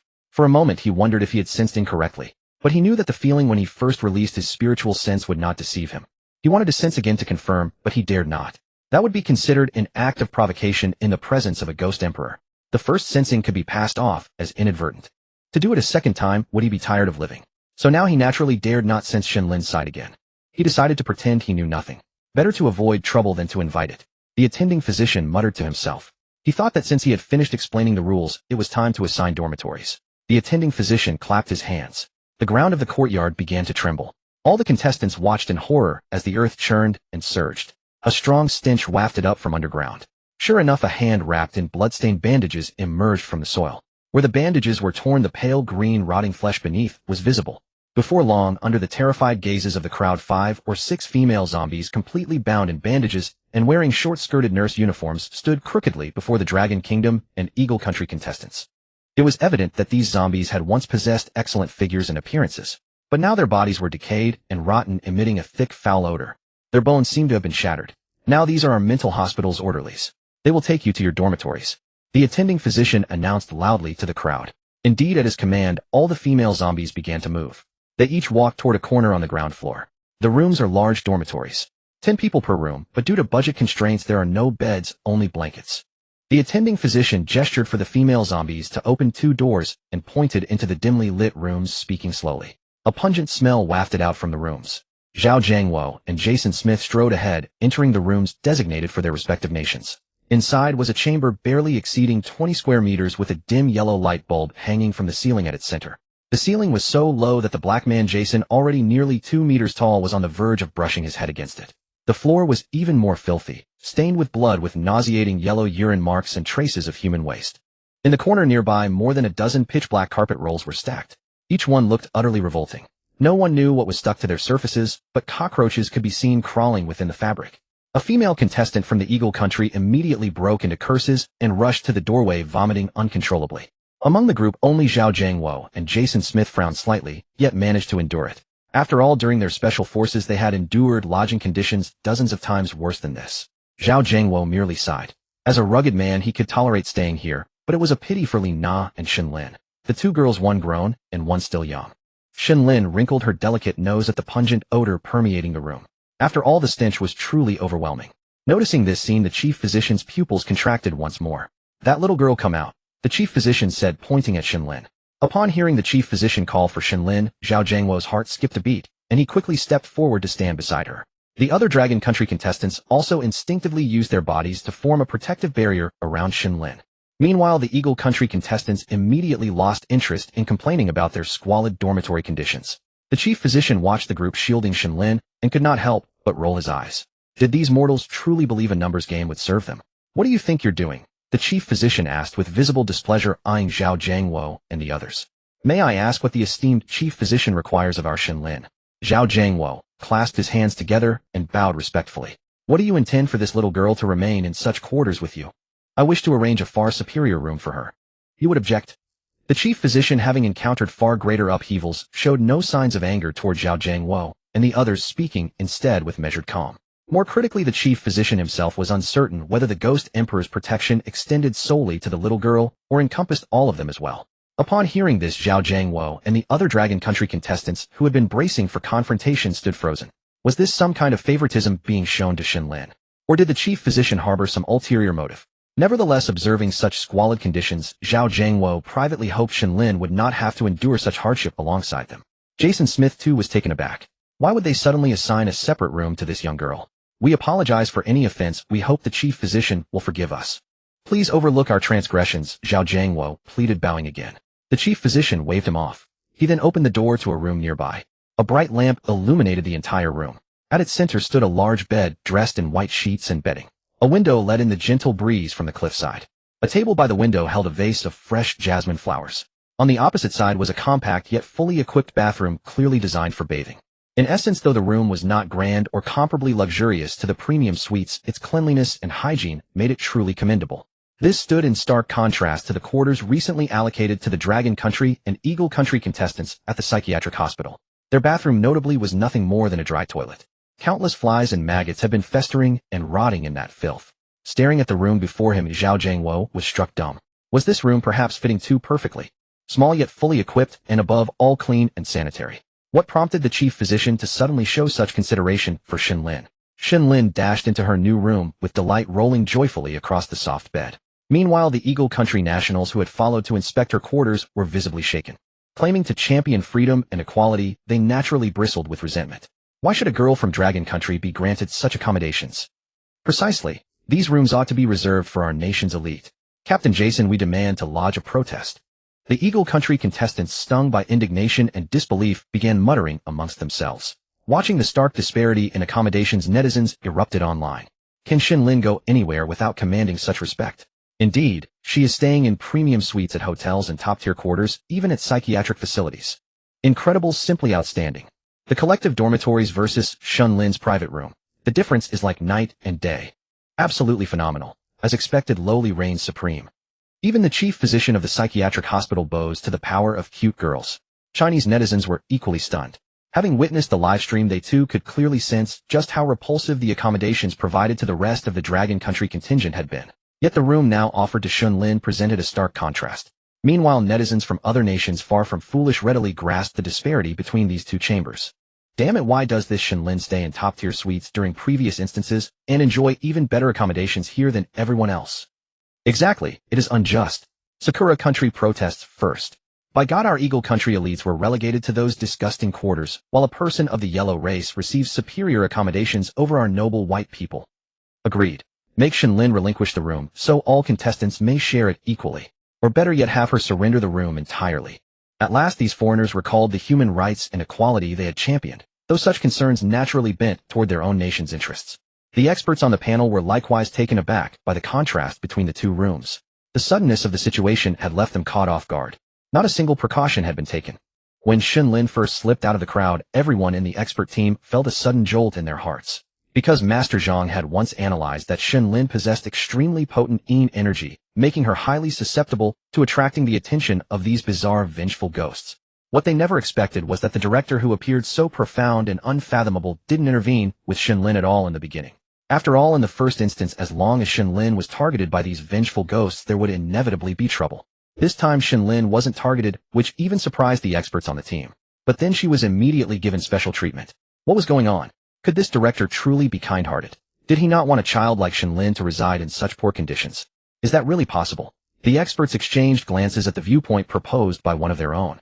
Though it sounded absurd, there genuinely wasn't another explanation at the moment. The experts who accepted this explanation all breathed a sigh of relief. They reasoned that if this director was indeed this kind-hearted, the instance couldn't possibly be too dangerous. Perhaps as long as they strictly adhered to those for-at-your-own-risk rules, they could safely complete this instance. Hope filled these experts' eyes. However, the behavioral expert gazed thoughtfully at the director on the video. From the director's first appearance, the behavioral expert detected traces of other eerie entities. That disregard for human life, that cold indifference, utter disregard for these mortals. Simply identical. So the moment Shen Lin stepped out from the crowd, his heart sank. After all, being targeted by this director, whose true strength remained completely unknown, was far from a good thing. But then the behavioral expert noticed a change in the director's eyes. The shift from delight to terror, followed by an immediate pretense of indifference, made the behavioral expert pause and consider Shen Lin deeply. What exactly was different about this girl? Why did these vengeful ghosts ignore even the strongest special forces commanders? Yet something strange repeatedly unfolded around Shen Lin. It was a pity he couldn't observe Shen Lin up close. Now he could only hope that Shen Lin's good fortune would continue. The behavioral expert sighed, thinking silently. Meanwhile, within the terrifying psychiatric hospital, people stared in astonishment at Shen Lin comfortably lying in her room. At that moment, among the crowd, a white woman raised her hand. Jason Smith immediately frowned. He truly had no way to deal with this woman. She was renowned in their country as a feminist, vegetarian, transgender activist, environmentalist, and holder of numerous other labels. Moreover, given her extensive list of causes and the legal and social landscape of Eagle Sauce Nation, any protest she organized would inevitably garner significant returns. This had given the woman a misconception that protest would always yield rewards. Jason Smith had no idea what scheme she was plotting. But as the leader of Eagle Sauce Nation, he needed to ensure everyone's safety. Jason Smith immediately walked toward the woman. "Daisy, what are you doing?" Jason Smith asked in a low voice. "What am I doing?" "Jason, I'm protesting the unfair treatment we've endured." Daisy sneered at Jason Smith. She had long been dissatisfied with these competitors from Eagle Sauce Nation. After all, if protesting led to better outcomes, why settle for silence? Before Jason Smith could pull her back, Daisy strode boldly to the front of the crowd. "I'd like to ask the director a question." "Ms. Daisy stared directly with her pale blue eyes at the director, standing silently not far away with hands behind his back, asking quite righteously. Jason Smith's expression immediately darkened. As expected upon hearing Ms. Daisy's words, the director slowly turned his head to look at this woman. What question? It said coldly, looking into the woman's eyes. But Ms. Daisy was now fully immersed in her protest state, completely unaware of how icy cold the director's eyes were. I'd like to ask you, on what grounds can this little girl stay in such a place while we're confined to those disgusting rooms? Don't you know that all men are created equal? In my view, even a little girl should receive the same treatment as adults. That's what equality means. Ms. Daisy's words directly shocked the Chinese contestants. Who would have thought that Eagle Sauce Nation's education would lead adults to compare themselves to children? Perhaps this is freedom, Zhao Zhangwo thought with a sigh, watching the commotion. Yet some competitors from Eagle Sauce Nation who heard this outrageous statement actually nodded, clearly agreeing with Daisy's remarks. Meanwhile, the director gazed at Daisy as though looking at a corpse. After all, it hadn't encountered a mortal bold enough to challenge it in a long time. A wave of murderous intent surged through the director's heart in an instant. It seems you have quite a few questions, the director said with a sinister smile, addressing the contestant named Daisy from Eagle Sauce Nation. Naturally, I'm simply fighting for our rights and fairness. Daisy continued, speaking with smug satisfaction. Jason Smith watched this unreasonable woman with an expression of utter helplessness. But by this point, the director's killing intent could no longer be suppressed. How could someone as proud as it permit a mortal woman to provoke it so brazenly? Behind the director, where no one could see, his back split open, revealing a massive mouth full of fangs. If one looked closely into that enormous maw, they could see the director's spinal column and throbbing internal organs. But at that very moment, the director's peripheral vision caught sight of Shen Lin enjoying herself in her room nearby. At this point, Shen Lin had also been drawn by the commotion outside, and curiously stepped out, tilting her adorable little head to observe everyone. Seeing the protagonist who had triggered everything appear, the director pondered for a moment. He knew he was nothing in the face of the Ghost Emperor. Moreover, this entire situation stemmed from this little girl Shen Lin. Why rush to draw attention to himself? From his experience with the Ghost Emperors he'd encountered, those beings were all eccentric and unpredictable, defying ordinary logic. He might end up sabotaging things despite his good intentions. As a Ghost Emperor, it certainly wouldn't tolerate mortals courting death before its presence. Why would he voluntarily become the Ghost Emperor's weapon when he had no connection to it? At this realization, the massive mouth behind the director instantly vanished. That thunderous, murderous intent also dissipated into the air. Why should I, the director, explain my actions to mortals like you? The director physician snorted coldly, his contempt unmistakable. Meanwhile, Jason Smith finally reached Daisy's side. What right? Before she could finish, he struck her with a karate chop to the neck, knocking her unconscious. Daisy's eyes rolled back as she fainted. I'm sorry, director physician. This lady might have been talking nonsense. Please don't take offense, doctor. Jason Smith immediately bowed and apologized respectfully. Meanwhile, the black man Johnson quickly caught Daisy as she collapsed to the ground and hurriedly bowed as well. If there's a next time, don't say I didn't warn you. The director physician snorted coldly, quite displeased. Did this woman really think she was something? The director physician glared fiercely at the American contestant who had repeatedly defied him. It was time to let these mortals know who was in charge of this hospital. He couldn't afford to provoke the little girl protected by the Ghost Emperor, but these other mortals, especially the Americans who clearly didn't get along with Shen Lin and her group. Why should he tolerate their insolence? After all, the director physician wasn't a fool. When he saw that Shen Lin's accommodation had improved considerably, the contestants from Longguo showed no jealousy. They were all happy for the little girl. Clearly these two groups were not on the same side. So if he made an example of these blonde-haired, blue-eyed people, the Ghost Emperor probably wouldn't have anything to say. With that thought, the director physician prepared to return to his office. Suddenly, Shen Lin, who had been watching the commotion from the doorway, called out to him. Uncle Director Physician, Lin has something to tell you. Shen Lin's sweet voice rang out clearly. The director physician, who had been scowling from repeated provocations, immediately changed his expression. Go ahead. The director physician turned around and looked at Shen Lin seriously. After all, Shen Lin was holding the Ghost Emperor. She might very well be speaking on behalf of the Ghost Emperor. How could he not take it seriously? These uncles and aunties are all good people. Since you've been taking such good care of Lin, you must be a good person too. I hope you can take good care of them as well. Shen Lin pointed sweetly at the other 9 Longguo contestants, led by Zhao Zhangwo. The director physician looked at them. His heart skipped a beat. Was this a warning from the Ghost Emperor, not to act rashly against the little girl's companions? Or perhaps an indirect message that he could do as he pleased with everyone else? The director physician didn't dare hesitate and immediately nodded. All right, little girl. I promise you. To the astonishment of everyone, the director physician actually compromised. The American contestants immediately felt a profound sense of injustice. But to defy the director physician as recklessly as Daisy had, no sane person would do that. Zhao Zhangwo and the others, upon hearing this, were already somewhat unsurprised. After all, in the first instance, the haunted hotel, they had profited greatly from Shen Lin's presence. Soon the dormitory incident passed. Zhao Jiangwo and Jason Smith each led their teams back to their respective dormitories. Both groups looked at the barely livable environment. Fortunately, there were some rags and mops, so they quickly began cleaning. After some time, both rooms were much cleaner. Just then the hospital's broadcast began. 10 minutes until nightfall. 10 minutes until nightfall. 10 minutes until nightfall. The cold electronic voice was eerily unsettling. Zhao Jiangwo and the others immediately stopped cleaning and began gathering the Longguo contestants who were outside. After all, the first rule the director physician had laid down was that no one could leave the dormitory at night. Zhao Jiangwo knew that even though the director physician had promised Shen Lin to take care of them, they absolutely could not court death, especially by breaking the rules. Meanwhile, Jason Smith began taking a head count. He didn't want to see his team members suffer the consequences for violating such a simple rule. 10 minutes later, as Zhao Jiangwo closed the door, he saw nightfall descend. The courtyard, which had been only slightly dark, suddenly filled with an eerie, thick fog, becoming pitch black. Zhao Jiangwo quickly shut the door and used a broomstick to wedge it firmly shut. On the other side, Jason Smith and his team also closed their door and secured it with whatever they had. But no one noticed that the fog from the courtyard was seeping in through the gaps under the doors, faint and elusive. After a while, exhausted from the day's labor, and with the living space now clean, the people lay down on their blankets and fell asleep. The wisps of fog also drifted into the nostrils of Zhao Jiangwo and Jason Smith. As special forces soldiers, they wouldn't sleep defenseless in such a strange place. Naturally, they became the first to stand watch for their respective teams.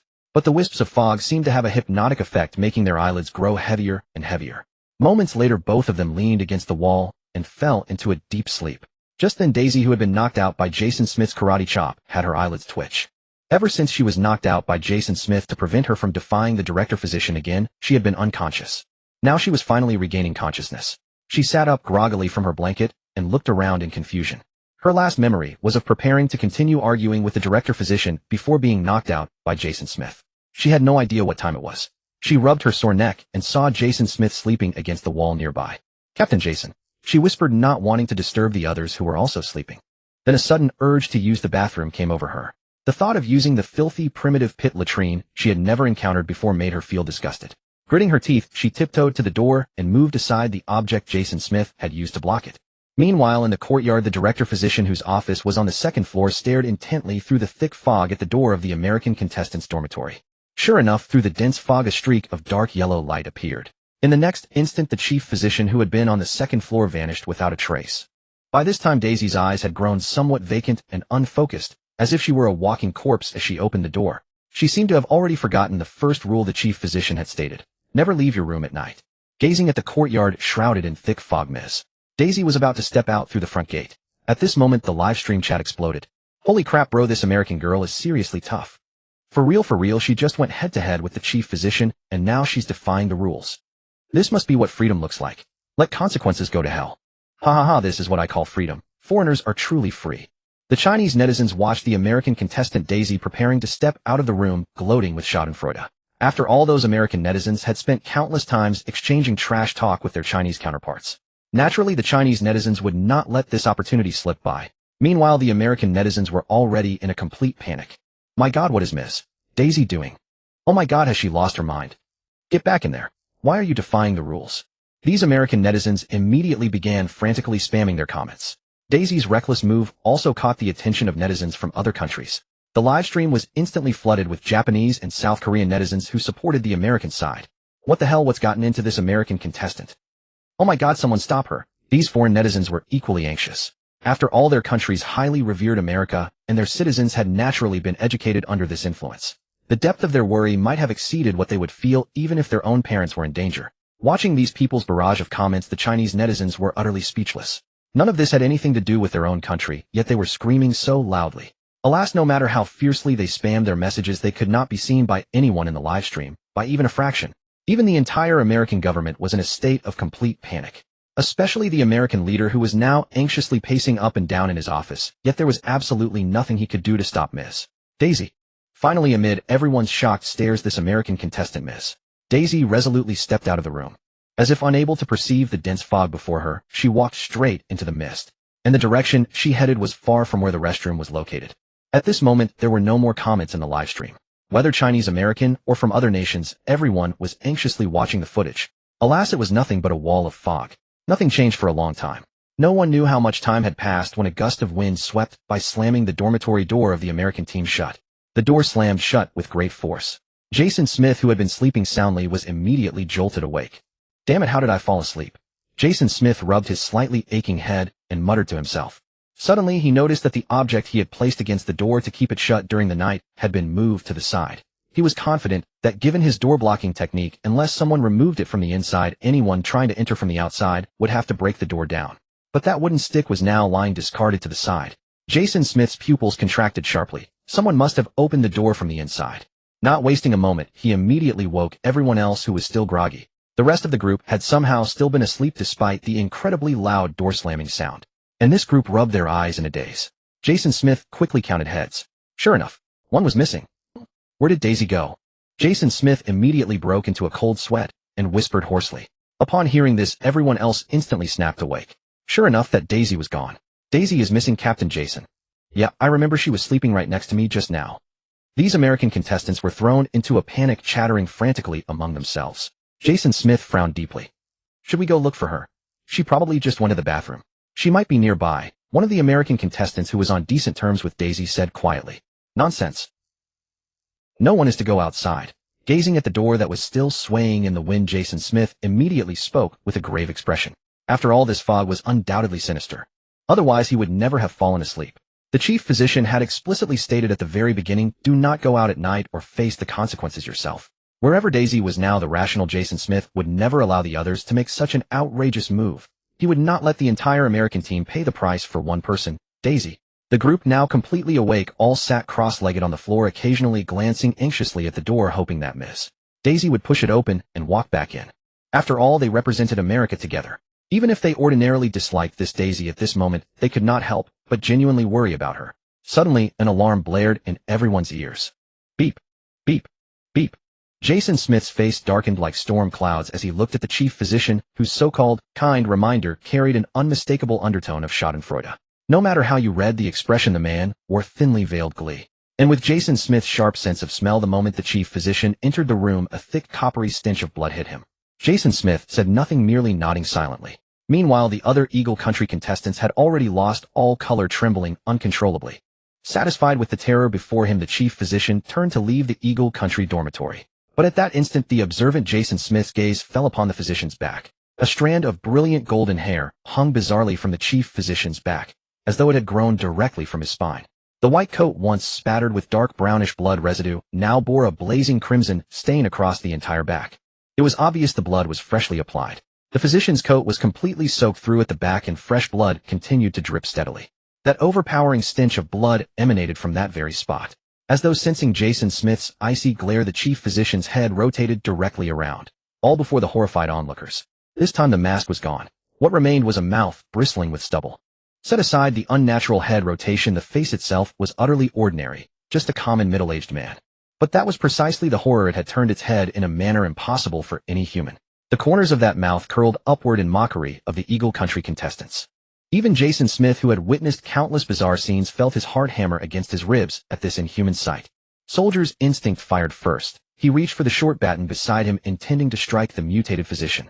But survival instinct crushed the impulse. One strike, and he would be dead. The other Eagle Country contestants screamed, and disregarding Jason Smith's protests, scrambled backward on hands and knees toward the far end of the room. Desperate to put distance between themselves and the creature, some of the timidest simply passed out, eyes rolling back. No one cared for the fallen. The chief physician watched the mortals panic with a mocking smile, a cruel delight making him laugh harder. Do not violate the rules. I will be watching. His voice dropped to 40 below, biting, mechanical, devoid of warmth. His throat convulsed before all their terrified eyes. Then from that smiling mouth, a remarkably long tongue uncoiled, and upon it an eyeball. Jason Smith recognized it immediately, a pale blue iris. As a professional soldier, he knew the distinguishing features of his nation's contestants. The missing Miss Daisy. Her defining traits had been that brilliant golden hair and those arrogantly pale blue eyes. She had disappeared inside the chief physician. His tongue danced skillfully, making that fearful blue orb bounce across its surface. Then with one savage bite he crushed the eyeball. A spray of blood and fluid erupted, like a bursting meatball. Jason Smith's stomach lurched. The other Eagle Country contestants, already broken by terror, vomited uncontrollably. A nauseating stench permeated the room. Holy shit, that's disgusting. God, I can never look at bubbling beef balls in hot pot restaurants the same way again. I told you that looked familiar. Ugh, this physician has seriously dark tastes.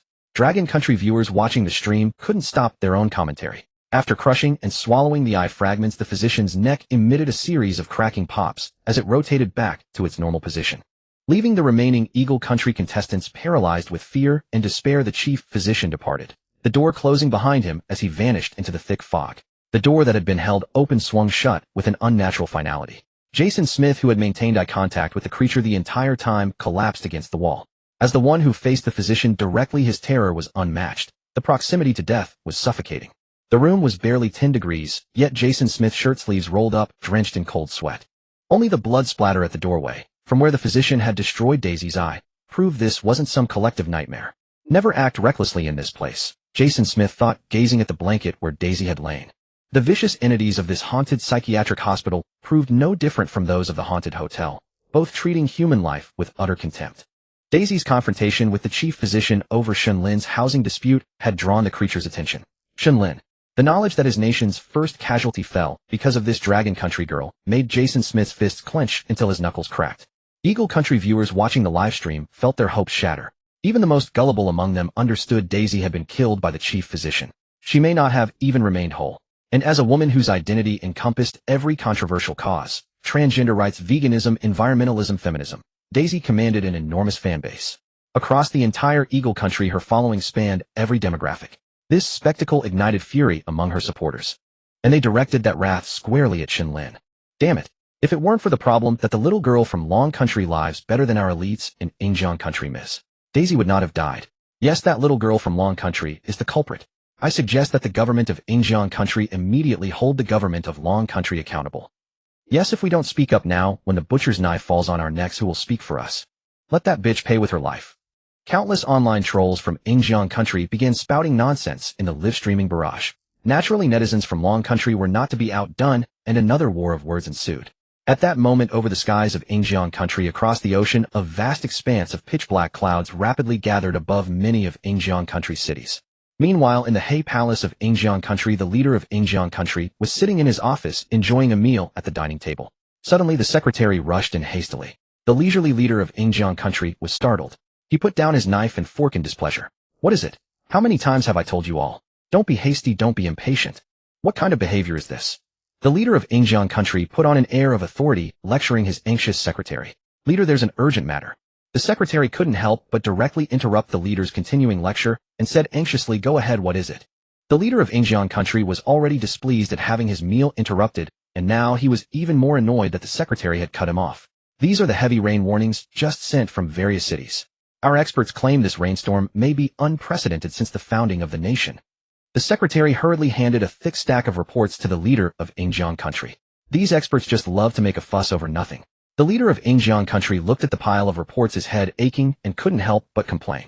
Besides, it's only been a short time since our founding. Encountering heavy rain is normal, isn't it? The leader of Ingjiang Country set the reports aside, crossing his arms and speaking. Just then the sky, which had been clear and cloudless, suddenly darkened. Thick, dark clouds mingled with dazzling lightning and thunder quickly gathered over the city where the Hay Palace of Ingjiang Country was located. The leader's expression changed slightly. Before he could say anything more, raindrops began to fall. A torrential downpour came down with a loud patter. The sky was filled with terrifying thunder and lightning flashes. The raindrops, like bullets, slammed heavily against the glass of the Hay Palace. The specially made glass began to tremble continuously under the assault of the raindrops. The leader of Ingjiang Country looked at the scene before him, feeling a chill in his heart. This is a perfect chance to test the drainage of our Ingjiang Country's cities, isn't it? He turned his head and spoke to his secretary in a joking tone. Soon he realized something was wrong. The water was already rising higher and higher. The drainage system was flowing, but the flow rate couldn't keep up with the speed of the falling rain. This scene was also unfolding in other cities of Ingjiang Country. Nearly 2/3 of the country's cities had begun to suffer the onslaught of the rainstorm. An hour later, the water level continued to rise. The leader of Ingjiang Country, whose office was on the 3rd floor, had no choice but to order an evacuation, because the water had already flooded the floors below the 3rd. On the other side, the Marine Corps stationed at the city's edge also received rescue orders from the leader. Several speedboats headed straight for the Hay Palace. Along the way, countless residents were floating in the water. In some tunnels, bodies were floating everywhere, and the terrifying current instantly submerged them. As for the subway, this convenient transportation facility, it now seemed like a self-dug grave for humanity. Countless subway trains packed with civilians and in motion instantly stopped due to the invasion of rainwater. And the civilians inside the subway cars could only watch helplessly as the surging waves of water flooded the entire city's subway tunnels. Countless civilians deprived of oxygen struggled and turned into floating corpses in the water. Soon with the rescue team of the Marine Corps making all haste, they finally saved the leader of Yingjiang Country, who was almost completely submerged in water. At this moment, the entire He Palace was completely submerged in the flood. The leader of Yingjiang Country, looking disheveled, was now drenched from head to toe. This was only because his bodyguards had risked their lives to protect him. Otherwise, with his frail physique, he would have been swept away by the flood long ago. The leader of Yingjiang Country looked at the still rising water level, feeling a deep sense of fear. He had already begun to regret why he hadn't paid attention to his secretary's warning earlier. And now that favorite secretary of his had long been swept away by the sudden flood, nowhere to be found. At this moment, a soldier brought a satellite phone to the disheveled leader. Now, because of the heavy rain, all basic communication infrastructure had been destroyed. The only means of communication still available were the government's exclusive satellite phone facilities. Leader, this is a call from the scientific team that has been urgently evacuated, the soldier said respectfully. The leader now couldn't care less about his usual suave and well-dressed appearance. Great. It's good that you are safe, leader, the person on the other end said, quite delighted upon hearing the leader's voice. Now quickly report the situation. Stop the nonsense. The leader wiped the rain from his face and shouted into the phone. He now understood that given the extent of the disaster, not many people in the entire city might survive. Although he knew that many of his country's facilities might withstand the rain disaster, the common people could not. Along the way, he had seen countless bodies of those drowned by the rain. There were also many lucky and clever people who had found refuge in the city's high-rises, but the ever-rising water was gradually swallowing their safe spaces. But his rescue team had limited space and could only start rescuing later. According to government reports from various cities, nearly 2/3 of the country's cities are affected. Some cities have extremely high death tolls. Preliminary estimates suggest that this may directly result in the death of nearly 1/6 of the national population. Half of the country's population is currently suffering from the disaster. The economic losses incurred are now incalculable. The scientific team on the other end slowly reported one cold number after another. These numbers sent a chill down the leader of Yingjiang Country's spine. This rain disaster was too terrifying, and the leader of Yingjiang Country, who had returned to the aircraft carrier docked at the port, was finally safe. Looking at the skyscrapers in the distance, half of which were already submerged in water, the leader's face was filled with shock. He never expected that in just a few hours the capital of Yingjiang Country had become a modern-day Atlantis. The leader of Yingjiang aboard the aircraft carrier connected via satellite video call with the heads of various city governments. Without exception, most of the city officials were also communicating with him from ships. Soon countless videos and photographs were sent to the aircraft carrier where the leader of Yingjiang was stationed. Gazing upon the cities submerged in the deluge, the leader felt a sharp pang of anguish in his heart. On the other side of the world, Longguo satellites also detected this extremely abnormal weather change. Through network and satellite observations, the catastrophic rainstorm besieging Yingjiang was laid bare before the eyes of the entire world. Indeed, this 20% reduction in national fortune has brought such a severe calamity. Fourth Elder Zhu Lao sighed, yet the gleam of amusement in his eyes was unmistakable to anyone. After all, Yingjiang had relentlessly suppressed Longguo in the past, militarily, technologically, and economically, oppressing it at every turn. They had even harbored ambitions to fragment Longguo's territory. Fourth Elder Zhu Lao naturally held no fondness for this repulsive nation, and the other experts were no exception. Retribution, pure retribution, muttered one expert. Reporting to Chief Grand Elder Yi, the losses caused by the century-spanning rainstorm in Yingjiang are already beyond estimation. Many of Yingjiang's major metropolises have now become modern-day Atlantises. According to current statistics, Yingjiang has a population of nearly 400 million. Preliminary estimates suggest that over 250 million people may have been affected, and the death toll is already calculated in the millions. Reading out the dense rows of figures, the expert's voice trembled with shock. All of this was because Yingjiang's contestant had been the first to die within this instance. The penalty was doubled. Even Chief Grand Elder Yi felt a churning in his heart at the horrifying numbers. After all, a nation might be one thing, but its innocent citizens were another. Did you see it?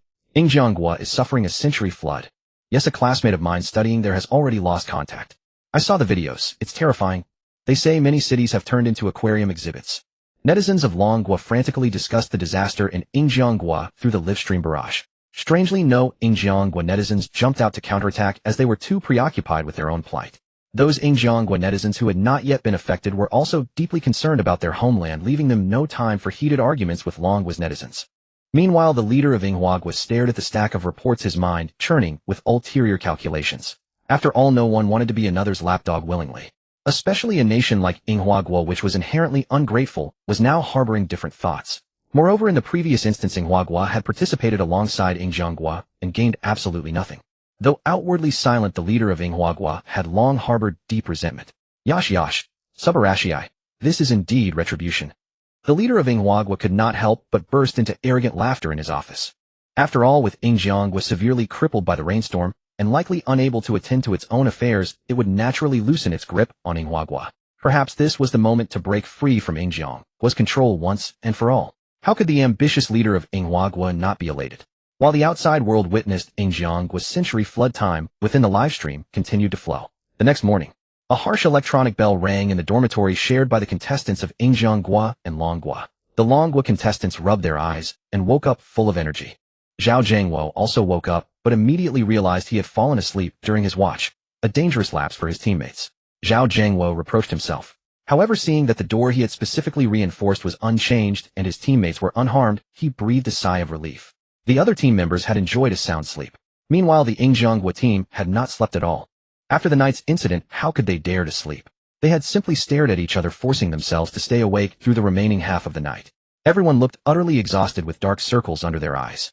The sudden electronic bell made them all flinch. Jason Smith, whose nerves had been stretched to the breaking point after half a night on high alert, sprang up like a fish at the sound, thinking something had happened. After a moment, they realized it was just an ordinary alarm. Then, led by Zhao Zhangguo and Jason Smith, the contestants from both nations gathered in the hall. Because of the hypnotic mist from the previous night, Zhao Zhangguo and his team had no knowledge that one Ingjiangua contestant had died. He casually glanced at the Ingjiangua team and saw how utterly exhausted they were. That complete mental and physical fatigue. Zhao Zhangguo was startled. What had these people been doing all night? In contrast, his own team members were brimming with energy, having slept soundly thanks to the hypnotic mist. They showed no signs of fatigue at all. Meanwhile, the Ingjiangua contestants looked as if they hadn't slept a wink. Suddenly, Zhao Zhangguo's pupils contracted. The Ingjiangua team was missing one person. Yesterday, there were a full 10. Today, only 9 remained. The blonde, blue-eyed woman who had argued with the chief doctor was gone. Zhao Zhangguo quickly pieced it together. She had vanished. Because the two teams shared a single bathroom, and when he had passed by the Ingjiangua room earlier, he had seen it was empty. There was only one explanation. She had disappeared. Zhao Zhangguo sneered. Indeed, people from a free country were different. Even though the chief doctor had explicitly warned everyone not to go out at night, this free lady had still ventured out. Brave. Noticing Zhao Zhangguo staring at his team, the exhausted Jason Smith shot him a hostile look. What are you looking at, you little yellow dwarf? That black man Johnson growled with fury. Because of the tragic death of their country's contestant, they had now pinned the blame on the Dragon Nation, on Shen Lin. Naturally, they would not show a friendly face to anyone from the Dragon Nation. What am I looking at? Ha, I'm wondering why you're one person short. Did they go in pursuit of so-called freedom? Zhao Zhangguo, having just been insulted, sneered coldly. Hearing this, the contestants from the Eagle Nation, who were already short-tempered from fear, instantly bristled like cats whose tails had been stepped on. Damn you, you filthy people of the Dragon Nation. Yes, you should pay with your lives for Miss Daisy. The Eagle Nation's contestants knew they could not seek revenge against the Director of Medicine, so they vented their rage on the Dragon Nationals they considered inferior to them. But Zhao Zhangguo and the others were certainly not so easily bullied. Zhao Zhangguo stepped forward, standing before the Eagle Nation's contestants like an impregnable wall. That fearless aura instantly subdued the voices of the other Eagle Nation contestants. After all, everyone knew Zhao Zhangguo and his companions were the Special Forces King from the Dragon Nation. If Jason Smith did not speak, how would this bunch dare to provoke Zhao Zhangguo? Jason Smith looked at the gathering crowd, knowing he had to take a stand now. But before he could speak, a figure in a white coat suddenly appeared before them. It was the Director of Medicine. Jason Smith's pupils instantly contracted, and he hastily led his teammates to stand at proper attention. Come now, after what happened last night, who would dare act recklessly in front of this Director of Medicine, who devoured people without spitting bones? And Zhao Zhangguo, far from being presumptuous because Shen Lin had the Director of Medicine take care of them, also hurried to stand properly. Starting today, you shall begin your work. The main task is to get the mental patients in this hospital to take their medication. One more reminder, do not forget the 4 rules from yesterday. Otherwise, bear the consequences yourselves. The Director of Medicine looked at everyone with a calm expression and spoke coldly. Then, under the Director of Medicine's arrangement, the contestants from both the Eagle Nation and the Dragon Nation were assigned to their respective wards and patients. Then, after another eerie electronic bell rang, each ward door creaked open. It was time for the patients to get some fresh air. It was also time for these contestants to begin their work of administering medication to the patients. And the Director of Medicine naturally had not assigned any work to Shen Lin. Even that shrill electronic wake-up bell had been kept away from Shen Lin. It also showed consideration for the Dragon Nation's contestants, for that little girl had given it instructions the night before. It did not know whether it was the little girl's wish or that Ghost Emperor's will, but it dared not gamble. So it specially assigned the easier to care for patients with milder conditions to those who were companions of that little girl. That was as generous as it could possibly be. Just as the group was working, Shen Lin, lying on the soft large bed, rubbed her sleepy big eyes, stretched, and woke up yawning. Even the director of medicine, who oversaw the entire hospital, immediately sensed that this girl had awakened. With a mere thought, a zombie nurse carrying a tray shuffled toward the door of Shen Lin's room. To everyone's astonishment, the zombie nurse placed an appetizing sandwich and a glass of warm milk at Shen Lin's door. Zhao Jiangwo was stunned. This group of theirs had not even been provided with breakfast. They were working completely on an empty stomach. And Shen Lin had breakfast served as soon as she woke up. Even though Shen Lin was his companion, Zhao Jiangwo could not help but think that comparison kills. But then, thinking about how much more comfortable and better off this little girl Shen Lin could live, Zhao Jiangwo felt at peace. But this sight seen by the Eagle Nation's contestants naturally made them grind their teeth with hatred. But with Ms. Daisy's example, no fool now dared to challenge the doctor with questions of why and on what grounds. Shen Lin watched everyone working and finished her breakfast, rubbed her slightly bulging little belly, and let out a satisfied burp. As she began to digest her meal, she strolled around the hospital. Suddenly, she spotted a patient crouching beneath a tree, one hand digging into the earth, the other holding an umbrella. She curiously walked over. "Uncle, what are you doing?" Shen Lin squatted down and asked sweetly, looking at the man, who was crouching as well. Hearing Shen Lin's question, that person crouching under the tree raised his head stiffly like a robot. This man had his entire face wrapped in bandages, and beneath them threads of blood kept seeping through. This person only exposed a pair of eyes and a mouth. And those two eyes, one upon closer inspection was hollow. It had only one eyeball, while the other side was merely an empty socket. An ordinary person seeing this man's appearance would surely be startled. But to Shen Lin, this person was utterly commonplace, nothing extraordinary about him at all. "Little girl, are you speaking to me?" The man gazed at Shen Lin for a long moment and said uncertainly, "Yes, there is only you here." Shen Lin nodded her little head and said sweetly. The man curled his lips into a strange smile, which looked rather cruel. "You are definitely not talking to me, because I am a mushroom." "No one talks to a mushroom," the man said sinisterly. "Nonsense, you clearly are not a mushroom. Lillian has seen mushrooms and eaten mushrooms. They do not look like you at all." Shen Lin shook her head and said very seriously, "Nonsense, I am a mushroom. I am a mushroom. I'm a mushroom." The man shook his head like a madman, his teeth viciously biting his own lips, as if he felt no pain whatsoever, biting deep into his own flesh. A thread of blood trickled from the corner of his mouth. And because of Shen Lin's denial, the look in its eyes toward her had already changed. Crimson red instantly spread across that single remaining eye, and a stream of foul-smelling black water flowed down from that hollow eye socket. At this moment, the bullet comments exploded. "Oh my God, why is little angel Shen Lin denying this mushroom patient? Right when encountering a mental patient, you must go along with what they say. Wouldn't this just be provoking it? This might have already violated the second rule. Hope little angel Shen Lin stays safe. Yes, please don't let anything happen." The netizens of the Dragon Nation were extremely worried at this moment, with comments flooding the screen wildly. At this moment, it was the turn of the relieved netizens of the Eagle Country to gloat. He just finished swimming, and I get to see this Dragon Country kid courting death. Yeah, now it's time for her to taste the consequences of breaking the rules. Suffer the consequences, let this arrogant Dragon Country kid feel the repercussions. The trolls from Eagle Country had significantly dwindled, but they still couldn't withstand the frenzied barrage from the survivors. After all, Eagle Country had long regarded Dragon Country and Shen Lin as thorns in their side. They attributed the century-long torrential rain disaster they had suffered to Shen Lin. The frenzied expression of the man also caught the attention of the other contestants in the courtyard. Lina had just fed a mental patient medicine and noticed the commotion. Watching the murderous aura radiating from the mushroom man, Lina's legs trembled slightly. After all, this mushroom man's appearance was truly terrifying. Yet driven by her desire to protect Shen Lin, Lina gritted her teeth and headed towards Shen Lin and the mushroom man. Just then a large hand grabbed Lina. "Xiao Wei, let me go." Zhao Jiangwo pulled Lina back and strode resolutely towards Shen Lin, unwavering in his determination. He had to ensure Shen Lin's safety. Naturally, the Eagle Country contestants also noticed this scene, and a sense of schadenfreude welled up within them. Jason Smith glanced over, a faint smirk curling at the corner of his mouth. Sure enough, if someone broke the first rule, someone else would break the second. Fortunately, it was Dragon Country that violated the second rule, and it was the very little girl whom the Eagle Country leader had instructed to be well looked after within the dungeon. The phrase, "consequences to bear," had already resonated deeply with the Eagle Country contestants. Now it was time for Dragon Country's contestants to experience it too. On the second floor of the hospital, the chief physician leaned against the railing, squinting fixedly at Shen Lin and the mushroom man. "I hope this patient has a good episode," the chief physician thought maliciously. This peculiar mental patient who insisted on being a mushroom had a stubborn and difficult condition. Moreover, over the years relying on his formidable strength, the fellow had completely disregarded the mental hospital. If not for the constant medication, he would have escaped long ago. Now if he could use the Ghost King in Shen Lin's possession to eliminate this patient, it might not be a bad outcome. With this thought, the chief physician's lips curled into a sinister smile. Just as Zhao Jiangwo rushed toward Shen Lin, the mental patient, the mushroom man split his mouth wide open.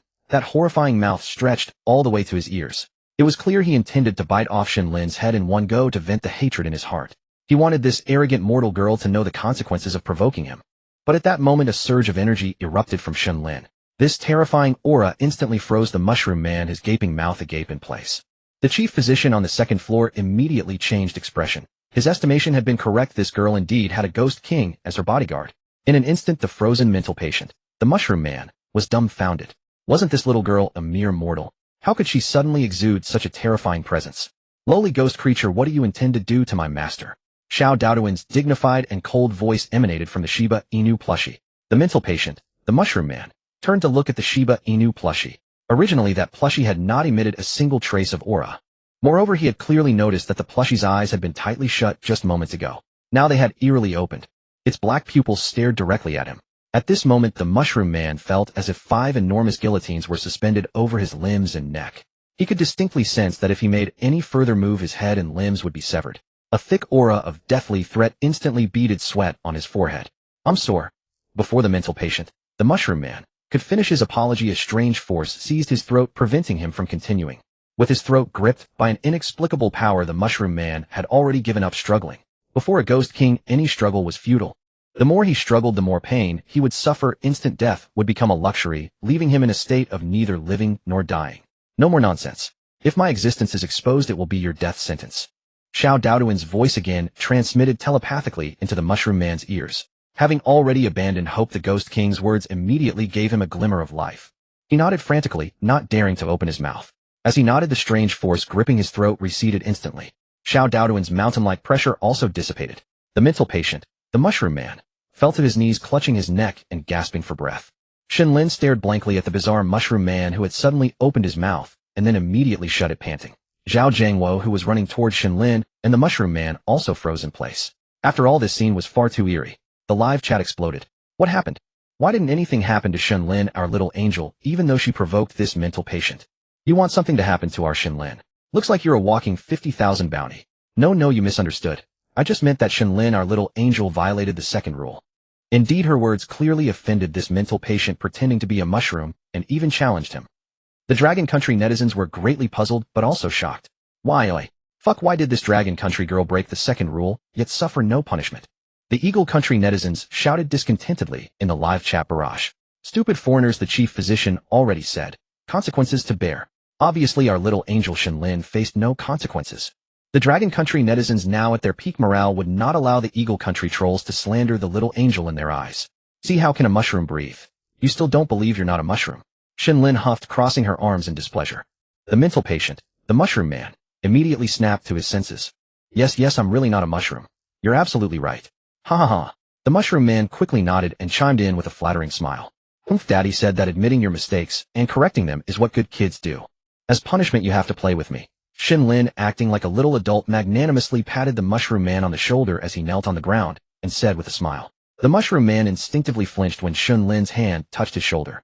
This unexpected reaction only piqued Shen Lin's interest. I didn't expect you to be so quick. Shen Lin clapped her hands joyfully, as if she had discovered a new toy. Go find a beanbag. Let's play beanbag toss. Shen Lin looked at the mushroom man with her big expectant eyes. Play. Fine, let's play together. The mushroom man felt a huge relief. After all, he had no idea what this little girl intended to do early on, and he was genuinely terrified. Now that he heard Shen Lin wanted to play beanbag, he immediately perked up. As long as it wasn't a game with his life on the line, he was willing to be the beanbag himself. Soon the mushroom man spotted a mental patient holding a beanbag on the other side of the courtyard. Without a word, he snatched it away. The patient instantly erupted in rage, but when he turned around and saw it was the mushroom man, the courtyard bully, he immediately backed down. Knowing he couldn't beat the mushroom man, he squatted down in frustration, drawing circles on the ground with his finger while muttering, curse you. The mushroom man paid no attention to the vengeful spirit and scurried over to Shen Lin, respectfully presenting the beanbag with both hands. So how do we play? The mushroom man asked, cautiously, head bowed. I'll throw it at you, and you dodge. Shen Lin tilted her head, thought for a moment, and said sweetly. The mushroom man nodded. Good, as long as it didn't involve his life, he was fine with any game. If I miss you 3 times, then it's your turn to throw, and I'll dodge. We have to take turns to make it fun. Shen Lin said cheerfully. The mushroom man's heart skipped a beat when he heard this. Oh, my dear little ancestor. You can throw at me as much as you want. Even if it kills me, I won't complain. But asking me to throw at you, are you trying to shorten my life? Or do you think I'm still a mushroom? I'll stop being a mushroom if that's what it takes. How could I dare to throw at you? The mushroom man wailed silently in his heart while looking at Shen Lin. But seeing her sincere eyes, he couldn't find the words to refuse. He had no choice but to nod helplessly. The two of them began playing beanbag toss under the stunned gaze of the onlookers. But most people could tell. The mushroom man was deliberately throwing himself right into the path of Shen Lin's beanbag. He almost wished she would hit him every time. This of course delighted Shen Lin. The courtyard was filled with her silver bell-like laughter. Jason Smith stared at the harmonious pair as if he had seen a ghost. He then glanced at the attending physician on the second floor who was watching the scene with an expressionless face lost in thought. Hey, is this for real? Last night, when one of our own broke the rules, you devoured them on the spot. Now this little girl not only offended the mental patient, but even made him play with her. She's violated 2 rules at once, and you're just standing there watching. Jason Smith was filled with shock, but naturally he couldn't and wouldn't dare to confront the attending physician. The other American contestants were equally bewildered. How could this little girl break the rules without any punishment? Could it be that the second and third rules have no real consequences? Now aside from envy and resentment, their hearts were consumed by shock. And Zhao Jiangwo had completely stopped in his tracks. He was also at a loss. After all, on the first day at the asylum, he had memorized the attending physician's words. So when Shen Lin started talking to the mental patient who pretended to be a mushroom, his heart was already in his throat. Although the attending physician seemed to favor Shen Lin and had even arranged a room for her, these mental patients were no ordinary beings. It was very possible that they wouldn't care about the physician's authority. But now Shen Lin had not only provoked the patient by saying he wasn't a mushroom, but also made him play with her, directly breaking 2 rules. And now it seemed that breaking these rules had no consequences at all. Zhao Jiangwo was dumbfounded. Li Na was also stunned. The other Chinese contestants gradually stopped what they were doing and stared at Shen Lin and the mushroom man playing. This scene caused an uproar in the live stream. Holy crap, am I seeing things? Yeah, is this mental patient really that obedient? Oh my god, has little angel Shen Lin broken 2 rules? Does that mean these 2 rules are invalid? Chinese netizens were also losing it. Their hearts were overwhelmed with shock. Meanwhile, netizens from other countries who had heard the news flooded into the live stream. What's going on? I heard a Chinese contestant broke 2 rules. Just got here. Looks like it's that little girl. Sybil, it's that Chinese little girl again. She's really brave. But why is there no punishment for breaking the rules? A female American contestant disappeared last night, just after going to the bathroom. Yeah, the American elites couldn't break these rules, but this little girl can. There must be a conspiracy. As they say in Chinese, she must have pulled strings. Unfair. She must be punished. She can't just flout the rules. Apart from netizens from countries friendly to China who expressed shock, those from anti-China factions clamored about unfairness. In their eyes, Chinese people were inferior to them, and the Chinese contestants in the live stream were no exception. Why could a Chinese person break rules unscathed while their American masters had to pay with their lives for rule violations? After all, since the death of the American contestant Daisy, the USA had suffered such heavy losses. Countless lives lost, survivors left homeless, and immense economic damage. Although it had nothing to do with their own countries, they simply couldn't bear to see China succeed. The Supreme Council Hall of Longguo. Every expert on the panel now had their jaws dropped wide enough to swallow a duck egg. Beside the colossal electronic screen, the 4 rules had been inscribed by the technical staff. This was something that every expert had flagged as critical intelligence the very moment it surfaced yesterday. Moreover, that female contestant from Jiangwa had broken the rules after dark the previous night and vanished into the fog, never to be seen again. Plus the trace of golden hair on the attending physician's person and the pale blue eyeball that had been chewed like bubblegum. Clearly that Jiangwa female contestant had been killed by the attending physician. In the eyes of these experts, every single one of the 4 rules spoken by the attending physician was absolute and unbreakable. Yet precisely today, less than 12 hours after the Jiangwa contestant violated the first rule, Longguo Shen Lin went ahead and shattered the remaining rules in succession. This had sent every expert's heart soaring into their throats. After all, these aberrations cared nothing for mortal reasoning. They killed on a whim. That was their modus operandi. It was an undeniable truth that vengeful ghosts and aberrations viewed mortal lives as worthless weeds. But Longguo Shen Lin had once again shattered their understanding. And most crucially, this was a psychiatric hospital. Aside from the attending physicians, who among them was actually normal? Who among them could be judged by ordinary logic? Even if that attending physician appeared rather attentive toward Shen Lin. Yet when that mushroom-disguised mental patient attempted to attack Shen Lin just now, the attending physician was nowhere in sight. Mental patients naturally owed no deference to these doctors. But now it was obediently playing along with Shen Lin. One could plainly see it was currying favor with her. When Shen Lin hit its sandbag, it didn't dodge at all. When it threw the sandbag at Shen Lin, it threw with absurd inaccuracy, clearly too afraid to actually strike her. The Longguo experts were now utterly confounded. Every normal thing became abnormal in Shen Lin's hands. The only solace they could take was that this little girl Shen Lin represented Longguo as a contestant. If it were any other nation, they would feel only despair, not delight and astonishment. Meanwhile, over at the horror psychiatric hospital, the attending physician, who had just been playing with a woman's finger bone on the second floor, froze stiff. The finger bone slipped from his hand, and he didn't even notice. What was going on? That mushroom-disguised mental patient had been holding back for a very long time. This brute had flaunted his considerable strength throughout the hospital grounds and done no small amount of harm to other patients. Just now, when he snatched a patient's beloved sandbag, the robbed patient could only helplessly squat on the ground, drawing circles and cursing the mushroom man. Even some zombie nurses tending to him had fallen victim to his inexplicable outbursts. How many had lost limbs to this mushroom man's violent fits? None could say. And as attending physician, he naturally knew where the mushroom man's weakness lay. What he despised most was being told he wasn't a mushroom. Because of that single grievance, the mushroom man's subordinates had already killed at least 5 mental patients. Who would have imagined that such an unruly, insolent mental patient would be completely tamed by a mere mortal child? Or more accurately, by the ghost emperor in that little girl's hands. How could this not astonish him? After all, he himself had laid down those 4 rules yesterday, each one ostensibly designed to protect ordinary people entering this psychiatric hospital. Yet this little girl had defied 2 of those rules and suffered no retaliation from the aberration. Unfathomable. The attending physician had served as director of this psychiatric hospital for over a decade. In that time, he had witnessed countless mortals perish at the hands of these mental patients for daring to challenge the rules. Of course, many had also died by his own hand. Beyond mere surprise, there was sheer astonishment. One could confidently say that this mortal child was the greatest variable this psychiatric hospital had ever seen since its founding. As for the other Longguo contestants watching the 2 play so merrily, they gradually grew accustomed to it and resumed their own tasks. The Longguo contestants, urged on by the patients and doctors alike, reluctantly began their work as well. At that moment, a tightly shut door suddenly swung open. A towering mental patient over 3 meters tall and clad in an oversized hospital gown squeezed laboriously through the doorway. Voila! The instant he emerged, the mental patient plopped onto the ground and began wailing like an infant. Incredible! A giant of such monstrous proportions, yet his voice came out shrill and thin as a baby's. Why didn't you call me to play in the sunshine too? I wanted to play with you all too. The giant mental patient began furiously pounding the ground. The terrifying force of his blows caused the entire courtyard to tremble. The willow tree at the center of the yard shook violently, shedding leaf after leaf. Confronted by this behemoth of a mental patient, neither the Longguo nor the Longguo contestants dared approach. After crying for a while and finding no response, the giant merely rose on his own. He scanned his surroundings and suddenly spotted something dark and gleaming. None other than Johnson, the Longguo contestant. He lumbered forward with heavy swaying steps toward Johnson. Johnson, who had just finished administering medication to a mental patient, wiped the sweat from his brow. After all this time, the attending physician had assigned the most troublesome patients to the Longguo team. Take the patient Johnson had just medicated. For one thing, it fled the moment anyone drew near. Johnson had expended enormous effort just to successfully administer the dose. Suddenly, he felt the sunlight above his head. He slowly raised his gaze and saw the giant's enormous maw looming before him. A thick, putrid stench assaulted his nostrils.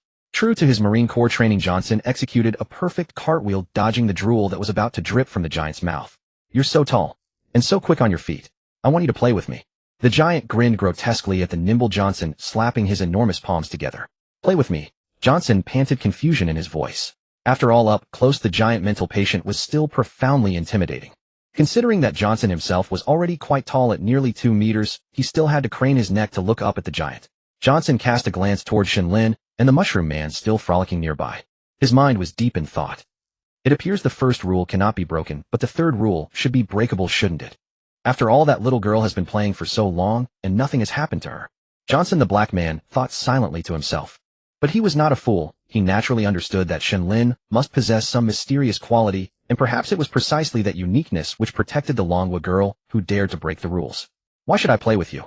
Johnson, the black man, bared his gleaming white teeth and asked with a smile. "Because I want to play. By the way, a companion from the ward told me that when inviting someone to play, one must offer compensation." The giant seemed to have remembered something. As it spoke, it hurried back to its own room. Shortly after, it squeezed back out through the main door, holding what appeared to be a heavy jingling bag. It sat cross-legged directly in front of Johnson, carefully opening the bag. Even seated cross-legged, the giant towered over the standing Johnson. All eyes were drawn to the giant's peculiar actions. As the bag opened, a brilliant golden light flashed. It was a bag completely filled with ghost coins. Johnson's gaze was completely captivated by the money bag at that moment. After all, in the previous instance, Longguo had been the first nation to sacrifice ghost coins to enhance its national fortune. Meanwhile, the Yingjiangwo participants in the previous instance had worked diligently and even exploited the wages of the Yinghuaguo participants, yet they had only managed to acquire 500 pieces. Judging by the quantity of ghost coins in this bag, there must be far more than 500. If they could obtain this bag of ghost coins and sacrifice them promptly, it would increase their nation's fortune. After all, because of Lady Daisy's death yesterday, the entire Yingjiangwo's national fortune had dropped by 20%. They were unaware of the catastrophic floods that had struck their homeland, but one could imagine that Yingjiangwo was already facing considerable hardship. At this moment, Johnson admitted to himself that he was tempted. Jason Smith was also taken aback upon seeing this bag full of ghost coins.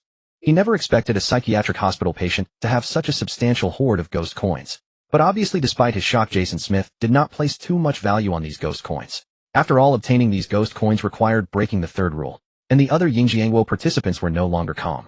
Everyone was eager to play with the giant in Johnson's stead. After all, with Shen Lin as an example, it seemed there was no harm in playing with these bizarre psychiatric patients. If they could secure these ghost coins for their nation, it would be a godsend. Upon returning home, they would surely be hailed as national heroes. Wealth, fame, status, women, and power would all be theirs, everything they desired. Zhao Jiangwo was also startled. After all, he understood that once Yingjiangwo obtained this bag of ghost coins, they would inevitably sacrifice them to boost their national fortune. But a nagging intuition warned him that nothing here was as straightforward as it seemed. There was an old Longguo saying there is no such thing as a free lunch. Zhao Jiangwo and the other Longguo participants suspected this might be a trap, but given that Longguo and Yingjiangwo were rival factions and nations, they would not foolishly warn their opponents. What do you want to play? Johnson swallowed hard. Though tempted, he still retained some rationality. His eyes remained fixed on the bag of ghost coins as he asked, "Let's play hide and seek. If you find me, I'll give you all the gold coins in this bag." The giant tilted its head and pondered before speaking. Johnson's heart quickened. As for the rest, that was fine, but this game of hide and seek would work perfectly in his favor. After all, with the giant's massive size, it would be far too easy to locate. All right, then I agree to play with you. Johnson cast another glance at Shen Lin and the Mushroom Man, who were still happily playing nearby, and declared with resolved determination. After all, defying the rules required courage. Oh yeah, someone's going to play with me. The giant psychiatric patient immediately began clapping enthusiastically with its enormous hands. Jason Smith's heart instantly sank. You fool. He immediately sprinted toward the giant and Johnson. Seeing Jason Smith storming toward him with such fury, Johnson suddenly realized he had been hasty. Such a significant decision should have been discussed with his commanding officer first. Before Johnson could even render a salute to his commanding officer, Jason Smith, a massive size 48-foot, had already kicked him squarely in the stomach. Damn it, who gave you permission to agree? Jason Smith's rage had reached its breaking point as he bellowed in fury. Even a strong man like Johnson was sent doubling over from that punishing kick. His face contorted in pain as he collapsed to his knees, clutching his abdomen. Cough, cough, cough. I'm sorry, Captain, I acted without proper consideration. Johnson well understood why Jason Smith had kicked him and hastily offered his apology. Idiot, can our nation afford to suffer any more losses, eh? Jason Smith gritted his teeth as he spoke. Captain, I was hoping to obtain that bag of ghost coins to secure 10% national fortune for our nation. Johnson gazed greedily at the bag of ghost coins in the giant's possession, speaking in a low voice. I understand your desire, but you must realize, we do not yet know if those coins can be obtained. However, if anything happens to you, the entire Yingjiangwo will suffer the consequences together. Jason Smith sighed, who among them did not covet that bag of ghost coins. But he understood that no one could predict whether the price of these ghost coins might cost Johnson his life, and another 12% of Yingjiangwo's national fortune. After all, due to Lady Daisy's death, the entire Yingjiangwo had already suffered a 20% decline in national fortune. Now Johnson was attempting to break the rules once more by playing with this giant, ghost-like psychiatric patient. Was he not seeking to pile further misfortune upon an already suffering nation? Upon contemplating this, Johnson lowered his head in shame. Indeed, his thoughts had been rash. Johnson turned his gaze toward the giant's eerie figure. My lord, I no longer desire this bag of gold coins. Please go play with them instead. Johnson raised his head and pointed toward the onlookers from Longguo, speaking to the giant. Walk. What do you mean by this? Are you reneging on your word? Besides, they are far too short. I have no interest in playing with them. The giant glanced at the Longguo participants and shook its head. Upon hearing that Aaron Chang's son wished to decline playing with him, the giant psychotic figure immediately shook his head and slammed his massive palm heavily onto the ground. Absolutely not, I refuse. The bizarre, giant psychotic figure immediately shook his head. Besides, I am not asking you to accompany me for nothing. Many people desire what lies within this bag. Don't you want it either? The giant psychotic figure picked up the heavy money bag, shaking it as he spoke. I acted impulsively just now. You should go play with them. They desire this bag as well. Aaron Chang's son turned to glance at the Longguo contestants nearby and said maliciously, Meanwhile, several Longguo contestants who were merely bystanders immediately shrank their necks. Joking aside, although they were indeed tempted by that bag of ghost coins, they would never dare to break the rules. The bizarre giant psychotic figure examined the Longguo contestants, all of whom were shorter than Aaron Chong-san, and shook his head. I dislike short people. Ooh, I want only you to keep me company. You are the tallest. Moreover, I most despise those who make promises and then renege. The bizarre giant psychotic figure's eyes flashed with menace, gazing at Aaron Chong-san with an unfriendly expression. Aaron Chong-san immediately broke into a cold sweat down his back and cast a pleading glance toward Jessen Shimizi. Your Excellency, please spare us. We have our own predicaments. Jessen Shimizi gritted his teeth and forced himself to speak. Although his combat prowess was formidable, that was only against ordinary people and mortals. How could he possibly fight against this giant psychotic figure whose palm was incomprehensibly larger than his own head? The giant psychotic figure said nothing, contemplating the two of them with a thoughtful gaze. Oh, is that so? The giant psychotic figure stroked his chin and spoke in his own shrill voice. Upon hearing this, both Jessen Shimizi and Aaron Chong-san instantly breathed a sigh of relief. It seemed this giant psychotic figure was not being too relentless. Then I shall take my men and withdraw first. But the very next instant, before Jessen Shimizi could finish his words, a colossal hand instantly enveloped him. Before he could react, the giant psychotic figure's massive hand had already seized Jessen Shimizi's head, hoisting Jessen Shimizi up with a single hand. For all that Jessen Shimizi may not have been as tall as Aaron Chong-san, his robust muscular frame still weighed nearly 100 kilograms. Yet he was directly grasped by this giant psychotic figure's single hand around the head, lifted as casually as one might pick up a chick. Instantly shrouded in darkness, Jessen Shimizi immediately began to struggle, but the giant psychotic figure's thick skin and flesh rendered these attacks mere tickling to him. I see it now. It is he who prevents you from playing with me. As long as I kill him, no one can stop the two of us from playing. The giant psychotic figure squinted his eyes in a neurotic manner and said with a broad grin. Yet beneath these words lay uncontainable fury. As the giant psychotic figure spoke, the force in his grip began to intensify. An overwhelming sense of suffocation and pressure instantly spread throughout Jessen Shimizi's entire head.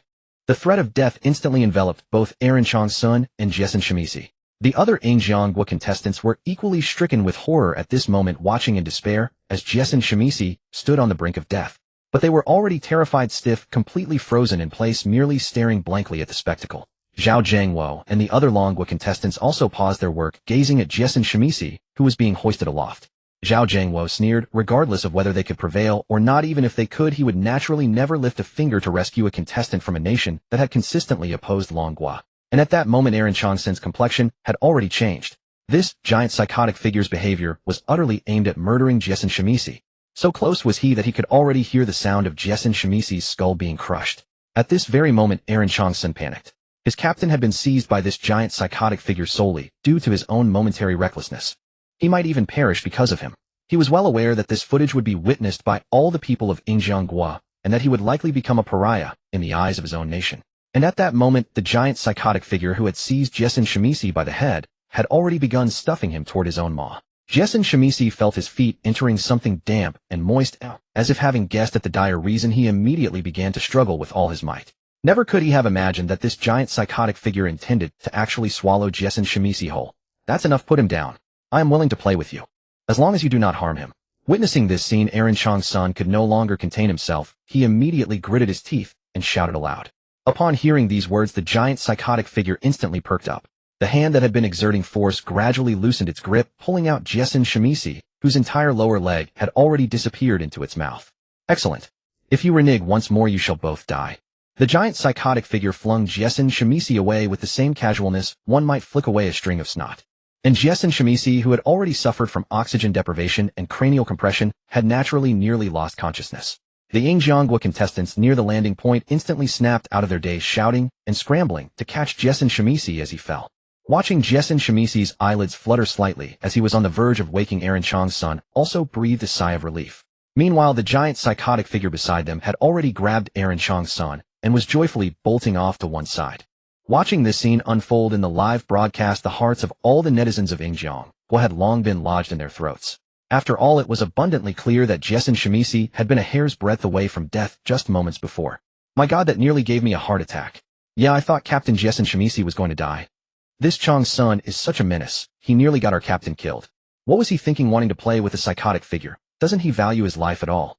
Enough, I understand him. He simply sought that bag of ghost coins to boost our Longguo's national fortune by 10%. Right, I understand. Exactly. Besides that, Longguo child was able to play, so why shouldn't our Yingjiangwa contestants be allowed to as well? The netizens of Yingjiang Nation immediately split into two camps. One side supported Black Strong and the giant psychiatric patient playing together, while the other side constantly condemned Black Strong for nearly getting his own teammates killed. At this moment, some sensible and rational people stepped forward. We are all doing this for Yingjiang Nation, let us stop arguing. Exactly, aren't we just letting Longguo laugh at us? As such barrage comments continued to appear, the two camps of Yingjiang Nation netizens gradually ceased their quarrels. After all, their arguments were completely meaningless now. Anyway, Black Strong had no choice but to play with this giant psychiatric patient, while Yingjiang Nation's Captain Jason Smith had already regained consciousness and was not seriously injured. I think Black Strong is truly courting death. Exactly, the rules clearly stated not to play with psychiatric patients. I wonder what he was thinking. Maybe he saw that little dragon girl was also playing. I think it should be fine. Judging by the situation, that giant psychiatric patient, although somewhat neurotic and seemingly not to be trifled with, appears to be a man of his word. Maybe after finishing this game of hide-and-seek, we will get those bags of ghost coins. That would be God blessing our Yingjiang Nation. God bless us. Some more optimistic Yingjiang Nation netizens enthusiastically discussed. After all, most of Yingjiang Nation was currently in dire straits.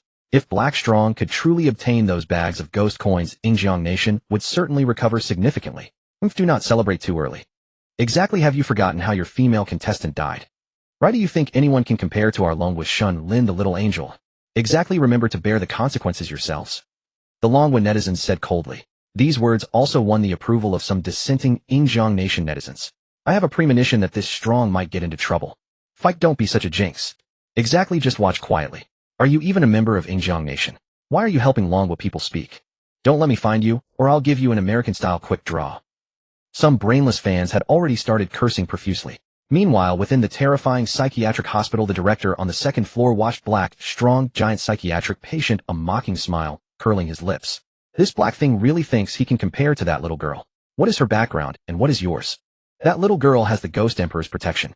Not only could she play with those psychiatric patients, but she could even slaughter them, and they wouldn't dare to utter a peep. And you, a mortal without any protection, dare to directly break the rules. Humph. Playing the game is one thing, but choosing the most neurotic patient in the entire hospital to play with. Death himself won't know how he died. However, the director's heart still let out a faint sigh. His eyes stared fiercely Black Strong through his lenses. What a pity. The director felt somewhat regretful in his heart. After all these years, he had never encountered a mortal of this color before, and he was quite curious about how someone of this color would taste. Moreover, with Black Strong's robust and muscular physique, the director's back had already begun to moisten. The cracked mouth behind his back began uncontrollably drooling. Those well-developed muscles must certainly have a satisfying chewiness. They would surely be more delicious than that woman from last night. The flesh of that woman, though tender, was soft and flabby, entirely filled with artificial enhancements, lacking any texture and requiring spitting out materials like silicone while eating. This Black Strong's physique appeared completely natural. Unfortunately, he never expected that Black Strong would be targeted. I hope you can survive this. The director sneered, murmuring silently in his heart. The giant psychiatric patient pulled Black Strong to the other end of the courtyard. Let us play rock, paper, scissors. Whoever wins gets to seek first, how about that? The giant psychiatric patient, clearly having not played in a long time, hopped around excitedly as he said this. However, his enormous frame cracked the ground beneath his feet with each step, and Black Strong kept regaining his balance, as if drifting on a boat. Hearing the giant psychiatric patient speak, Black Strong nodded. What authority did he have left now? 1, 2, 3. Both counted down simultaneously and extended their hands. Black Strong closed his eyes and threw scissors while the giant psychiatric player threw paper. This round Black Strong won. Hee, little Black, you are so amazing. Then let you seek me first. Once you find me, I will give you this bag of ghost coins. The giant psychiatric patient said, happily clapping his hands. He then picked up the money bag strapped to his back and shook it cheerfully. Black Strong greedily gazed at those bags of ghost coins, for all his purposes revolved around them. He must obtain them. Now that he got to seek first, he had a significant advantage. Moreover, Black Strong had also discovered that although the giant psychiatric patient appeared completely insane, he was a man who kept his promises. Since he had agreed, he would definitely follow through. Otherwise, Captain Jason Smith would not have escaped so easily just now. Then face the wall and cover your eyes to count to 100. And then come find me. By the way, do not come looking for me before finishing counting. That would be cheating. I hate cheaters the most. I will get angry. The giant psychiatric patient looked at Black Strong and said earnestly. Black Strong nodded and pressed his face against the wall, beginning to count loudly. 1, 2, 3. Seeing the game begin, the giant psychiatric patient immediately strode forward with his enormous frame to find a hiding place. Although Black Strong was counting down, his ears were perked up, carefully listening to the sounds of the giant psychiatric patient. Now he only hoped this giant psychiatric patient would not use bizarre spells like invisibility shrinking or teleportation. Before long, the giant psychiatric patient's sounds could no longer be heard. And at that very moment Blackstrong had finished counting. He turned his head and began walking toward where the giant psychiatric patient's voice had disappeared. Within the hospital, all the Longguo contestants and Yingjiang Nation contestants were watching, even attracting the attention of many psychiatric patients. Blackstrong walked around a corner, and what he saw immediately made him sweat profusely. In the middle of the courtyard behind that thick willow tree, a gigantic head was stealthily peeking over. Those eyes had barely spotted Blackstrong when they were startled, and immediately retracted the head back. The massive head retracted and a bloated buttock emerged from the other side of the great willow tree. The entire posterior of the madman giant was fully exposed before He Rinchong's son. He Rinchong's son was momentarily at a loss for words. After all, when he had been silently counting to 100, he had pondered earnestly over how to locate this giant. After all, this giant had strongly suggested playing hide-and-seek, and He Rinchong's son had assumed it was a seasoned master. After all, when He Rinchong's son enlisted in the Marine Corps, there was a training exercise in hide-and-seek. Finding a person was truly like searching for a needle in the ocean. But at this sight, He Rinchong's son was utterly dumbfounded. This giant madman hid in such an obvious manner. Did it take him for blind, or even foolish? However, a thought struck He Rinchong's son. Could this be a trap? Upon realizing this, he immediately halted his steps. He began inspecting the ground. His first instinct was that the giant might have set traps on the surface. Even the livestream viewers were stunned. Oh, so this is how you hide. Well. Treating our elite soldier like a fool. Ha, winning would be a breeze. As expected, no one from an asylum is normal. Nonsense. Would a sane person end up in an asylum? Netizens from Yingjiang were eagerly discussing in the livestream, while those from Longguo remained silent. After examining the area for a while, He Rinchong's son finally concluded his inspection. The ground showed no signs of tampering. He took a deep breath and quickened his pace toward the willow tree. As soon as he passed the willow tree, He Rinchong's son found himself face to face with the giant madman, both staring wide-eyed. You're quite remarkable. The giant madman broke the silence. It seems you're a master of hide-and-seek. I've hidden here, and you still found me. The madman gave a thumbs up with genuine praise. However, his words came across as mockery to those listening. Feeling humiliated, He Rinchong's son dared not respond, and could only nod. All right, this round you win. This belongs to you. The giant madman tossed the money pouch from his waist toward the silent He Rinchong's son. He Rinchong's son quickly grabbed the pouch and felt its heavy weight, ghost coins within.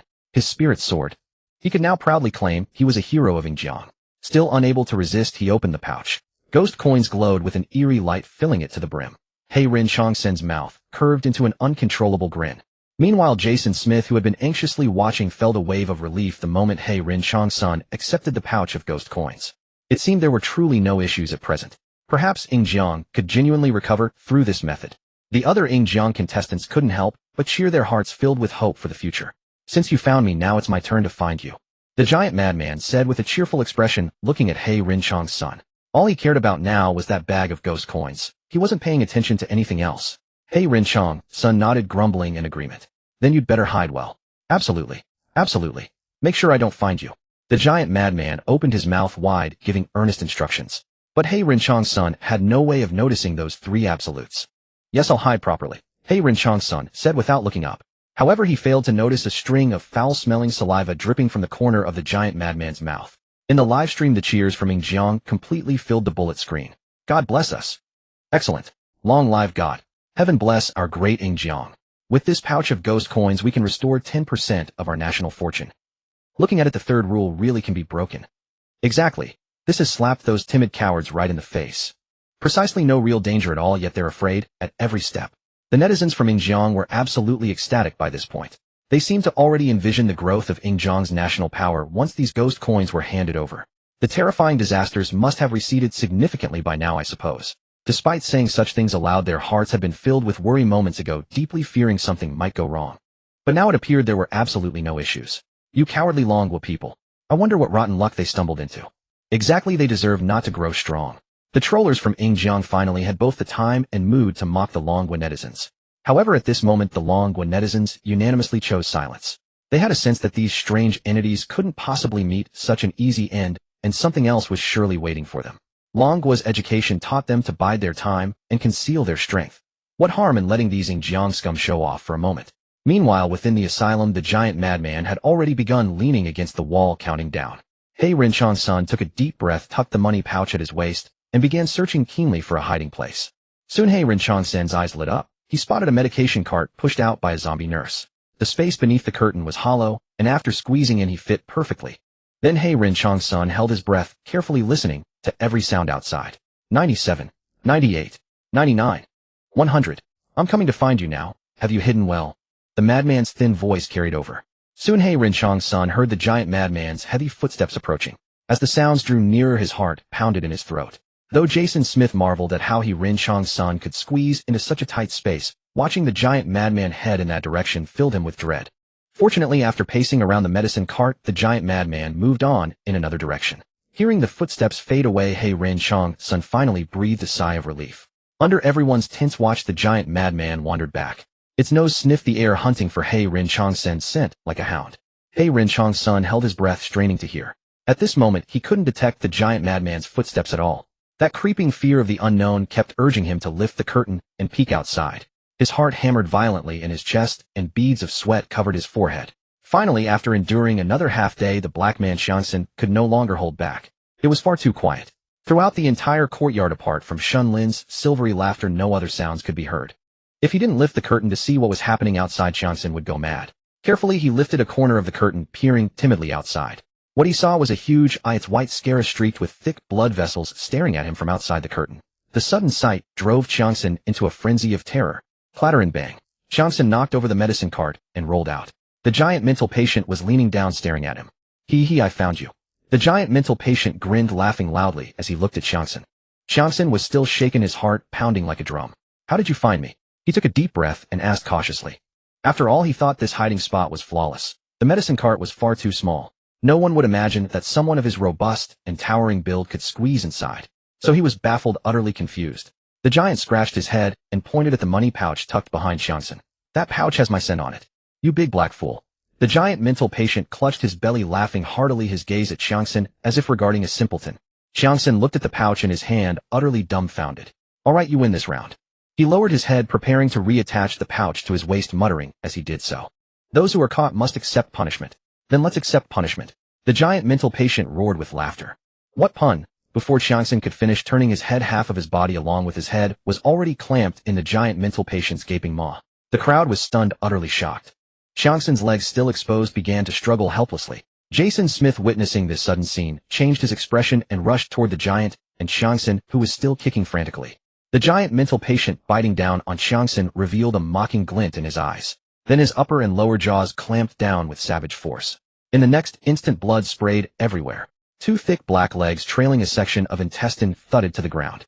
The scene was grisly beyond words. Torrents of blood, as if free, streamed endlessly from the corners of the giant mental patient's mouth, mingled with fragments of flesh and bone. A nauseatingly thick stench of blood instantly permeated the entire asylum. The giant's enormous mouth continued to chew, seemingly relishing every bite. After chewing for a while, the giant's throat bobbed repeatedly. Suddenly it coughed. A money pouch drenched in blood along with a jet-black, severed hand was spat out. The severed hand still clutched the blood-soaked pouch tightly. This pouch attached to the hand landed squarely in front of Jason Smith. Seeing this, Jason Smith opened his mouth, but involuntarily halted his steps. There was no point in going any further now. Jason Smith knew he was stronger than Xiangxin, but faced with this eerie being that had bitten Xiangxin in half, with a single bite he understood that he too was powerless to avenge him. Yet staring at the money pouch, a thought surfaced in Jason Smith's mind: take the pouch. After all, it had been bought with Xiangxin's life. But when he looked up, he saw the giant picking up Xiangxin's fallen leg from the ground, gnawing on it like a chicken drumstick, while its enormous eyes were fixed on Jason Smith, who had been about to retrieve the pouch. Jason Smith broke into a cold sweat, grateful that he hadn't grabbed the pouch immediately. Clearly, the giant mental patient had been watching him all along. Clenching his teeth, Jason Smith had no choice but to act as if nothing had happened and leave. He could clearly feel the giant's icy, malevolent gaze. Perhaps touching that pouch would have made him the giant's next target. Zhao Jiangwo stared blankly at the sudden bloody scene before him. This black man Xiangxin was gone just like that. Was this what these anomalies were like?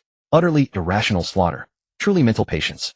The Longguo contestants could no longer contain themselves. They immediately began to quietly distance themselves from the area. Meanwhile, the remaining Eagle Country contestants looked ashen. Was a contestant from their own country dead just like that? Now only one leg remained of him. He was as dead as could be. Was this the consequence of breaking the rules? The group was now too terrified to utter a single word. The chief physician sighed inwardly as he watched the giant mental patient feasting voraciously.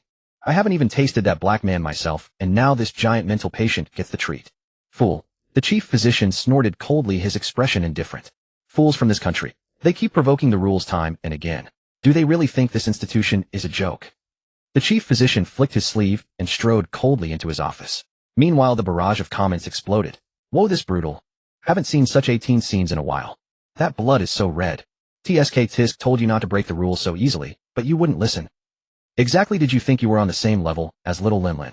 Yeah, Lin Lin is an adorable little Loli everyone loves. You a black coal ball pulling this stunt. If you don't die, who will? Why copy others? Wouldn't it be better to just do your own job? Haha, ghost coins are gone, and your head's off too. Was it worth it? You don't get it. He was after fortune in the face of danger. He just didn't succeed, haha.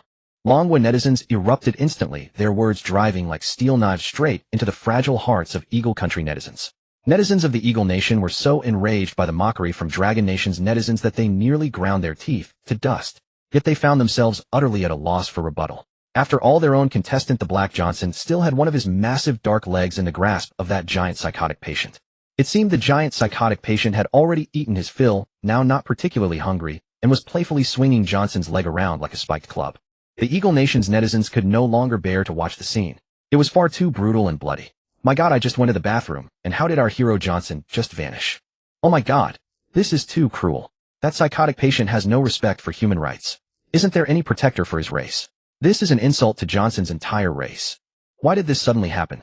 How can a person just disappear like that? The Eagle Nation's netizens had already begun to pour out their grievances. After all, they were very particular about human rights. But when they looked at the other side, they were dumbfounded.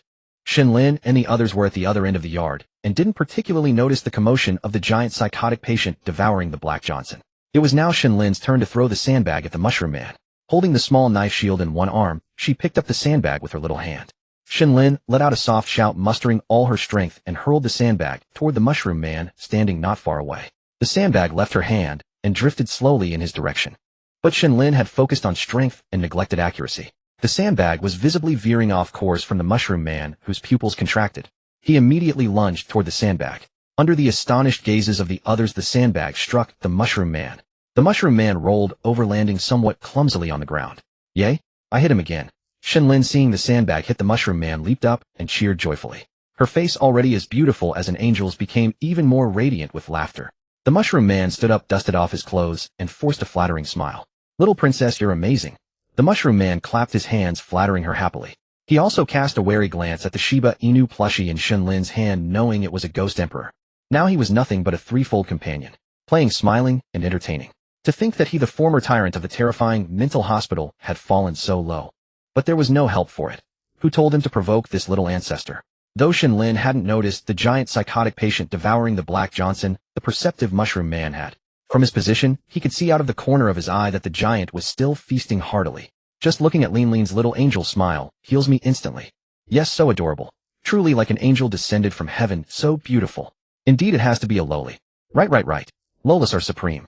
At this moment, Dragon Nation's netizens gazed at this warm and radiant scene, sighing at how peaceful and lovely life could be. Shen Lin saw that she had hit the Mushroom Man, but his posture of being hit was far too deliberate.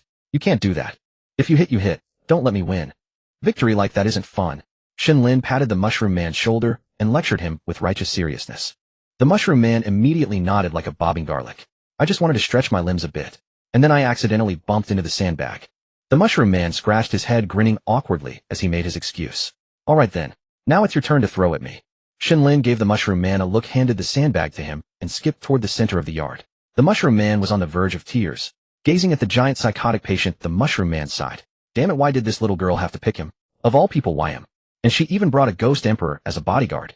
How was he supposed to play? Look at the giant psychotic patient next door. He was having real fun. He even got an extra meal. What was this all about? But there was no way around it. Glancing at the Shiba Inu plushie in Shen Lin's hand, the Mushroom Man sighed. As if resigning to his fate, he slowly tossed the sandbag to a spot far, far away from Shen Lin. Shen Lin jumped hard, but found the sandbag was still far from her. Haha, you idiot. How can you hit me like that? Shen Lin pointed at the Mushroom Man and laughed happily. In that moment, all Dragon Nation's netizens felt as if they had seen an angel's smile warming their hearts. It was so healing. But there was always a dirty rat trying to spoil the mood. FKY. Why can this yellow-skinned Dragon Nation kid play with the psychotic patient like this while our country's elite soldier gets devoured? Exactly, it's unfair. I demand that this little girl also face the consequences of breaking the rules. Yes, she's already broken 2 rules. Why isn't she punished? And besides, why did the psychotic patient she chose listen so obediently, while our hero Johnson got such a brutal one? It must be those damn Dragon Nation people playing dirty tricks. What is the Eagle Nation government doing? Why aren't they sanctioning Dragon Nation? We are the world's #1 superpower. Why don't we retaliate against this despicable behavior by Dragon Nation? Countless Eagle Nation netizens could no longer suppress their fury. After all, they had completely lost their reason. Not only did they start accusing the live stream of being silent, the mental hospital of being unfair, and Dragon Nation's contestants of pulling strings behind the scenes, but they even began to berate their own nation, the Eagle Nation, for doing nothing. The Eagle Nation's leader, watching the overwhelming barrage of comments, sighed inwardly. What could he do? Report, sir, your approval rating has dropped another 3%. A new secretary said rather coldly. But inside she could barely contain her joy. After all, she too had just been cursing the Eagle Nation government in the live stream. The Eagle Nation leader no longer cared about approval ratings at all. Because of that century record rain disaster, 2/3 of the Eagle Nation was still suffering from the floods. Countless citizens were in dire straits, and the rescue efforts alone had already made him lose the few remaining hairs on his head. How could he care about anything else? He hated Dragon Nation more than anyone. But there was no help for it. The impact of this century record rain disaster on the Eagle Nation was simply too great. Now that his nation's national fortune had been reduced by 20% to only 80%, how could it compete with Dragon Nation, which now possessed a total of 130% national fortune? Watching these barrage comments, the netizens of Longguo were completely indifferent. As long as they kept silent, it was the howling and barking netizens of Yingjiang Kingdom who would be slapped in the face. Facts speak louder than words. Our little angel Shen Lin of Longguo is simply luckier than that black bastard from your Yingjiang Kingdom. What can you do about it? If you don't accept it, cross the Pacific and bite us. The netizens of Longguo merely felt that these netizens of Yingjiang Kingdom were like a bunch of clowns, noisy and ridiculous. Yingguo's leader's residence. The leader of Yingguo, who had just taken a sip of tea, spat out the tea in a single breath. Baka, what is this situation? He looked at the black man Xiangxin being chewed and directly cursed. After all, he was also very shocked. Although in the last instance the contestants of Yingguo had been suppressed by the contestants of Yingjiang Kingdom, according to these contestants of Yingguo, the contestants of Yingjiang Kingdom were indeed capable. But why did such a group of people from Yingjiang Kingdom, who had won the admiration of their own country's contestants, keep hitting a wall when encountering the contestants of Longguo? What exactly happened? The century rain disaster in Yingjiang Kingdom still shocked the leader of Yingguo. Without waiting for Yingjiang Kingdom to apply for rescue, Yingguo had already dispatched rescue teams. Why would they need Yingjiang Kingdom to urge them? This might be the self-awareness of being a dog. The leader of Yingguo watched the live broadcast seriously. It seems Yingjiang Kingdom is going to suffer again. With this black man's death, another 10% of national fortune is gone. The leader of Yingguo sighed and thought silently. North of Longguo, Xiong Kingdom. The leader of Xiong Kingdom, dressed in a short-sleeved shirt, looked at the fertile land before him, feeling extremely pleased. His own country could finally grow the food it needed, no longer relying on imports. This single reward brought immeasurable blessings to the entire Xiong Kingdom. How much national expenditure was saved? Therefore, the delighted leader of Xiong Kingdom had not been watching the live broadcast. After all, there were specialized experts watching their own country's live broadcast, and there was no major situation currently aside from being a bit hard and tiring. Their lives were safe. After all, the fighting nation was not a nation of fools and brutes. They were still strictly following the 4 rules issued by the terrifying mental hospital. But suddenly a secretary stumbled over, hugging a tablet, panting heavily. Comrade leader, there is an urgent matter to report to you. The secretary said, panting and stammering. Comrade Andrew, how many times have I told you? One must be steady. Don't be impetuous. The leader of Xiong Kingdom crouched down on the ground, leisurely picking up a handful of moist and fertile soil, saying slowly. After all, not long ago these lands were predicted by scientists to be permanently frozen and unable to be cultivated. Look here. The secretary, disregarding etiquette, immediately shoved the tablet into the leader's hands, pointing at the video on the screen. The leader of Xiong Kingdom looked at the video in confusion, slowly freezing. Then his eyes were filled with disbelief. What's going on? How did such an important thing happen? At this moment, the leader of Xiong Kingdom was no longer calm and began to speak anxiously. The secretary glanced at the leader of Xiong Kingdom and silently rolled his eyes. Who was it that just taught me not to be impetuous? On the screen was the scene of the giant mental patient devouring the black man Xiangxin. On the other side was the scene of Shen Lin happily playing with the mushroom man. The contrast between the two sides instantly made the leader of Xiong Kingdom unable to remain calm. The secretary organized his words and briefly told the leader of Xiong Kingdom about the hide-and-seek between the black man Xiangxin and the giant mental patient. The more the leader of Xiong Kingdom listened, the more unbelievable it seemed. Truly, you cannot compare. Comparing one person to another only drives you mad. Ridiculous. Yingjiang Kingdom loving to pursue freedom. This stupid contestant from Yingjiang Kingdom is also ridiculous. What makes him think he can compare to that little girl from Longguo? Foolish. Watching Yingjiang Kingdom suffer, the leader of Xiong Kingdom was naturally very pleased to see this. After all, the two countries have been at odds for a long history. Continue to maintain good relations with Longguo. Let the Ministry of Agriculture contact Longguo to jointly develop this frozen soil area that has just been converted into arable land. The leader of Xiong Kingdom pondered for a moment, turned to the secretary, and said seriously, "Why should we develop it together with Longguo? Even if we can't consume all the food grown on this land, we could export it to earn foreign exchange." The secretary, who studied finance, was naturally puzzled. Don't have such a short-sighted perspective. Never only look at immediate benefits, do you understand? Is it more important to befriend Longguo, or that bit of foreign exchange? Just based on that contestant named Shen Lin from Longguo, it's worth us to establish ties with Longguo, understand? The leader of Xiong Kingdom snorted coldly, speaking with a tone of disappointment. The secretary looked at Shen Lin, who was still playing leisurely, gradually understood the leader's meaning, nodded immediately, and turned to leave. "Shen Lin, let's see what surprises you can bring us." The leader of Xiong Kingdom lay on the fertile land, looking at the smiling Shen Lin on the screen, muttering to himself. Beep, beep, beep. Global announcement: detected the death of a contestant from Yingjiang Kingdom, now issuing punishment. Punishment: Yingjiang Kingdom's national fortune decreases by another 10%. Domestic resources reduce by 10%. Domestic disasters are updated. A cold, blood-red bullet comet appeared in the live broadcast rooms of various countries. Some citizens who didn't care much about Yingjiang Kingdom were stunned. Is this a system bug? To know, just last night it was announced that a contestant from Yingjiang Kingdom died, and now it's broadcasting again. Is it a replay? A system error in the live broadcast? Many people thought so, and clicked on Yingjiang Kingdom's live broadcast to find out. The result was shocking. Yingjiang Kingdom actually had another contestant die. After all, yesterday's death was a white man, and today the one being devoured is a big black leg. Clearly two different people.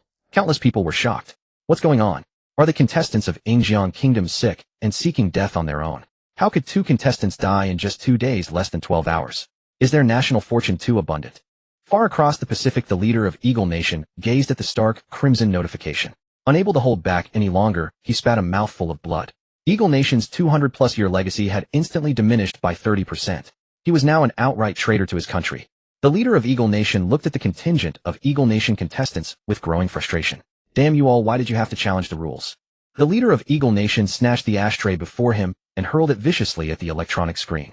While furiously smashing everything in sight within his office, he suddenly felt a chill creep over him. He couldn't resist letting out a violent sneeze. Damn it, on a rainy day like this, who turned the cold air so fierce? Do they want to freeze me to death and take the throne? Consumed by rage, the leader of Eagle Nation kicked open the office door and unleashed a torrent of curses upon the person outside. But what he saw next left him speechless. The leader of Eagle Nation's current office was located aboard an aircraft carrier with the door opening directly onto the deck. The rain that had been pouring relentlessly moments ago had inexplicably ceased. In its place were snowflakes. The leader of Eagle Nation stood frozen in disbelief. What was happening? It was only July. It was nowhere near the season for snow.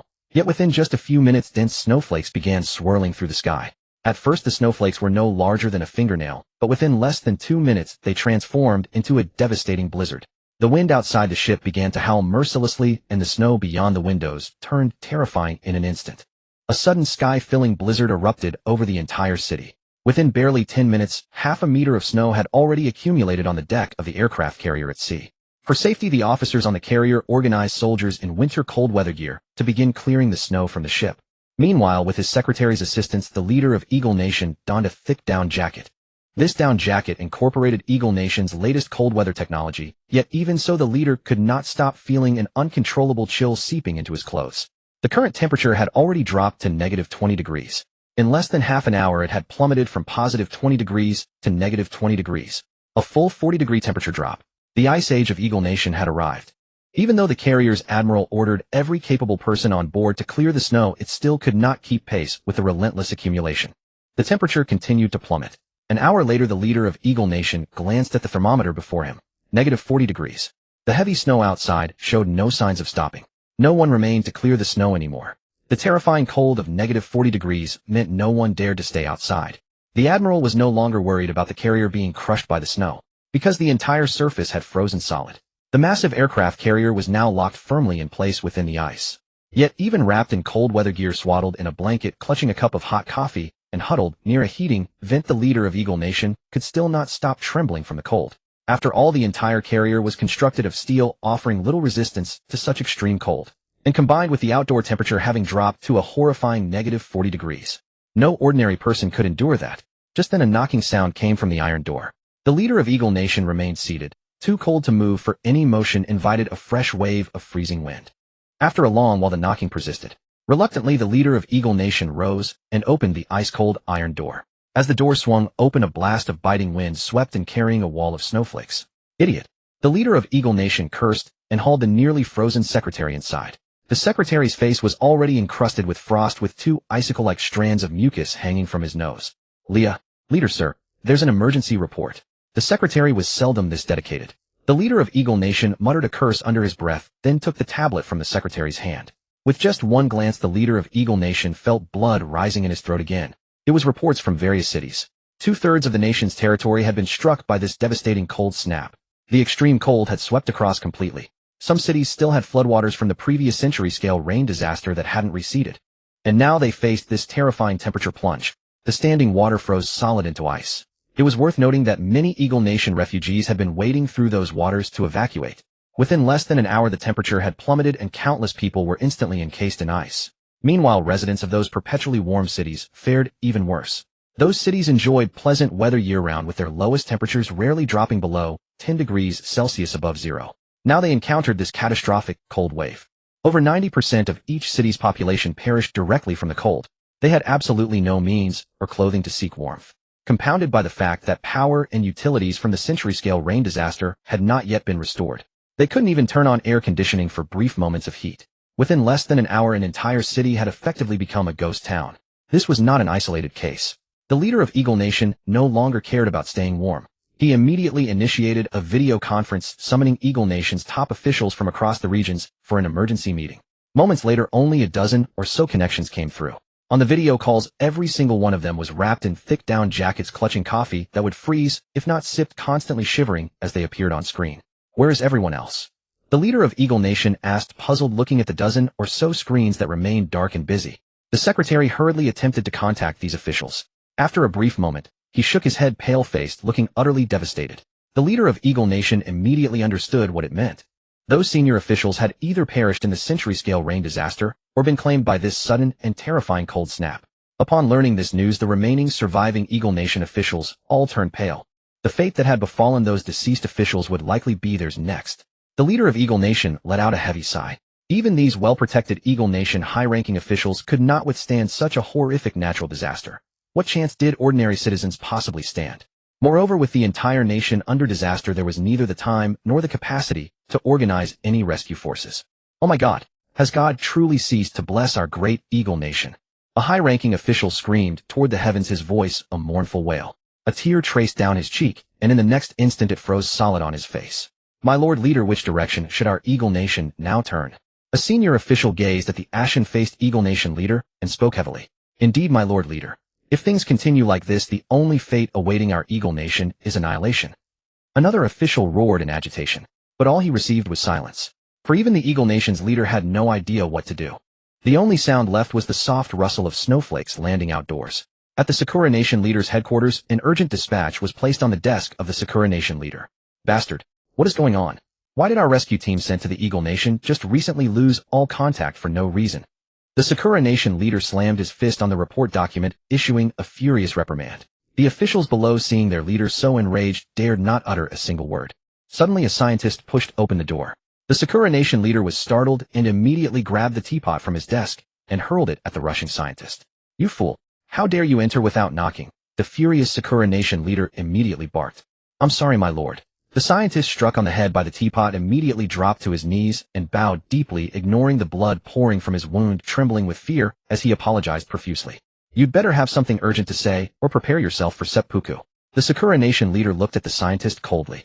Our satellites have just transmitted the current disaster situation in the Eagle Nation. The scientist hurriedly raised the report in his arms above his head with both hands and spoke reverently. What's so remarkable about that? Didn't we send the rescue team there precisely because of the century-scale rainfall disaster? The Sakura Nation leader's secretary replied with open contempt. The Lord Leader is angry right now because the very rescue team meant to curry favor with the Eagle Nation has lost contact. Another official shook his head and said, Prepare yourself and go perform seppuku. I will personally serve as your second. The Sakura Nation leader was clearly not joking just now. His dark face seemed ready to drip water, speaking with grave seriousness. No. The situation has changed. I believe our vanished rescue team is connected to this very situation. The scientist saw the earnest look on the Sakura Nation leader's face and immediately hastened to speak. He then disregarded everyone's attempts to stop him and directly opened the file. A splash of snow white flashed before their eyes.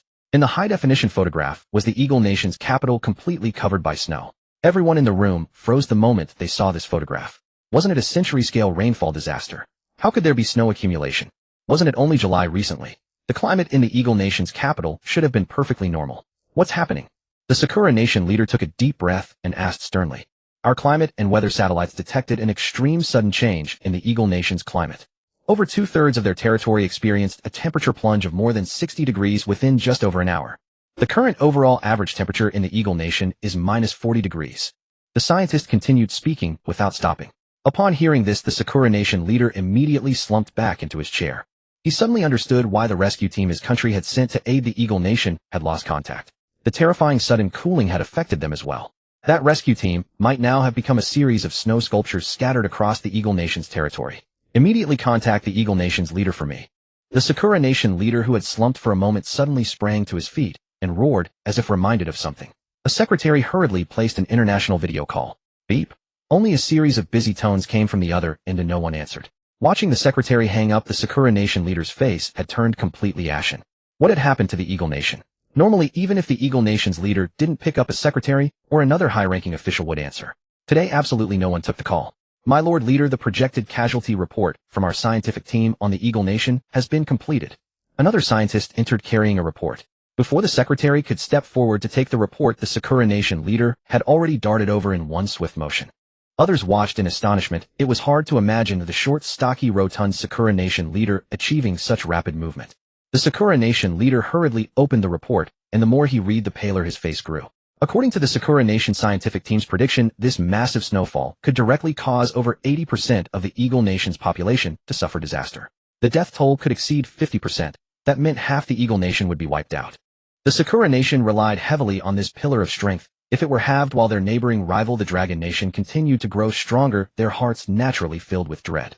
The Sakura Nation no longer knew which direction to take. In the Dragon Nation's Supreme Council chamber, the entire hall was filled with a jubilant atmosphere.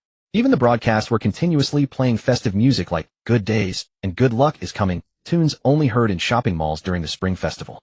On the large screen was the satellite photograph taken by the Dragon Nation showing the Eagle Nation's frozen city, far clearer and more comprehensive than the Sakura Nation's images. One photograph was the most eye-catching: an aircraft carrier frozen in ice on the water. Elder Zhu, the fourth elder, could barely contain his grin. Deserved.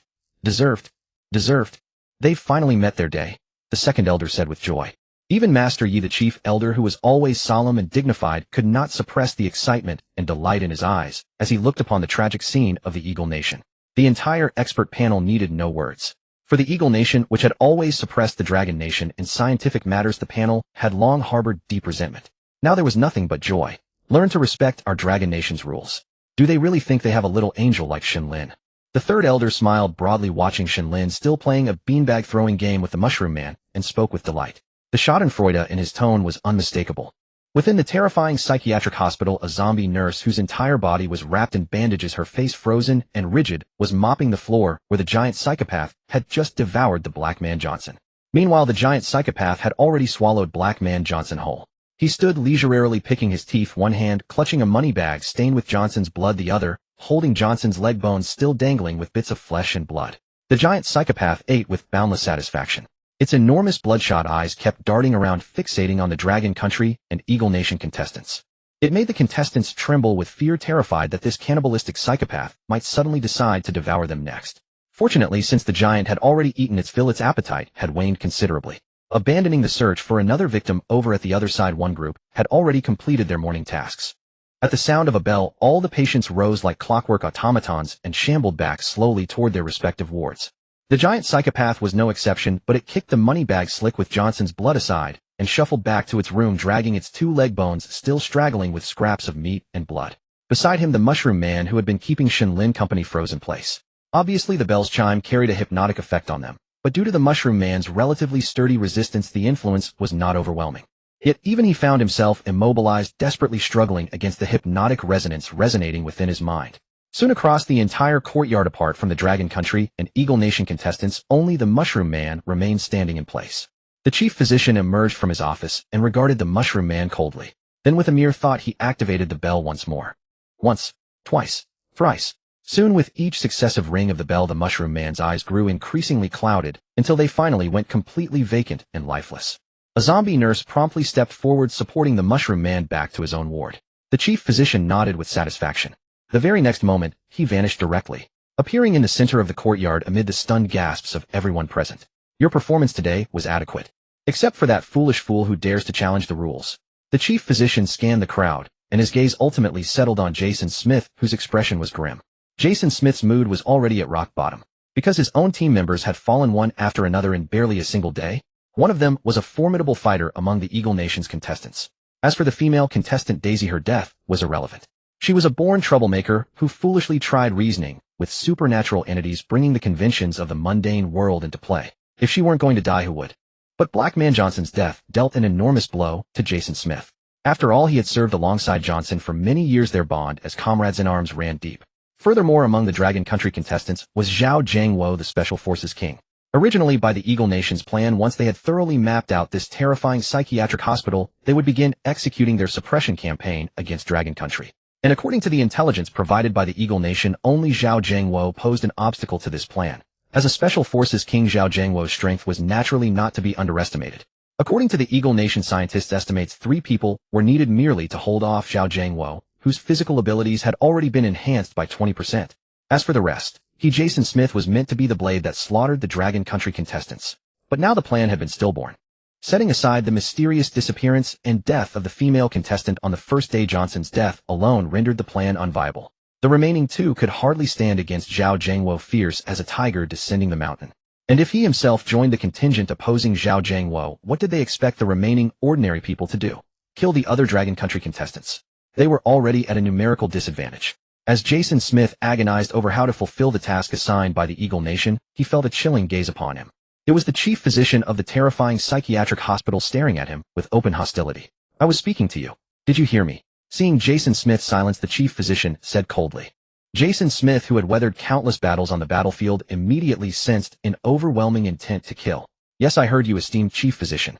Jason Smith certainly dared not provoke any further conflict now. If his momentary impulsiveness led to his own gruesome demise, then the entire Eagle Nation would truly be finished. Regardless of what punishment the Eagle Nation might face from the outside world. The remaining few contestants from the Eagle Nation would simply become meat on Dragon Country's chopping board at the mercy of whoever wished to slaughter them. So he could only grit his teeth, clench his fists, and meekly offer his respectful, yet humiliating response to the chief physician. Keep your fools under control. Stop causing trouble for this director.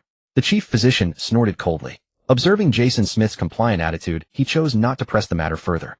After all, as the chief physician, he naturally did not wish for those psychopathic patients to be overly stimulated. The stimulation of blood and slaughter was the most prominent of all. If he continued to let these foolish Eagle Nation contestants run rampant, who knew how many of the patients whose conditions had stabilized might relapse? Let's assign today's afternoon tasks now.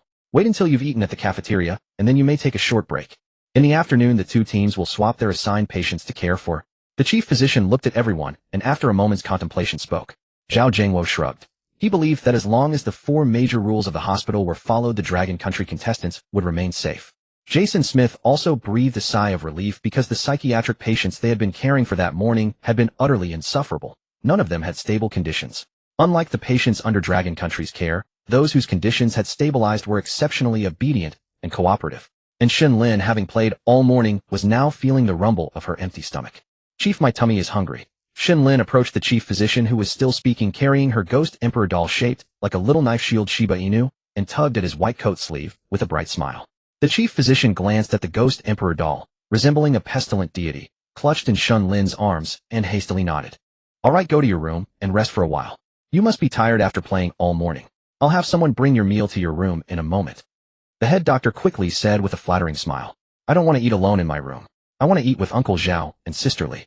Shen Lin pouted and shook her head. The head doctor dared not disobey and immediately agreed. Then it disappeared into the courtyard of the psychiatric hospital. Meanwhile, the others were led by the zombie nurses to a cafeteria that looked like it hadn't been used in a long time. A plump zombie nurse, also wrapped in bandages, was mechanically cooking something in front of a large pot. Soon a strange smell permeated the entire cafeteria. Clang, clang, clang. The plump zombie nurse banged the large iron ladle against the iron barrel. Luo, Luo, Luo, Luo, time. 2. Eat. The plump zombie nurse seemed to have been a video blogger on some short video platform in her previous life. Zhao Jiangwo and the others stood up. After a morning of trouble, they were already hungry. The group lined up with iron trays to get their food. At that moment, from the other side of the kitchen, a zombie nurse pushed open the door and walked out carrying a large tray, heading towards Shen Lin, who was sitting at a table. Everyone in line couldn't help but look over. They saw the zombie nurse respectfully place the tray in front of Shen Lin. This is authentic shrimp wonton noodles made by one of our hospital's chefs, served with white-cut chicken and stir-fried seasonal vegetables. Hope you enjoy your meal. The zombie nurse respectfully introduced the dishes to Shen Lin, then slowly walked away. The fragrant steam of the wonton noodles immediately spread throughout the dining hall. Everyone couldn't help but start swallowing their saliva. Shen Lin was overjoyed at the sight of the sumptuous meal. She immediately grabbed a large chicken leg and began to gnaw on it. Wow, little Angel Lin Lin's food is so fragrant. No need to say more. I'm ordering from Matewan, getting some barbecue. I'm eating at Haidaleo, so I'm fearless. Every time I see little Angel Shen Lin's food, it's like a mukbang. So tempting. In the livestream chat, netizens of the Dragon Kingdom were all shedding tears of regret. At that moment, the plump zombie nurse also came over with a large bucket. They saw that inside the bucket there was only a layer of thick white paste. This white paste, like a biological weapon, even emitted a strange odor. The plump zombie nurse directly scooped up a ladle of the paste and placed it on the first person's tray. Soon, under the nurse's urging, everyone had received their meal and sat down. But no one made a move. The entire dining hall was filled with the sound of Shen Lin slurping noodles. Everyone looked at the delicious food in front of Shen Lin, then at the unknown white sticky paste in their own bowls. Indeed, no comparison, no hurt. Jason Smith stared at Shen Lin for a while, then, as if resigned to his fate, picked up his spoon and, like facing death, shoved the blob of paste into his mouth. A sticky, nauseating sensation surged up, but Jason Smith gritted his teeth and swallowed it all down. The other contestants from the Eagle Country looked at the vast difference between Shen Lin's food and theirs, filled with resentment. But now no one dared to say anything. The consequences for the female Eagle Country contestant Daisy were still fresh in their minds. This food was clearly the arrangement of the head doctor, so how could they dare to complain further? They had no choice but to start eating. Soon Shen Lin was full and satisfied. She had deliberately left more than half a plate of white-cut chicken. Uncle Zhao, please share this with everyone. The wonton noodles were so delicious that I didn't leave any, Shen Lin said somewhat apologetically. The other Dragon Kingdom contestants looked at the plate of white-cut chicken and vegetables that had barely been touched and couldn't stop swallowing their saliva. After all, that sticky paste was a tough ordeal for them. It's okay, we're already very happy to have this. Zhao Jiangwo patted Shen Lin's head with relief and said sincerely. Soon, under the envious and jealous gazes of the Eagle Country people, the Dragon Kingdom contestants swallowed the paste along with the white-cut chicken and vegetables. An hour later, the harsh ringing of the bell sounded again. The afternoon task was still feeding medicine. However, this time the Eagle Country and Dragon Kingdom contestants switched sides. The Eagle Country contestants finally felt much more balanced. After all the anomalies they had taken care of in the morning were all bad-tempered. Now the psychiatric patients they were taking care of did exactly what they were told. No need to worry at all. After feeding the medicine, they wouldn't keep pestering them. Meanwhile, the Mushroom Man psychiatric patient, seeing that Shen Lin hadn't come for it, breathed a sigh of relief. It quickly moved to a remote corner, opened its umbrella again, and pretended to be a mushroom. But this time it was only praying in its heart that that little girl, that little ancestor, would not suddenly take a whim and remember it. On the other side, the Dragon Kingdom contestants were in a tough spot. After all, these psychiatric patients were completely different from the ones in the morning. It was obvious that each one had something wrong with their mind. Zhao Jiangwo was already sweating profusely, because the psychiatric patient he was taking care of was a female anomaly, and her symptom was calling everyone husband. Husband, I don't want to stay here. Husband, take me out. The female anomaly called Zhao Jiangwo husband repeatedly. Zhao Jiangwo was naturally thin-skinned about such things, and the thought that his wife was also watching this scene made his face turn as red as a monkey's. But, don't call me that. Take the medicine quickly. You need to comply with the treatment. Zhao Jiangwo hurriedly picked up a pill and said patiently, No, husband. I'm normal, I'm not sick, I won't take medicine, husband. The female anomaly psychiatric patient started moving closer to Zhao Jiangwo. Zhao Jiangwo's pupils instantly contracted, and he leaped 8 yards away from the woman. No kidding, if his wife saw this, he might as well die in the live stream. Otherwise, even if he got out, life would be worse than death. How about this? If you take the medicine, I'll take you out. With no other choice, Zhao Jiangwo braced himself and lied. Really, husband? I'll listen to you, husband. The female anomaly immediately smiled happily, took the pill from Zhao Jiangwo's hand, and put it into her mouth. After a moment, the woman's expression gradually became dazed. Zhao Jiangwo finally breathed a sigh of relief. The mental patients on Zhao Jiangwo's side were exceedingly troublesome, and the others were no exception. Li Na held a medicine bottle. Biga, take this, and then you can go play, all right. Li Na spoke kindly to the giant mental patient before her, as if coaxing a child. The moment the giant mental patient heard about taking medicine, he immediately threw a tantrum. What? I don't want to take medicine. I want to play. I want to play. Aw. Freed from the bell's control, the giant mental patient began to relapse into his affliction. Sitting on the ground, his enormous legs flailed wildly, and his piercing shrieks caused everyone's heads to ache as if splitting. Lina, being closest, could only helplessly cover her ears while painfully trying to persuade the giant to take his medication. But the giant, in the throes of his episode, was not so easily persuaded. Suddenly, a loud rumbling sound emanated from his stomach. Zhao Zhangwo immediately looked over, realizing the dire situation. Sure enough, before Lina could react, the giant fixed his gaze on her. Little sister, will you play with me? Let's play hide and seek.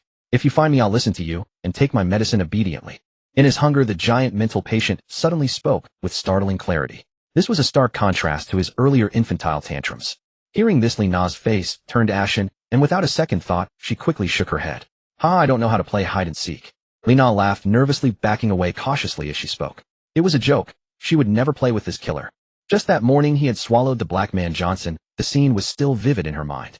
And now he wanted to play with her. Lina's legs were already trembling. It's fine, I'll teach you. The giant mental patient said with narrowed eyes, his tone dripping with killing intent. No need. Lina finally couldn't hold it together anymore. She turned and ran. Oh, I see. You want to play, you run, I chase. The giant mental patient scratched his head, watching Lina's retreating figure with a thoughtful expression. I'll give you 5 more seconds. Don't say I didn't warn you. If I catch you, you'll be in for a world of pain. The giant mental patient laughed uproariously, his voice dark and menacing. Zhao Zhangwo immediately sensed trouble and rushed toward them, but it was already too late. The giant mental patient counted off 5 seconds as promised, and the next moment his massive frame began to move with astonishing speed. The mushroom man, hiding in a corner and pretending to be a mushroom, silently marveled at the giant's speed. Looks like that black guy he swallowed this morning boosted his power considerably. I'm so jealous. The mushroom man gazed enviously at the giant, wishing he could sink his teeth into a couple of humans too. Meanwhile, the giant had already closed the distance in a few strides, blocking Lina's escape route. Seeing him appear before her, Lina's heart tightened, and she quickly veered in another direction. But the giant gave her no chance to flee. His enormous hand grabbed her slender calf and lifted her up. He got you. I'm not stupid. Your flesh tastes much better than those nasty pills. The giant mental patient flashed a smug expression and chuckled at the screaming Lina. Zhao Zhangwo realized he might not make it in time to save her. The giant's speed was simply too fast. Jason Smith also noticed the scene, his eyes lighting up with glee. Retribution came so swiftly. Jason Smith watched with delight as Lina was lifted toward the giant's mouth. It's a pity it's not that bastard Zhao Zhangwo, Jason Smith thought to himself. If it were Zhao being eaten, the entire Dragon Kingdom team would be at his mercy. The live stream chat exploded. Damn, how did little beauty Lina get caught? Isn't that the giant mental patient who ate the black guy Johnson this morning? It's that giant. What do we do? What can we do? Say our goodbyes. Lina's done for this time. Alas, even though our national fortune can withstand the loss, it's still hard to watch one of our own die at the hands of such a monster. I hope Lina's parents will be okay. The entire Dragon Kingdom people will take care of them. Some utterly despairing netizens had already begun planning Lina's funeral arrangements. After all, Lina was now being lifted toward the giant's gaping maw. Yes. Yes. Yes. Those Dragon Kingdom fools are finally getting what they deserve. Great. Awesome. Ha ha, why aren't you Dragon Kingdom people laughing now? Is it because you're naturally not fond of laughter? Eagle Kingdom netizens finally emerged despite the cold. Watching the impending demise of the Dragon Kingdom contestant, they even felt a bit warmer. The happiest of all was probably the Eagle Kingdom leader. He had been physically and mentally exhausted for the past 2 days. The entire country was in a perilous state, but due to the catastrophic disaster, he couldn't mount an effective rescue. All the Eagle Kingdom leader could do now was watch the live stream. Seeing this, he downed his already frozen iced coffee in one gulp. In his excitement, he felt no chill, only a surge of exhilaration in his heart. Although he knew that given the Dragon Kingdom's current national fortune, even if this contestant died, it wouldn't cause too much damage to the country. But seeing the Dragon Kingdom suffer made him feel good, truly happy. Meanwhile, Zhao Zhangwo had closed his eyes in despair. Lina had stopped crying, for she understood that tears were useless against these strange mental patients. They would only sadden the Dragon Kingdom team more. Having been through so much, Lina had come to terms with it. In this dark, perpetually terrifying dimension, death might be a release. Perhaps the only ones she would let down were her parents and her homeland. Lina looked at the enormous, foul-smelling mouth with strands of blood clinging to it, and closed her eyes, awaiting the arrival of death. Suddenly, a gust of wind swept past her, dissipating the nauseating stench from her nostrils. Lina slowly opened her eyes and saw a face wearing a mask. It was the chief doctor. The chief doctor had just been in his office when the commotion outside drew him out. That shouldn't be happening. Haven't those troublemakers already been assigned to the psychiatric patients whose conditions are stable? Why is there still this kind of noise? He thought as he walked. As soon as he came out, he saw Li Na being held upside down by the giant psychiatric patient about to be placed into that huge mouth. The chief doctor's pupils contracted sharply. Damn it, how did this girl provoke that giant? The chief doctor was taken aback. After all, he had some impression of Li Na. Among these 20 mortals, she was the second youngest after Shen Lin. Moreover, whenever the chief doctor observed Shen Lin, he often noticed Li Na sticking close to her. Li Na always acted like Shen Lin's devoted younger sister. Plus, both Li Na and Shen Lin were very beautiful. This also made the chief doctor mistakenly think the two might be biological sisters. In a moment of desperation, he intervened to stop the giant psychiatric patient. The chief doctor placed one hand on the arm of the giant psychiatric patient, who was holding Li Na. No matter how hard the giant psychiatric patient strained, he couldn't move his arm. The giant psychiatric patient, driven mad with hunger, didn't care who this was. His free hand swung a vicious punch straight at the chief doctor. The terrifying force was so great that even the leaves within a 20-meter radius swayed. You, a psychiatric patient, dare to strike me? The chief doctor snorted coldly. Then he slammed his fist into the giant psychiatric patient's in a direct clash. Crack! The sound of shattering bones echoed through the air. F. The giant psychiatric patient opened his massive, blood-stained mouth, wailing in agony. This single clash had actually broken the giant psychiatric patient's arm. The excruciating pain made him involuntarily scream. On the other hand, the chief doctor seemed completely unscathed, as calm and composed as ever. The intense pain also brought the giant psychiatric patient back to his senses, making him somewhat lucid. He looked closely and found the chief doctor standing before him. A wave of terror instantly spread through his entire body. Like a mouse encountering a cat, his body trembled uncontrollably. Since his admission, the chief doctor's inhumane treatment methods had left deep physical scars on him, and an indelible mark of fear etched into his heart. Put her down. The chief doctor watched the giant psychiatric patient's reaction with satisfaction and barked loudly. The giant psychiatric patient immediately, like a startled animal, gently lowered Li Na. Take your medicine and get back to your room. The chief doctor glared coldly at the giant psychiatric patient, and that single look made him flinch instantly. Before Li Na could do anything, the giant psychiatric patient snatched the medication from her hand, swallowed it in one gulp, and then scurried back to his room, as if he'd seen a ghost. Ironic, since he was essentially a vengeful spirit. To be honest, Li Na still had no idea what had just happened. She was in a state of complete shock. She only knew that her life was now safe. Zhao Jiangwo was equally stunned at this moment. What was going on? Why did the chief doctor suddenly intervene? And why? But he didn't have time to dwell on it. He quickly walked over and helped the limp Li Na to her feet. Hurry and thank the chief doctor. Zhao Jiangwo immediately pulled Li Na and began bowing to the chief doctor. Li Na also snapped out of her daze, realizing her savior was none other than the psychiatric hospital's chief doctor. Her heart was filled with astonishment. Could it be the same as in that terrifying hotel? Had she been marked by that ghost king, and now this chief doctor had taken a fancy to her too? The moment Li Na thought of this, her heart raced with panic. She really didn't want to get entangled with these supernatural creatures. Li Na's expression toward the chief doctor changed completely. The chief doctor, however, had no idea what Li Na was thinking. He merely gave a cold nod and turned back to his office. Watching the chief doctor leave, both Zhao Jiangwo and Li Na let out a breath of relief. Li Na's narrow escape was an immense relief for both of them and the other Chinese contestants. Meanwhile, Jason Smith from the Eagle Nation had reached his breaking point. Fuck, are these Chinese people the chief doctor's ancestors, or something? Why is he defending them so fiercely? Jason Smith hurled the medicine bottle from his hand onto the ground, his voice brimming with fury. Clearly that Chinese girl was destined to die. Why had the chief doctor intervened so suddenly? A sea of confusion filled Jason Smith's large head. Meanwhile, the chief doctor had already returned to the second floor. Watching Zhao Jiangwo and Li Na, he also felt a weight lifted from his shoulders. He regretted why he had bothered to care about the unstable psychiatric patients. It would have been better to simply let those blonde, blue-eyed white mortals die. Li Na appeared to have an extremely close relationship with that little Chinese girl, and the Ghost Emperor was watching from the sidelines. If his arrangements had led to Li Na's death, who knew whether the Ghost Emperor would take out his wrath on him, the chief doctor? After all, the Ghost Emperor wasn't one to reason with. He would simply kill without hesitation. At this moment, the chief doctor spotted Shen Lin, who had just woken from her afternoon nap, yawning and clutching her Shiba Inu plush toy as she emerged from the room. As soon as she came out, Shen Lin saw Li Na weeping like a rain-drenched flower. Sister, what happened? Who bullied you? Lin will go teach them a lesson. Shen Lin used one hand to wipe Li Na's tears, speaking with earnest seriousness. At these comforting words from Shen Lin, Li Na, who had nearly stopped crying, broke down into tears again. And Zhao Jiangwo, a rough and tumble man, naturally had no way to comfort the weeping Li Na. He stammered futilely, unable to muster any consoling words. Zhao Jiangwo had no choice but to recount everything that had just happened to Shen Lin in full detail. After hearing the story, Shen Lin also patted her chest and sighed with relief. Fortunately, there was the chief doctor. I'll make sure to thank him properly, Shen Lin said with a bright smile. Hearing these words, the chief physician of the psychiatric hospital, who could perceive every situation within the asylum, finally breathed a sigh of relief. It seemed his decision to rescue that mortal girl had not been in vain. If something had truly happened to that girl, he might have really had to ponder how to deal with that little girl's ghost emperor bodyguard. The live stream chat was already in an uproar. Holy shit, does this chief physician have a crush on Beauty Li Na, just like that ghost king corpse sovereign from the previous instance? I think it's only natural he got targeted. Just look at how beautiful Li Na is. Pure, elegant, and graceful. Yeah, whoever has the contact information for Li Na's parents, this humble suitor wishes to pay respects to his future in-laws.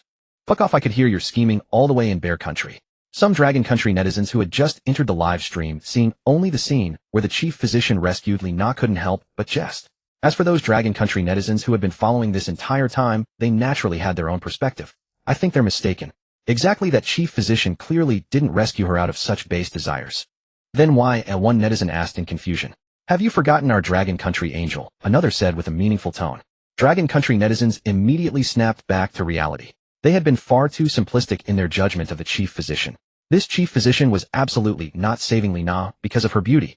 To put it bluntly, the chief physician was an anomaly, a vicious ghost. However beautiful Li Na might be in the eyes of the chief physician, she was merely immortal. But after going through so many incidents, the netizens were no fools. They also understood that Shen Lin must possess some extraordinary quality. She was certainly not simply some otaku's so-called lolicon fantasy. Would a fierce ghost show special mercy simply because you were a child who looked cute? No. In front of beings like those vicious ghosts and anomalies, every person was utterly insignificant. Therefore, Shen Lin's favorable treatment must stem from some exceptional trait of hers. These people, being mortal as well, simply couldn't see through it clearly. That was that. Li Na this time was simply basking in the reflected glory of Shen Lin. At this moment, the livestream camera also captured the chief physician on the second floor, watching Shen Lin and the others speak. He heard Shen Lin saying she wanted to thank him. The chief physician's tightly furrowed brows clearly relaxed considerably. Even through that thick mask, his expression was visibly filled with ease and delight. The netizens erupted. What was going on? Could it be that this chief physician had indeed rescued Li Na as a favor, simply to curry favor with Shen Lin? How did I see that wrong? When this chief physician was devouring that Eagle Country female competitor, he certainly wasn't like this. Now it feels like he's rather smug and self-satisfied. Yes. It's like a child who did something and wants praise from their parents. Same here, but honestly, is it really worth it? Exactly, just to please a little girl? Some confused Dragon Country netizens asked curiously. What nonsense are you talking about? That little girl is Shen Lin. A netizen who supported Shen Lin immediately jumped out. His words quickly garnered agreement from others. Exactly, that's our little angel Shen Lin. Right, just look at the chief physician's reaction. He's clearly rejoicing that by helping Li Na, he earned Shen Lin's praise. Yes, all of this is connected to our Dragon Country's mascot, little angel Shen Lin. Some netizens stated matter-of-factly. As for the netizens from other countries, especially Eagle Country, Kimchi Country, and other anti-Dragon Country nations, watching the Dragon Country netizens' comments, they too came to their senses. They had always believed Shen Lin was merely an ordinary person, but now hearing the Dragon Country netizens, they instantly realized. Everything the chief physician did was for that Shen Lin. In an instant, those foreigners who had been looking down on Shen Lin with contempt once again turned their gaze toward the laughing, adorable Shen Lin, and their eyes had changed. The leader of Eagle Country, wrapped in thick blankets, watched this scene. In that moment, a trace of regret flickered within him. Was opposing Dragon Country truly a mistake? Every moment of triumph only brought endless despair. The actions of Dragon Country's contestants had given him a feeling of incomprehension and invincibility. Why? The leader of Eagle Country had his teeth sunk into his own lips. Blood trickled slowly, but he was already numb from the cold and his despair toward Dragon Country. Feeling absolutely nothing. That sense of powerlessness was unbearable. Meanwhile, a video call came through. The leader of Eagle Country answered listlessly. On the other end of the video call were the remaining senior officials and some scientists of Eagle Country. Leader, I wonder if you just witnessed that scene. A senior official asked cautiously, for the leader's current state appeared far too wretched. Disheveled blood at the corner of his mouth, curled up in the massive boss chair, looking remarkably like a corpse. Sigh. The leader of Eagle Country let out a long sigh, the despair on his face unmistakable. He did not say more, but the senior officials of Eagle Country were all cunning individuals who naturally understood what their leader was thinking. At that moment, an icebreaker ship hastily dispatched from the far north of Eagle Country finally arrived near the aircraft carrier where the Eagle Country leader was trapped. This aircraft carrier had already suffered casualties. Many soldiers lacking insulation measures had simply turned into cold corpses in their sleep. The leader of Eagle Country had even thought he would die here. But upon hearing the roar of the icebreaker, his expression brightened. This meant there was hope of rescue. Soon all the remaining survivors on the aircraft carrier, enduring the biting cold, ran excitedly onto the deck. The leader of Eagle Country also stood at the forefront supported by several soldiers. At this moment the secretary still held the tablet that continued broadcasting live. The leader of Eagle Country stared fiercely at the Dragon Country contestants in the video, Shen Lin, Zhao, Zhangguo, Li Na, and others. His eyes were filled with cold malice. Now that he had escaped the threat of death, hatred naturally occupied his heart. He had already attributed Eagle Country's dire situation over the past 2 days entirely to that group of Dragon Country contestants. If it were not for Dragon Country, Eagle Country would never have suffered such devastation. Shion Country. Chartered aircrafts carrying a contingent of experts from Long Country descended upon the former permafrost region. By the end of the day, given that Shion Country's relations with Long Country were already favorable and compounded by the directives issued by the Shion Country leader, bilateral ties naturally ascended to even greater heights. Thus, when the Shion Country leader proposed the joint development of the permafrost region to Chief Elder Yi of Long Country, the latter naturally understood the leader's true intentions. Consequently, Chief Elder Yi readily approved the proposal. After all, this initiative posed no detrimental consequences for Long Country. Although Long Country's national fortune, strength, and resource reserves had all increased by 30%, who could ever have too much wealth? Who would ever have too much grain? Moreover, the Shion Country leader had gone all out this time, essentially imposing no conditions whatsoever, only requesting that Long Country dispatch agricultural experts to provide theoretical knowledge and guidance. All manual labor would be borne by Shion Country. In return, Long Country could directly claim 40% of the harvested grain and its value. Upon reviewing his agricultural experts' analysis, Chief Elder Yi immediately dispatched numerous domestic agricultural specialists aboard the charter flights provided by Shion Country. Chief Elder Yi also naturally understood Shion Country's true purpose, none other than Long Country's one and only competition participant, Shen Lin. After all, Shen Lin had brought Long Country such tremendous elevation, so profound that Long Country's current international standing had skyrocketed. Many small nations that had once trailed behind Shion Country in suppressing and belittling Long Country now found their entire nations in perilous jeopardy after witnessing Shion Country's encounter with Long Country. These fence-sitting nations swiftly changed direction, immediately extending olive branches and gestures of goodwill toward Long Country. For certain countries that already maintained good relations with Long Country, such as Shion Country, Chief Elder Yi personally received their delegations. As for the remaining opportunistic nations, Chief Elder Yi naturally gave them no audience whatsoever, handling their diplomatic overtures perfunctorily under standard protocol. Chief Elder Yi despised such people above all else in his life. When Long Country was weak, you viciously suppressed and mockingly ridiculed us. Now that Long Country thrives and grows ever stronger, you choose to come crawling for favor. How shamelessly audacious can one's ambitions be? Do all favorable circumstances belong to you? Inside the fearsome psychiatric hospital, the Shion Country competitors had grown numb. Their expressions toward Shen Lin resembled those beholding a ghost. Why? What manner of charm did this seemingly harmless young girl possess? Or did that mysterious eastern nation, Long Country, harbor some secret? How could they thrive so magnificently within this terrifying psychiatric hospital? Within their own nation, which prided itself on so-called fairness and liberty, these Shion Country social elites had never enjoyed such exemplary treatment. Their hearts overflowed with resentment. Everyone glared at Long Country's competitors with gnashed teeth. Their eyes brimmed with hatred and unwillingness. Yet after these 2 days, who dared to courageously step forward? No one dared. They valued their lives above all others. They could watch others perish with a careless smile, but their own lives, those they naturally held dearest. Beholding the director physician who loomed over them like a fearsome demon, they naturally lacked the courage to emulate Ms. Daisy. After all, due to her own bravery, Ms. Daisy had already become nourishment within the director physician's stomach. Now even the unruly Jason Smith obediently completed the tasks assigned by the director physician. Those patients under Shion Country's care, though their conditions had stabilized, were provoked by the giant psychiatric patient's morning slaughter, aggravating many previously stable patients. Stripped of the hypnotic music suppression, these psychiatric patients naturally began deteriorating. Throughout this afternoon, the Shion Country competitors had nearly worked themselves to madness. Before they could finish attending to one side, psychiatric patients on the other had already seized medication and fled. The entire Shion Country sector descended into pandemonium. The turmoil eventually disturbed the director physician into appearing. Upon seeing him approach with a darkened expression, the Shion Country competitors' faces changed color. What a bunch of incompetents, capable of nothing. The director physician's gaze radiated icy coldness through his lenses. Watching the group fall silent, the director physician grew furious and immediately pointed at the Shion Country competitors, unleashing a torrent of vicious curses, his choice of words particularly vile. Humiliated thus, the Shion Country competitors could only clench their fists and bow their heads deeply. At this moment, the boxer from Shion Country naturally bore the director physician's reprimands with utter humiliation, his fists instinctively clenched tight. Crack!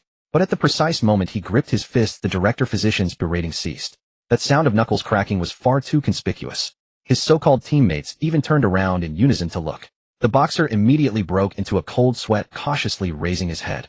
His gaze locked directly onto the director physician, who was staring at him. "It appears you are quite displeased with what I have said."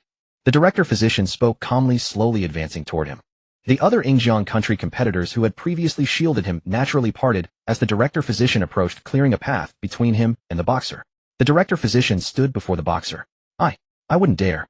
I think. Your instruction is correct." The boxer was so terrified by the director physician's aura that he stammered uncontrollably. Cold sweat drenched his entire forehead and back. He feared the director physician might kill him in a fit of rage. "Oomph." The director physician let out a derisive snort. Then with a swift backhand he struck the boxer's face. The next instant the boxer was sent flying backward. A spray of blood mixed with two snow-white teeth erupted from the boxer's mouth.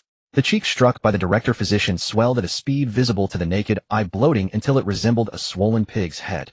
Clutching his face, the boxer scrambled backward in sheer terror. "Consider this your first lesson. Should it happen again, death," the director physician stated coldly. The boxer immediately nodded frantically with fear etched across his face. He no longer cared about his two teeth. Survival was all that mattered. At this point, who would dare speak further? Others seethed with resentment within. They, as elites from various industries in Ingjiang country, were accustomed to commanding respect and influence back home, never the ones being insulted. Now the situation had completely reversed. They could only endure the beatings without retaliation, the insults without response. After a grueling full day of labor, the contestants from America were utterly exhausted, perpetually under the threatening gaze of the chief doctor, their nerves stretched to the breaking point. Meanwhile, the Chinese contestants were initially assigned psychiatric patients with highly unstable conditions. However, after the chief doctor intervened to subdue the gigantic psychiatric patient, and with Shen Lin having awakened from her afternoon nap, to casually wave the miniature blade and shield Shiba Inu plush doll before them, these patients sensed an overwhelmingly powerful aura and naturally dared not act recklessly. Consequently, the remaining Chinese contestants found themselves in remarkably comfortable circumstances. These previously erratic patients became extraordinarily cooperative. They ate whatever they were told, did whatever they were commanded, without uttering a single word of protest. By the end of the afternoon, the Chinese contestants were hardly tired at all, though indeed all 9 of them even played a game of dodgeball with Shen Lin and several of the psychiatric patients. Separated by a single ancient willow tree, the two sides might as well have inhabited entirely different worlds. Shortly thereafter, a familiar piercing bell tolled, and the faces of all the psychiatric patients within the courtyard simultaneously froze, their expressions turning blank as their faculties of thought extinguished instantly. Robotic and listless, they shuffled toward their respective wards. Meanwhile, the American contestants, finally unable to endure another moment of their exhaustive labor, collapsed where they stood. After all this was a rare interval of respite. Once night fell, no freedom of movement would remain. Under the organization of the zombie nurses, the group finished their meal. As was their unwavering routine, they were served that same indeterminate white viscous sludge. Naturally, Shen Lin's provisions were far more exquisite. Braised pork over rice accompanied by roast goose and pork rib soup. The remaining Chinese contestants' meals underwent a transformation as well, becoming the delicacy they had longed for most: instant noodles. The aroma of the braised beef noodles immediately made the American contestants' eyes widen with envy. Yet their day-long numbness had taught them one irrefutable truth: resistance was utterly futile. Any who dared raise the banner of rebellion would find nothing awaiting them but death.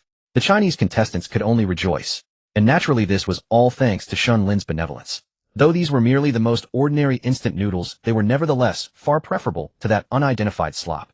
The disparity between the two parties' meals was as vast as the difference between heaven and earth. After dining, as the nighttime bell rang, both the Chinese and American contestants returned to their respective quarters. The sky-choking eerie fog immediately permeated the entire courtyard. Within the swirling mist, a pair of cold, piercing eyes patrolled the second floor. The owner of those eyes was none other than the chief doctor. Any existence foolish enough to venture into the fog would become his sustenance, whether mortal or supernatural. Such was the ironclad rule of the psychiatric hospital. Yet at that very moment, the door to the deepest level of the asylum, a seal as ancient and unchanging as time itself, began to emit an uncanny violet luminescence. An ancient, yet overwhelmingly bloodthirsty aura erupted outward with tremendous force. The chief doctor immediately registered the sight before him, his ever-composed gaze shifting in an instant. In the next instant, the chief doctor swept his sleeve, and countless massive, impossibly hard steel locks materialized upon every door throughout the psychiatric hospital. When a lock appeared before the door to Shen Lin's quarters, the chief doctor hesitated. He ultimately sighed and chose to dissipate the lock meant to seal her door. After all, Shen Lin was protected by a ghost emperor as her bodyguard. an entity he could not afford to provoke. Moreover, these locks were originally intended to protect those within the rooms. With the Ghost Emperor guarding Shen Lin, surely no one could come to harm. Besides, rashly locking her door without the Ghost Emperor's consent could easily lead to retribution afterward. If that Ghost Emperor refused to reason, he would be the one suffering from his own misguided kindness. After weighing every consideration, he dissolved the lock. Click. With that sound, all the doors were secured with their massive locks. The chief doctor then appeared before the basement entrance. At that moment, the demonic violet radiance emanating from the basement door intensified further. A rare look of solemn gravity settled upon the chief doctor's face. In the next instant, something within the basement seemed to sense the chief doctor's presence, unleashing a wave of feral tyrannical aura that erupted frantically from the depths. Standing near the basement door, the chief doctor even caught a glimpse of a veiled, inhuman roar. A thick, overwhelming stench of blood mixed with the towering resentment surged toward him like a mountain. But in the next moment, a crimson glow erupted from the surface of the basement door, repelling that terrifying aura. That crimson barrier rippled like boulders cast into a still lake. Nevertheless, a single thread of that oppressive presence managed to slip through a fissure so minute it was invisible to the naked eye. In an instant, an extraordinarily violent aura shot straight toward the chief doctor. The chief doctor immediately adopted a battle-ready stance, crossing his arms as two enormous tentacles erupted from behind him, positioning themselves as a shield before his body. Even so, this aura, already diluted multiple times by the crimson barrier on the basement door, still sent the fully defensive chief doctor hurtling backward. His expression shifting, two sharp and massive tentacles immediately drove straight into the ground. This anchored his continuously recoiling form and brought it to a halt. The tentacles embedded in the earth carved trenches dozens of meters long across the ground. Even just a single sliver of diluted suppressed aura had forced the chief doctor back tens of meters. In the next instant, the dense fog shrouding the entire courtyard was blown apart by that single burst of aura. The ancient willow trees throughout the courtyard began to shake violently, their countless leaves cascading down in a wild storm. The terrifying aura continued its relentless assault, battering every door within the courtyard. Even though each door was secured with massive iron locks, they still began to sway uncontrollably under the force of that dreadful pressure. Some of the iron locks nearest the basement door had already begun to crack. Both the Chinese and American contestants' dormitories were similarly secured with iron locks. Zhao Jiangwo and Jason Smith, keeping their nighttime watch, immediately noticed the commotion beyond the door the moment the iron locks engaged. Zhao Jiangwo even mustered the courage to push against the door, but the door remained immovable under Zhao Jiangwo's push. However, with the approach of that aura, the door began to tremble violently. The American contestants were instantly jolted awake, their faces contorted with terror as they stared at the violently shaking door, shivering uncontrollably. Heavens, what's happening outside? A contestant from the Eagle Nation curled up, uttering in despair. Two of our Eagle Nation contestants have already died, and there's no trace of resistance throughout the entire day. Why are we being tortured like this? Another Eagle Nation contestant knelt on the ground, continuously making the sign of the cross over his chest. Jason Smith stared at the door with utmost vigilance. Finally, the aura outside dissipated, and the door ceased its trembling. Yet the Eagle Nation contestants still could not fall asleep, only staring at the door in despair or wariness, terrified that something might burst in. Meanwhile, the Dragon Nation contestants also awoke. Zhao Jiangwo, observing the door that trembled incessantly but showed no sign of opening, sought to reassure the others. Everyone go to sleep. I'll keep watch. Rest assured, I believe we'll be fine, as long as we follow the rules. Zhao Jiangwo stood at the door like a guardian deity, a sight that calmed many of the Dragon Nation contestants. Sleep now. Remember, we have Lin Lin with us. Li Nayan mumbling drowsily. Hearing this, the others drifted back to sleep. Indeed, with Shen Lin and Zhao Jiangwo here, what did they have to fear? Under the eerie breeze, all doors trembled incessantly. From some rooms of the mentally ill came wails and pleas for mercy. Yet one door remained utterly still. That door seemed as peaceful as a paradise, untouched by the outside world. Even Shen Lin's door, lacking a lock, sat calm and unperturbed, as if the terrifying aura did not exist here at all. The chief physician gazed at Shen Lin's door, lost in thought. After the aura dissipated, dense fog once again shrouded the entire courtyard. The chief physician retracted its tentacles and strode toward the basement door. As it drew nearer, waves of violent aura surged forth from within. The crimson glow on the basement door's surface flared repeatedly, forcing the violent aura back. Yet this time not a single wisp leaked out. The chief physician nearest to the basement door faintly heard a voice. "Let me out." These 4 words echoed ceaselessly from within. Sensing the futility of its struggle, the aura gradually weakened, leaving only the repeated plea, "Let me out." The chief physician, with a grave expression, returned to its office. From the topmost shelf of the bookcase, it retrieved a dusty parchment book. Opening it, a file appeared. At the deepest level of the terrifying mental hospital, a being rivaling a ghost monarch was imprisoned. This ghost monarch was notorious in its era. Its infamy spread far and wide. Its combat prowess was overwhelming. The Ghost Monarch embarked on endless campaigns challenging other Ghost Monarchs, expanding its territory for centuries. Just as it was rising to prominence in the Ghost realm, a great upheaval occurred. With its growing power, it sought an even higher level of strength. It even began to devour other Ghost Monarchs. It was not foolish; it targeted those who had just ascended to the rank of Ghost Monarch. It would challenge, slay, and finally devour them. At first the plan worked. Devouring a Ghost Monarch of similar strength indeed boosted its power. Before devouring others, its strength had stagnated for nearly a century. During that century, it could not advance a single iota. Finally, after consulting an ancient heretical tome of the Ghost realm, it discovered this method. With the first devouring, its century-long stagnation began to break. Seeing the method's efficacy, it embarked on a 50-year plan to hunt Ghost Monarchs. After each kill, it needed years to digest. Over 50 years, 7 newly ascended Ghost Monarchs became its nourishment, despite its efforts to conceal and erase all traces of its devouring. But one day, as the saying goes, if you don't want others to know, don't do it. There is no wall that doesn't let wine through. Some Ghost Monarchs eventually traced the clues back to it. Seeing its secret exposed, confident in its own strength, it tore off its disguise. Unfortunately, the investigating Ghost Monarchs had come prepared. 5 Ghost Monarchs descended together. Yet having devoured 7, its strength surpassed that of those who had cultivated steadily. Fighting 5, it held its ground. That battle nearly destroyed half the Ghost realm. It lasted an entire year. The tide began to turn in the Devourer's favor. But a sudden mutation occurred. The souls of the 7 devoured Ghost Monarchs still lingered within it. Now they all revolted, attempting to seize its body. It had to divert its mind to fight the 7 inner demons. Beset by internal and external foes, it naturally lost the war. Its body now contained 8 souls. It was defeated, becoming a mad, incoherent existence. The 7 devoured souls had lost their own consciousness, leaving only the obsession to take over its body. Yet even so, the 5 victorious Ghost Monarchs were exhausted and wounded. The 5 could find no way to kill it. Finally, on one suggestion, a mental hospital was erected. After all, it housed 8 souls akin to a multiple personality disorder, a true madman. The 5 joined forces to transform the hospital's basement into a prison for this Ghost Monarch. They even set up a grand formation, incessantly tormenting the imprisoned Ghost Monarch, hoping to grind away its life through the millstone of time. But they underestimated the resilience of this heretical Ghost Monarch. It endured the very time meant to annihilate it. Its main soul even began to devour and digest the other 7 souls. As ages passed, the sealing formation weakened. It kept assaulting the seal. It wanted to break free and destroy this mental hospital it so deeply hated. With the passage of years, this Ghost Emperor had continuously devoured and digested the souls of the other 7 Ghost Emperors within his body, employing the bizarre methods described in the heretical scripture. Moreover, for hundreds of years, it had nonstop battering against the barrier guarding the outermost gate of the entire asylum and the Nianpan array. Now the array's suppressing effect had diminished to nearly nothing, and the barrier was reduced to a mere thin layer. Breach was inevitable. The chief physician frowned as he studied the file, leaning back in his chair and letting out a heavy sigh. He never expected such an event to occur during his tenure, whether to call himself ill-fated or wrongly accused.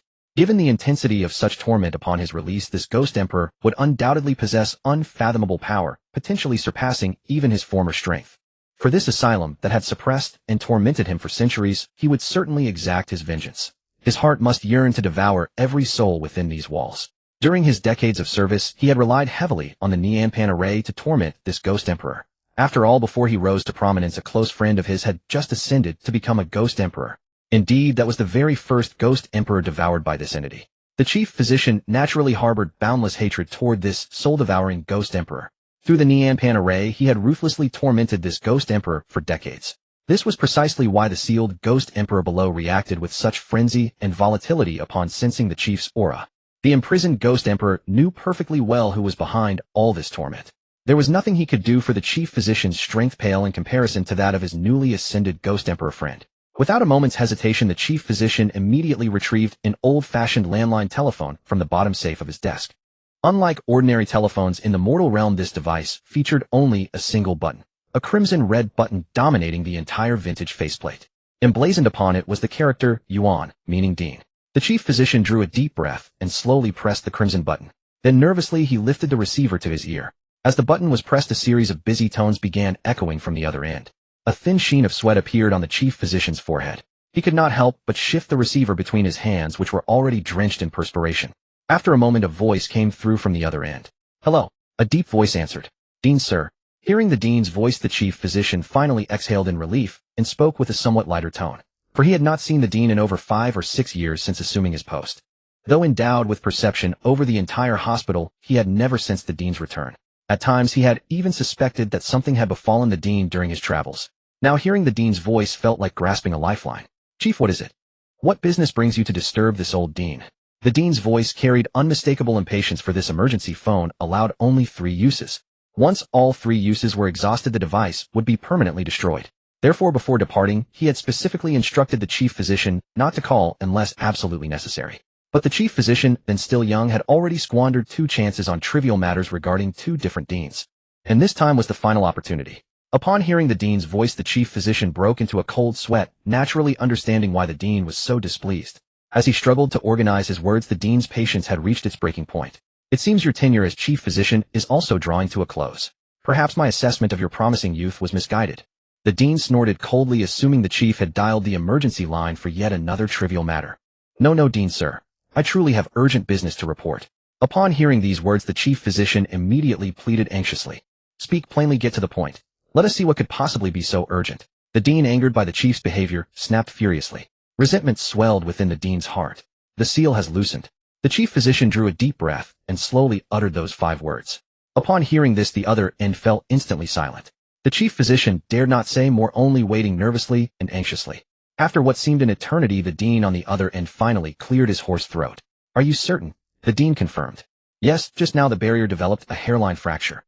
The aura emanating from it even dispersed our hospital's hypnosis fog for a moment." The chief physician nodded and replied earnestly. "It was bound to come to this." The dean sighed, deeply fully aware that the chief physician would never dare joke or fabricate such news. For this matter was as taboo as any within the entire psychiatric hospital. And this dean was of course one of the 5 ghost emperors who had originally suppressed that lower-level ghost emperor. Since he excelled at constructing ghost arrays, and had also proposed building this psychiatric hospital specifically to suppress that ghost emperor, he naturally assumed the role of its dean without hesitation. "What is the current state of the array's destabilization?" the dean asked solemnly. "I can already hear its whispers. The barrier at the main gate has grown exceedingly thin from its relentless assault. The barrier's self-repair capability can no longer keep pace with that entity's destructive power." The chief physician sighed and reported everything truthfully. "Indeed, the array has become unstable." The dean's brows furrowed tightly, a trace of apprehension in his voice. After speaking these words, both ends fell into a deathly silence. "What should we do? Dean sir, are you still there?" The chief physician could no longer contain himself and asked cautiously. For if that sealed ghost emperor truly broke free, he would undoubtedly be the first to perish. Although the dean was the one who had sealed it, the dean had been wandering the world and was nowhere to be found. Any reckoning would have to wait until after his own death. "Enough, I understand the situation now." The dean's voice came through thick with icy coldness. "By the way, you need to stop those little tricks of yours. You've tormented it for 10 years, you should have vented enough anger by now." The dean's voice carried a hint of warning. "Little tricks," the chief doctor said uncertainly. "I am the one who set up the grand formation. Any disturbance from outside, no matter where I am, I can sense it." The dean snorted coldly. For over 10 years the chief doctor had been stirring the core of the formation from outside to torment the imprisoned ghost emperor, something the dean had always known. But because the impact was minimal, and since the dean himself had a blood feud with this ghost emperor, he naturally couldn't be bothered to interfere. But now the situation was urgent, the formation was on the verge of collapse, so naturally, he could no longer allow the chief doctor to provoke the formation and agitate the imprisoned ghost emperor. This might allow the formation to hold out a bit longer to last until his return. "Alright, I'll figure something out. I'll also start heading back." With that, the dean hung up before the chief doctor could say anything more. Listening to the busy tone, the chief doctor had no choice but to put down the phone. And the emergency line, whose 3 uses had been exhausted, naturally lost its value. Cracks slowly spread across the entire phone. The cracks increased until the next moment it shattered into pieces. The fragments dissipated into the air like burning paper. The chief doctor was drenched in sweat, collapsing weakly into his office chair, his eyes filled with worry and fear. After resting for a while, he sighed and walked out of the room. The mist that had been blown away by that aura throughout the compound now enveloped the entire yard once again. With a wave of his hand, the chief doctor caused the huge iron locks on every door in the compound to open and then dissipate into the air. Looking at the lock on the ward closest to the bottommost gate, the chief doctor's worries once again clouded his heart, for those locks were already full of cracks. A single aura sent him flying dozens of meters back, directly cracking the steel locks forged from refined steel. It also caused the formation's core, the soul-seizing willow, to begin swaying. It instantly cleared the hypnotic mist that permeated the entire formation. The power of this imprisoned ghost emperor was simply too terrifying. As the chief doctor looked around, his eyes slowly came to rest on a door. The door to Shen Lin's room. You see, before locking up, the chief doctor had deliberately not locked Shen Lin's room, mainly because he was afraid of offending Shen Lin's Ghost Emperor bodyguard. Ghost Emperor bodyguard. Ghost Emperor. That's right, the chief doctor slapped his forehead. The protective umbrella he had been searching high and low for was none other than a Ghost Emperor, wasn't it? And this mortal little girl's bodyguard was a genuine Ghost Emperor. The reason the chief doctor was so certain was that the aura he sensed from the Zaidaden Shiba Inu plush was exactly the same as the aura from his own dean. In fact, the chief doctor vaguely felt that the aura of this bodyguard Ghost Emperor might be even denser and more powerful than the dean's.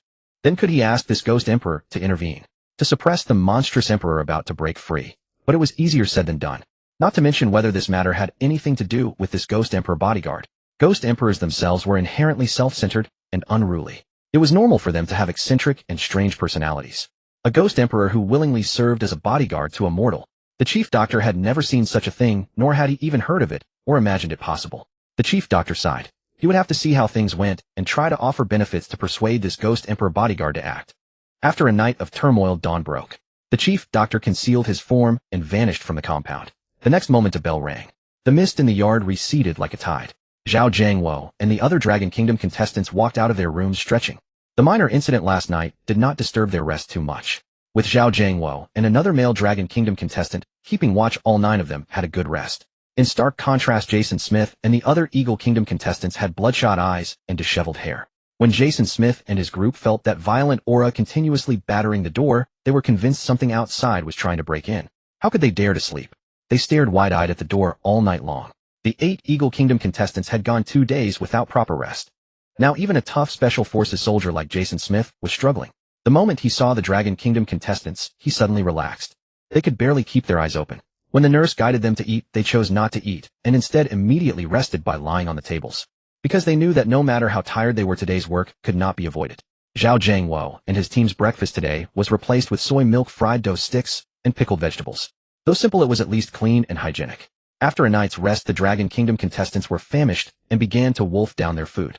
On the Eagle Kingdom side, they still had the thick white paste which looked revolting and killed any appetite. Fortunately, they were too exhausted, mechanically took a few bites, and then slumped over the tables to rest. The Dragon Kingdom contestants ate their simple but fragrant breakfast while gleefully watching the arrogant Eagle Kingdom people. The Eagle Kingdom contestants had lost all their previous disdainful arrogance. They were now tired, hungry, and suffering from hunger and cold. The Dragon Kingdom contestants exchanged glances. The difference in treatment was enormous.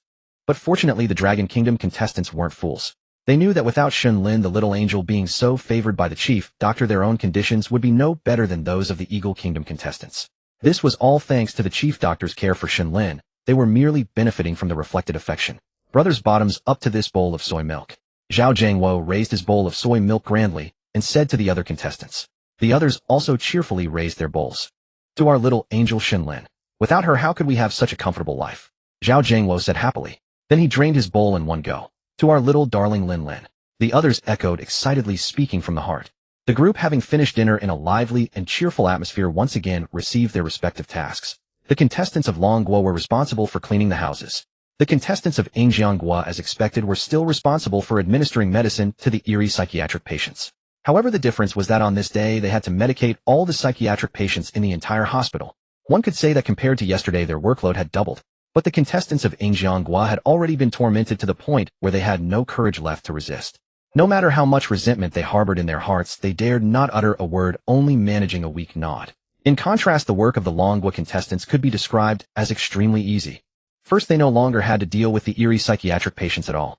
Because during the recreation time, all the eerie psychiatric patients were likely playing in the courtyard. Without special circumstances, the chief physician did not allow them to return to their rooms privately. Second, this task was actually performed by dedicated personnel in the terrifying psychiatric hospital. Those were the zombie nurses. Most rooms were already clean, and the only thing they might need to do was slightly tidy up the messy beds. Thus, under the chief physician's instruction, they only needed to follow the zombie nurses' steps, performing work that was extremely simple and light. After more than an hour, the Longguo contestants had finished the morning's work. The group rested in an area specially designated by the chief physician. Enjoying the cool breeze, they watched the Angjiangua contestants scurrying back and forth, being harassed by various eerie psychiatric patients, and felt an immense sense of satisfaction. At that moment, a zombie nurse walked over with stiff steps, carrying a large tray of fruit, and placing it before the Longguo contestants. The Longguo contestants looked at the array of exquisite fruits on the tray and once again marveled in their hearts. Having Shen Lin is truly wonderful. This was the thought that simultaneously crossed the minds of the 9 Longguo contestants. Watching the leisurely resting Longguo contestants, the Guo contestants' eyes were filled with envy and resentment. Fuck, why do those yellow monkeys get to do nothing? Why do we have to work like dead dogs exhausted to the bone? A Guo contestant muttered angrily under his breath. Naturally, he dared not speak loudly, but he couldn't hold it in any longer. Are you crazy? Shut up.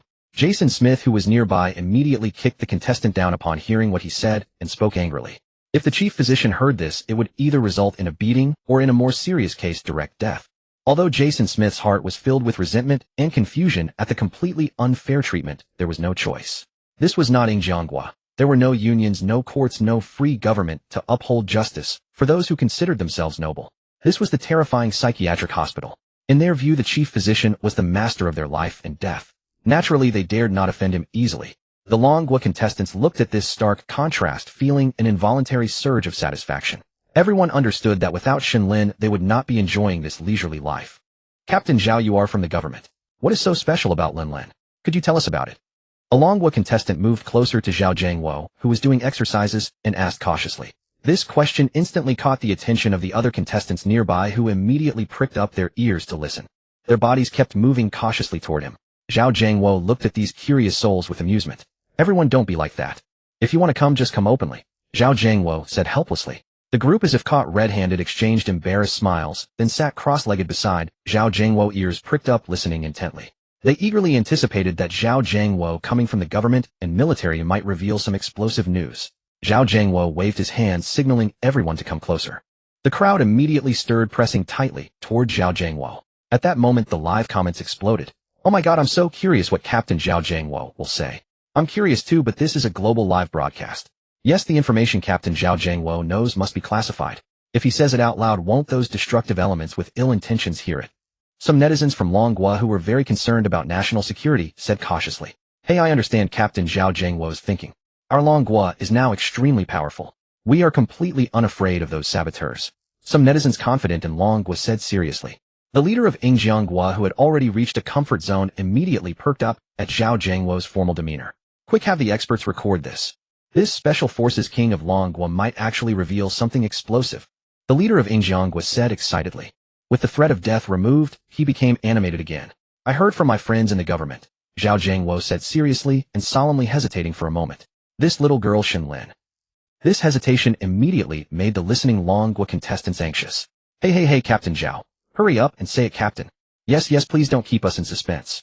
The Longguo contestants immediately urged. Meanwhile, in the real world, Tushuxi Tian's Henglo also nervously gripped his walking stick.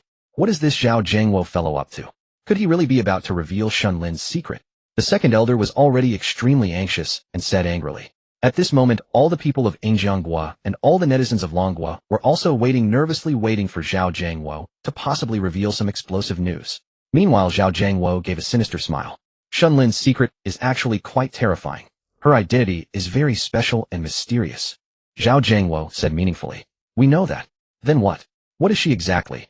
The other Longguo contestants immediately shouted anxiously. I've said it all. What is she? She is a human, just like us. Zhao Zhangwo shrugged and said with a smile. At this moment, it was the Longguo contestants' turn to be stunned.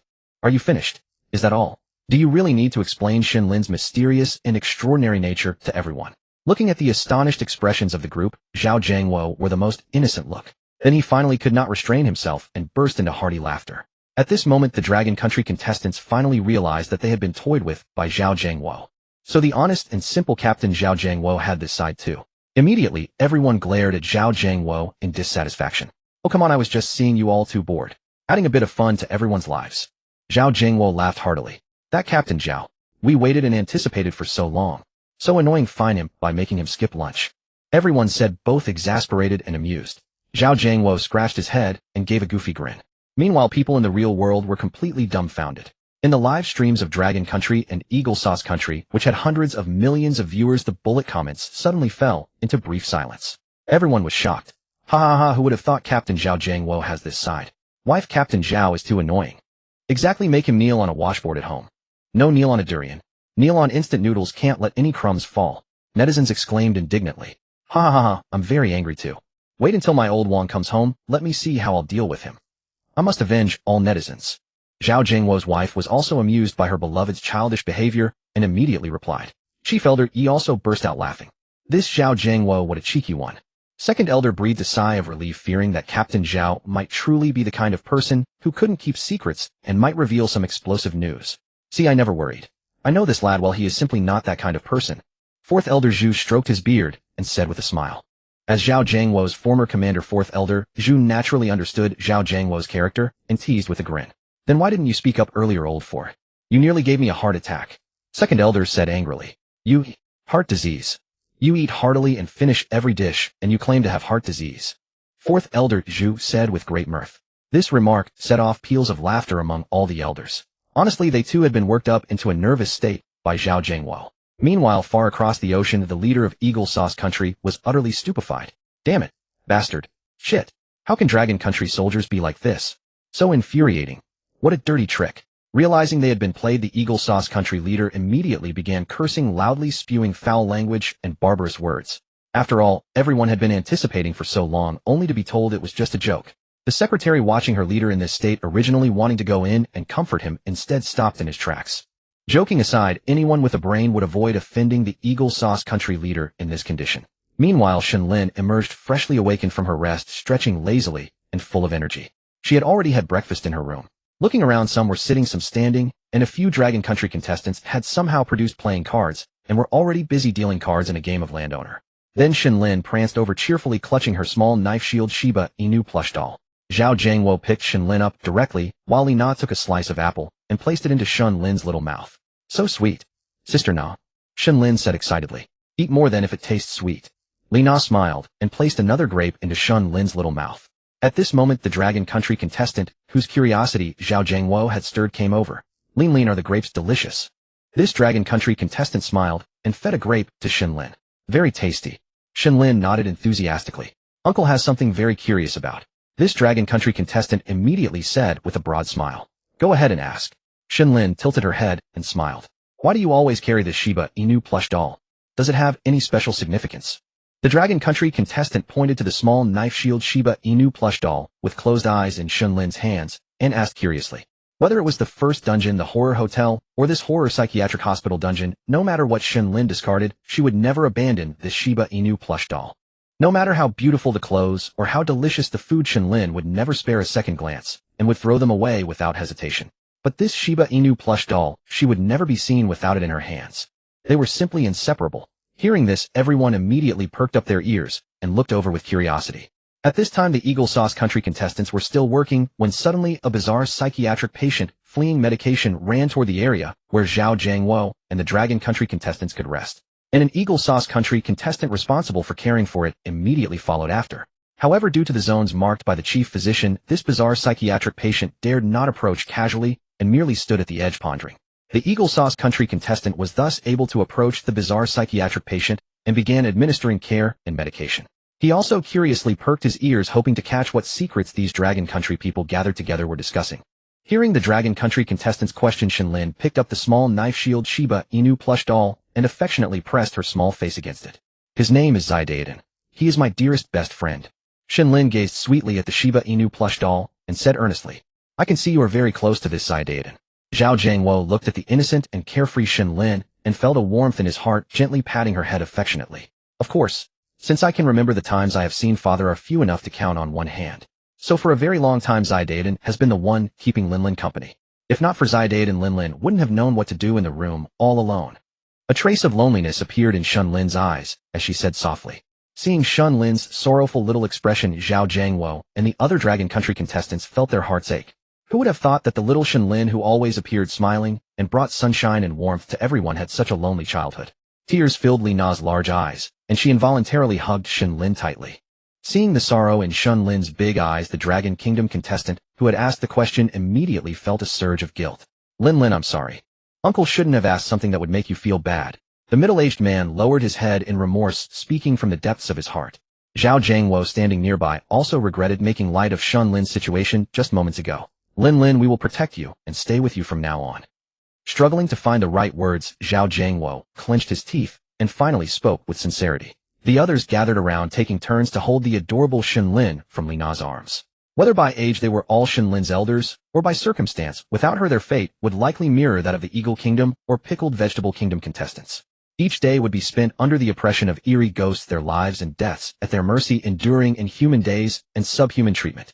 And this leisurely joyful life they now enjoyed was entirely thanks to Shen Lin. Hearing this, everyone's curiosity gradually subsided. Shen Lin harbored a secret, that was certain. Yet that secret had brought them all a better life and easier existence. This secret had also brought boundless benefits to the Dragon Kingdom. After all, no nation in the world had a national fortune exceeding 100%. Some countries' national fortunes were said to be on the verge of depletion. When fortune and resources hit zero, destruction awaited that nation. But not the Dragon Kingdom. It had even surpassed 30%, a blessing that many nations envied but could not obtain. All thanks to Shen Lin. The Dragon Kingdom contestants were self-aware enough not to foolishly believe they had any influence over this. With Shen Lin around, their presence or absence made little difference. It's okay. Now I have you all to play with every day, and I'm very happy. Shen Lin, seeing everyone caring for her, felt a warmth in her heart. She immediately broke into a sweet smile and spoke tenderly. For a moment, harmony filled the air. After all, Shen Lin was just a child. She soon forgot her sadness and wanted to play games. The Dragon Kingdom contestants were more than happy to spend some joyful time with her. They did not notice the Eagle Kingdom contestant who had been tending to a mentally ill patient near the border.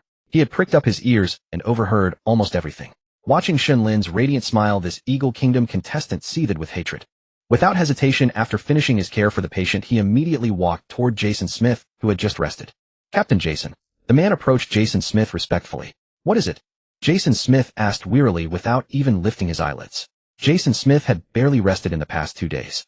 By day, he worked tirelessly, running feeding pills to the mentally ill patients and enduring their harassment. At night, he insisted on taking the first watch. 2 days and 2 nights had left him utterly exhausted. I overheard a major secret of the Dragon Kingdom. The Eagle Kingdom contestant leaned close to Jason Smith, glanced at the Dragon Kingdom's resting area to ensure no one noticed, and whispered carefully. Oh, what secret? Jason Smith perked up, immediately asking in a low voice. Soon the Eagle Kingdom contestant recounted everything he had heard. As he listened, Jason Smith looked toward Shen Lin. Indeed, as the contestant had said, Shen Lin was clutching the Shiba Inu plush tightly, refusing to let go. Captain Jason, before entering the eerie space, I was particularly fascinated by Dragon Kingdom culture, especially their mysticism. I loved following it. The Eagle Kingdom contestant spoke earnestly to Jason Smith. Jason Smith nodded. He was well aware of this.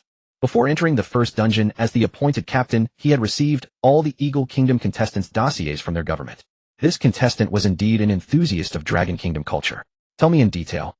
Jason Smith stared fixedly at Shen Lin in the distance, his heart filled with hatred. I have always been fascinated by the mysterious Eastern culture of the Dragon Kingdom. One of their concepts is controlling ghosts, and this Shen Lin clearly has an unusual relationship with those eerie specters. Coupled with the fact that she just said she has spent an extremely long time with that Shiba Inu plush, I suspect Shen Lin relies on that plush to maintain a good relationship with the head doctor. That Shiba Inu plush is very likely a kind of artifact. The Eagle Kingdom contestant's analysis was quite plausible. Artifact? Jason Smith asked, puzzled, as these unfamiliar Dragon Kingdom terms were beyond his knowledge.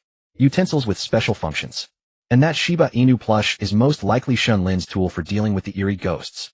The Eagle Kingdom contestant said earnestly. Jason Smith nodded thoughtfully. Are you sure that Shiba Inu plush isn't just an ordinary children's toy? Jason Smith still had doubts, as the plush looked far too ordinary. Besides being inseparable from Shen Lin, it showed no other special traits. Even if it's not the artifact I described, that Shiba Inu plush is still the most cherished item of that Dragon Kingdom child. The Eagle Kingdom contestant asserted with conviction. Seeing his earnest and confident demeanor, Jason Smith believed him and nodded. This is good news. When we get back to the real world, I will definitely recommend you for a Medal of Valor from the Chief. Jason Smith patted the Eagle Kingdom contestant's shoulder sincerely. Upon hearing this, the contestant's face lit up with joy. Don't celebrate too soon. There's another task for you. Jason Smith interrupted his elation. You need to find a way to steal that Dragon Kingdom girl's Shiba Inu plush. Jason Smith stared intently at the plush in Shen Lin's hands. Why do we need to steal that Shiba Inu plush? Even if it is a magical artifact, we wouldn't use it anyway. One contestant paused and asked in confusion. Even if this item doesn't have the so-called magical artifact function you mentioned, it's fine. As long as Shen Lin truly cherishes this Shiba Inu plush toy, it benefits us. Jason Smith said with significant meaning.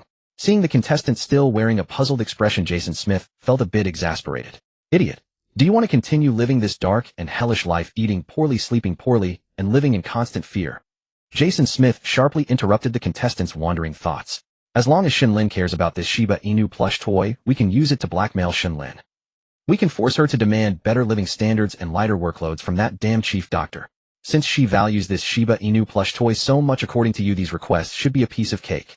With this Shiba Inu plush toy, it's as if we've seized the lifeline of Longguo, do you understand? Jason Smith delivered a sharp flick on the head of the Eagle Sauce Country contestant, saying with disappointment that iron had not been turned into steel. The contestant rubbed the rapidly swelling bump on his head and finally understood. His eyes brightened, and he quickly nodded. All right, just tell me directly how to cooperate. All the other contestants will fully support and assist you. Jason Smith waved his hand, signaling the Eagle Sauce Country contestant to leave. The contestant covered his head, pondering as he walked away. Jason Smith once again fixated his stare on the Shiba Inu plush toy in Shen Lin's hands. Meanwhile, in the live streaming chat, Longguo's contestants were all paying attention to Shen Lin. Goodness, our little angel Shen Lin had such a miserable childhood. Exactly what's wrong with Shen Lin's father? Right, leaving such a beautiful, innocent, and lovely daughter alone. I wonder what he could possibly be busy with. Honestly, if I had a cute daughter as pretty as Shen Lin, I'd hold her in my palms, and fear she'd melt in my mouth, carry her in my hands, and fear she'd fall. Stop fantasizing with your appearance. Could you even produce a girl as pretty as Shen Lin? Hey, how dare you insult people like that? Quiet down, don't you feel that little angel Shen Lin resembles some children in our Longguo villages? A grassroots rural worker looked at Shen Lin and said with a heavy heart, yes, she looks exactly like the left-behind children in our village. I myself was a left-behind child, and I completely understand Shen Lin's childhood. Indeed, so pitiful. I was also a left-behind child, though I feel I had it slightly better than Shen Lin. At least I had my grandparents to care for me. But from what Shen Lin said herself, she completely took care of herself. Right, some left-behind children at least have childhood playmates, making their childhoods not so lonely. But look at our little angel Shen Lin. She only has this one Shiba Inu plush toy, keeping her company. I'm already tearing up. Netizens mournfully chimed in. When our old Wong brings Lin Lin out, I'm definitely going to tell him to bring Lin Lin home. I'd happily take care of her like a real mother. Zhao Jiangwo's wife watched the innocent and beautiful Shen Lin, but there was an unmistakable loneliness hidden in Shen Lin's eyes. Zhao Jiangwo's wife said with tears already welling in her eyes. Her words instantly garnered agreement from a crowd of mothers watching the live stream. The way they looked at Shen Lin had changed, their eyes now overflowed with motherly love. And at this moment, some rotten apples always appear to spoil the mood for everyone. I don't know what these Longguo people are being so sentimental about. Exactly, isn't it just parents going out to work hard while the kid enjoys life at home? Right, our Eagle Sauce Country kids are all very independent. Exactly, we've been taking care of ourselves since we were very young. You Longguo people just take these things too seriously. A group of Eagle Sauce Country netizens immediately jumped out, saying with considerable disdain, this is precisely why your Eagle Sauce Country has such thin family ties. Don't you find it pathetic? Some Longguo netizens were naturally unhappy to have these rotten apples ruin the warm moment, disgusting everyone. This Longguo kid is pitiful indeed. Exactly, not even a single friend. The only friend is a Shiba Inu plush toy, ha. A scum from Pickle Country jumped out and ruthlessly mocked. And that magical artifact thing the Eagle Sauce Country contestant mentioned is also quite funny. Even if Longguo really has such a magical artifact, I believe a child of only 5 or 6 years old couldn't possibly control it. A Cherry Blossom Country netizen said somewhat disdainfully. Yes, I also think our country's contestant was a bit too paranoid. But the method our Captain Jason came up with is actually quite good. Use that Shiba Inu plush toy to improve our living conditions. The Eagle Sauce Country netizens echoed. Right, I also feel this is just an ordinary Shiba Inu plush toy, not as spooky as that person claimed. Some Cherry Blossom Country netizens agreed. Can your mysterious Longguo Eastern culture be comprehended by you people, eh? Do you foreign devils really think you can learn thousands of years of Longguo culture just through the internet? You idiots who know just a fragment and start boasting and acting all self-righteous. Hearing the self-righteous remarks from Eagle Sauce Country and Cherry Blossom Country, Longguo's netizens naturally grew displeased and fired back one after another. You think this shameless act is correct? Hasn't your Eagle Sauce Country's moral compass already been eaten by dogs? Stealing a little girl's toy and having the audacity to be so self-assured. You make me sicko, so disgusting. Longguo's netizens, having also seen the video of the Eagle Sauce Country contestant conspiring with Jason Smith, said with considerable disgust and anger. There's an old Longguo saying, he who recognizes the times is a hero. I actually think the Eagle Sauce Country contestants are precisely those who recognize the times. A real man can endure both humiliation and honor, shouldn't one employ any means necessary. A Cherry Blossom Country netizen immediately began supporting Eagle Sauce Country. Soon Longguo's netizens directly got into a heated argument with the netizens from Eagle Sauce Country, Cherry Blossom Country, Pickle Country, and other anti-Longguo countries. All foreigners believed that the doll in Shen Lin's hands was nothing more than an ordinary toy, and the contestants in the live streaming room were being overly paranoid. Even some Longguo netizens agreed with this view. In the Supreme Council Hall of the Dragon Kingdom, Chief Elder Yi and the Assembly of Elders frowned deeply as they gazed upon the overwhelming barrage of bullet comments. Outsiders watched the spectacle, but insiders perceived the true essence. Below the dais, a group of experts huddled together, exchanging hushed remarks. From time to time, someone would stand up and vehemently argue, only to be pulled back down by their neighbors. After a while, the experts exchanged knowing glances and nodded in unison. At the very center of the expert circle, the behavioral scientist, also the chief of the entire Dragon Kingdom expert panel, rose to his feet holding a report that synthesized the analyses and insights of numerous specialists. The once bustling council hall fell into an instant hush. Countless eyes turned in unison toward the behavioral scientist. He adjusted his attire, then strode toward the elder council seated at the highest and foremost position. Report, Chief Elder Yi. The expert panel has completed its consolidated analysis and report, the behavioral scientist announced in a loud voice. His resonant voice echoed throughout the hall. Chief Elder Yi shifted his gaze from the bullet comments, fixing his eyes on the behavioral scientist, and signaled for him to begin the report. Based on our frame-by-frame analysis by the entire panel of experts, the behavioral scientist cleared his throat. There are several peculiar points about Shen Lin that deserve the most attention. First, from her various behaviors, speech, and actions, we believe she is a human girl indistinguishable from any of us. That is what those malicious ghosts and anomalies call immortal. From her behavioral analysis, the vast majority of her actions conform to the normal behavior of a human girl. In my personal analysis, unless she is a being surpassing even an Oscar-winning actress, it would be impossible to exhibit such natural behavior. The behavioral scientist spoke with confidence. Having devoted most of his life to the study of human behavior, he was quite assured of his expertise. His mastery of both human behavioral science and human psychology was exceptionally profound. After all, even previous Oscar-winning actors and actresses, when trying to perform naturally before him, appeared as naked as if they had no clothes on. And Shen Lin, a little girl whose mind had just begun to open. Unless she was a monster, the behavioral scientist could never be mistaken. Second, all of us have watched the live broadcasts of both instances. One point stands out: every single anomaly or malicious ghost that gets involved with Shen Lin, no matter how formidable, powerful, transcendent, or influential, has to tread carefully and behave submissively in her presence. At first, our analysis suggested that this might be due to Shen Lin's father Shen Nanxian, who has never shown his face. But now it appears that Shen Nanxian may indeed have some influence and assistance in Shen Lin's survival. However, Shen Nanxian is separated by an anomalous space, a space we have yet to locate, let alone enter. Moreover, with the authority granted by Chief Elder Yi to access every classified record in the Dragon Kingdom's history, I have never found even a single shred of information about this anomalous space. I believe the Dragon Kingdom's millennia-old heritage is vast and knowledgeable, but since nothing exists, it suggests that the anomalous space might be an unknown entity that has only emerged recently. Therefore, even if Shen Nanxian can influence the direction of the instances within the anomalous space, the extent of his influence cannot be too deep. That means there must be other reasons why Shen Lin, a mere mortal little girl, can repeatedly maneuver among so many terrifying ghosts and anomalies. The behavioral scientist spoke in one breath.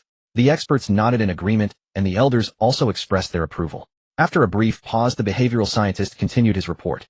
Third, this is exactly the question posed by our nation's contestant just now, the Shiba Inu plush toy. This has been a consistent thread running through the first instance, the horror hotel, and the second instance, the horror mental hospital. And indeed, as the netizens have observed, Shen Lin is inseparable from this Shiba Inu plush. Combined with the information we have gathered, this plush toy is highly suspicious. First, after learning that Shen Lin came from the ghost village of Zangling Village, the Dragon Kingdom dispatched an exploration team. The facts confirmed that Shen Lin was not lying. Moreover, in the villa of Zangling Village, apart from traces presumably belonging to Shen Nanxian, only Shen Lin's traces were found. And according to Shen Lin's own account, since she can remember, she has seen Shen Nanxian only a handful of times. So as a child who had just developed the ability to act, how were her needs for food, clothing, and other necessities met? No matter how self-reliant a child is, it's impossible for them to take care of themselves from infancy, right? Thus, there must have been some inexplicable entity in that villa in Shen Lin's childhood, a presence we failed to find, that took care of her. Then let us boldly hypothesize, according to Shen Lin, this Shiba Inu plush named Zaidaiden is her best friend. If it were a very young child, it would be plausible to befriend an inanimate object or toy. But Shen Lin has clearly developed a certain cognitive ability. How could she still claim a Shiba Inu plush as her friend? The behavioral scientist paused, looking at Chief Elder Yi, whose expression grew increasingly grave. Chief Elder Yi immediately grasped the implication behind the behavioral scientist's words. You mean that the Shiba Inu plush named Zaidaiden might very well be alive? Or rather, it could be an anomalous entity. Chief Elder Yi exclaimed in shock, rising to his feet. Although this theory sounded absurd, once all the pieces were connected, everything made sense. The Shiba Inu plush Zaidaiden took care of Shen Lin when Shen Nanxian was absent. It accompanied her growth and played with her during her childhood. That was also why Shen Lin kept talking to the Shiba Inu plush and called it her best friend. Thus, according to our deduction, the Shiba Inu plush named Zaidaden in Shen Lin's arms is very likely an anomalous entity. Combined with the fearful or ingratiating behavior of other anomalies toward Shen Lin, this entity, named Zaidaden, far from simple, is likely far more powerful than the Ghost King Zombie King from the first instance. The behavioral scientist enunciated each word. As these words fell, every member of the Elder Council displayed expressions of utter astonishment. This conclusion is far too bizarre. A being whose power surpasses that of a Ghost King actually serves as the nanny and bodyguard for Shen Lin. Who hired such a person? Everyone could only think of one name: Shen Nancian. It had to be him. Only he would grant his daughter such formidable protection. This matter should not be discussed further. Immediately seal the report on this. If any information leaks, it will be treated as treason. Grand Elder Yi spoke each word deliberately. Everyone immediately realized the seriousness with which Grand Elder Yi regarded this matter. The Council of Elders naturally had no objections. The expert group also nodded. Even a fool could now understand Shen Lin's importance. At this moment, the third day arrived at the horrific asylum. The second night passed without incident, and the contestants from the Eagle Country finally enjoyed a rare rest. When the morning bell rang, both groups of contestants emerged from their dormitories yawning. As they began their day's work, a strange and powerful aura emanated from outside the asylum. A massive stitched gorilla slowly approached the asylum, carrying a white figure on its back. The enormous gorilla was covered in stitched wounds with green, foul-smelling pus constantly dripping down. The putrid droplets corroded the ground, leaving large holes wherever they fell. The white figure standing on the stitched gorilla's head carried a huge box on its back, its entire body wrapped in a white cloth. Only one eye was visible, because its face bore only a single enormous eye. Its mouth and nose were nothing but hollow cavities. This visage was truly horrifying. Yet the aura emanating from this man was both powerful and terrifying. Soon as the asylum staff were busy, they heard a dreadful roar from outside the main gate. Zhao Zhangwo immediately looked up alertly. In an instant he froze. A giant gorilla dozens of meters tall was roaring at the sky at the entrance. Its terrifying maw was filled with sharp, blood-streaked fangs. Foul-smelling saliva dripped incessantly to the ground. The group quickly gathered together, staring nervously at the giant creature before the gate. The next moment, the chief physician appeared in the courtyard with a tense expression. "Lord Ghost Emperor visits our institute. What business do you have?" The chief physician took a deep breath, walked respectfully to the main gate, and asked nervously, "I am not a Ghost Emperor. Do not call me that." A strange low voice came from atop the gorilla's head. "Then how should I address you?"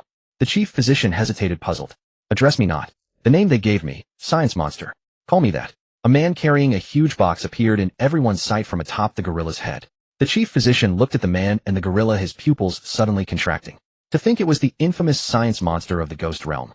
This being was most peculiar. His own strength had reached the half-step Ghost Emperor level, and he possessed a ghost pet at the peak of Ghost King. This Science Monster had slaughtered tens of thousands of ghosts and fierce spirits, stitching them together.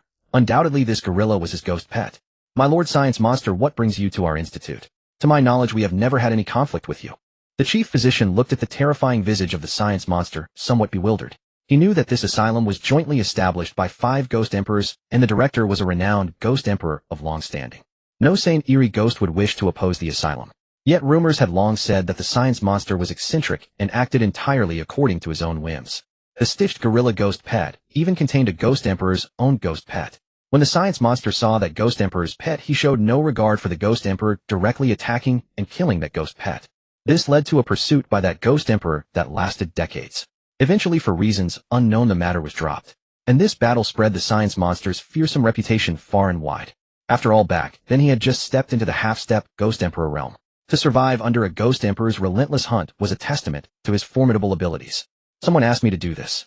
The Science Monster pulled a token from his bosom and hurled it toward the chief physician. The terrifying force accelerated the token to supersonic speed. The chief physician watched the token flying toward him. Countless thick tentacles erupted from the ground, forming a barrier in front of him. The next moment, the token tore through the chief physician's layered defenses, rushing straight forward with the blood from his tentacles. The chief physician was horrified. He never expected his strongest defense to be so fragile. As the token hurtled toward his head, he closed his eyes in despair. Indeed, the half-step Ghost Emperor Science Monster was no joke. He never imagined that he would die today under such a small token. But a surprising sight unfolded before everyone's eyes.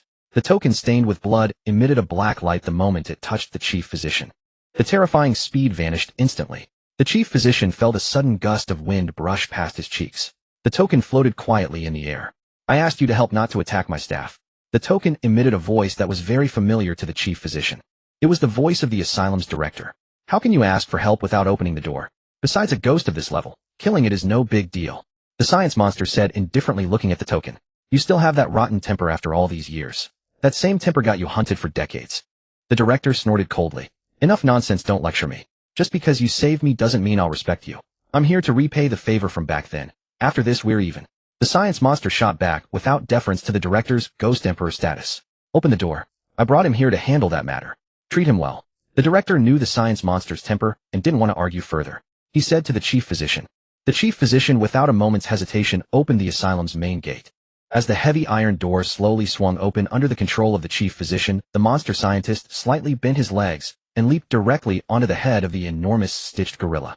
The moment the irritable stitched gorilla sensed the monster scientist, it instantly calmed down, obedient as a tamed puppy. The monster scientist pointed ahead, and the gorilla without a word carried him straight into the mental hospital. As soon as the chief physician heard the director's words, he instantly realized the monster scientist's purpose. The grand formation suppressing the devouring ghost emperor had recently begun to loosen, and the director might not return in time, so he had to invite a half-step ghost emperor, the monster scientist, to assist. The monster scientist commanded the enormous gorilla to stop in the courtyard. The obedient gorilla lifted him to its palm and set him down. Watching the monster scientist approach step by step, the chief physician felt a chill of fear. Although according to the director the monster scientist had been rescued by the director many years ago, at this moment the chief physician suddenly understood. Over a decade ago, after traveling abroad for a time, the director took a treasure from the mental hospital and left in haste. And this coincided with the moment when the ghost emperor, whose ghost pet had been slain by the monster scientist, gave up the pursuit. Connecting these two events, it was not hard to deduce that the director of the mental hospital had likely used that treasure to persuade the ghost emperor to spare the monster scientist. The monster scientist glanced at the contemplative chief physician and snorted. Stop dwelling on nonsense. Your director did indeed meddle back, then to save me. The monster scientist stared at the floating token and said coldly, so this time I'm repaying that debt by agreeing to help. The monster scientist looked around and continued. As the curious mortals and eerie mental patients all turned their gazes, his expression grew animated. Looks like you have quite a few lab rats here. The monster scientist licked his lips, his scarlet tongue gleaming with a sinister light. Hey, I'll have free reign over these patients and mortals. The monster scientist turned to the floating token and spoke earnestly. After a moment, the token flickered again. Granted, but don't forget our agreement. The director pondered briefly and replied seriously. Don't worry. The monster scientist waved his hand and walked toward the nearest eerie mental patient. The patient, seeing the towering stitched gorilla, grew excited. Wow, so big. Wow, so powerful. Wow, I want to ride it. The patient clapped and shouted in excitement. The monster scientist smiled and approached. Want to ride my gorilla? He patted the patient's shoulder gently and asked kindly. Yes, yes, yes. The patient nodded, eagerly muttering to himself. Then I'll send you up.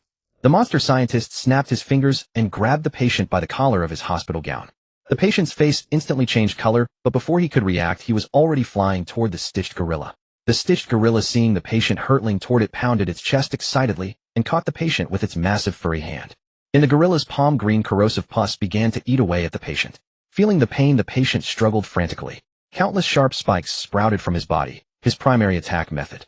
These thick spikes could easily pierce iron plates, and their tips were laced with deadly toxins. But to the gorilla stitched together from tens of thousands of ghost pets, this was nothing. The moment the spikes touched its skin, a clang rang out. Like metal striking metal, the next instant the spikes snapped off at the roots. The toxins were even less of a concern. The gorilla completely ignored them. Eat up. The monster scientist looked at the gorilla with an affectionate gaze. With its master's permission, the gorilla hesitated not a moment. It raised the patient high above its head and clenched its fist tightly. A single scream echoed. Then blood and shredded flesh cascaded from the gorilla's hand like a waterfall. Zhao Jiangwo stared at the scene with a grim expression. Such terror. The massive hand had squeezed the patient into a pulp of meat and blood like a juicer. The gorilla immediately opened its mouth and devoured the flesh and blood. After consuming the patient, its body seemed to grow slightly larger. Its already bloody maw was now smeared with gore, horrifying and terrifying. Damn, who is this guy? He just killed that patient outright. I recall that patient wasn't weak in this hospital. The livestream chat exploded with comments as the gorilla brutally slaughtered the patient. How do you know? A netizen asked in confusion. Idiot, look. Those stronger patients, even the zombie nurses don't mess with them easily. That spiky patient was one of them. A keen observer pointed out seriously. At those words, everyone's gaze toward the monster scientist and the gorilla shifted. The chief physician, however, remained calm.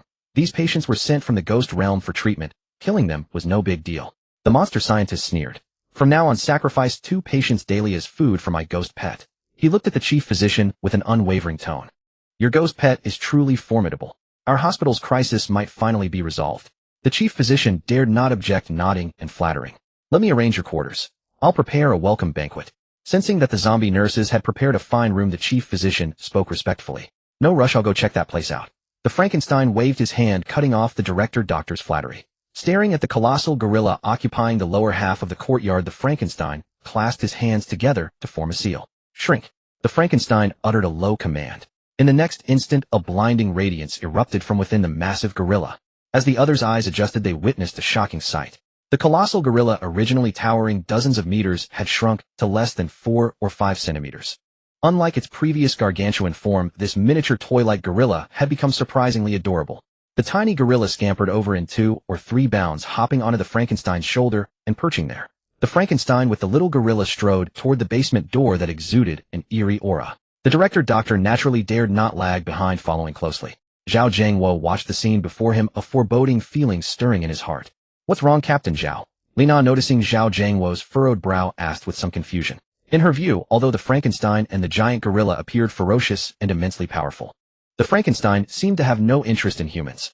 The sacrifices it demanded were only from the deranged mental patients, so the threat to them should be minimal. I don't know, but I have a feeling something's going to happen in this asylum. I hope if it does, it's after we've left.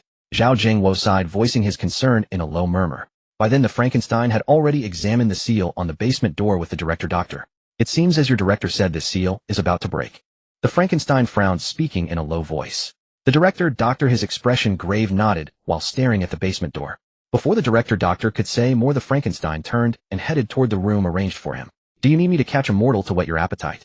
The director doctor, trailing behind the Frankenstein, spoke ingratiatingly. At those words, all the contestants' faces instantly changed. They feared the Frankenstein might be a man-eater. As soon as the director doctor finished, his gaze shifted to the contestants from the Eagle Nation. The Eagle Nation contestants, seeing the director doctor's amicable yet lethal look, instantly felt their hopes dashed. They were indeed the targets. No need. I've dissected mortals. If not 1,000, then at least 800. I'm long tired of them. Besides, the mortals in your asylum don't strike me as interesting at all. The Frankenstein waved his hand, speaking calmly. Hearing this, the Eagle Nation contestants breathed a sigh of relief.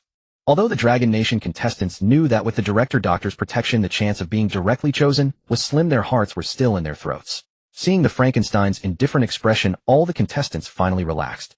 But at that moment, Jason Smith sensed something different. Perhaps that little Dragon Nation girl named Shen Lin is truly different from us. Maybe she can actually catch the Frankenstein's attention. Jason Smith thought maliciously. Acting on his impulse, Jason Smith tapped the Eagle Nation contestant closest to Shen Lin's room. Go knock on her door and see if you can get Shen Lin to come out. Jason Smith instructed the Eagle Nation contestant in a low voice. The Eagle Nation contestant, suspecting nothing, immediately scampered over to Shen Lin's door and knocked. Shen Lin was still resting in her room, half asleep, when she heard the knocking. Wearing a little white nightgown, she hopped down from her bed with bare feet, leaving her small knife and shield dog plushie on the pillow. Shen Lin tiptoed and opened the door. The moment she appeared in the courtyard, Zhao Zhangwo's expression changed.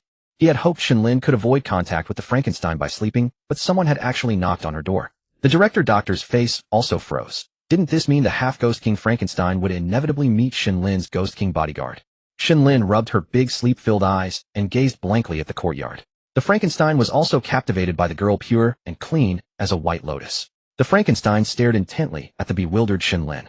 Who knocked? Is there something? Shen Lin scratched her head, asking in puzzlement. Because when she opened the door, no one was standing outside. Zhao Zhangwo's eyes toward Jason Smith had turned icy. That knock had to be Jason Smith's doing. Only the Eagle Nation people could conceive such a vile scheme. They wanted to use these eerie powers against Shen Lin. Perfect. Perfect. Absolutely perfect. The Frankenstein eyes locked on Shen Lin, muttered incessantly. What's perfect? The director doctor couldn't help but chime in immediately, fearing he might have offended the Frankenstein, and nervously glanced at him. To his surprise, the Frankenstein's entire focus was on Shen Lin, completely ignoring the director doctor's attitude. Such abundant, ghostly chi appearing in a mortal. How could that not be perfect? I'm dying to dissect her and see. The Frankenstein even began answering the director doctor involuntarily. Hearing this, the director doctor's expression instantly soured. If it were any other mortal, the director doctor would not have said a word. Mortals, powerless beings, killing them was no big deal. But this little girl mortal was an exception. After all, she had a formidable Ghost King as a bodyguard. If the Frankenstein truly laid a hand on this girl, a fierce battle between the two would be inevitable. A fight between two Ghost King-level entities would surely shatter this asylum in the aftermath. It would inevitably affect the already weakening seal. It might even destroy the seal entirely. The thought gave the director doctor a splitting headache. By no means. He hastily pulled the Frankenstein who had begun to stare at Shen Lin with a dazed obsession. Feeling the tug, the Frankenstein snapped back to reality. Focusing, he saw it was the director doctor. His face instantly darkened. Who do you think you are? How dare you pull at me like that? The Frankenstein snarled, his face twisted with rage. Sensing its master's fury, the little gorilla on the shoulder began to roar at the chief physician. Yet in its plush toy form the roar sounded rather endearing. No, no, no, Lord Frankenstein. Please let me explain. This girl must not be touched. The chief physician immediately released Frankenstein's arm, as if shocked, hastily explaining. He had been so agitated that he dared to make such a move against Frankenstein. Must not be touched. A mere mortal child. I cannot touch her. Frankenstein, provoked by the chief physician's words, laughed in anger. Because behind her stands an extremely powerful existence. The chief physician naturally dared not reveal that the Shiba Inu plushie was the mortal girl's bodyguard, for if a ghost emperor heard that his life would be over. Frankenstein paused baffled and looked at the little girl. Powerful existence. Aside from the dense ghostly and energy emanating from her, I sensed no other presence. Frankenstein sensed Shen Lin's aura once more and stated firmly. Do you think that just because your director is here I wouldn't dare kill you, eh? Frankenstein's gaze toward the chief physician had shifted, now brimming with overwhelming murderous intent. The chief physician, seeing Shen Lin without the Shiba Inu plushie this time, found himself speechless and dared not utter a word. Frankenstein directly seized the chief physician by the throat and began to squeeze. The netizens in the live stream grew tense. Oh heavens, little angel Shen Lin is being targeted by that ferocious monster again. Damn, that contestant from the Eagle Kingdom deserves to die for tormenting a little girl like this. What a shameless bastard. The Dragon Kingdom netizens were filled with righteous indignation. I think everyone need not fear. Little Shen Lin has brought us so many surprises already. Right in the first dungeon, the Ghost King Zombie King and the manager of the horror hotel Miss Tomi didn't even lay a finger on little angel Shen Lin. Yes, even this chief physician is powerful enough, yet he still has to take good care of our little angel Shen Lin, doesn't he? Some netizens replied with confidence. But this entity is a half-step ghost emperor. Exactly, that sounds more formidable than those others. It's not just how it sounds. In the ghost realm where strength reigns supreme, this Frankenstein's ghost pet is already at the peak of Ghost King. A monster at the peak of Ghost King as his pet. His own strength must be no joke. I hope little Shen Lin doesn't get hurt. Some more rational netizens looking at the facts spoke with pessimism. At this moment, the long-silent netizens of the Eagle Kingdom finally found a chance to vent. Foolish Dragon Kingdom folks, our Eagle Kingdom's move is called killing with a borrowed knife. Haha, yes, we're teaching you tactics. You should be grateful instead of cursing us. So uncivilized. Oh, let's see who can protect this child this time. Exactly, isn't that chief physician so formidable? Now he has to stand obediently before Frankenstein, not daring to resist, right? Without the chief physician's care, let's see how your little girl survives. The Eagle Kingdom netizens had long harbored deep hatred for Shen Lin, who had brought endless rewards to the Dragon Kingdom. They had long blamed all their country's misfortunes on Shen Lin, and now seeing Frankenstein target her, they were naturally delighted. Meanwhile, Shen Lin, standing at the door of the room, noticed the commotion. Her eyes immediately fell on the rather cute little gorilla on Frankenstein's shoulder. Wow, what an adorable little gorilla. Shen Lin stared at the little gorilla, her eyes sparkling with excitement. She immediately became intrigued, hopping over on her bare feet to stand before Frankenstein. Uncle. Can I take a look at your little gorilla? Shen Lin tugged at the tall Frankenstein's coat hem, asking expectantly. Frankenstein was taken aback by the girl's sudden behavior. Was this child not afraid?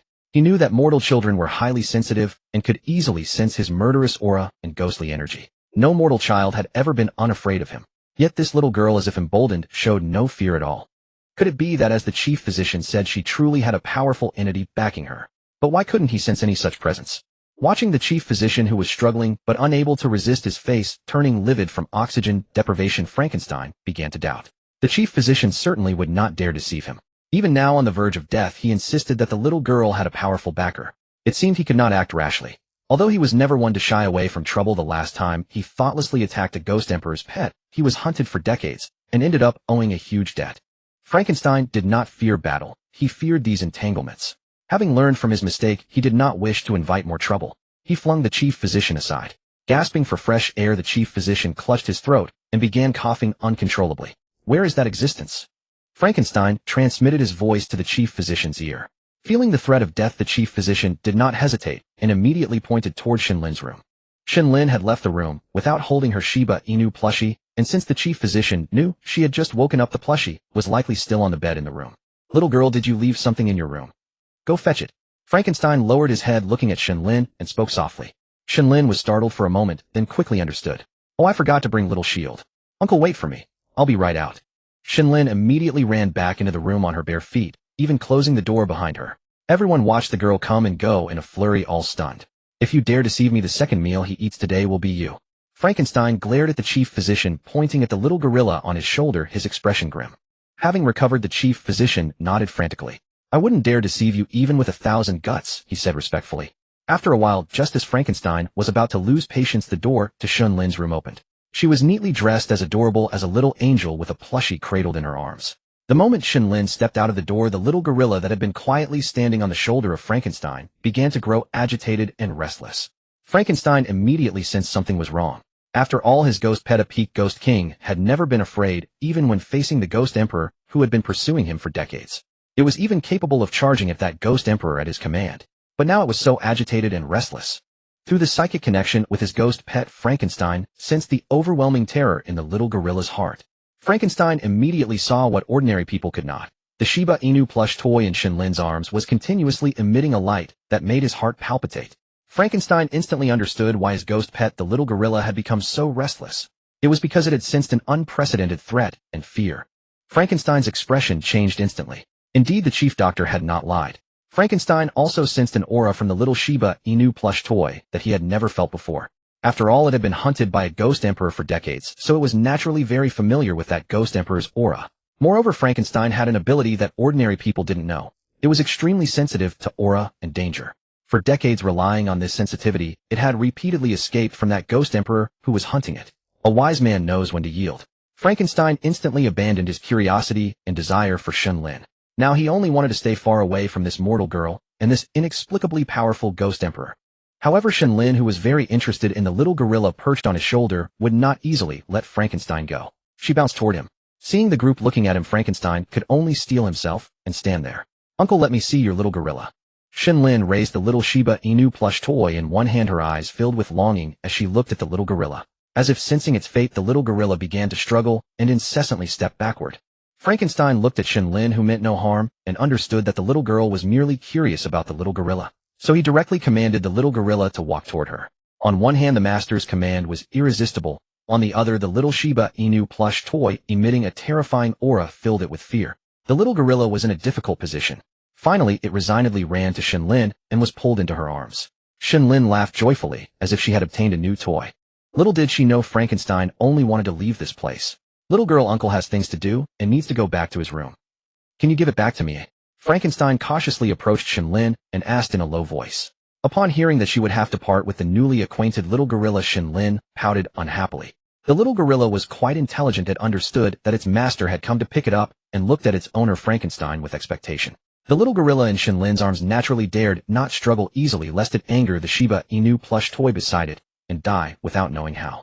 Seeing that Shen Lin was reluctant, Frankenstein's heart tightened. How about this? Let the little gorilla play with you first. When you get bored, or when uncle really needs it, you can give it back. Frankenstein compromised and said hastily. Upon hearing this, Shen Lin laughed again. I will take good care of it. Shen Lin hugged the little gorilla and the Shiba Inu plush toy tightly in her arms, nodding sweetly. As soon as the little gorilla heard its master say this, it immediately understood its fate and resignedly lay in Shen Lin's arms. Its eyes, looking at its owner Frankenstein, were filled with resentment. It's not that your master doesn't care about you. Understand me. Frankenstein sighed and muttered silently in his heart. He also knew that with the strength of that Shiba Inu plush toy, killing the little gorilla would be effortless. So this little girl was just being playful. Apart from possibly some psychological trauma, the little gorilla would basically not suffer any harm here. That was also the reason Frankenstein finally felt at ease, leaving the little gorilla with Shen Lin. Moreover, since he only wanted to leave this troublesome place, he had to sacrifice his ghost pet. Then go ahead, uncle. I promise it will return safe and sound intact. Shen Lin said cheerfully, pulling the adorable little gorilla. Frankenstein nodded and immediately walked toward his room with the bewildered chief doctor. The chief doctor was also stunned by this reversal. In his view, although Frankenstein might be wary of Shen Lin's ghost emperor bodyguard, he shouldn't be too afraid. He didn't expect such a significant effect. Not only did he want to flee the scene like lightning, but he even let his beloved ghost pet be treated as a toy for Shen Lin, a mere mortal girl, to play with. Uncle! Shen Lin suddenly looked at the backs of Frankenstein and the chief doctor and called out loudly. It was obvious that both Frankenstein and the chief doctor stiffened and stopped. Frankenstein mechanically turned his head, revealing a smile that was uglier than a cry. What's the matter, little girl? Frankenstein asked with a smile, though his voice trembled a bit. What's its name? Shen Lin raised the little gorilla, whose face was full of despair, and asked curiously. I haven't named it. You can give it one. Frankenstein immediately breathed a sigh of relief and quickly replied. Shen Lin nodded and continued to squat down and play. Seeing that Shen Lin had no further reaction, Frankenstein dashed back to his room like lightning. With a bang, the door was slammed shut. The sound of the door closing also snapped the stunned chief doctor back to reality. He quickly followed Frankenstein's footsteps and left the courtyard. Great, Frankenstein, are you satisfied with this place? The chief doctor knocked gently on the door and asked in a low voice. The next moment, the chief doctor was quickly pulled into the room by Frankenstein. Bastard, why didn't you tell me earlier that there was such an existence in your hospital? Frankenstein grabbed the chief doctor by the collar and asked with a ferocious expression. I'm sorry, my lord. I also forgot about this matter for a moment. The chief doctor replied in terror. Bastard, next time something like this happens, say it directly. Frankenstein flung the chief doctor aside and said irritably. Observing the clearly displeased mad scientist, the attending physician could only nod in acquiescence. TCH, you sure have a temper with us second-rate aberrations, don't you? Yet when you see that ordinary little human girl, you turn as docile as a beloved pet. You've even given away your ghostly companion as a plaything for her. The attending physician, bowing repeatedly, kept up a smiling facade while silently venting his grievances. Seeing that the physician's apology seemed sincere enough, the mad scientist found it hard to press further. After all, it was thanks to the physician's reminder that he had avoided a potentially reckless blunder. Meanwhile, in the courtyard, Shen Lin was playing with the stiff little gorilla. Shen Lin fiddled with the little gorilla for a while, then put her hands on her hips and frowned at it. The little gorilla, seeing this little tyrant's brow furrow, immediately broke into a cold sweat, drenched in fear. Gorboy, what are you pretending for? Shen Lin said with some displeasure. Gorboy was the name she had just given the little gorilla. If the mad scientist ever learned that his most powerful ghostly companion had been given such a pitiful name, he would likely be so furious his eyes and mouth would twist out of shape. Realizing that even its master dared not provoke this being, the gorilla began to bow repeatedly to Shen Lin in a very human-like manner. After all, it had often witnessed weaker beings, whether compared to itself or its master, begging for mercy like this. But it quickly realized that those who bowed before it and its master never met a good end. Either they ended up in its stomach as nourishment or on its master's operating table as lab rats for dissection. What should it do then? The little gorilla's tiny brain was already overheating. All right, Gorboy, just stay as you are, okay? Ha ha ha, the way you bow is hilarious. Shen Lin, seeing the little gorilla's endearing posture, burst into laughter, her eyes crinkling with joy. The little gorilla, seeing Shen Lin's smiling face, breathed a sigh of relief. So bowing did work after all. Meanwhile, Zhao Jiangwo had also frozen stiff. Lina had called him several times, but he hadn't heard a thing. He knew that the little gorilla from moments ago was an incredibly terrifying existence. According to the half-step ghost emperor mad scientist, this little gorilla was a peak ghost king. Zhao Jiangwo had seen ghost kings before. In the first instance, the haunted hotel, he had even faced the zombie ghost king head-on, even kicking it once. That body hard as iron was terrifying beyond words. And this little gorilla was clearly even more fearsome than that zombie ghost king, its strength far greater. Remember, just before Shen Lin came out, this little gorilla had directly devoured a patient from the terrifying mental asylum. Even the haughty attending physician had not uttered a word, silently watching the mad scientist and the little gorilla massacre his psychiatric patients. And now that same mad scientist, who bowed to no one and even dared to talk back to the asylum's director, had been rendered utterly speechless the moment he saw Shen Lin. He had even handed over his most beloved ghostly companion to Shen Lin. A terrifying killing machine that devoured ghosts was now reduced to playing innocent house with a carefree child. And when Shen Lin had shown some displeasure, the little gorilla, as if sensing danger, had actually started begging for mercy. What was going on? Zhao Jiangwo was bewildered. He had expected something bad to happen, but reality always eluded his understanding. Watching Shen Lin's radiant smile, he could only let out a relieved sigh. After all, though, this little girl Shen Lin was mysterious and surely harbored immense secrets. Since she chose not to reveal them, he wouldn't pry into them. As a pure warrior, Zhao Jiangwo's heart was equally pure. He only knew that Shen Lin, as a contestant from the Dragon Kingdom, had never harmed any other contestants from her country, nor had she brought any negative influence to her homeland. On the contrary, thanks to Shen Lin's presence and influence, the Dragon Kingdom's national strength had increased by 30%. According to his wife, his elderly mother, who had been bedridden, was now lively and energetic after 2 physique enhancements, going to the square every day to dance with other seniors. And there were countless rare resource mines. Shen Lin's impact on the Dragon Kingdom was simply too great, not to mention the effect she had on the contestants trapped in the eerie space. Comparison was telling. Look at the first instance, the haunted hotel. What kind of life did the contestants from the Kimchi Kingdom lead? And what kind of life did the Dragon Kingdom's contestants enjoy? They were worlds apart. Food, clothing, shelter, everything. The Kimchi Kingdom's contestants couldn't compare. No matter how much those Kimchi Kingdom contestants complained, it was all in vain. The second instance was even more so. In this eerie, perilous mental asylum, the Dragon Kingdom's contestants, thanks to Shen Lin, had escaped countless brushes with death. Especially when Li Na was targeted by that giant mental patient. That morning the same giant had devoured the American contestant Black Johnson without a second thought. Yet when it was about to attack, Li Na, the attending physician, out of consideration for Shen Lin, saved her. Zhao Jiangwo remembered all of this. Finally Li Na, who had been calling Zhao Jiangwo for half a day, could no longer hold back. Her fair little hand gently patted his shoulder. "Captain Zhao, what are you spacing out about?" Li Na, seeing Zhao Jiangwo's dazed expression, covered her mouth and gave a sweet laugh. Zhao Jiangwo, realizing he had been lost in thought, scratched his head awkwardly and let out a simple, honest chuckle. "Little Shen Lin always surprises us," Li Na said with a sense of relief after a narrow escape. After all, just moments ago she had thought Shen Lin was about to be targeted by the half-step ghost emperor mad scientist. "Yeah, that little girl, she always makes us worry for nothing." Zhao Jiangwo sighed half-jokingly. Captain Zhao, that arrogant half-step ghost emperor mad scientist, was so ferocious just now, but why did he instantly go quiet the moment he saw Shen Lin? Li Na cupped her chin with both hands, tilting her head as she gazed at Shen Lin, who was directing the little gorilla to carry a small backpack and play. "I don't know, but I sense that half-step ghost emperor seemed." Zhao Jiangwo hesitated, trailing off. Li Na was instantly piqued in curiosity. "Oh, Captain Zhao, do tell. What is it? Why are you being so tantalizingly vague?" Li Na placed her hands on her hips, furrowing her pretty brows, and spoke in a coquettish tone. Zhao Jiangwo cautiously scanned the surroundings, noting that neither the chief physician nor the mad scientist was present in the courtyard, before leaning down, close to Li Na. I'm not being vague." Zhao Jiangwo stammered slightly. "I'm merely afraid that if that mad scientist overhears what I'm saying, it could bring trouble upon us." Zhao Jiangwo voiced his concerns. Yet ultimately he could not withstand the pleading and coquetry of such a charming young lady. That mad scientist seemed utterly terrified of Shen Lin. He looked as though he wanted to flee this place at any moment, especially when he was begging Shen Lin to return that ghost pet to him. The moment he saw Shen Lin look displeased, he immediately changed his tune. He was clearly going out of his way to curry favor with her. "Don't you find that suspicious?" Zhao Jiangwo laid out his reasoning to Li Na in hushed tones. Li Na immediately recalled the scene she had just witnessed and nodded in agreement.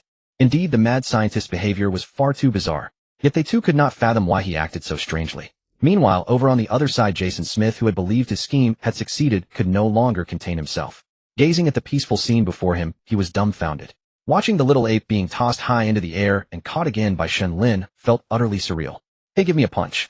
Jason Smith turned to one of his fellow male competitors from Eagle Sauce Country, who shared his astonishment, and spoke. After a moment, the shocked male competitor hesitated, then asked confusedly, "Punch me. Just do it, don't ask." Jason Smith replied succinctly. Seeing his own country's captain Jason say such a thing, the man could only grit his teeth and throw a punch at Jason Smith. Though Jason Smith possessed extraordinary resistance to strikes, he still felt a twinge of pain. So it really was not a dream. That colossal ape, which had devoured a psychotic patient they would never dare provoke, was now being played with by Shen Lin like an obedient little toy. And the mad scientist, who had been clearly drawn to Shen Lin, had actually fled as though running for his life. How could this fail to shake Jason Smith to his core? His plan had been completely shattered. The half-step ghost emperor, upon beholding Shen Lin, could think of nothing but fleeing, even abandoning his ghost pet for such a mortal girl to play with. If one had not witnessed it with one's own eyes, how could anyone believe it? Could it be that the half-step ghost emperor, that mad scientist, truly feared Shen Lin, as the other Eagle Sauce Country competitors had claimed? Jason Smith's brows furrowed deeply, and the two's actions immediately caught Zhao Jiangwo's attention. Zhao Jiangwo's expression instantly darkened. He had clearly seen just now that it was a blonde man who had knocked on Shen Lin's door. It was precisely that Eagle Sauce Country male competitor who stood by Jason Smith's side. Zhao Jiangwo strode toward them with menacing intent. These two had not yet noticed Zhao Jiangwo approaching, still gazing at Shen Lin, who was playing with the little ape, their faces etched with confusion and astonishment. The very next moment, the blonde Eagle Sauce Country competitor instantly felt a tremendous impact crash into his back, as though struck by a speeding vehicle. The blonde man let out a blood-curdling scream and was sent flying. Jason Smith immediately went on guard, swinging a punch backward in pure reflex. Instantly, Jason Smith felt his full-force punch be effortlessly parried by another. The surface of his fist even smarted somewhat. The blonde man, who had been launched through the air, crashed straight into the wall. In an instant, blood spewed from both his mouth and nose. His face was scored with bloody gashes from the rough wall, and several teeth were knocked loose and clattered to the ground from the violent impact. Jason Smith immediately turned his head. There stood Zhao Jiangwo, charging forward like a fierce tiger descending from the mountains, consumed by rage. "Zhao Jiangwo, you bastard. What do you think you're doing?" Jason Smith erupted in fury, roaring as he lunged at Zhao Jiangwo. His massive 48-size boot hammered fiercely toward Zhao Jiangwo's abdomen. "Before asking what I'm doing, perhaps you should consider what you yourself have done." Zhao Jiangwo, of course, would not simply sit and wait for disaster. He unleashed a whipping kick directly at Jason Smith's waist. Both men struck each other almost simultaneously. The sole difference was that Jason Smith was sent flying clutching his waist, while Zhao Jiangwo merely retreated one step before regaining his footing. Jason Smith, who had been launched outward, managed to steady himself with a roll. Yet the excruciating pain in his waist forced even a hardened fighter like Jason Smith to grimace, continuously drawing in sharp breaths through his teeth. Zhao Jiangwo's expression remained entirely unfazed. He merely patted the boot mark on his abdomen, as though Jason Smith's powerful kick had barely registered. "Are you attempting to ignite a war between two nations?" Jason Smith snarled through gritted teeth. Setting aside that you initiated this provocation, does your Eagle Sauce country even possess the strength to cross the ocean and wage war against our great dragon country at present? Does a mere lowly soldier like you wield such authority?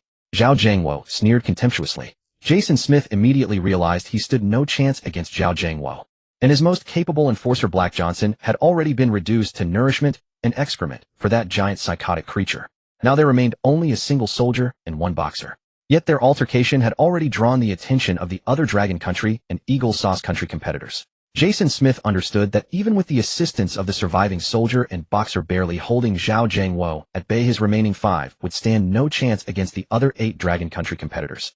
And of his remaining 5 competitors, one blonde man, namely the fellow Zhao Jiangwo, had just kicked aside, had been completely incapacitated, rolling endlessly on the ground and wailing in agony. Clearly Zhao Jiangwo's kick had entirely stripped him of combat effectiveness. Suddenly Jason Smith's peripheral vision caught sight of Shen Lin approaching the group, cradling that little ape. Damn it, that little ape was a force no mere number of men could withstand. Given how obediently that little ape obeyed Shen Lin's commands, the entire Eagle Sauce Country contingent risked being annihilated right here. Jason Smith immediately weighed the consequences. "Fall back, leave this place," Jason Smith hissed to his teammates. The participants from the Eagle Nation were naturally filled with fear.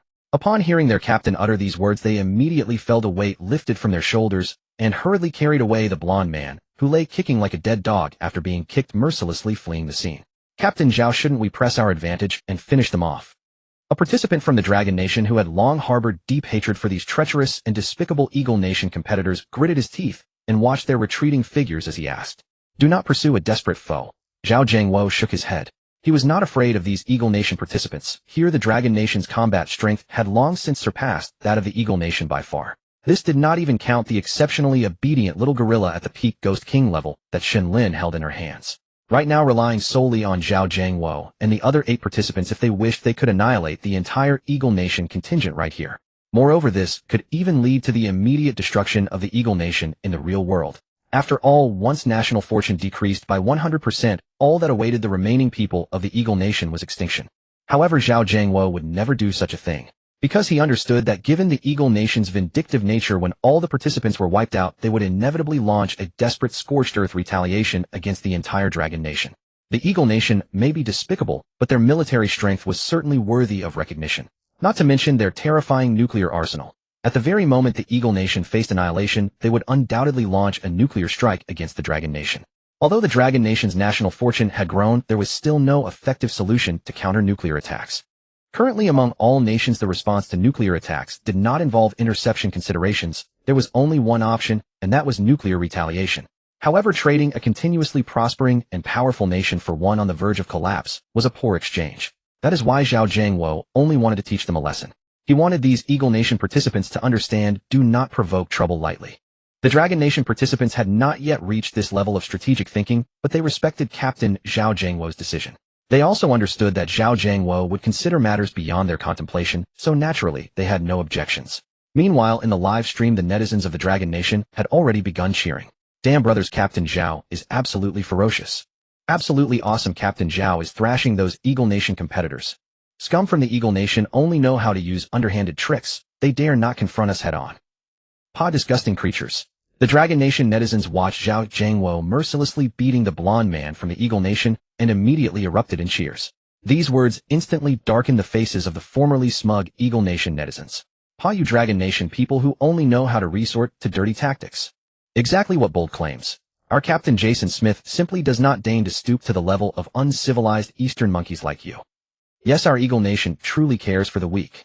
Some mindless Eagle Nation netizens immediately fired back, but these words sounded utterly ridiculous compared to what was shown in the video. Ha ha ha, that cracked me up, cares for the weak. Didn't you see your so-called Jason Smith get kicked flying by our Captain Zhao? It's obviously clear that Jason Smith was terrified. You Eagle Nation people are experts at self-deception. By the way, your Eagle Nation participants are truly foolish. How could you dare to provoke our little angel Shen Lin, who could scare a half-step ghost emperor? What were you thinking? Right, seriously? Were you not afraid?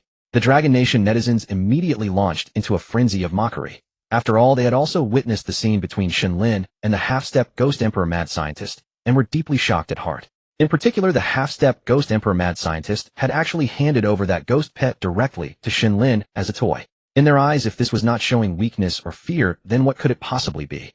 TCH, they were merely holding back for you. Besides, you Dragon Nation people really know how to let your imagination run wild. That mad scientist is a half-step ghost emperor. How could he possibly fear children from the Dragon Nation? I think it's merely humanitarianism. They care for children. Exactly, and you can even boast about this. You Dragon Nation people are truly hilarious. The Eagle Nation netizens once again displayed their unique perspective, continuously mocking the Dragon Nation netizens. Unlike these mindless netizens blindly lauding their own country, the experts from various nations naturally approached the situation with rationality. The leader of the Eagle Nation watched the surviving experts below the stage repeatedly tapping his fingers against the table. The experts were all breaking out in cold sweats. What is the situation? The Eagle Nation leader asked somewhat impatiently. Immediately, Your Excellency. We are waiting for an elderly expert's analysis. He is still in the disaster-stricken area and has not been rescued yet. A Caucasian man in a white lab coat stood up and said nervously, "Damn it, how are these soldiers performing their duties? An expert of such importance still has not been rescued." The Eagle Nation leader looked at the general beside him and said discontentedly, "It is precisely because the location where this expert is situated is too awkward. Moreover, he insists on evacuating together with the civilians." The general picked up a handkerchief and wiped the cold sweat from his forehead as he replied. After a while, a video transmission arrived. An elderly man bundled in extremely thick clothing appeared on the other end of the video, and beside him a dense crowd of people surged, all civilians evacuating from the severe disaster zone. Surrounding this elderly expert were fully armed soldiers simultaneously assisting with the expert's evacuation and keeping vigilance over the increasingly agitated refugees. Respected Your Excellency, I just watched the video you sent me. I believe that the claims made by some netizens in our country are incorrect. That so-called half-step ghost emperor mad scientist. I indeed observed fear in his demeanor and behavior. This elderly expert, while coughing, roared into the fierce snow and wind. If the leader of the Dragon Nation's expert team were to see this elderly expert, they would recognize him immediately. This was precisely the mentor whom the Dragon Nation's behavioral expert had studied under during his youth abroad. As an expert dedicated to delving into human behavioral science, the leader of the Dragon Nation's expert team had successively visited dozens of countries and consulted dozens of masters to study behavioral science, and this man was his teacher in the Eagle Nation. This elderly expert was not only erudite and knowledgeable, but also bore genuine concern for the common people. Otherwise, when the Yingjiang commander dispatched personnel to extract him, he simply abandoned the mission, because he understood that once the Yingjiang soldiers departed, these refugees would face certain death. At present, Yingjiang lacks the capacity to provide relief and rescue to these refugees stranded in the disaster-stricken zones. The Yingjiang leader gazed at the veteran expert's transmission, lost in thought. My lord, based on behavioral analysis of the anomaly realm, the anomalies, fierce ghosts, and monsters there operate under a strict hierarchical system. Among all creatures, the sole axiom prevails. One is revered according to their strength. An expert rose to his feet, addressing the Yingjiang leader in a hushed tone. Meanwhile, the fleeing veteran expert had not terminated the video link. Watching the assembled specialists engage in heated debate, the old man cleared his throat and coughed once. The entire assembly, including the Yingjiang leader, instinctively turned their gazes toward him. The leadership of Yingjiang still held profound respect for this veteran expert's words. Is there a possibility, let us boldly hypothesize, that these so-called fierce ghosts and anomalies are actually afraid of Shen Lin, that young girl from Longguo? It is highly probable that little girl is nothing less than an extraordinarily potent ghost, the veteran expert stated slowly. Upon hearing this, every Yingjiang specialist and the leader themselves were utterly stunned. Oh my god. Professor, do you realize what you are saying? This blatantly violates science and common sense. Several specialists immediately objected, their voices trembling with shock. After all, the expert's words were genuinely terrifying. You remain trapped in your narrow paradigms. Cough, cough, cough. The moment the veteran expert heard such doubts, his expression turned grave, though the ferocious blizzard continued to rack his body with violent coughing. The crowd watched the specialist rest with skepticism. Now that this live stream has unfolded, do you still cling to conventional science and rationality? Then what conclusions have you drawn? Have you identified Longguo's vulnerabilities? Have you traced the origin of these anomalies and phantoms? With a barrage of questions, the veteran expert left the doubting assembly utterly speechless. I can accept these possibilities, but that a little girl is a ghost, doesn't that seem a bit? An expert who happened to be the veteran's former student began to say, before trailing off. Everyone knew what followed that hesitation absurdity. Too preposterous, isn't it? You surely have clearance to review the archives from Zangling Village in Longguo, correct? Did you not examine the secrets Yinghua pillaged? That child's father, Shen Lin, is himself a specter-like entity. The old professor patted his chest, speaking with agitation between fits of coughing. The group faltered for a moment, indeed, as the veteran had noted the Yingjiang specialists had all reviewed the intelligence transmitted by Yinghua. At that moment the majority began to accept the veteran expert's hypothesis. Far away at the capital of Yinghua bordering Longguo, a cadre of high-ranking officials clad in traditional kimonos stared at the report before them. This dispatch had been sent merely moments ago by the Yingjiang leader. The Yinghua sovereign gazed upon the document, his inner turmoil impossible to suppress. Yingjiang was actually submitting such bizarre reports. Yet this originated from the Yingjiang commander himself. Yinghua now fully comprehended its nation's geopolitical standing. Suffering from a century-defining deluge and a terrifying climatic drop, Yingjiang's national strength had drastically waned. Naturally, certain vassal states that once leaned heavily upon Yingjiang now stirred with restless ambition. Countless nations flocked toward the increasingly dominant Longguo, though Longguo carelessly rejected such fence-sitters. Yinghua, lying closest to Longguo, should have possessed the natural advantage of alliances akin to Xiongguo's. Yet due to historical grievances, Yinghua understood that contemporary Longguo held no regard for their island nation. Compounded by decades of alignment, Yinghua had consistently backed Yingjiang, positioning itself directly opposite Longguo, rendering the two nations irreconcilable. Frankly, the Yinghua sovereign had not entirely dismissed the notion of leveraging decades of accumulated Yingjiang secrets to seek defection toward Longguo.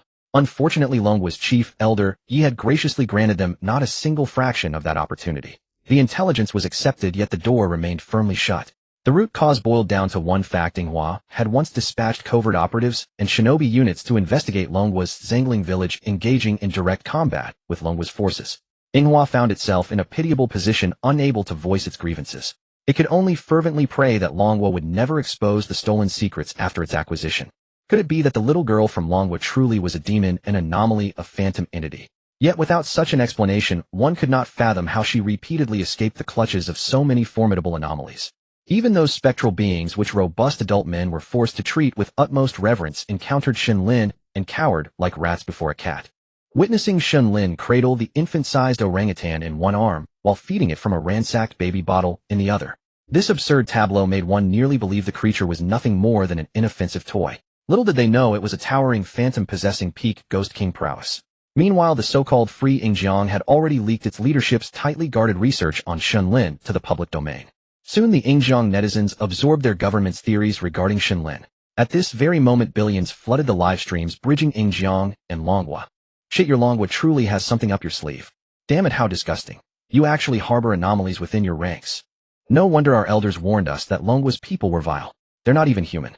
Armed with Yingjiang's analytical conclusions, the netizen masses immediately unleashed a torrent of unthinking vitriol.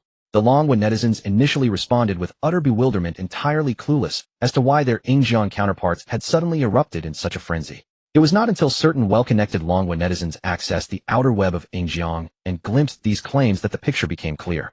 Even some Metals Yingjiang netizens had meticulously compiled videos and screenshots of Shen Lin for individual analysis. Remarkably, their arguments possessed a chilling coherence. Such posts amassed billions of shares almost instantaneously. Within moments, netizens across the globe became privy to the developments. In an instant, the Longguo livestream, already boasting billions of viewers, saw another 100 million souls pour in. Holy crap, brothers, the latest gossip is out. What kind of gossip? I'm waiting for the answer online. Isn't it something about the entertainment circle? Now's not the time to care about those people. Impossible. This matter is actually related to our little angel. What? You mean something about little angel Shen Lin? Hurry up and tell us. Some netizens in Longguo who had already seen those posts immediately said, with a hint of showing off in the live broadcast room.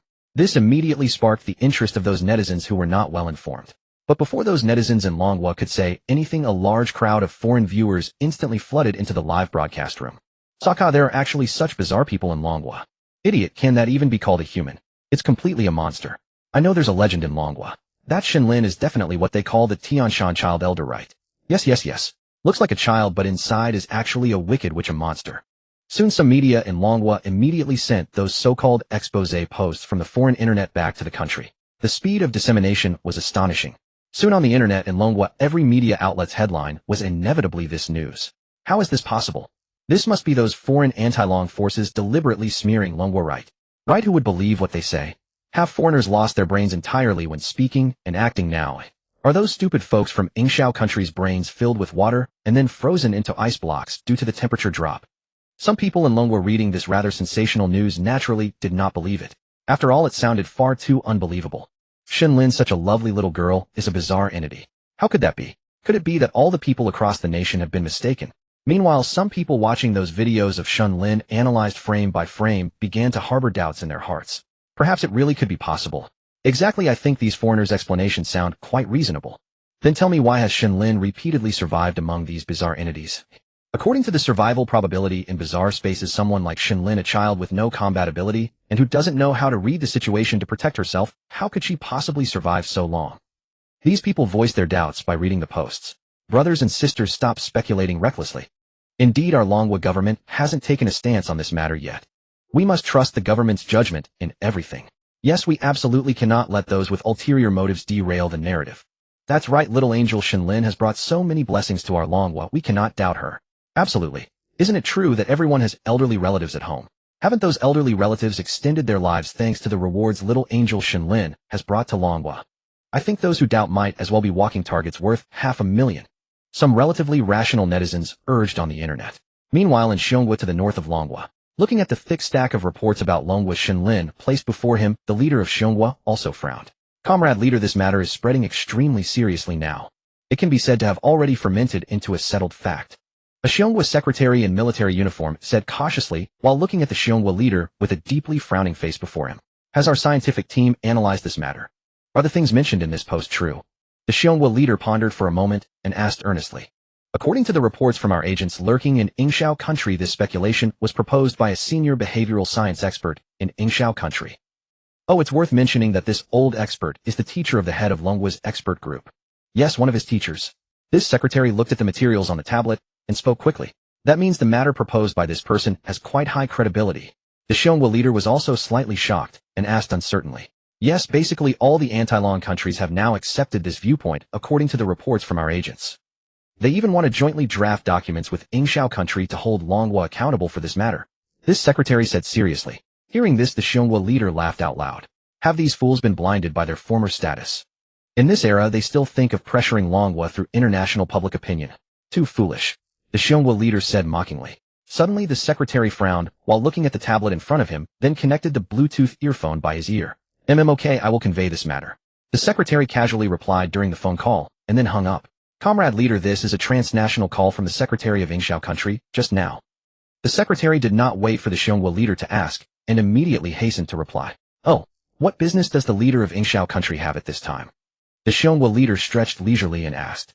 He naturally understood that without the indication of the Yingxiao country leader, how could that Yingxiao country secretary possibly contact them?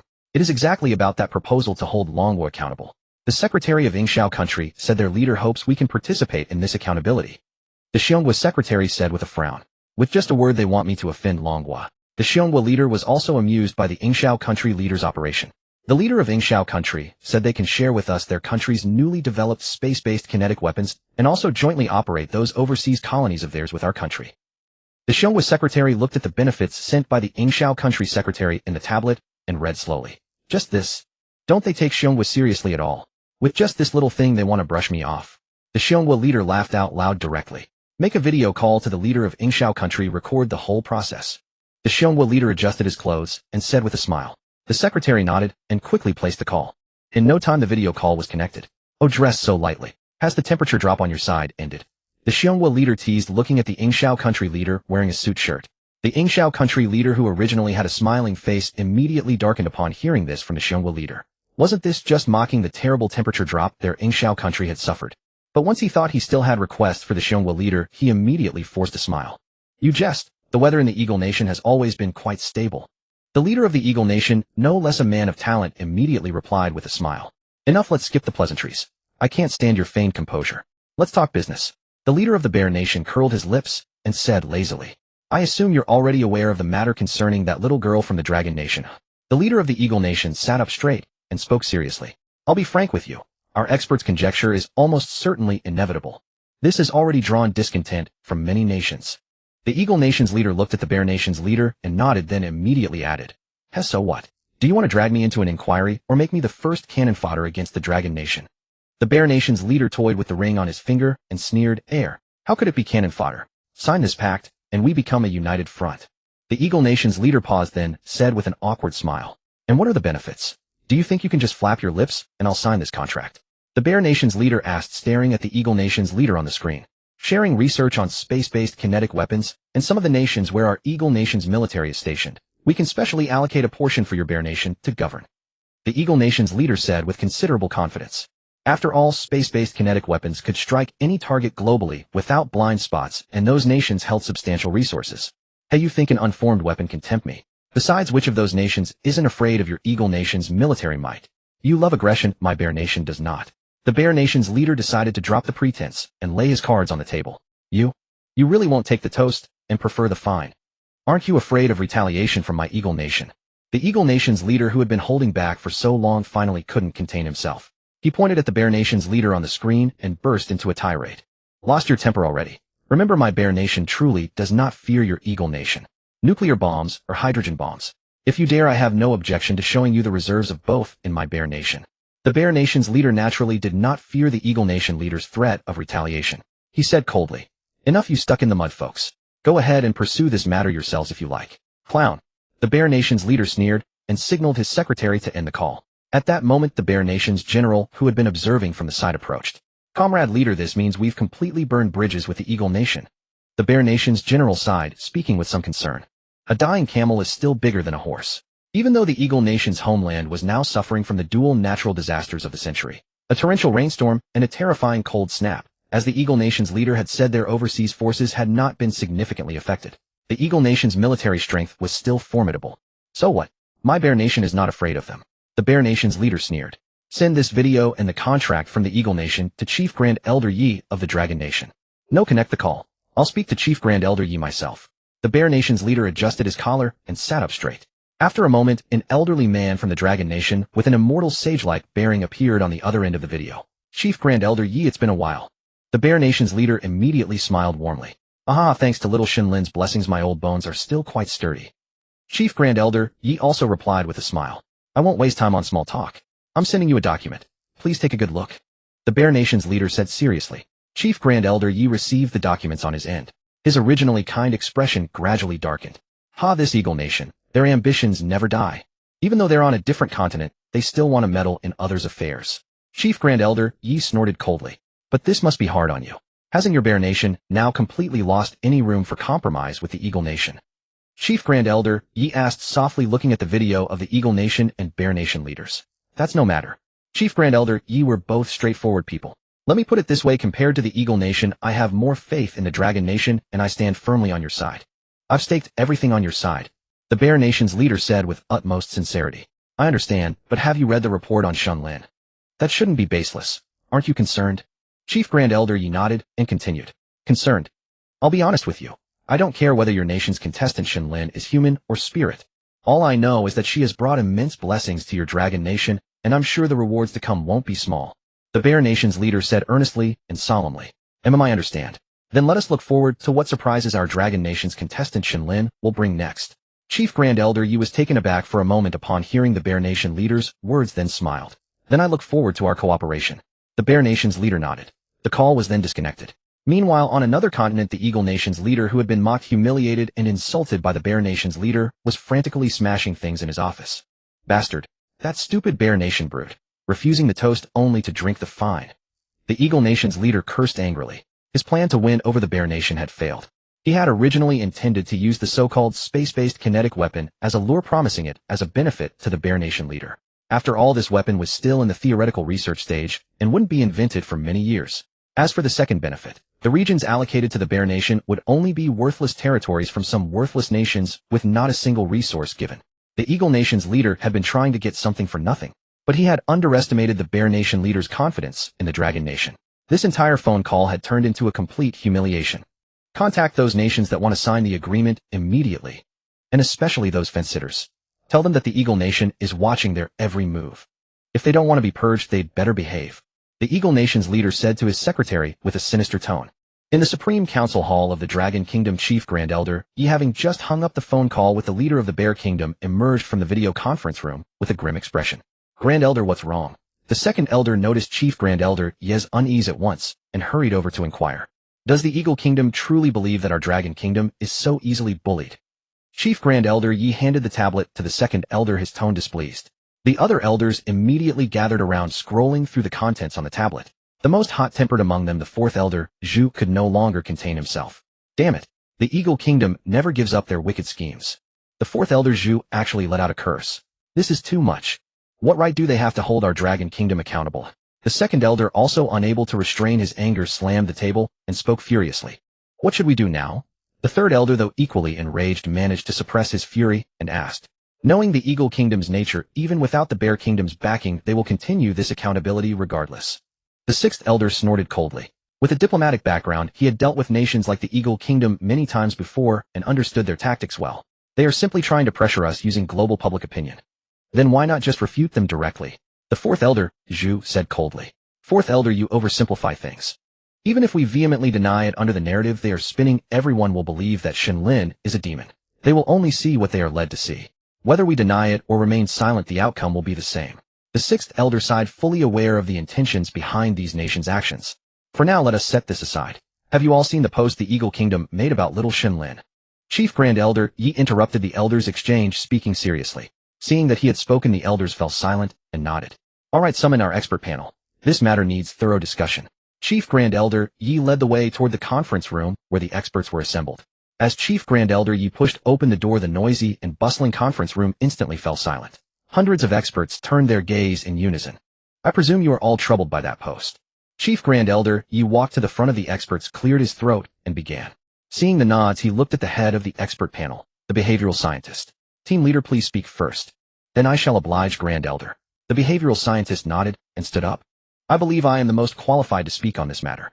The veteran expert from the Eagle Kingdom who proposed this theory was my mentor during my studies there. The behavioral scientist looked solemnly at the assembled experts and elders. As his words sank in, a murmur of surprise rippled through those who were unaware of this connection. Although he is my teacher, I do not agree with his claim that Shen Lin is a ghost. I acknowledge his status as a titan in behavioral science. But I have my own perspective. He is too entrenched in his own ways. During my time studying under him, I indeed learned a great deal, but I also discovered his flaw, being stuck in his own mindset and overconfident in his judgments. I believe he is now merely trusting his own judgment. The behavioral scientist spoke earnestly. Some experts nodded in agreement. In my view, instead of focusing on whether little Shen Lin is an anomaly, we should analyze the things around her.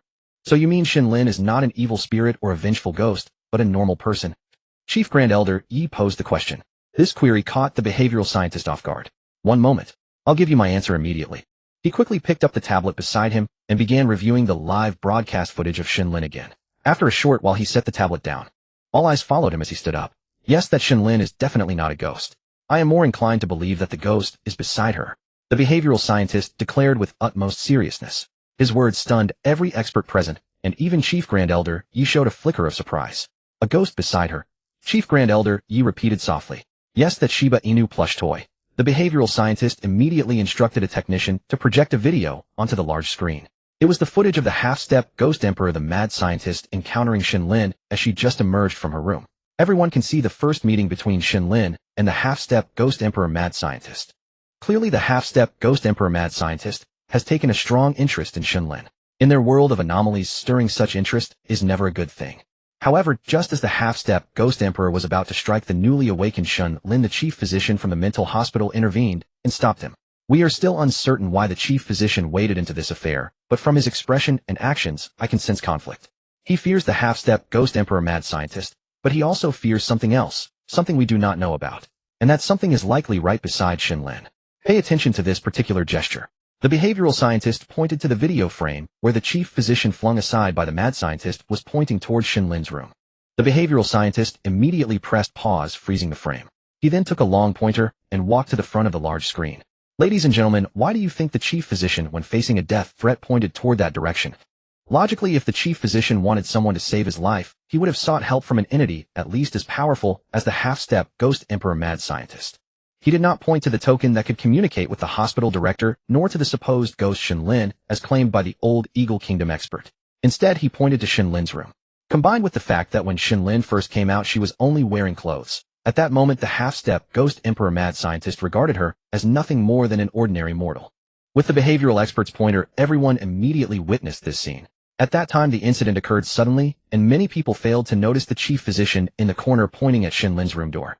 Now it truly does appear, as the behavioral expert stated, quite strange. Let us continue watching. After Shen Lin entered the room and emerged, she was now fully dressed. One particular detail to note is that the Shiba Inu plush toy she was holding came out with her. The behavioral expert held a laser pointer illuminating the small Shiba Inu plush toy in the video and said seriously, "Now let us observe the reaction of the half-step Ghost Emperor scientist monster and its ghost pet at this moment." Shock. His expression changed in an instant. One could say it is even swifter than our nation's Sichuan opera face-changing. This is an unguarded reaction, or rather due to the suddenness of the incident, there was no time to conceal it. And what brought about this change? I trust no one is foolish enough to believe it is because Shen Lin changed her clothes. The only thing young Miss Shen Lin brought out was that Shiba Inu plush toy. The behavioral expert looked at everyone and slowly spoke. Upon hearing the behavioral expert's analysis, Chief Elder Yi also nodded involuntarily in agreement. Next, let us examine the ghost pet. Let our zoologist address this. The behavioral expert handed the laser pointer to a senior zoologist standing nearby. As is well known, animals possess an exceptionally keen sense of danger. Although the ghost pet of this half-step Ghost Emperor is eerie, many of its behaviors bear no resemblance to those of gorillas in our real world. Everyone please observe. When Shen Lin emerged holding that Shiba Inu plush toy, this ghost pet immediately reacted. It was terror, unease, and frenzied agitation. Under normal circumstances in this bizarre world where strength reigns supreme, and considering that gorillas themselves do not possess particularly high intelligence, this leads to one conclusion: for ghosts and demons somewhat stronger than this ghost pet, with its master present nearby, it would naturally not fear them. But now this ghost pet's reaction clearly exceeds the half-step Ghost Emperor scientist monster's control over it. This has instilled fear and dread in the ghost pet both psychologically and physiologically. The zoologist analyzed briefly and immediately spoke. After the two finished, they looked at the assembled crowd. The experts all nodded involuntarily. Indeed, the analysis provided by these two experts was far more credible than the posts circulating among netizens from the Eagle Sauce Nation. In other words, what this half-step Ghost Emperor and its ghost pet fear is that Shiba Inu plush toy. Correct. Chief Elder Yi also snapped out of his astonishment, took a deep breath, and said slowly. The behavioral expert and the zoologist exchanged glances and nodded. The other experts, upon hearing their analysis, naturally displayed expressions of admiration and unanimously expressed their agreement. Then, according to your assessment, what type of existence is this Shiba Inu plush toy? Elder 2 rose to his feet, looking at the assembled experts below, and asked seriously. Precisely, we must clarify this. If the Shiba Inu plush toy beside Shen Lin is indeed an eerie existence, we must determine its power level. This is of great importance to the future of our dragon nation. Chief Elder Yi also rose to his feet and spoke solemnly. The group of experts immediately plunged into intense analysis. After a moment, the behavioral expert stood up. Chief Elder Yi and respected elders, based on our analysis, if that Shiba Inu plush toy is truly an eerie existence, its power is at least at the level of a Ghost Emperor. Only a Ghost Emperor could compel a half-step Ghost Emperor to retreat. The behavioral expert stated earnestly as he rose. Chief Elder Yi had actually guessed roughly the same, but the answer derived from the expert's meticulous analysis still left him thoroughly astonished. To possess power at the Ghost Emperor level. This led Chief Elder Yi into deep contemplation. This Ghost Emperor obviously could not have been subdued by Shen Lin, an ordinary mortal girl. Not to mention a Ghost Emperor. Even Ghost Kings such as the Zombie King and half-step Ghost Emperors like the Scientist Monster are extremely arrogant. There is only one possibility. Shen Nancian, Shen Lin's father, who has never appeared in public. All clues now point to Shen Nancian. Only he could possibly command a Ghost Emperor to serve as his daughter's bodyguard. It must be understood that the Dragon Nation government has never ceased its search for Shen Nancian. Thus far, 4 national population censuses have been conducted across the entire Dragon Nation, and the 5th is also underway in full swing. Yet, even so, not the slightest information regarding Shen Lin's father Shen Nancian has been uncovered. Chief Elder Yi gazed at the report before him, his heart filled with profound shock. Who exactly is this Shen Nancian? Why does his daughter, an ordinary mortal, have a Ghost Emperor as her bodyguard? At that moment, a video call came through. Chief Elder Yi's secretary rushed over hurriedly. Elder, it is a joint video conference with the Eagle Sauce Nation and dozens of other countries. Shall we accept? The secretary, glancing at the report before him, said with some uncertainty. Chief Elder Yi's gaze tightened. As expected, it has arrived. Accepted, of course we accept it. And arrange for a global live broadcast. Chief Elder Yi said with a broad smile. Immediately afterward, the video call was connected. Dragon Nation, are you aware of the purpose of this meeting? The leader of the Eagle Sauce Nation presiding over the conference looked down upon Chief Elder Yi with an air of superiority. Is this concerning disaster relief efforts for your Eagle Sauce Nation? Our Dragon Nation has already dispatched humanitarian rescue teams. Chief Elder Yi feigned confusion as he spoke. It is not about that matter. The Eagle Sauce Nation leader whose sore spot had been struck immediately darkened in expression. It concerns that child contestant from your Dragon Nation, Shen Lin. According to posts from netizens in our Eagle Sauce Nation, it has been confirmed that she, or rather it, is an eerie existence, not a human. The Eagle Sauce Nation leader said, ominously gazing at the report before him. Chief Elder Yi never expected the Eagle Sauce Nation leader to be so blunt, displaying not a shred of pretense. Yet all of this fell precisely within Chief Elder Yi's calculations. Between you and me, I must ask whether the minds of you nation leaders have all gone awry. Chief Elder Yi sneered. Upon hearing these words, the other nation leaders who had been merely observing the spectacle immediately darkened in expression. I hereby declare that the contestant from our nation, Shen Lin, is a human being, a genuine and authentic human. Chief Elder Yi spoke each word with powerful resonance. Watching Chief Elder Yi's righteous and solemn demeanor, the leader of Eagle Country sneered. Elder Yi, are you not getting too old and senile? The leader of Eagle Country said mockingly. That child is your Dragon Country's contestant, so naturally you would shield her. Is your word credible? Do you have evidence? The leader of Eagle Country said slowly. The leaders of other countries, whether coerced or voluntary, nodded in agreement. Indeed, they were doing this solely to smear Dragon Country. Do I need to prove credibility to you? What right do you have to see evidence? Chief Elder Yi sneered coldly. Then how do you explain that girl from your Dragon Country? The leader of Eagle Country was choked, stunned for a moment, then quickly said. Proof. Our Dragon Country's citizens, our Dragon Country's contestants. Who do they need to prove themselves to? Chief Elder Yi looked coldly at the leaders of the anti-Dragon countries. You? The leader of Eagle Country pointed at Chief Elder Yi, seeing his domineering attitude. Stop playing these childish games. Chief Elder Yi's expression instantly changed as he looked at everyone. You dragged me into this meeting. Surely it's not just for lip service. We are all leaders of nations. Let's get straight to the point. Chief Elder Yi leaned back leisurely in his chair and said calmly. As the Grand Elder of Dragon Country, Chief Elder Yi naturally understood what these people meant. A group of national leaders would never merely want to denounce Dragon Country. It must be known that no country could interfere with the eerie space livestream. No means no ability. So verifying whether a contestant was human or ghost was just a pretext. What if she was human? What if she was a ghost? They wouldn't be foolish enough to demand Dragon Country to disqualify Shen Lin. Not to mention whether Dragon Country would agree. Even if it did, Dragon Country had no way to do so. Moreover, given Dragon Country's current national power and international standing, it would naturally never agree to such an absurd demand. Therefore, their only thought was to use this pretext to pressure Dragon Country and extract benefits from it. Chief Elder Yi had long seen through these leaders' tricks. Grand Elder, why didn't you say so earlier? The leader of Eagle Country revealed a sinister smile. Chief Elder Yi nodded, signaling him to continue. We are also thinking about the balanced development of the entire Blue Star. Your Dragon Country now has vast resources and abundant rewards. But our days recently haven't been good. The leader of Eagle Country said with feigned sadness. Indeed, except for a few countries that had not lost any contestants, other countries had suffered losses of contestants to varying degrees. Losing contestants meant losing national fortune and domestic resources. Among the countries denouncing Dragon Country, Eagle Country and Kimchi Country had lost the most national fortune. Now they also suffered the most losses and disasters domestically. They also understood that it no longer mattered whether Shen Lin was human or ghost. They just wanted to use this to gain benefits from Dragon Country. Dragon Country's rewards from the first dungeon settlement were announced globally. Which country wouldn't be envious? And their goal was naturally Dragon Country's rewards. They couldn't plunder national fortune, but resources could always be obtained.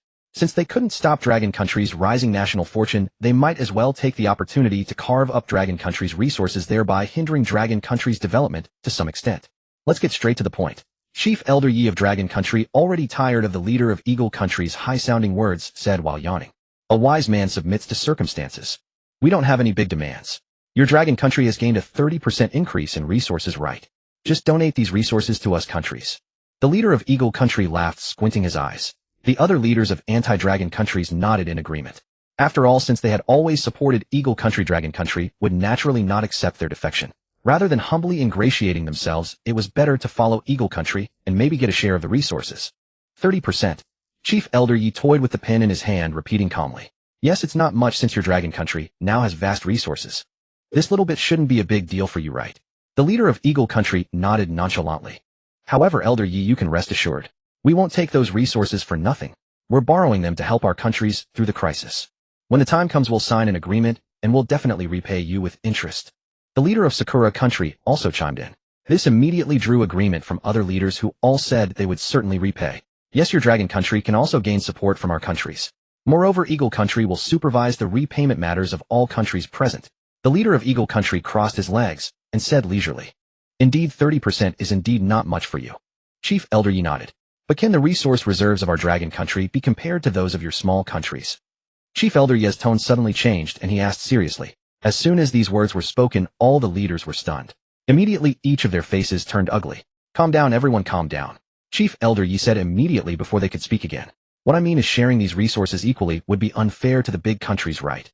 Don't you agree, leader of Eagle Country? Chief Elder Yi looked at the leader of Eagle Country meaningfully. The leader of Eagle Country immediately understood. Yes, I agree with Elder Yi. Some of your countries have small territory and population, but what's the use of so many resources? The leader of Eagle Country immediately said righteously to the others. The other leaders, seeing the Eagle Country leader's attitude, immediately felt disgruntled. Most of them had originally wanted to openly break with Dragon Country. Those nations pressured by the Eagle Country and driven by greed for the Dragon Kingdom's resources ultimately joined this conference. One must understand that before this conference, the leader of the Eagle Country had promised them an equal share of the Dragon Kingdom's resources, which was precisely what made them see the benefits. Now the leader of the Eagle Country could be said to be discarding his allies after their usefulness was exhausted. Since they had already participated in this conference, they had positioned themselves against the Dragon Kingdom, leaving no path for retreat. Soon some less compliant national leaders immediately objected. Leader of the Eagle Country, isn't your conduct a bit too disgraceful, eh? A black leader stood up and spoke with displeasure. Disgraceful? Where is it disgraceful? Is it the naval fleet we have stationed at your country's port that looks disgraceful? The leader of the Eagle Country sneered and spoke with an unchanging expression. As soon as the Eagle Country mentioned this matter, the black leader immediately fell silent. He was completely filled with anger, but dared not speak. Regarding the allocation of the Dragon Kingdom's aid resources to us by the Eagle Country, does anyone else have objections? The leader of the Eagle Country looked at all the leaders present with a smile and asked slowly, If you have objections, feel free to speak. We are after all an international conference, and the Eagle Country highly values freedom and democracy. The leader of the Eagle Country said with ease. Then Grand Elder Yi, when will the resources be handed over? After handling the internal issues, the leader of the Eagle Country turned to Chief Grand Elder Yi, who was watching the spectacle. Oh, the resources are easy to discuss, but we are curious about one thing. Chief Grand Elder Yi said with a puzzled expression. Please go ahead. We will tell you everything we know. Before the leader of the Eagle Country could finish, a sound came from his side. The secretary of the Eagle Country's leader burst in hurriedly, holding a tablet, interrupting the leader's words.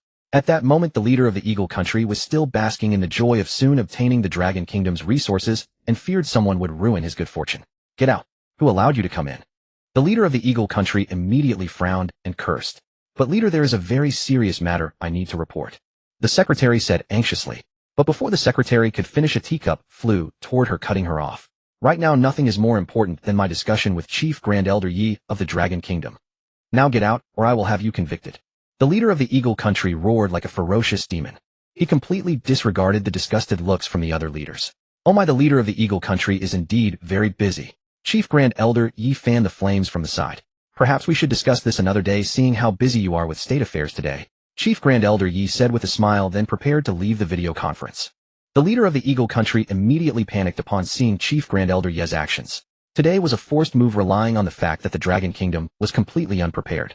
Now that the duck was cooked, how could the leader of the Eagle Country let it escape from his mouth? Especially when it was such a plump duck as the Dragon Kingdom.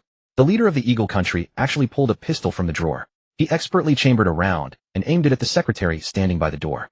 Get out, or let me shoot you. Choose one. The leader of the Eagle Country showed a crazed expression as he gritted his teeth and asked the female secretary. The secretary instantly realized that her leader was truly prepared to shoot. She understood that in his current frenzied state, if she said another word, she might actually take a bullet. Then the female secretary bit her lip and left the office without a word. The leader of the Eagle Country immediately changed, as if he were a different person, putting away the pistol and once again donning a smiling face. It was as if he had not just been a ferocious demon threatening to shoot his own citizen. What a fine method from the leader of the Eagle Country. Chief Grand Elder Yi could not help but admire the shameless, arrogant, and conceited attitude of the Eagle Country's leader. Naturally, the leader of the Eagle Country did not detect the sarcasm in Chief Grand Elder Yi's tone and laughed heartily. What were you about to ask? I will certainly tell you everything.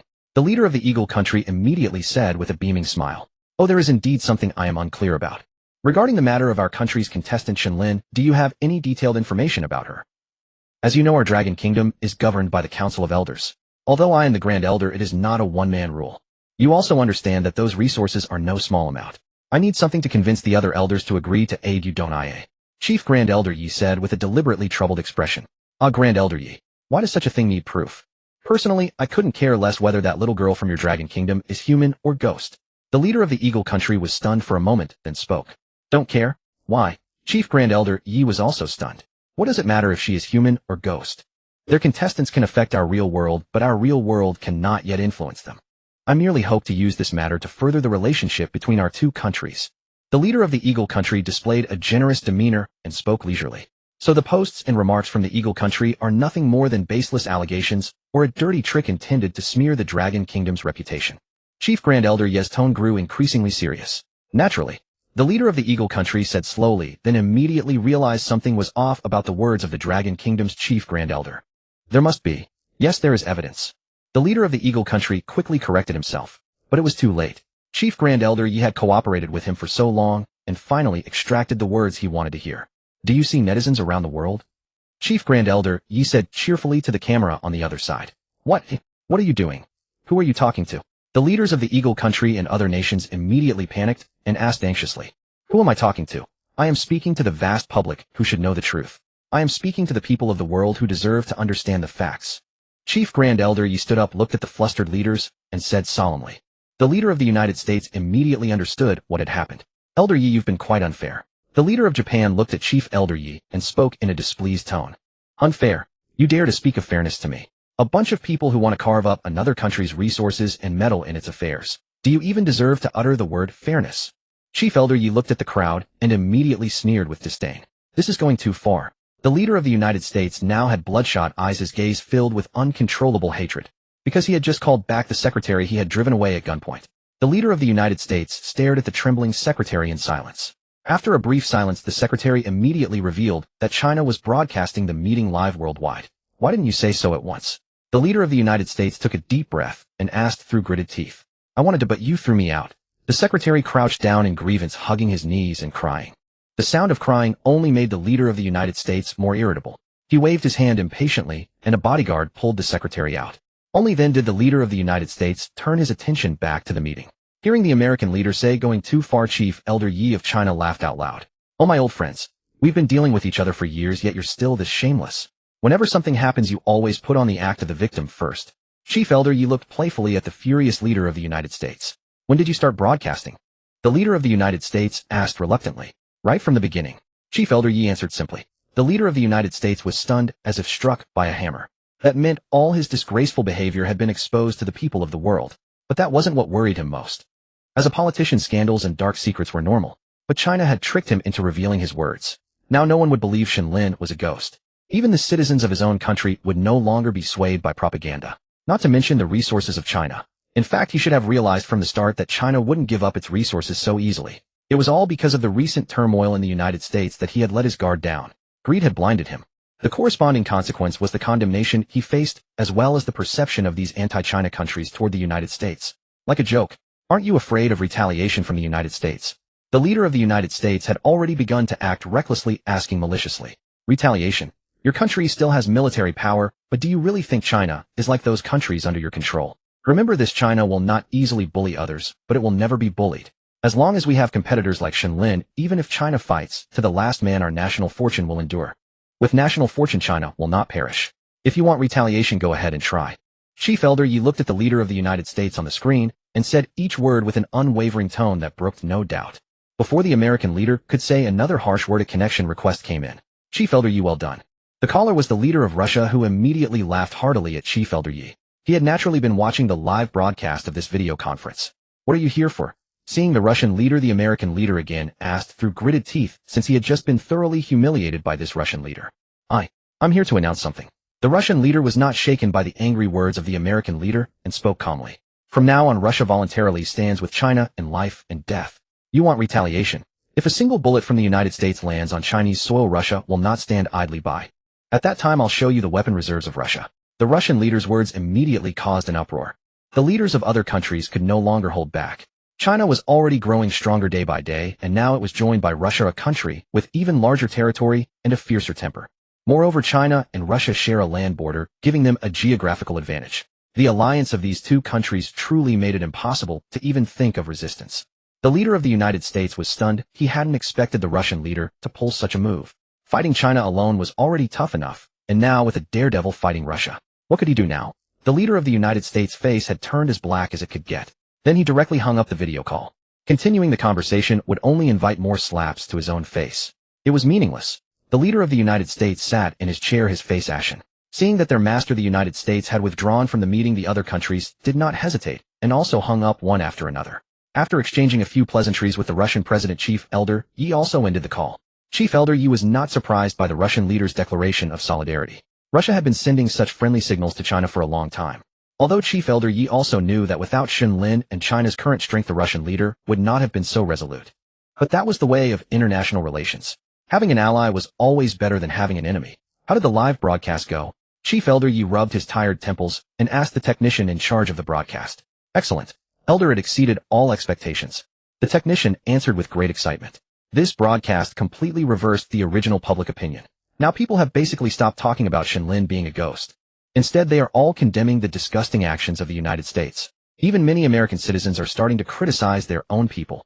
The technician immediately pulled up a video and played it as he spoke. In the video, some American citizens unaffected by the disaster were holding protests in front of the American leader's office.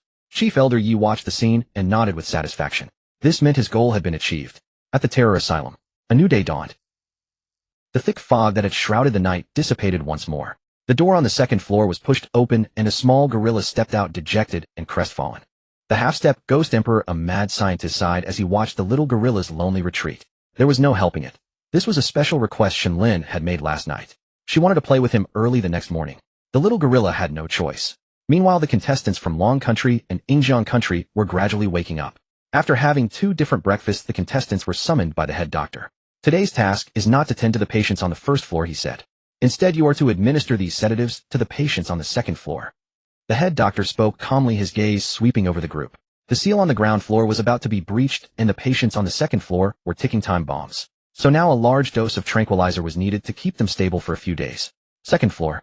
The group was immediately puzzled. Indeed, having been in this mental hospital for several days, none of them had ever set foot on the second floor. It remained a complete unknown to them. Head doctor, what is the difference between the patients on the first and second floors?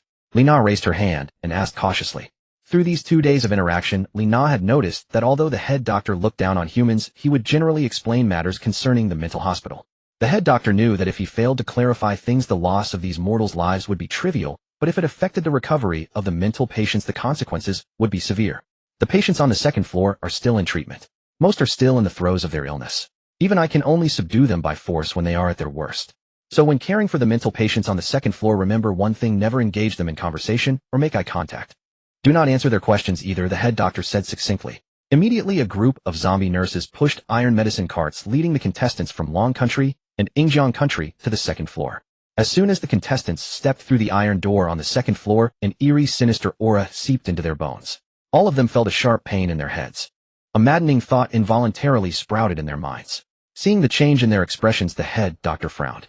It seemed the seal was truly about to be broken. This aura was entirely emanating from the ghost emperor suppressed on the ground floor. Do not panic. Suppress that stray thought. If you cannot hold it, inject a small dose of sedative into yourself immediately. On the second floor, any inappropriate action is forbidden. If you mutate without injecting the sedative, I will personally strike you down. The head doctor said coldly, leaving no room to doubt his words. The entire second floor had less than half the number of rooms as the first floor. This meant each person could care for one patient simultaneously. With the assistance of zombie nurses, some felt it wouldn't be too difficult. A contestant from Long Country pushed his medicine cart into the room of his assigned patient. As the door opened, a foul stench assaulted his senses. The contestant couldn't help but cover his nose and mouth. The odor was unbearable, even worse than the pit latrine they used downstairs. But a task was a task. The man took a deep breath outside the door and stepped inside. A bone-chilling cold instantly enveloped him. The room's windows were tightly shut and the curtains were nailed down. Not a single ray of light entered. Close the door. Enter. Prevent sunlight from coming in. The zombie nurse following the contestant droned mechanically. The man quickly shut the door behind him. With his back to the bed, he immediately felt a pair of eyes boring into his spine, a fierce, murderous intent radiating. The contestant knew that stalemate was not an option, especially with the zombie nurse nearby. He slowly turned around. The sensation vanished instantly, as if it had never existed. The zombie nurse then switched on the dim, barely illuminating light. The contestant saw a pale-faced person on the bed, eyes tightly shut. It wore a straitjacket, and its hands and feet were bound to the bed with thick, sturdy straps. Even its mouth was fitted with a gag to restrain its long snout. Such precautions. The contestant realized that out of curiosity, he had glanced at this patient. Fortunately, the patient's eyes were closed, which allowed the contestant to breathe a sigh of relief. Then, under the guidance of the zombie nurse, the contestant clumsily picked up a large syringe and prepared to inject it into the patient's exposed arm. Just then a strange voice echoed in the contestant's ears. "Free me! Free me! Free me!" The contestant, hearing the voice as if from within his own mind, was startled. He looked around nervously, but the only other beings were the zombie nurse and the patient on the bed. Sensing something amiss, the contestant hurriedly tried to finish the injection and leave. But the next moment, as he lowered his head, he again felt the sensation of being watched. Lifting his gaze, he met a pair of crimson whirlpool-like eyes spinning endlessly. "Damn it!" The contestant cursed inwardly, trying to push the syringe. But it was too late. His movements had completely ceased. His entire body was frozen, as if it no longer belonged to him. Now only his eyes and his thoughts could move. The viewers in the live stream also noticed his strange state. Why isn't that guy moving? Is he afraid of needles?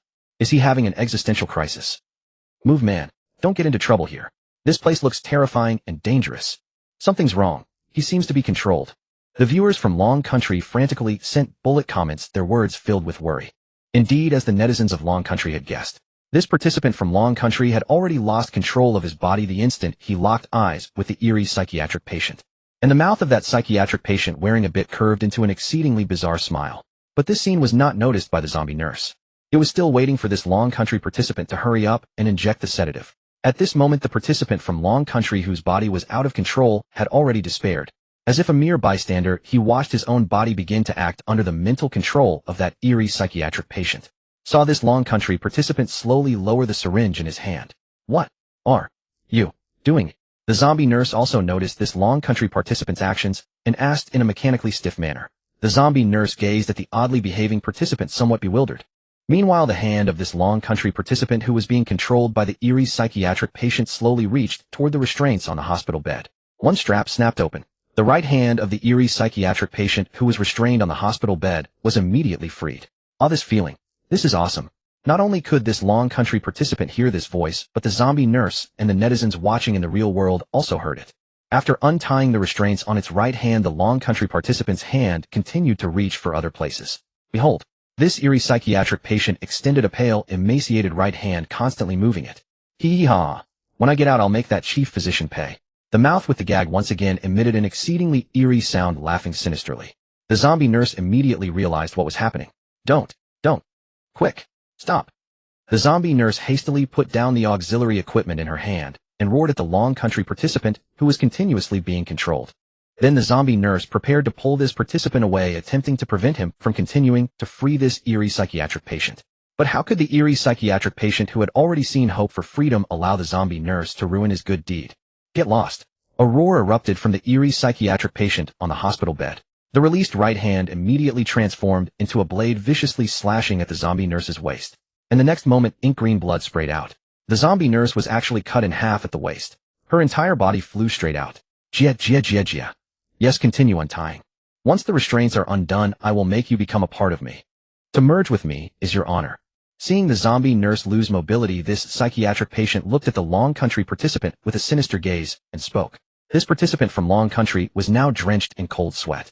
He knew that if he truly untied all these restraints, the first person to die would inevitably be himself. But under the mental control of this powerful eerie psychiatric patient, he had no way to resist. He could only despairingly watch his own hand reach toward the restraints. Who will come? Who can come? Who can come and save me? This Long Country participant continued to shout in his heart. He had now even lost control over his mouth. The fear of death caused his tears to continuously flow from the corners of his eyes. His eyes were filled with despair. And the zombie nurse, now in two pieces, suddenly moved at this time. Although already cut into two segments, the zombie nurse, as a special existence of anomaly, still had her own way of moving. Behold, it began to crawl toward the door, and the eerie psychiatric patient on the hospital bed naturally noticed something. Chief physician's running dog, still thinking of calling for help. This eerie psychiatric patient sneered, his right hand clenched into a fist again, striking toward the zombie nurse from a distance. A fist shadow emitting an eerie light instantly struck the zombie nurse's back, and the zombie nurse's upper body was blasted away like a cannonball, her head crashing heavily against the ward door. Thud! The iron ward door emitted a dull sound. The zombie nurse also completely lost consciousness, falling into a faint. It's over. This eerie psychiatric patient is too powerful. Indeed, even one zombie nurse cannot make any resistance. If this participant of ours releases it, I guess he'll be the first to die. No need to guess, didn't you hear that sentence? A netizen said mournfully. To merge into one. His being eaten is already a done deal. Sigh now. The only zombie nurse that could be called for help has also fainted away. It's finished. The netizens of Long Country, upon witnessing this scene, were filled with fear and sorrow in their hearts. Although currently the national strength of Long Country does not fear one or two participants dying, anyone would not want to see their compatriots die right before their eyes. Haha, Long people, remember one sentence. It's not that retribution won't come, it's just that the time hasn't arrived. Retribution comes so well. Why aren't you laughing now? Be more arrogant, you fools of Long Country. The netizens of Ingjiang Country at this time once again started spouting filth from their mouths. Watching the Long Country participant possibly die seemed like a tremendous good thing. They were like this, they themselves could be unhappy but absolutely could not bear to see others doing well. This might be freedom, right? Meanwhile, on the side of the terrifying psychiatric hospital, Zhao Zhangwo, who had just finished taking care of the psychiatric patients under his charge, was whistling leisurely, walking past from upstairs. He was very lucky today. The psychiatric patient assigned to him was a guy who had just been injected with sedative 2 days ago. As soon as he entered the room with deft hands and feet, he injected the sedative again, and Zhao Zhangwo completed his task. And just as he passed by a ward door, immediately a pain-crying sound was transmitted. Zhao Zhangwo stopped his footsteps in confusion. He had the impression that this psychiatric room belonged to a participant from Long Country. What happened? Such a bizarre sound actually came from inside. Who is this psychiatric patient? Zhao Zhangwo turned his head to look at the zombie nurse beside him and asked in a low voice. These zombie nurses were also well aware that this Dragon Country man had an excellent relationship with the ordinary little girl whom their director fawned over, and they would usually patiently answer any questions posed by Zhao Zhangwo and Lina. It is extremely dangerous. Its strength is even comparable to the director's. The zombie nurse stated succinctly. Upon hearing this, Zhao Zhangwo immediately furrowed his brow. The strength was indeed comparable to the director physician's. If that patient were to move in, he would be tightly bound. How could such a sound come from the room? Zhao Zhangwo immediately turned and knocked on the door. Xiao Xiao, how are things on your end? Zhao Zhangwo asked the Dragon Country contestant inside. Xiao Xiao looked at his own hand, which was still moving, and felt a surge of joy. He instantly recognized the voice outside the door. It was their team leader, Zhao Zhangwo. But under the control of the eerie mental patient Zhao could not utter a single sound. After asking, Zhao Zhangwo held his breath, straining to listen for any sound from within. Yet all he received was a deathly silence. Something's wrong. Zhao Zhangwo's heart sank in alarm. Without hesitation, he flung open the door. Indeed, the scene before him left him stunned. The lead zombie nurse had been severed into 2 halves at the waist, lying unconscious and unresponsive at the entrance. Meanwhile, the Dragon Country contestant named Xiao Xiao, standing by the hospital bed, was reaching for the restraint on the mental patient's left hand.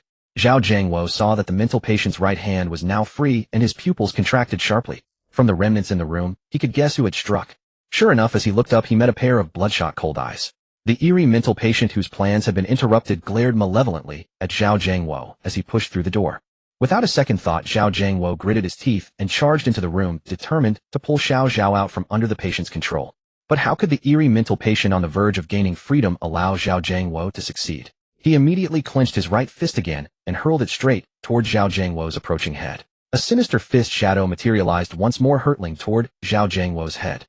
Zhao Zhangwo's pupils shrank. He knew full well that as an ordinary man, he could never withstand the attack of this eerie mental patient, whose strength rivaled that of the director physician. He ducked his head, barely dodging the fist shadow. The shadow grazed his scalp, its terrifying force causing a dull ache in the skin of his head. The next moment, the fist shadow struck the wallpaper, blasting a massive hole into the reinforced concrete wall. A fist imprint was left on the wallpaper. Zhao Zhangwo looked back with lingering fear. Indeed, if that fist shadow had hit his head, it would have surely exploded. The mental patient on the bed, seeing his first strike miss, immediately clenched his fist again, and another fist shadow followed in quick succession. Zhao Zhangwo rolled on the ground clumsy, but managing to evade this second blow. With 2 attacks having missed, the mental patient lying on the bed also changed expression slightly. If I hadn't been restrained for so long with no ghostly energy to replenish myself, how could an ordinary mortal like you have dodged my attacks? The eerie mental patient snarled in fury. He then accelerated his control over Xiao Xiao, the Dragon Country contestant. Zhao Zhangwo finally reached Xiao Xiao's side, grabbing him and pulling him away from this dangerous place. At that moment, Xiao Xiao finally unbuckled the strap restraining the mental patient's left hand. With both hands free, a flicker of joy crossed the patient's face. He immediately released his control over Xiao Xiao. After all, controlling Xiao Xiao was quite taxing in his current state. Now that his hands were free, he could handle the remaining restraints himself. Freed from control, Xiao Zhao was instantly pulled by Zhao Jiangwo, and they ran out of the door. Panting heavily, the two looked at the eerie mental patient who now ignored them, and a sense of dread filled their hearts. Who could now stop this mental patient from breaking free? Given his behavior just now, once he broke free, he would surely go on a killing spree. By now the Dragon Country contestants had been drawn by the commotion and gathered around. Zhao Jiangwo looked at them deeply worried. Where is the director physician? Find the director physician quickly. Zhao Jiangwo yelled at the group of contestants. Captain Zhao, I've already looked for him. The director physician is not here. One of the Dragon Country contestants replied softly. Despair settled over everyone. The eerie mental patient had already freed his neck restraint and was about to release the ones on his feet. Just then a silvery voice rang out. La la la la la la la. I'm little Lin Lin who loves to stroll the streets. Shen Lin was hopping along holding a little gorilla with one hand and clutching a small shield-shaped Shiba plush toy with the other as she approached them. She kept humming a nursery rhyme she had made up herself. Shen Lin seemed to be in a very good mood today. Seeing the Dragon Country contestants gathered at the entrance, she approached curiously. The crowd automatically parted to make way for her, and she walked straight up to Zhao Jiangwo and Xiao Zhao. Uncle Zhao, what are you all doing? Are you playing a game? Shen Lin peered curiously at Zhao Jiangwo, tugging at his sleeve and asking with a smile. Lin Lin, why are you here? Go back to your room downstairs quickly. It's dangerous here. Feeling the tug on his sleeve, Zhao Jiangwo looked down. It was indeed Shen Lin, and he spoke urgently. Now that the director physician and the half-step ghost Emperor Frankenstein were absent, he truly had no idea who in this mental hospital could stop the eerie mental patient whose strength matched the director's. Danger. Where is the danger? Shen Lin looked around curiously, but aside from everyone's anxious faces, she saw nothing else. Lina pointed toward the room. Shen Lin peered inside. The eerie mental patient on the bed had already undone most of the restraints with only the last strap on his right foot remaining. What are you doing? Shen Lin looked at the mental patient who was still freeing himself and asked in confusion.